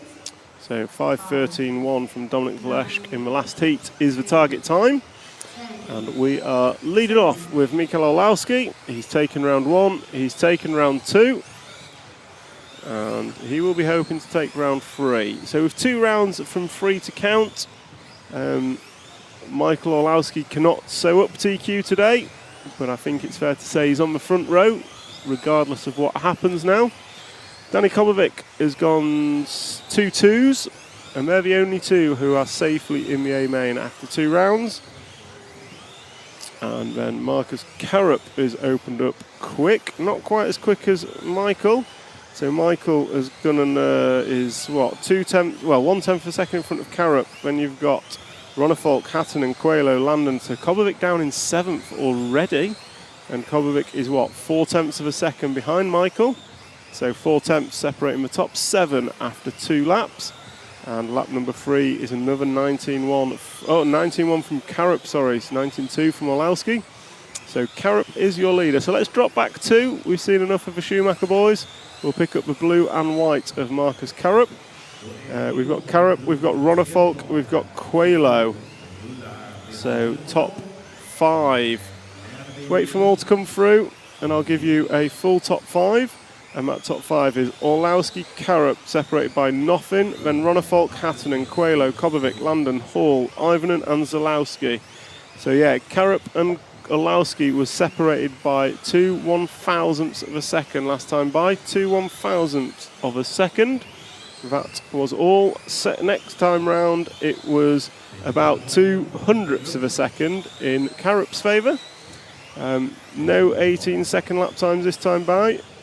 But it is Karup 1/100th of a second in front of Olałski, who has 2/10 over Ronnefolk, who has 4/10 over Kobovic. Then we've got Coelho and Hattonen. So Karup is your leader, and he's doing his utmost to chase down Danny Kobovic. Danny Kobovic is trying to drive away on Olałski, kind of in a little bit of no man's land. He's not got anyone to pace himself against, not closely anyway. And that means he just has to set his own pace, and it is Karup last time by, another 10th in his favour, and Ronnefolk moves up to the 2 spot. So Ronnefolk, Karup and Olałski are split by less than 1/10 of a second last time by. This time it's 2/10 in Karup's favour. So it's Karup, Olałski, Ronnefolk last time by. So we're going to stick with Karup. We've seen plenty of Olałski through qualifying. We've seen a bit of Ronnefolk. Oh, Karup looking loose through that switchback there. Rear end just washing out a little bit. And probably not going to affect him too much. But last time by, a 19.0 from Olałski, putting back to the front of the timesheets. 19.3 from Ronnefolk, and he drops off. It really is 100ths of a second that are separating these guys. That time by, it was a 19.3 from Karup. And it was a 19.0 from Olałski. So Olałski's pulled himself out a 1/4 of a second lead. And it looks to me as though Karup's now kind of close enough to Kobovic that he's going to be affected by it. Just takes your, as a driver, it can take your eye off things when you get close to someone. And Karup really needs to not drop any 10ths of a second. It's going to make a huge difference. And Olałski stretching his legs now, that time by another 2/10 in his favour. So it looks like Olałski can just keep this pace ever so slightly longer into the race with 1 minute to go. It's a 19.4 from Karup and 19.3 from Olałski. Ronnefolk jumps up. So Ronnefolk's the closest now. 2/10 of a second between Ronnefolk and Olałski. Karup's kind of checked up behind Kobovic, can't do much about it. So let's drop back 2 cars. We'll pick up David Ronnefolk, green and yellow car coming into the front side tabletop now. So we've got Ronnefolk and Olałski. 19.5 from Olałski last time by, but 19.7 from Ronnefolk. So despite Olałski losing a couple of tenths, Ronnefolk up on 2 wheels there. That's going to cost him. So it looks like Karup 19.7 last time by. So Olałski goes by with a 19.2. It's a 19.3 from Karup. And let's see what Ronnefolk can do. He's up on 2 wheels, so it's a 19.5. So we've got 8 tenths in the favour of Olałski. 1 tenth separating Karup and Ronnefolk. So I think it's going to be another Orlowski win just in that last minute. He keeps the pace where others seem to drop. Orlowski coming round now, 19-1 last time by, extends his lead to a full second over Marcus Carup. Scratch at Ronafalk and 0.9 behind. So Orlowski a 0.9 lead as he's on his final lap now. We're going to stick with David Ronafalk to the end. So that is Orlowski finishing with a 19-3. Kobovic finishes. Carup finishes. Bruno's finished. There goes Ronafalk. And it looks like Marcus Carup's transponder has not counted. Oh, that wasn't genius marshalling. Let's have another look at that. So Marshall comes along, throws the car backwards down the track, and bam, collects someone else to ruin their run. So that's a wrap. It's going to be, I don't know, we're going to have a timing issue there because Carup definitely finished across the line. So I'm going to run down, well, no, we've got a few minutes actually. Can we...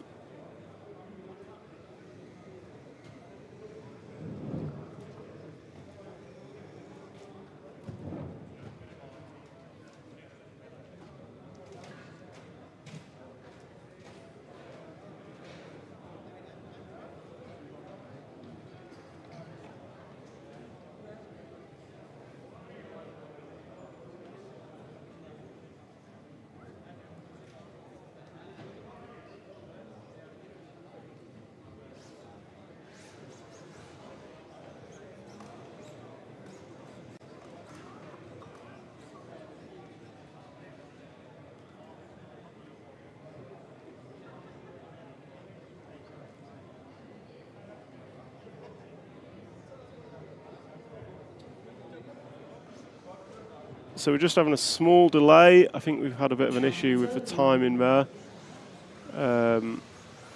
Discussions ongoing on the rostrum between the race director and referees. I'll go down after this. So let's just have a look at what the top 10 looks like. Still with heats 1 to 6 to run of round 3 of qualifying, but it looks like Orlowski's taken 3 zeros. Danny Kobovic sits second with a pair of 2s. David Ronafalk going to have a 2 and a 3. Bruno Coelho going to go with a pair of 3s, subject to confirmation of what happens with Marcus's time. I suspect Marcus will be awarded a better result in round 3. So Bruno's in. Bartosz Saluski, 4 and a 7, should be in. Jessica Powson, 5 and a 6, possibly in. Marcus Carup showing a 4 and an 8, work to do. Alexander Landon, 5 and an 8, work to do. Hampersberg, 5 and a 9, work to do. And Dominic Fleszek with a pair of 7s, currently sits 10th. Ben Smith, 11th, Bjorn Neumann, 12th. Ivanham, 13, Rasmussen, 14, Bayer, 15, Hall, 16, Holdsworth, 17, Jonsson, 18, Tommy Hall, 19, and Max Goetzel, 20. So we're rocking and rolling with heat number 1. I'm just going to have a quick look at the comments. Some stuff about World Speed Eilers. Would have been cool to see in N110 somewhere at the event. I don't think I've seen any. No, these guys are running 2S batteries. Preferred front tyre choice is a Schumacher Splinter. Big oopsie there, and someone else unhappy with the refs. I think there was a lot of discussion with the refs at the end of that one. I think the race director is trying to sort out what's happened. So we're just going to go to the wide shot, and we're going to go and find out what's happening. I'll run down at the end of this run to get a word, go and find out what's happening and get a word with the top 3.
Take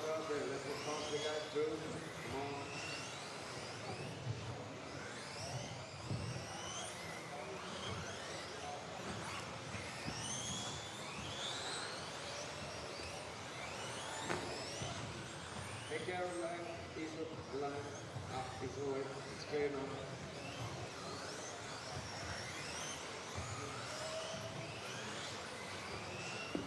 Då är vi då i full gång med grupp 1 här då. Och vi kan se att vi har en svensk ledning, Jonas Rauter. För då Jonas Rauter kör bil 1 och Victor kör bil 4.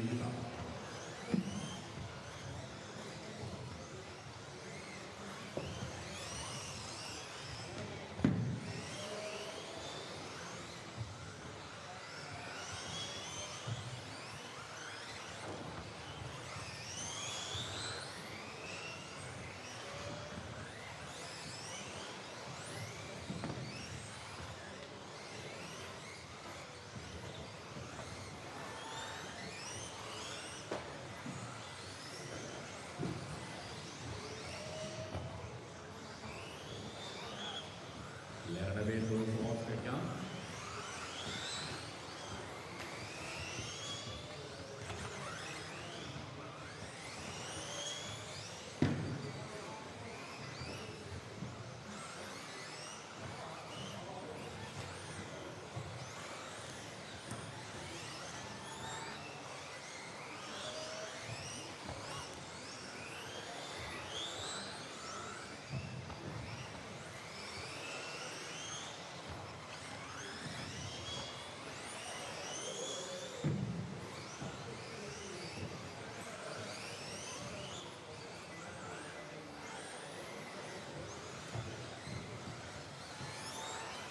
Lärarbil, bil nummer 1 går på avsträckan.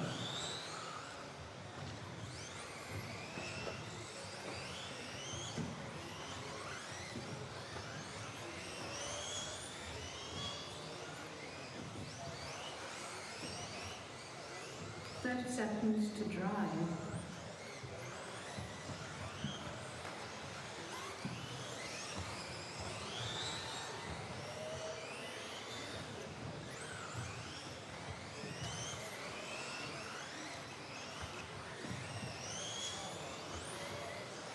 Ten, 9, 8, 7, 6, 5, 4, 3, 2, 1.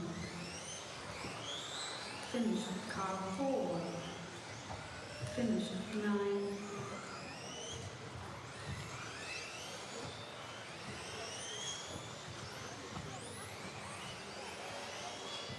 Finish 1. Finish 7. Finish 3. Finish 6. Finish 8. Finish 2. Time is over. Race finish.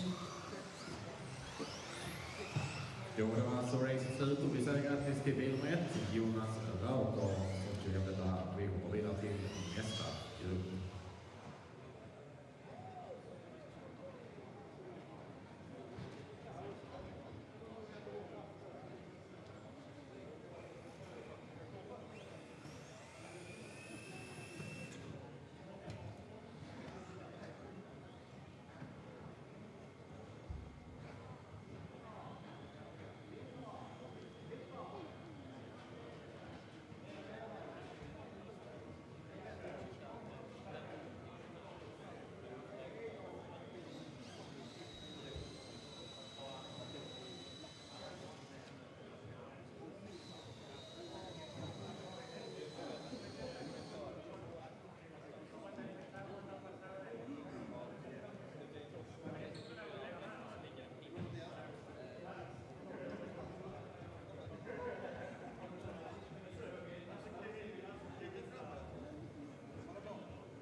Apologies for the delay. We're just waiting for a couple of the top drivers to come back from their marshal positions, where they're going to have a quick chat with Tom. I can see one or two of them inbound now, so we should be with you momentarily.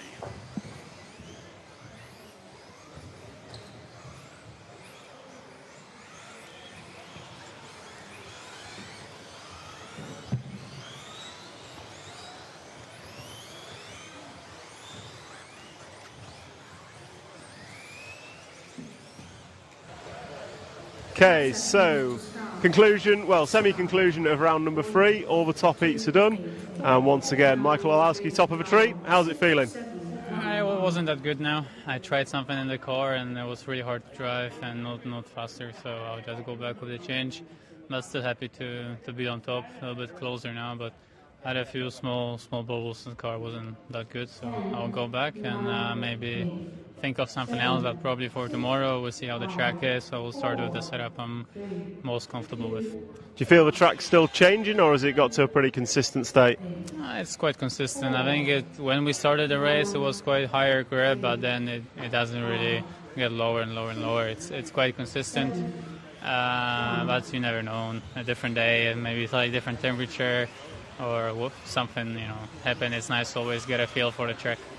I mean, yeah, it's changing, but 3 from 3 you've got to be happy with and feeling comfortable that you can go into finals, having tried a few bits and got a good car beneath you?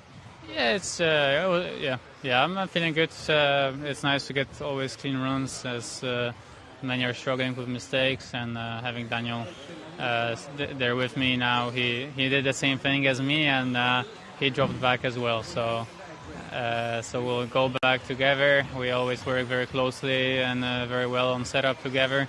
We're running almost identical cars with small tweaks for our driving styles. So we'll be both there at the top, I hope, tomorrow again. And we'll see how qualifying will end with how the grid lines up. I mean, someone still can TQ over me, so we'll see tomorrow. It's the joy of the Euros. You can turn up on the last day and you can still TQ and win.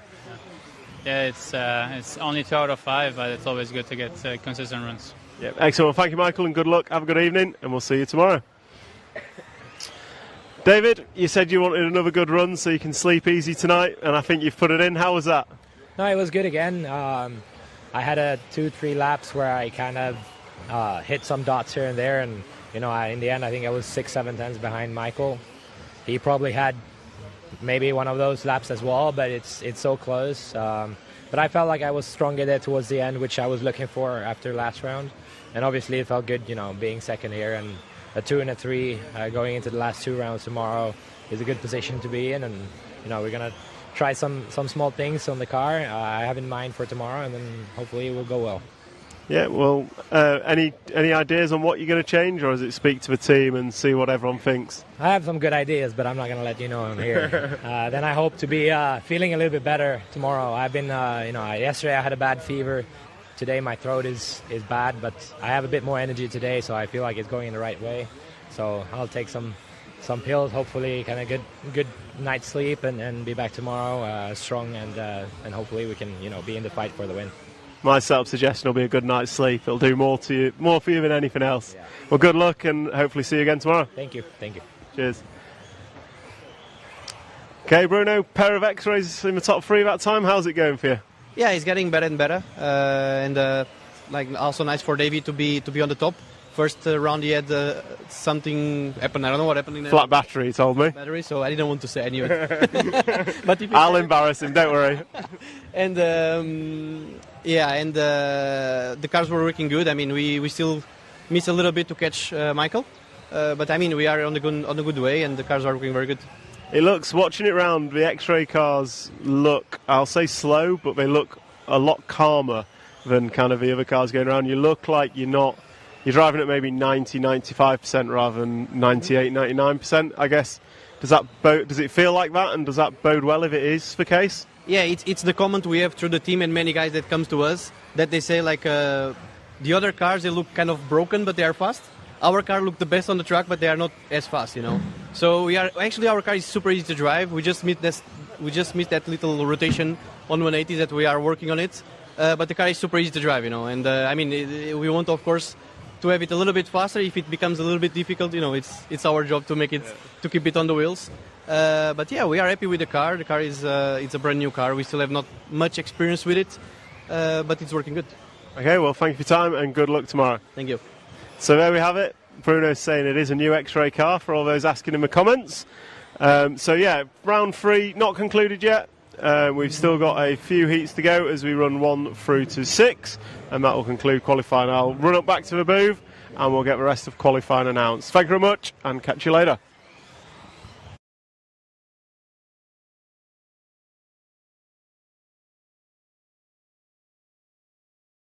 To drive.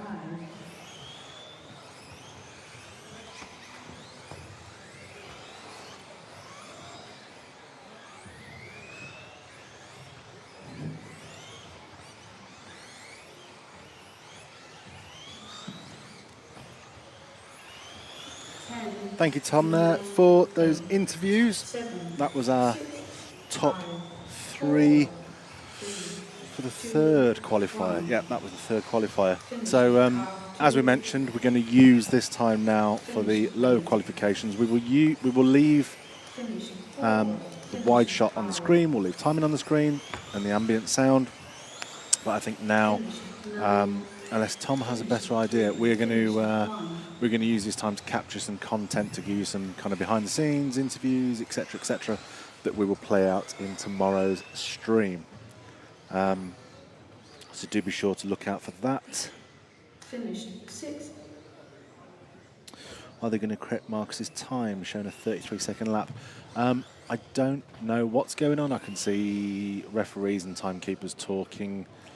They are just underneath the Swedish flag to the left of your screen. So there's lots of conversations going on down there at the minute, but as soon as we know something, we will, of course, let you know something. When we know something, you know something.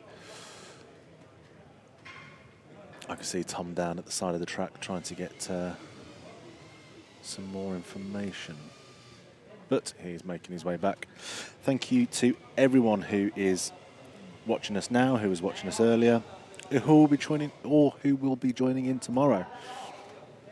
Just a reminder, if you've just tuned in, we will be on air at 9 o'clock, so probably 5 to 9 actually, so we're ready in time. We'll be on from about 5 to 9 local time tomorrow morning. That is 5 to 8 UK time tomorrow. Sorry, I've just hesitated as there's a man with a big roll of white tape going to repair something on the track. No, I think he's done his repair. So yeah, we'll be on in the morning, bringing you some time practice, the remainder of the qualifiers and finals. Why are they running more time practice tomorrow? Have they got that in? Yeah. Yeah, so typically, well, back in the day, going back to clay tracks, when you rock up first thing in the morning and there's a little bit of dew on the track, it ruined the first couple of heats. Right. Like, you just couldn't do anything. So they implemented a 3-minute track sweeping practice, as they called it, just to basically clear the track of dew back in the day. Yeah. And it's still in the timetable. I've only just thought about this, really. I've been telling everyone we're coming back on at 9 a.m. local, but is there any point showing more time practice if we're actually into qualifying now? No. None of that makes... No, it is literally, because it's only a 3-minute slot. Yeah. It's back in the day when we had clay tracks, you needed to do a morning thing, just to clear dew off the track. That's why it's implemented. So, yeah, we'll come back on coverage. We'll use that time to go and do pit walk and poke people and stuff. So, yeah, I wouldn't worry too much about that. Okay. We'll be on from 10 local then. Forget what I said just then and about half an hour ago. Oh, I've got a referee here, and I think I know what this is going to be. We're going to go off momentarily, yes, and leave you with a wide angle.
to drive.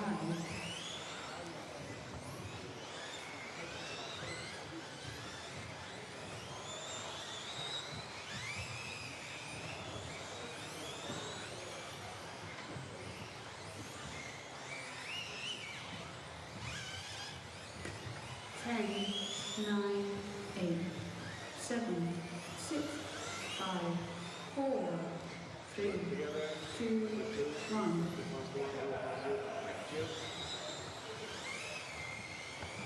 Okay, apologies for that interlude. I've got an echo on my headphones. Should I? Echo on your headphones? Yeah. So when I speak, I get it again. Let's have a look. Or is that on? Brilliant. That'd be why. Oh yeah, you can. So apologies for that short interlude. For those that you're watching online, we've and the question that people are asking. So around Marcus's time, we didn't actually catch it on video, but it appears Marcus crashed going over the line.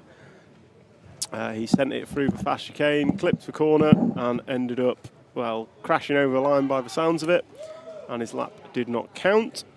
And the referee was just coming to understand what we had on film. Unfortunately, we were filming Ronnefalk as he was the closest to Orlowski, so we didn't actually see the finish. However, we did catch the marshalling on camera, which is where the replay came from.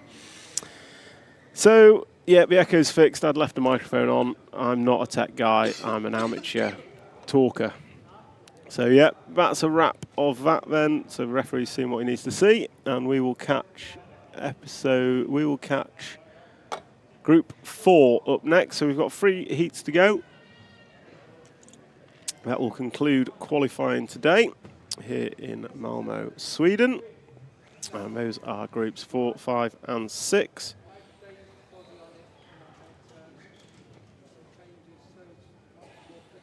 The track is open.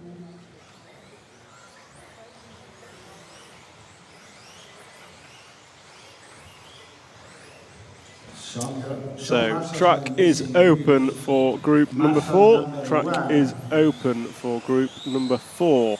Your drivers for group 4 are Roy Gemble, Nicholas Burr, Pontus Magnusson. I'm going to try and pick him up on the rostrum. I see an X-ray driver with a big old beard. I'm guessing that's Pontus based on what I was told earlier. We've got Marcus Veer, Mats Isaken, Daniel Tonnesson, Eric Hanser, Martin Jonsson and Roger Olsen. Just going to see if I've missed anything. Not seeing anything that I've missed in the comments. So yeah, Marcus's time, William White. I don't know what will happen with it. They were just trying to see what we had on video, if anything. Don't know if you caught the interviews at the end of round number 3, but Bruno alluded to the fact X-Ray were running new parts or a new car. So I'd suggest that's a 2025 XB2 of some sort. But yeah.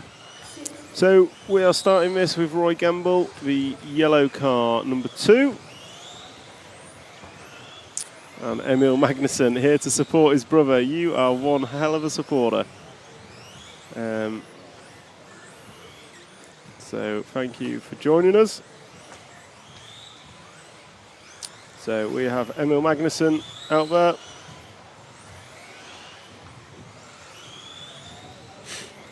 And he was leading this on track as someone else crashes out of the way. So we'll stick with Roy Gemble. So Roy is the all yellow car, but it's all change at the top. So very close out there. Daniel Tonnesson is going to lead after a few. So we'll drop to the back of this train, please, Jim. So yellow and black car, yellow wheels is your race leader. And he's over. Commentator's curse. Let's just have a look at that again. So our race leader, just as we zoom in on him, he comes over that single roller jump, lands, grip rolls, and is on his roof. So that's going to promote Mats Isaken in the 5 car to the lead. So we'll try and pick him up. I think it might be the all pink car. But we'll just wait. Yeah, so if start at the left-hand side of the track, Jim, coming into far left corner, all pink car is the number 5 of Mats Isaken, and he has a 2-second lead over one of Marcus Weyer, and Marcus is the car behind on track. So we have Mats Isaken is our leader. So Emil on the chat, of course I support my little brother, I'm a proud big brother. I'm not going to lie, Pontus doesn't look very small, so you must be, I'm going to say, a Viking. Judging by Pontus' beer, I can only imagine, Emil, you are only taller and bigger bearded. Some Nordic Viking genes in that family. So Mats Isaken is leading this, Norwegian driver from Mats Isaken from Norway, and then Marcus Weyer running in second, the Estonian. And they are down the straightaway now, so it looks like Marcus has got through, the junior driver. Has got through on Mats, but Mats is still our leader on the computer thanks to the staggered start system that we do.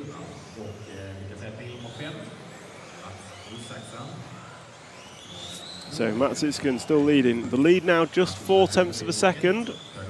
So Marcus Weyer has pulled out a little bit of a gap.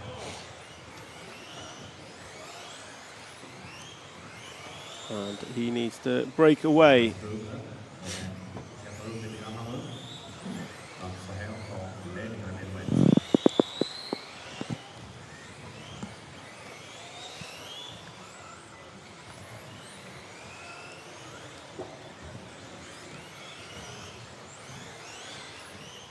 So if we're still following Mats Isaken, I think we're going to jump forward 2, if we can, Mr. Cameraman, to the white and blue machine. So white and blue number 1, and that is Marcus Weyer.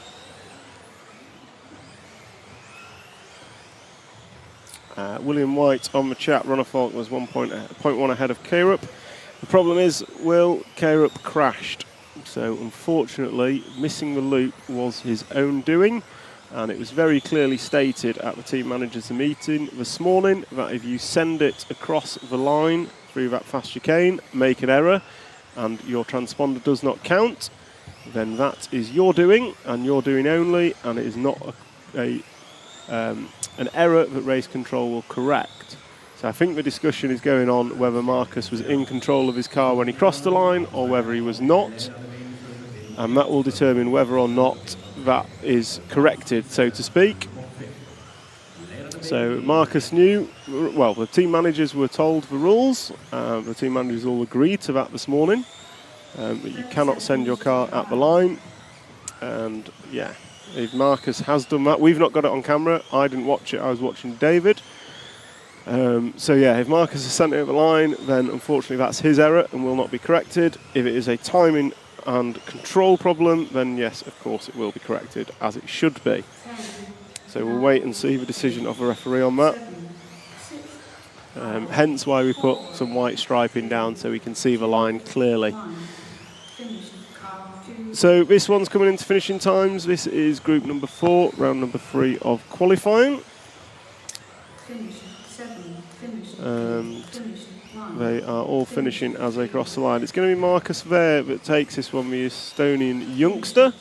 A good run from him. Nicholas Burr is going to finish in second, and Mats Isaken going to fall down to third spot in the end. So that's going to be a wrap as Martin Jonsson crosses the line of group number 4. Just group 5 and 6 to go. Groups number 5 and 6 to go. And that will round out qualifying round number 3.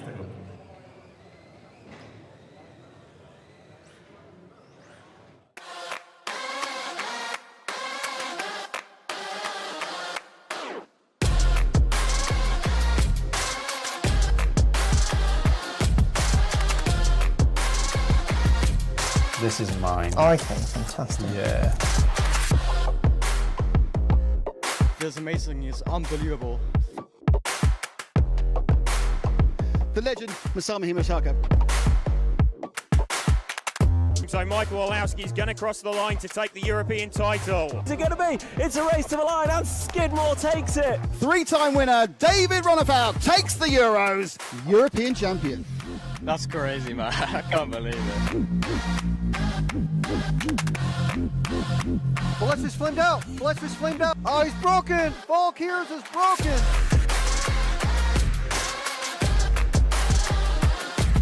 Take a minute to walk through the pits during the practice day here.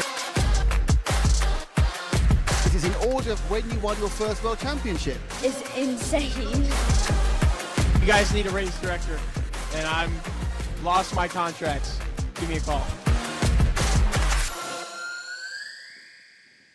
Thank you guys for the coverage. I appreciate it.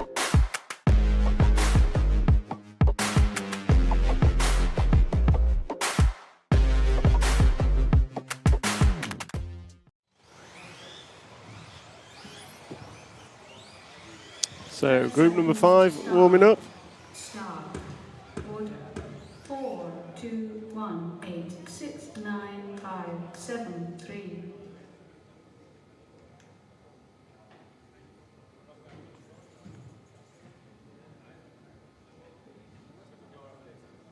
Ten, 9, 8, 7, 6, 5, 4, 3, 2, 1. 4, 2, 1, 8, 6, 9, 5, 7, 3. So just checking in with the chat. Yes, there is a second loop. No idea whether it counted or not. Timing and controller on it. I'm just here to talk. But yeah, no, second loop as mandated by EFRA, so there is a second timing and control system. Don't know whether it's counted. Don't know is the honest answer. It's not my place to get involved. I will continue. If we had it on film, it would be helpful, but unfortunately, I had asked to be following David because David was closest to Ronnefolk, and I wanted to see how he finished. So, car on the straight. Marshall is there as quickly as possible. So we're following the all-orange car of Josh Walton. So Alex Pyatt, lucky for you. We are heeding your request of following the all-orange car of Josh Walton, and Josh is the quickest in this heat by quite some margin. So dare I say he underseeded here in heat number 5. So Josh with the all-orange Schumacher car, if I'm not mistaken. And he is running pretty well. Pretty sure this is his first Euros. Can't remember if he was one of the Brits I spoke to yesterday or not. But yeah, he's running good. He's coming through the fast chicane now. He's going to 180 onto the straightaway. And down the straight he goes. Into turn number 1, looking nice and neat. And he is running a 20.8 best lap, 21.2 last time by. And that time was a 20.9. Björn Holland, yeah, no, I know you're not blaming. There is, it's mandatory to have a second loop at EFRA events, so they will have that loop and they will have that data. Whether they choose to share it or not, I guess is up to them. And I'm sure they will come to a justified decision, whatever that decision is. I can see Chris Hardesty as the acting EFRA chairman for the section down in race control, discussing with the race director and Franz, the EFRA referee. So I'm sure that condition will continue. Kai Keeley, still awake and toughing it out. You have been here since 2:33 a.m. local time, Michigan time. I am thoroughly impressed at your dedication to this stream. And I'm going to mention it to my tech guy when he arrives. I think we need to give you something for your efforts. So thank you for staying with us. And if you can stay another 10 minutes, you'll have completed the day.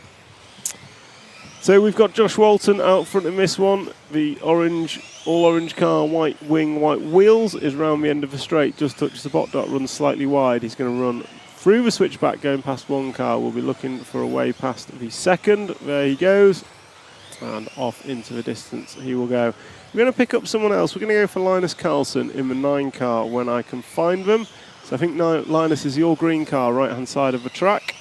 So let's just get some more screen time for others, because Josh Walton is quite frankly dominating this heat, and he has had all the screen time so far. So Linus Carlson in the all-green car in the middle of the track, coming down the straightaway now, all green, yellow wheels, going past our media guy. Kai Killy's here for the next 11 minutes. Easy. I'm not sure how easy I would find it. I'm struggling, and I was only up at 8 a.m. Never mind 2:33. So Linus Carlson, we are watching with 1 minute and 10 to go. The full running order of this heat is 4, 2, 6, 1, 9, 3, 7, 5 and 8. So it's Josh Walton from Sonja Skursbeck, Cyril Castaldo and Mads Skonberg. Then we've got Linus Carlson, the car we are following, running in the 5 spot. So let's now try and jump to the 2 car. I'll try and pick it out. There is a gaggle of cars. So 2 car left hand side of the track, black wing, pink and bluish car coming down the straightaway now. Let's see if we can pick up Sonja Skursbeck, a young Polish driver who is here. She's recently attended the ETS and I think some other meetings. So this is the last in a long list of international events for her. And she is doing all right. I like the comment in the text. Linus's car looks like a John Deere tractor. That is, yeah, I can get behind that with that colour scheme. So as we come into the final kind of minute of this race, these guys are finishing. So Sonja has finished and wrapped up her qualifying day 1 here at Malmo, Sweden. So the Furland Club putting on a fantastic event here in Malmo. And I'd like to thank our sponsors, T-Works, X-Ray, Mybo Sport, Hobbywing, Schumacher, RCXX Shop and S-Works for the fantastic support they give and enable us to bring this live streaming coverage all around the world for all you guys watching. So massive thank you to our sponsors, and for those watching, if you can like, share and subscribe to this YouTube stream, that would thoroughly help us in bringing our product to a wider audience and in the future deliver a better product and further grow RC scale motorsport, something we all want to achieve. So we're looking at the last track action of the day is about to go on. So the last track action of the day will be group number 6, I believe. Let me just check my timetable, make sure I'm not talking rubbish. So yes, this is the last track action of the day. And tomorrow we will be we're going to go live for qualifying. So we will be live at about 10 a.m. tomorrow, and we start with group number 10. So group 10 will qualify first. We'll go 10, 11, 12, 13, and that will be, then we'll go 1 through 9 to close out qualifying round number 4. Then qualifying round number 5 will kick off about 12 midday local time tomorrow, and is in reverse order. So we go 13 through to 1. And then we will have the first final on the line at 3 p.m. local time. So finals will kick off about 3 p.m. local time tomorrow. We'll have some gaps in the schedule. We will fill those gaps as best we can.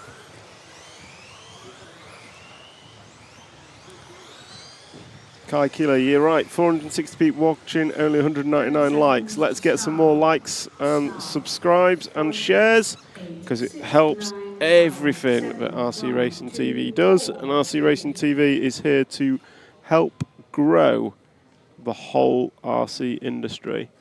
So we had a request. We're going to start off following car number 6, if we may. Second one off the line. That is Reese Ward. We followed a bit of Tommy last time, so let's follow Reese Ward. Let me go back to our main follow cam. So Tommy Dale will lead us off, and we will follow with Reese Ward. These guys are the last track action for today, and once the conclusion of this is done, I can confirm what the top 10 and top 20 looks like. So Reece Ward in the blue and orange machine is coming round over the front side tabletop. Going to go through the fast sweeper. And I think we're probably going to go and do a track walk after this. I think I'll grab a driver and do a bit of a track walk. Let's see if Michael is available.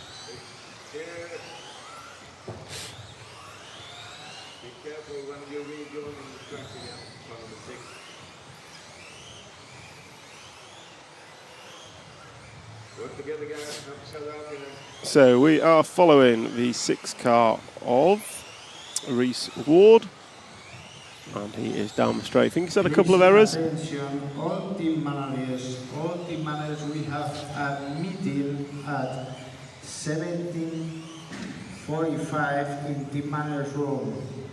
All team managers is mandatory to So we are following Reece Ward as he comes into the double jump and down the straightaway. So he's doing well, but he's not leading this one. I think he's had a couple of early errors.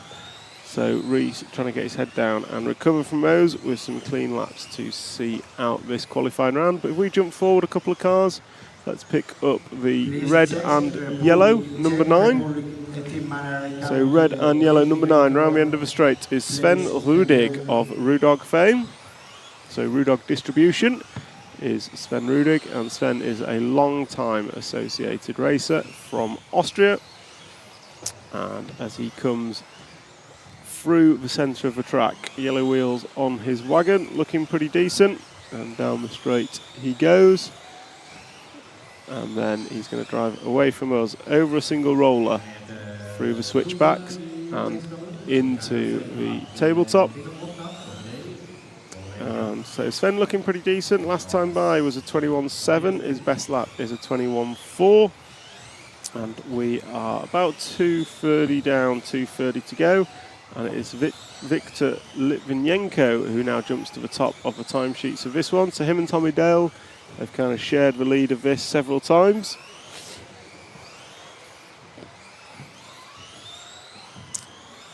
And we're being asked if we can follow. So yeah, let's jump to Tommy Dale for a couple of laps. So right hand side of the track coming into the front side tabletop now. Red and blue car. So Tommy Dale is sharing the lead of this one with Victor Litvinenko. It's been a bit of them both. It's been a bit of them both through the entire day for this. So we are following Tommy Dale down the straightaway he goes into turn number 1 and drives away from us over the roller jump through the switchbacks and then into the front side tabletop. And then he's going to go across the line now. Last time by was a 21.0, this time by a 20.8. So good lap from Tommy.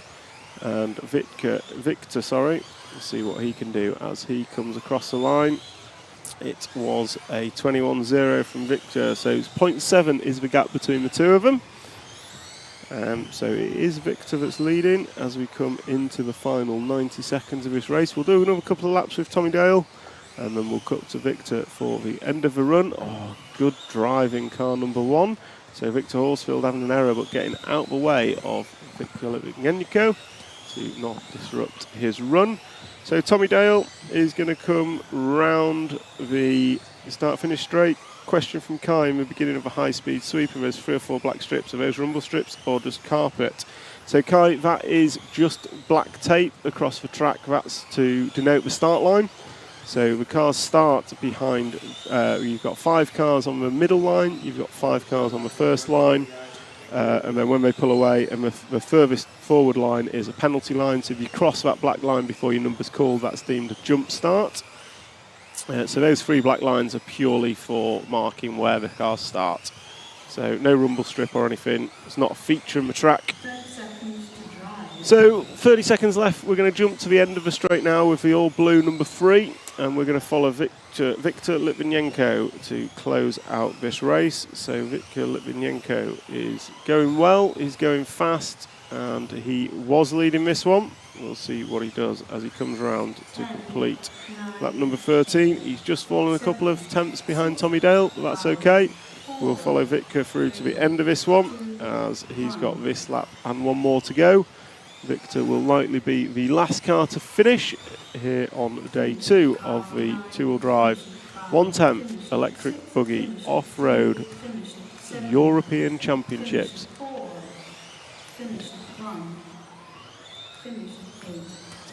So follow Victor around. He's on his final lap, and he will be the last to finish the 1/10 electric two-wheel drive day 2 as he comes off the tabletop. Everyone is watching as he crosses the line, and that's a wrap. Okay, thank you, gents. We're going to call it there. Thank you to our sponsors, T-Works, X-Ray, Mybo Sports, Hobbywing, Schumacher, RCXX Shop, and S-Works. That is day 2 coverage complete. Please join us tomorrow from 10 a.m. Local time, where we will go into qualifying with heat number 10. Thank you all on the stream for your support today. If you can like, share and subscribe, that would be fantastic. And we will be back with you tomorrow. Thank you all and good night.